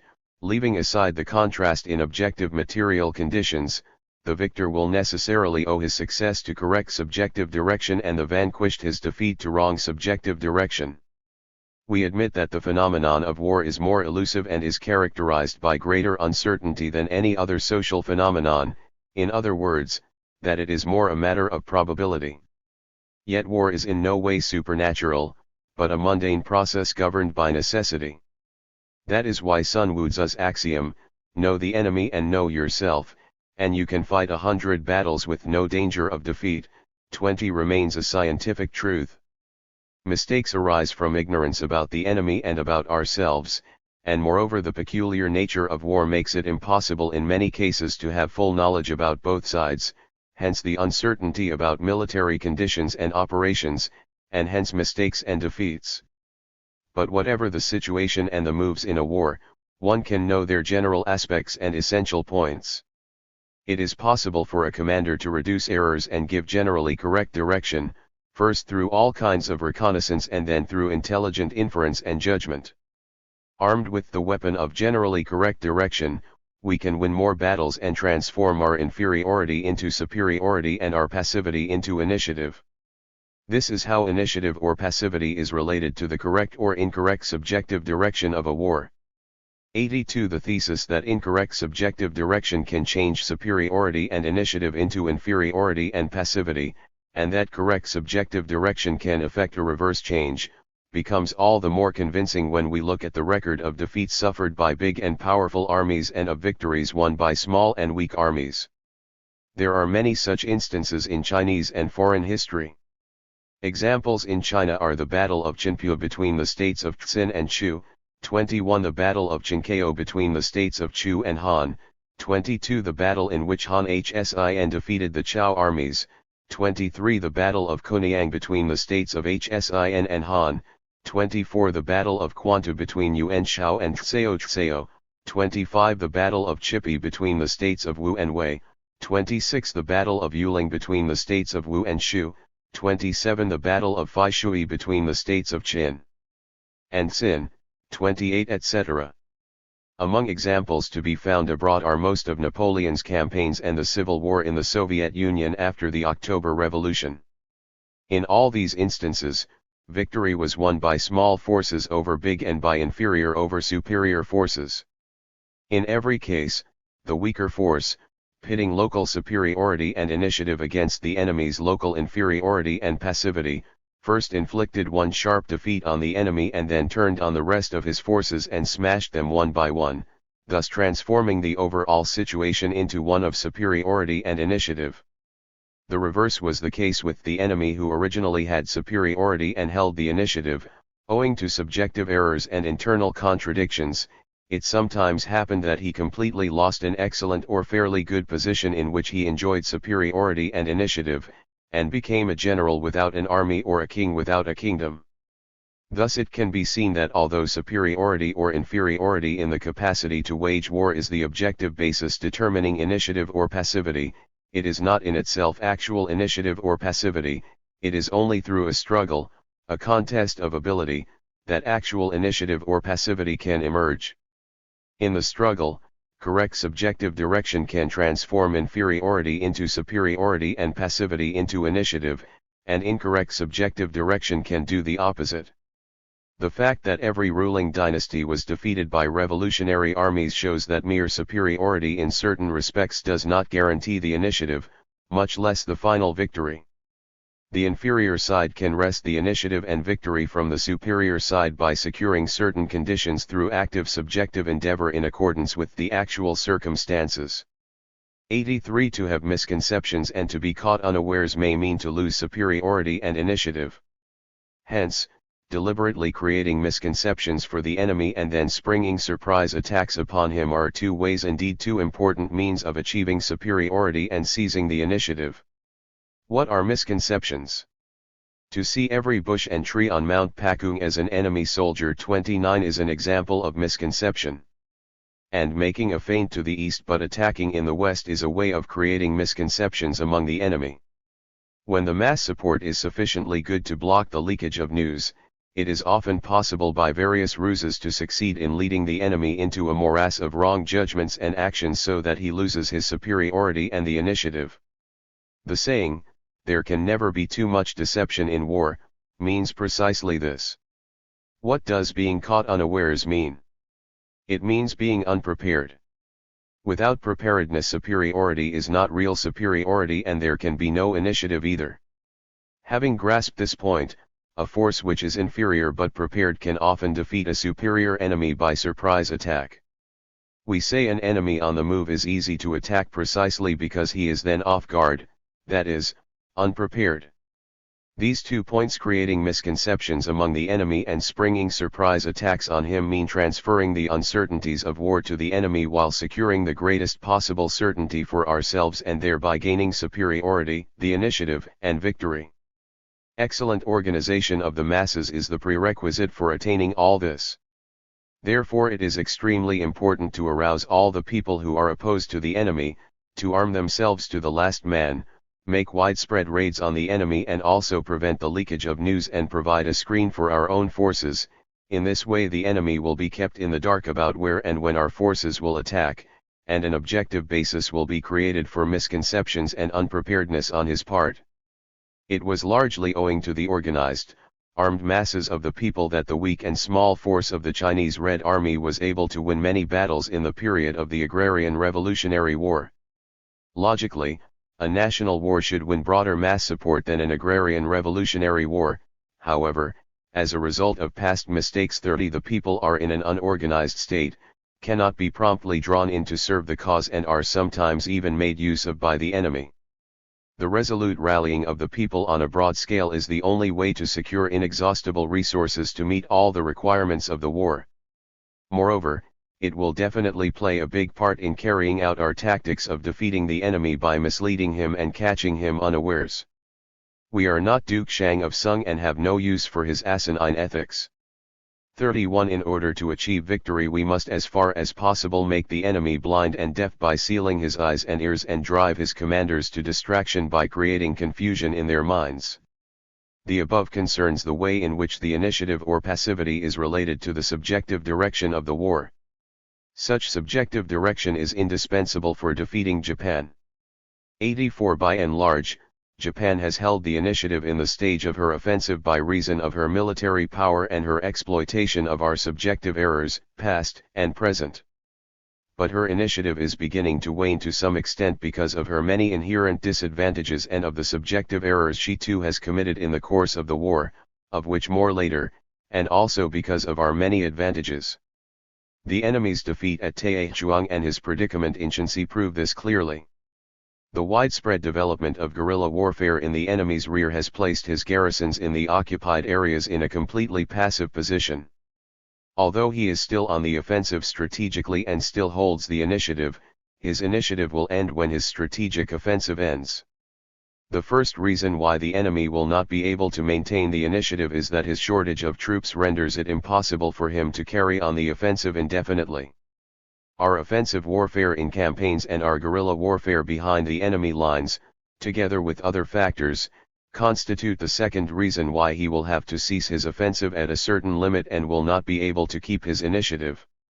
The existence of the Soviet Union and changes in the international situation constitute the third reason.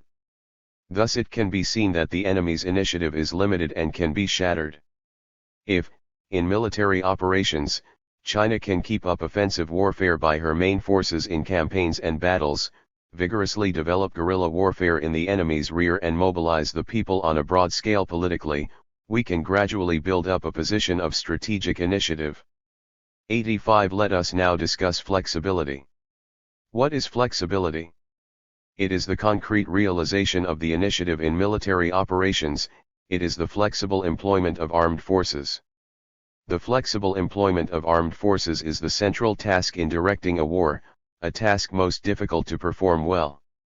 In addition to organizing and educating the army and the people, the business of war consists in the employment of troops in combat, and all these things are done to win the fight. Of course it is difficult to organize an army, etc., but it is even more difficult to employ it, particularly when the weak are fighting the strong. To do so requires subjective ability of a very high order and requires the overcoming of the confusion, obscurity, and uncertainty peculiar to war and the discovery of order, clarity and certainty in it. Only thus can flexibility in command be realized. 86. The basic principle of field operations for the war of resistance against Japan is quick decision offensive warfare on exterior lines. There are various tactics or methods for giving effect to this principle, such as dispersion and concentration of forces, diverging advance and converging attack, the offensive and the defensive, assault and containment, encirclement and outflanking, advance and retreat. It is easy to understand these tactics, but not at all easy to employ and vary them flexibly. Here the three crucial links are the time, the place, and the troops. No victory can be won unless the time, the place, and the troops are well chosen.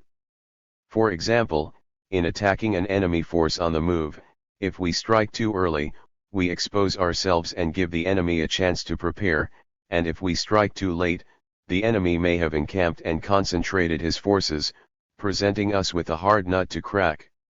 This is the question of the time.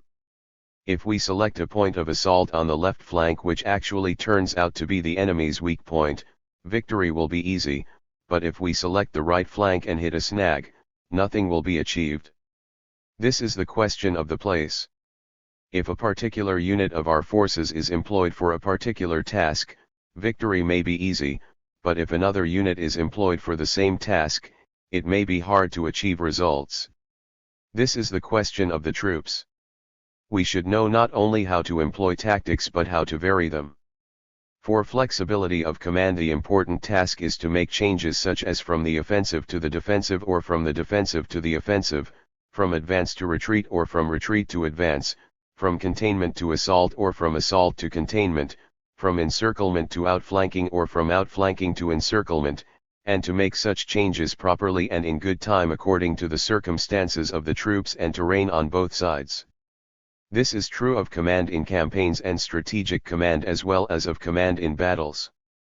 87. The ancients said, ingenuity in varying tactics depends on mother wit. This ingenuity, which is what we mean by flexibility, is the contribution of the intelligent commander.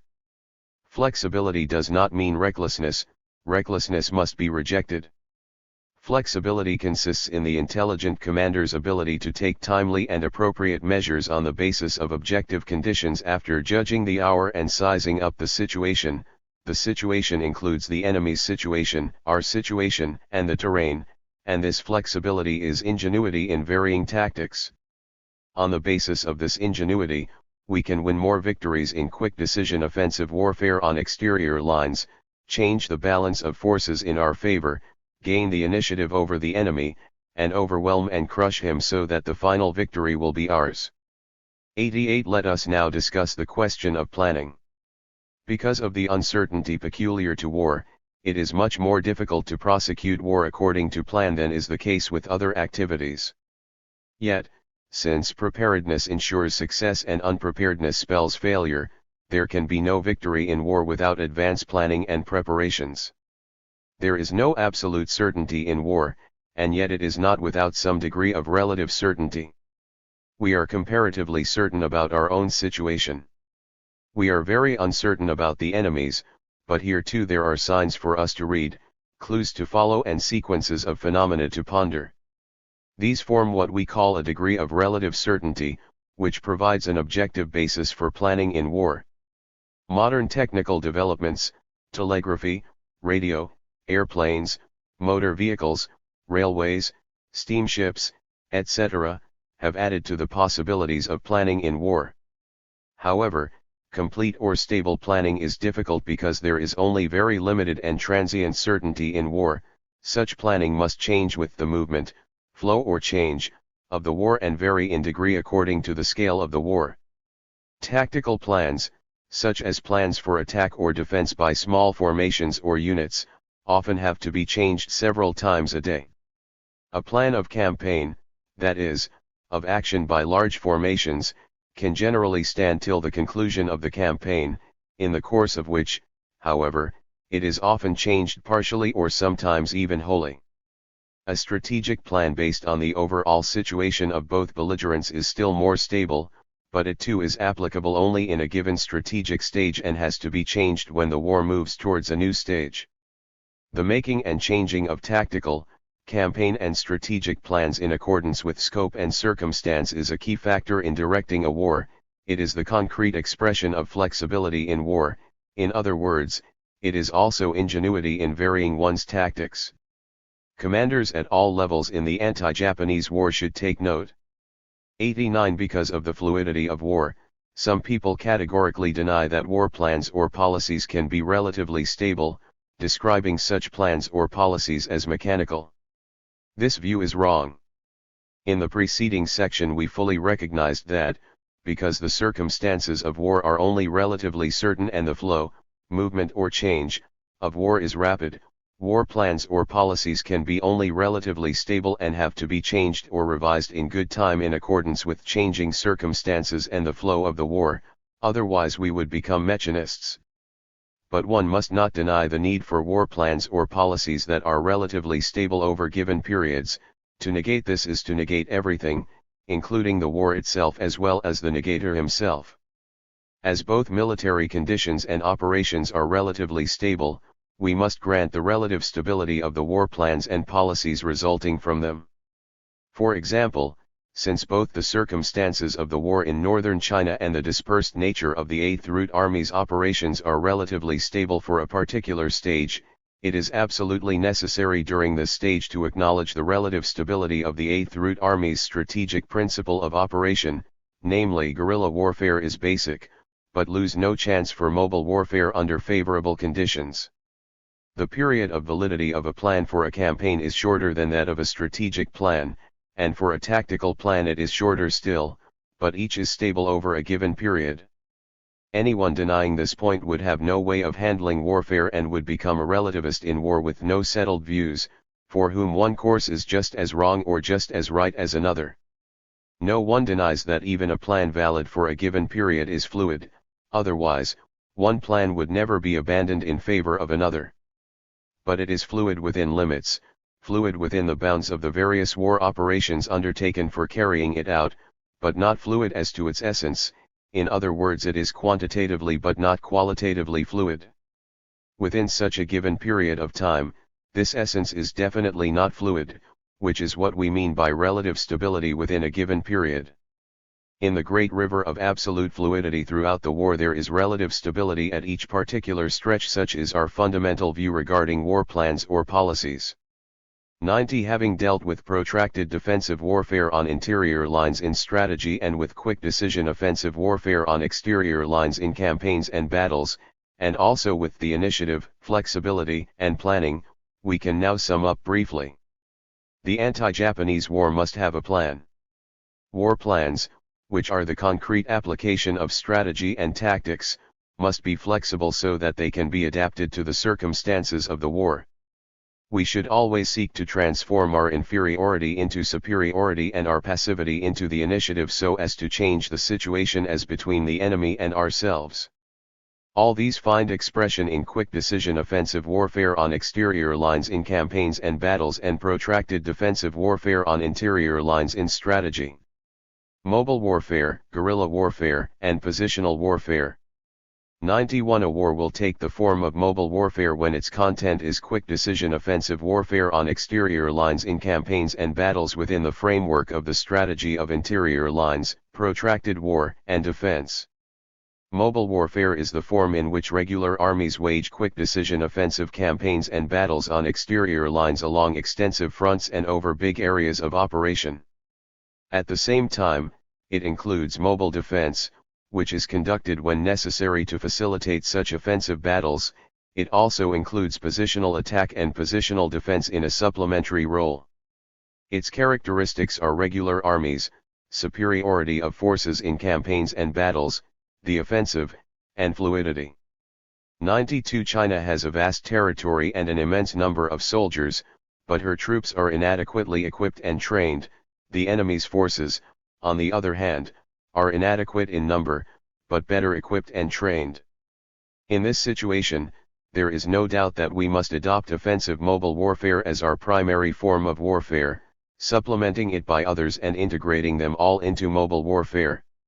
We must oppose only retreat, never advance, which is flightism, and at the same time oppose only advance, never retreat, which is desperate recklessness. 93. One of the characteristics of mobile warfare is fluidity, which not only permits but requires a field army to advance and to withdraw in great strides. However, it has nothing in common with flightism of the Han Fuchu brand. 32. The primary requirement of war is to destroy the enemy, and the other requirement is self-preservation. The object of self-preservation is to destroy the enemy, and to destroy the enemy is in turn the most effective means of self-preservation. Hence mobile warfare is in no way an excuse for people like Han Piuchu and can never mean moving only backward, and never forward. That kind of moving which negates the basic offensive character of mobile warfare would, in practice, move China out of existence despite her vastness. 94. However, the other view, which we call the desperate recklessness of only advance, never retreat, is also wrong. The mobile warfare we advocate, the content of which is quick decision offensive warfare on exterior lines in campaigns and battles, includes positional warfare in a supplementary role, mobile defense and retreat, without all of which mobile warfare cannot be fully carried out. Desperate recklessness is military short-sightedness, originating often from fear of losing territory. A man who acts with desperate recklessness does not know that one characteristic of mobile warfare is fluidity, which not only permits but requires a field army to advance and to withdraw in great strides. On the positive side, in order to draw the enemy into a fight unfavorable to him but favorable to us, it is usually necessary that he should be on the move and that we should have a number of advantages, such as favorable terrain, a vulnerable enemy, a local population that can prevent the leakage of information, and the enemy's fatigue and unpreparedness. This requires that the enemy should advance, and we should not grudge a temporary loss of part of our territory. For the temporary loss of part of our territory is the price we pay for the permanent preservation of all our territory, including the recovery of lost territory. On the negative side, whenever we are forced into a disadvantageous position which fundamentally endangers the preservation of our forces, we should have the courage to retreat, so as to preserve our forces and hit the enemy when new opportunities arise. In their ignorance of this principle, the advocates of desperate action will contest a city or a piece of ground even when the position is obviously and definitely unfavorable. As a result, they not only lose the city or ground but fail to preserve their forces. We have always advocated the policy of luring the enemy in deep, precisely because it is the most effective military policy for a weak army strategically on the defensive to employ against a strong army. 95. Among the forms of warfare in the anti-Japanese war, mobile warfare comes first and guerrilla warfare second. When we say that in the entire war mobile warfare is primary and guerrilla warfare supplementary, we mean that the outcome of the war depends mainly on regular warfare, especially in its mobile form, and that guerrilla warfare cannot shoulder the main responsibility in deciding the outcome. It does not follow, however, that the role of guerrilla warfare is unimportant in the strategy of the war. Its role in the strategy of the war as a whole is second only to that of mobile warfare, for without its support we cannot defeat the enemy. In saying this, we also have in mind the strategic task of developing guerrilla warfare into mobile warfare. Guerrilla warfare will not remain the same throughout this long and cruel war, but will rise to a higher level and develop into mobile warfare. Thus the strategic role of guerrilla warfare is twofold: to support regular warfare and to transform itself into regular warfare. Considering the unprecedented extent and duration of guerrilla warfare in China's war of resistance, it is all the more important not to underestimate its strategic role. Guerrilla warfare in China, therefore, has not only its tactical but also its peculiar strategic problems. I have already discussed this in Problems of Strategy in Guerrilla War against Japan. As indicated above, the forms of warfare in the three strategic stages of the war of resistance are as follows. In the first stage, mobile warfare is primary, while guerrilla and positional warfare are supplementary. In the second stage, guerrilla warfare will advance to the first place and will be supplemented by mobile and positional warfare. In the third stage, mobile warfare will again become the primary form and will be supplemented by positional and guerrilla warfare. but the mobile warfare of the third stage will no longer be undertaken solely by the original regular forces. Possibly quite an important part, will be undertaken by forces which were originally guerrillas but which will have progressed from guerrilla to mobile warfare. From the viewpoint of all three stages in China's war of resistance against Japan, guerrilla warfare is definitely indispensable. Our guerrilla war will present a great drama unparalleled in the annals of war. For this reason, out of the millions of China's regular troops, it is absolutely necessary to assign at least several 100,000 to disperse through all enemy-occupied areas, arouse the masses to arm themselves, and wage guerrilla warfare in coordination with the masses. The regular forces so assigned should shoulder this sacred task conscientiously, and they should not think their status lowered because they fight fewer big battles and for the time being do not appear as national heroes. Any such thinking is wrong. Guerrilla warfare does not bring as quick results or as great renown as regular warfare, but a long road tests a horse's strength and a long task proves a man's heart, and in the course of this long and cruel war guerrilla warfare will demonstrate its immense power. It is indeed no ordinary undertaking. Moreover, such regular forces can conduct guerrilla warfare when dispersed and mobile warfare when concentrated, as the 8th Route Army has been doing. The principle of the 8th Route Army is, guerrilla warfare is basic, but lose no chance for mobile warfare under favorable conditions. This principle is perfectly correct, the views of its opponents are wrong. 96 At China's present technical level, positional warfare, defensive or offensive, is generally impracticable, and this is where our weakness manifests itself. Moreover, the enemy is also exploiting the vastness of our territory to bypass our fortified positions. Hence posit Iona 1 warfare cannot be an important, still less the principal, means for us. But in the first and second stages of the war, it is possible and essential, within the scope of mobile warfare, to employ localized positional warfare in a supplementary role in campaigns. Semi-positional mobile defense is a still more essential part of mobile warfare undertaken for the purpose of resisting the enemy at every step, thereby depleting his forces and gaining extra time. China must strive to increase her supplies of modern weapons so that she can fully carry out the tasks of positional attack in the stage of the strategic counteroffensive. In this third stage positional warfare will undoubtedly play a greater role, for then the enemy will be holding fast to his positions, and we shall not be able to recover our lost territory unless we launch powerful positional attacks in support of mobile warfare. Nevertheless, in the third stage too, we must exert our every effort to make mobile warfare the primary form of warfare. For the art of directing war and the active role of man are largely nullified in positional warfare such as that fought in Western Europe in the second half of World War I. It is only natural that the war should be taken out of the trenches, since the war is being fought in the vast expanses of China and since our side will remain poorly equipped technically for quite a long time. Even during the third stage, when China's technical position will be better, she will hardly surpass her enemy in that respect, and so will have to concentrate on highly mobile warfare, without which she cannot achieve final victory. Hence, throughout the war of resistance China will not adopt positional warfare as primary. The primary or important forms are mobile warfare and guerrilla warfare.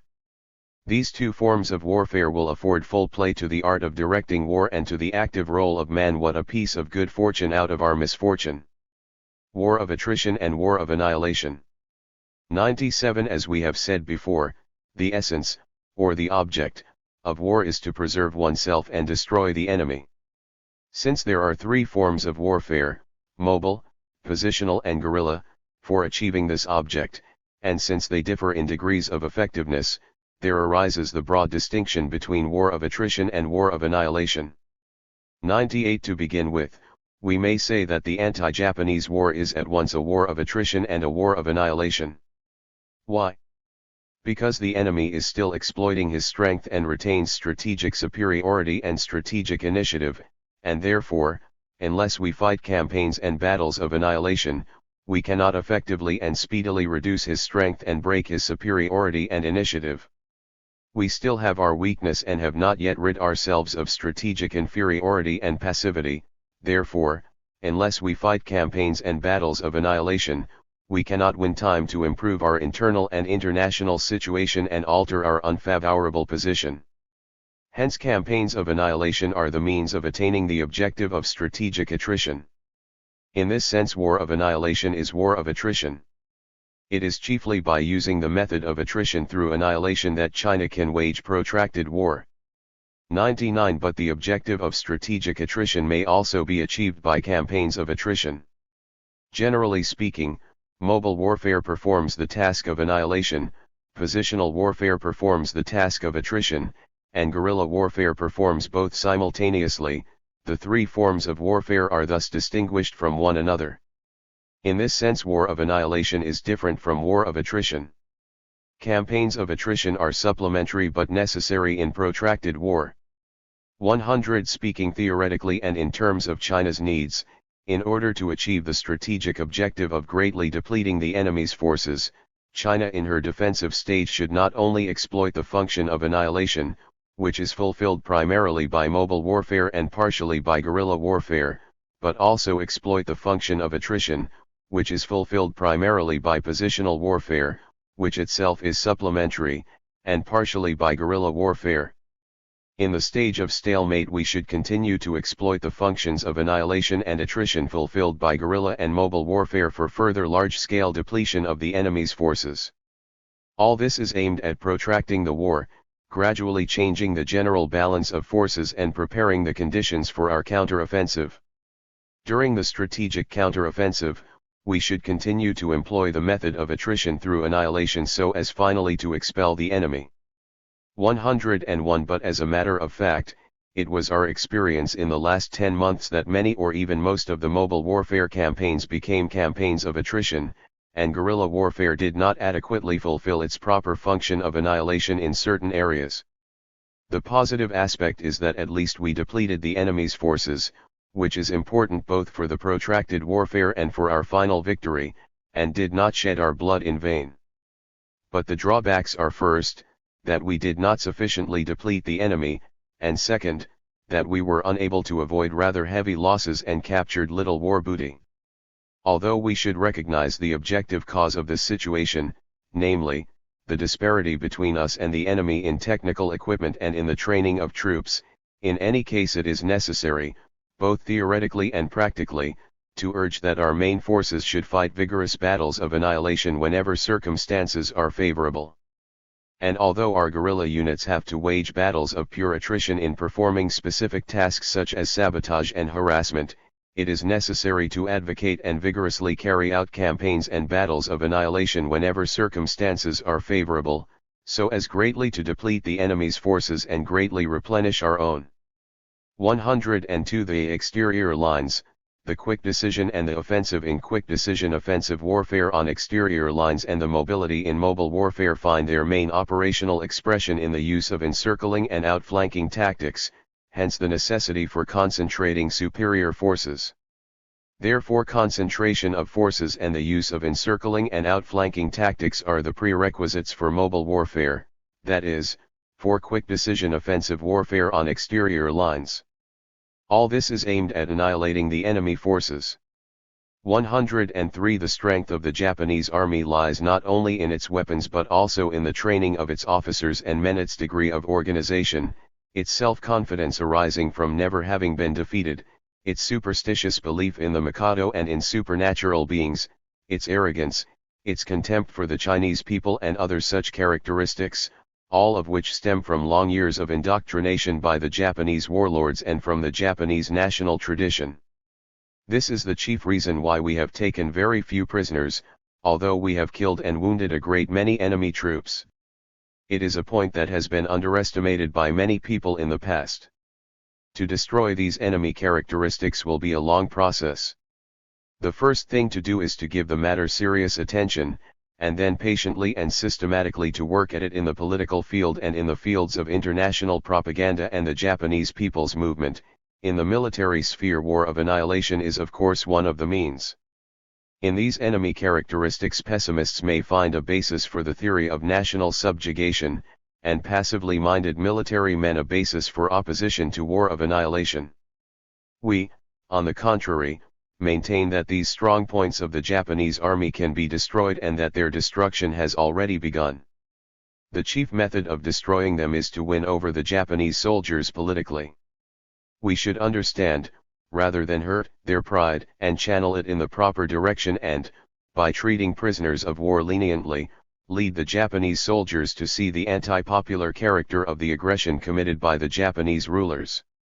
On the other hand, we should demonstrate to the Japanese soldiers the indomitable spirit and the heroic, stubborn fighting capacity of the Chinese army and the Chinese people, that is, we should deal them blows in battles of annihilation.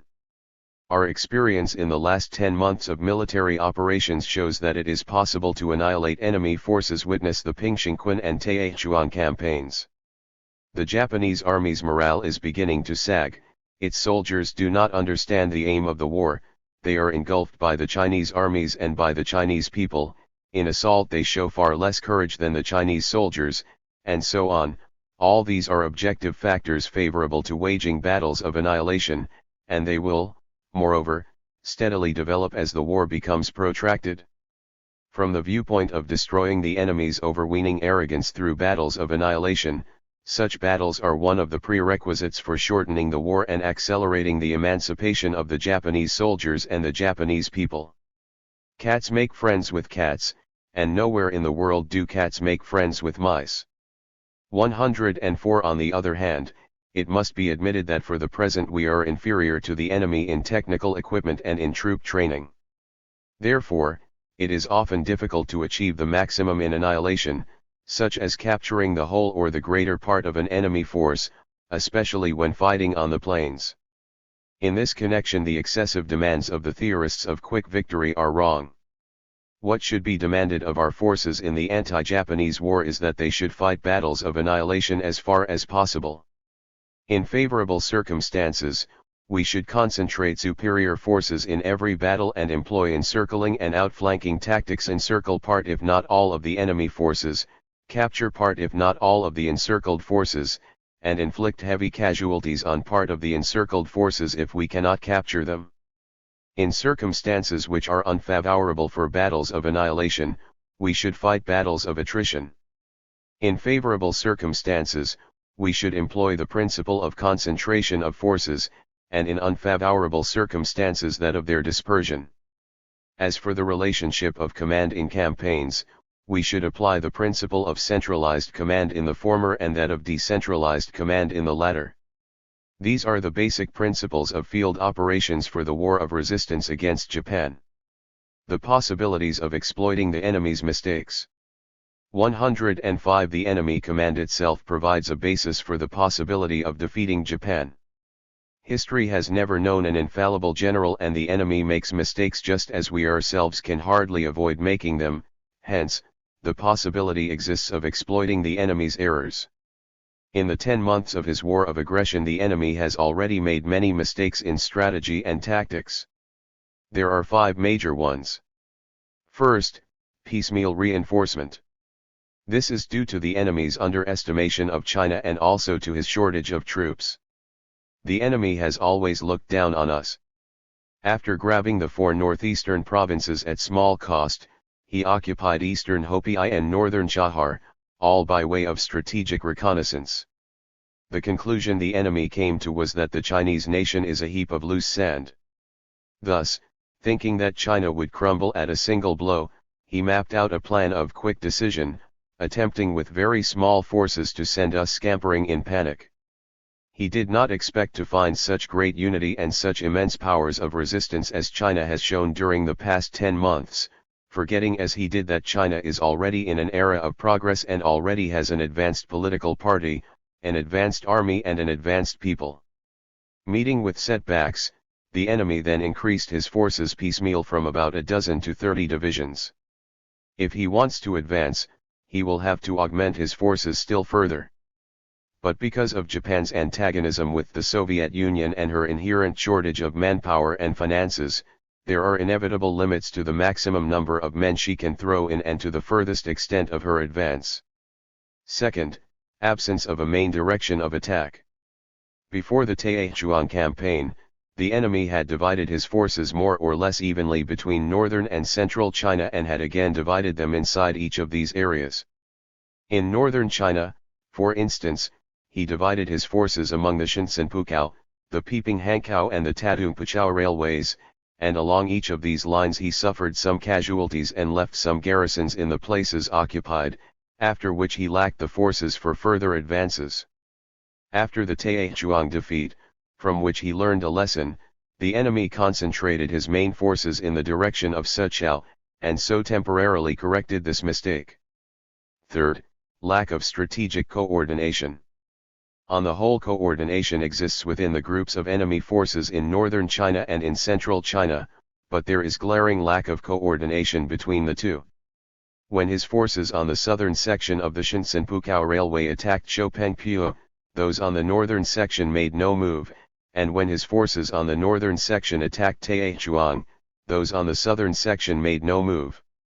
After the enemy came to grief at both places, the Japanese Minister of War arrived on an inspection tour and the Chief of General Staff turned up to take charge, and for the moment, it seemed, there was coordination.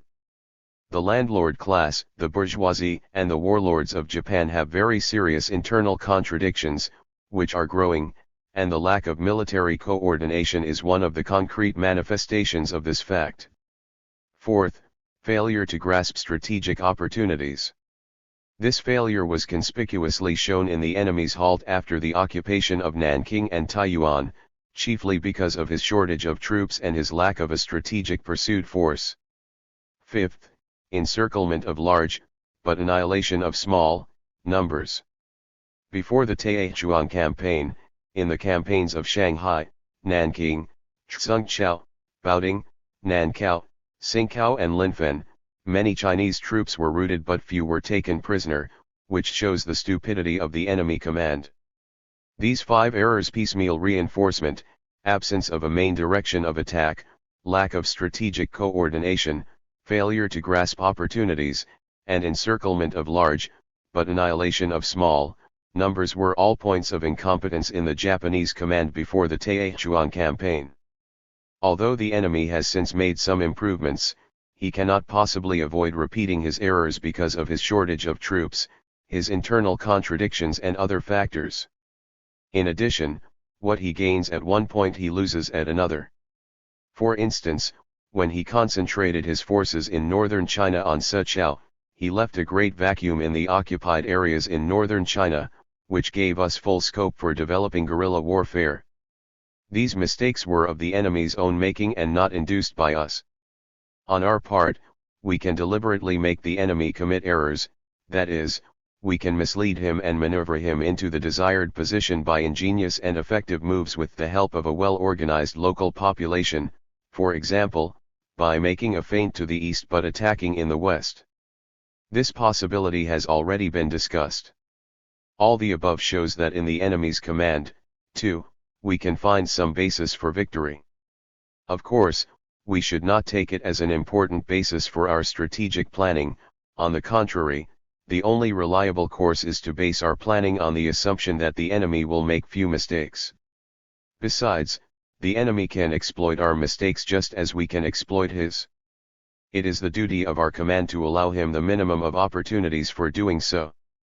Actually, the enemy command has committed errors, will again commit errors in the future, and can be made to do so through our endeavors. All these errors we can exploit, and it is the business of our generals in the war of resistance to do their utmost to seize upon them. However, although much of the enemy's strategic and campaign command is incompetent, there are quite a few excellent points in his battle command, that is, in his unit and small formation tactics, and here we should learn from him. The question of decisive engagements in the anti-Japanese war. 106. The question of decisive engagements in the anti-Japanese war should be approached from 3 aspects. We should resolutely fight a decisive engagement in every campaign or battle in which we are sure of victory. We should avoid a decisive engagement in every campaign or battle in which we are not sure of victory, and we should absolutely avoid a strategically decisive engagement on which the fate of the whole nation is staked. The characteristics differentiating our war of resistance against Japan from many other wars are also revealed in this question of decisive engagements. In the first and second stages of the war, which are marked by the enemy's strength and our weakness, the enemy's objective is to have us concentrate our main forces for a decisive engagement. Our objective is exactly the opposite. We want to choose conditions favorable to us, concentrate superior forces and fight decisive campaigns or battles only when we are sure of victory, as in the battles at Pingxingquan, Taechuang and other places. We want to avoid decisive engagements under unfavorable conditions when we are not sure of victory, this being the policy we adopted in the Changtai and other campaigns.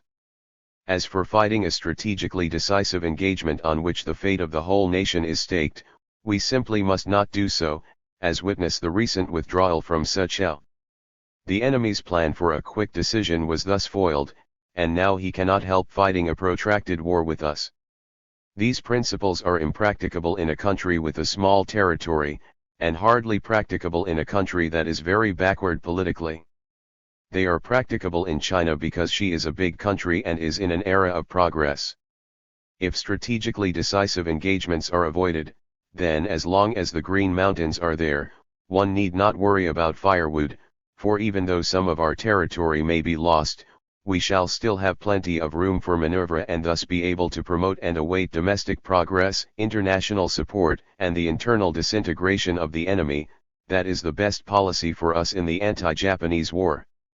Unable to endure the arduous trials of a protracted war and eager for an early triumph, the impetuous theorists of quick victory clamor for a strategically decisive engagement the moment the situation takes a slightly favorable turn. To do what they want would be to inflict incalculable damage on the entire war, spell finesse to the protracted war, and land us in the enemy's deadly trap. Actually, it would be the worst policy. Undoubtedly, if we are to avoid decisive engagements, we shall have to abandon territory, and we must have the courage to do so when, and only when, it becomes completely unavoidable. At such times we should not feel the slightest regret, for this policy of trading space for time is correct. History tells us how Russia made a courageous retreat to avoid a decisive engagement and then defeated Napoleon, the terror of his age. Today China should do likewise. 107 Are we not afraid of being denounced as non-resistors? No, we are not. Not to fight at all but to compromise with the enemy, that is non-resistance, which should not only be denounced but must never be tolerated. We must resolutely fight the war of resistance, but in order to avoid the enemy's deadly trap, it is absolutely necessary that we should not allow our main forces to be finished off at one blow, which would make it difficult to continue the war of resistance. In brief, it is absolutely necessary to avoid national subjugation. To have doubts on this point is to be short-sighted on the question of the war and is sure to lead one into the ranks of the subjugationists. We have criticized the desperate recklessness of only advance, never retreat, precisely because, if it became the fashion, this doctrine would make it impossible to continue the war of resistance and would lead to the danger of ultimate national subjugation. 108 We are for decisive engagements whenever circumstances are favorable, whether in battles or in major or minor campaigns, and in this respect we should never tolerate passivity. Only through such decisive engagements can we achieve the objective of annihilating or depleting the enemy forces, and every soldier in the anti-Japanese war should resolutely play his part. For this purpose considerable partial sacrifices are necessary. To avoid any sacrifice whatsoever is the attitude of cowards and of those afflicted by the fear of Japan and must be firmly opposed. The execution of Li Fuying, Han Fuchu, and other rightists was justified. Within the scope of correct war planning, encouraging the spirit and practice of heroic self-sacrifice and dauntless advance in battle is absolutely necessary and inseparable from the waging of protracted war and the achievement of final victory. We have strongly condemned the flightism of only retreat, never advance, and have supported the strict enforcement of discipline, because it is only through heroic decisive engagements, fought under a correct plan, that we can vanquish the powerful enemy. Flightism, on the contrary, gives direct support to the theory of national subjugation. 109 Is it not self-contradictory to fight heroically first and then abandon territory? Will not our heroic fighters have shed their blood in vain? That is not at all the way questions should be posed. To eat and then to empty your bowels, is this not to eat in vain? To sleep and then to get up, is this not to sleep in vain? Can questions be posed in such a way? I would suppose not. To keep on eating, to keep on sleeping, to keep on fighting heroically all the way to the Yalu River without a stop, these are subjectivist and formalist illusions, not realities of life. As everybody knows, although in fighting and shedding our blood in order to gain time and prepare the counter-offensive we have had to abandon some territory, in fact we have gained time, we have achieved the objective of annihilating and depleting enemy forces, we have acquired experience in fighting, we have aroused hitherto inactive people and improved our international standing. Has our blood been shed in vain? Certainly not. Territory has been given up in order to preserve our military forces and indeed to preserve territory, because if we do not abandon part of our territory when conditions are unfavorable but blindly fight decisive engagements without the least assurance of winning, we shall lose our military forces and then be unable to avoid the loss of all our territory, to say nothing of recovering territory already lost. A capitalist must have capital to run his business, and if he loses it all he is no longer a capitalist. Even a gambler must have money to stake, and if he risks it all on a single throw and his luck fails, he cannot gamble anymore. Events have their twists and turns and do not follow a straight line, and war is no exception, only formalists are unable to comprehend this truth. 100 I think the same will also hold true for the decisive engagements in the stage of strategic counteroffensive. Although by then the enemy will be in the inferior and we in the superior position, the principle of fighting profitable decisive engagements and avoiding unprofitable ones will still apply and will continue to apply until we have fought our way to the Yalu River. This is how we will be able to maintain our initiative from beginning to end, and as for the enemy's challenges and other people's taunts, we should imperturbably brush them aside and ignore them. In the war of resistance only those generals who show this kind of firmness can be deemed courageous and wise. This is beyond the ken of those who jump whenever touched. Even though we are in a more or less passive position strategically in this first stage of the war, we should have the initiative in every campaign, and of course we should have the initiative throughout the later stages.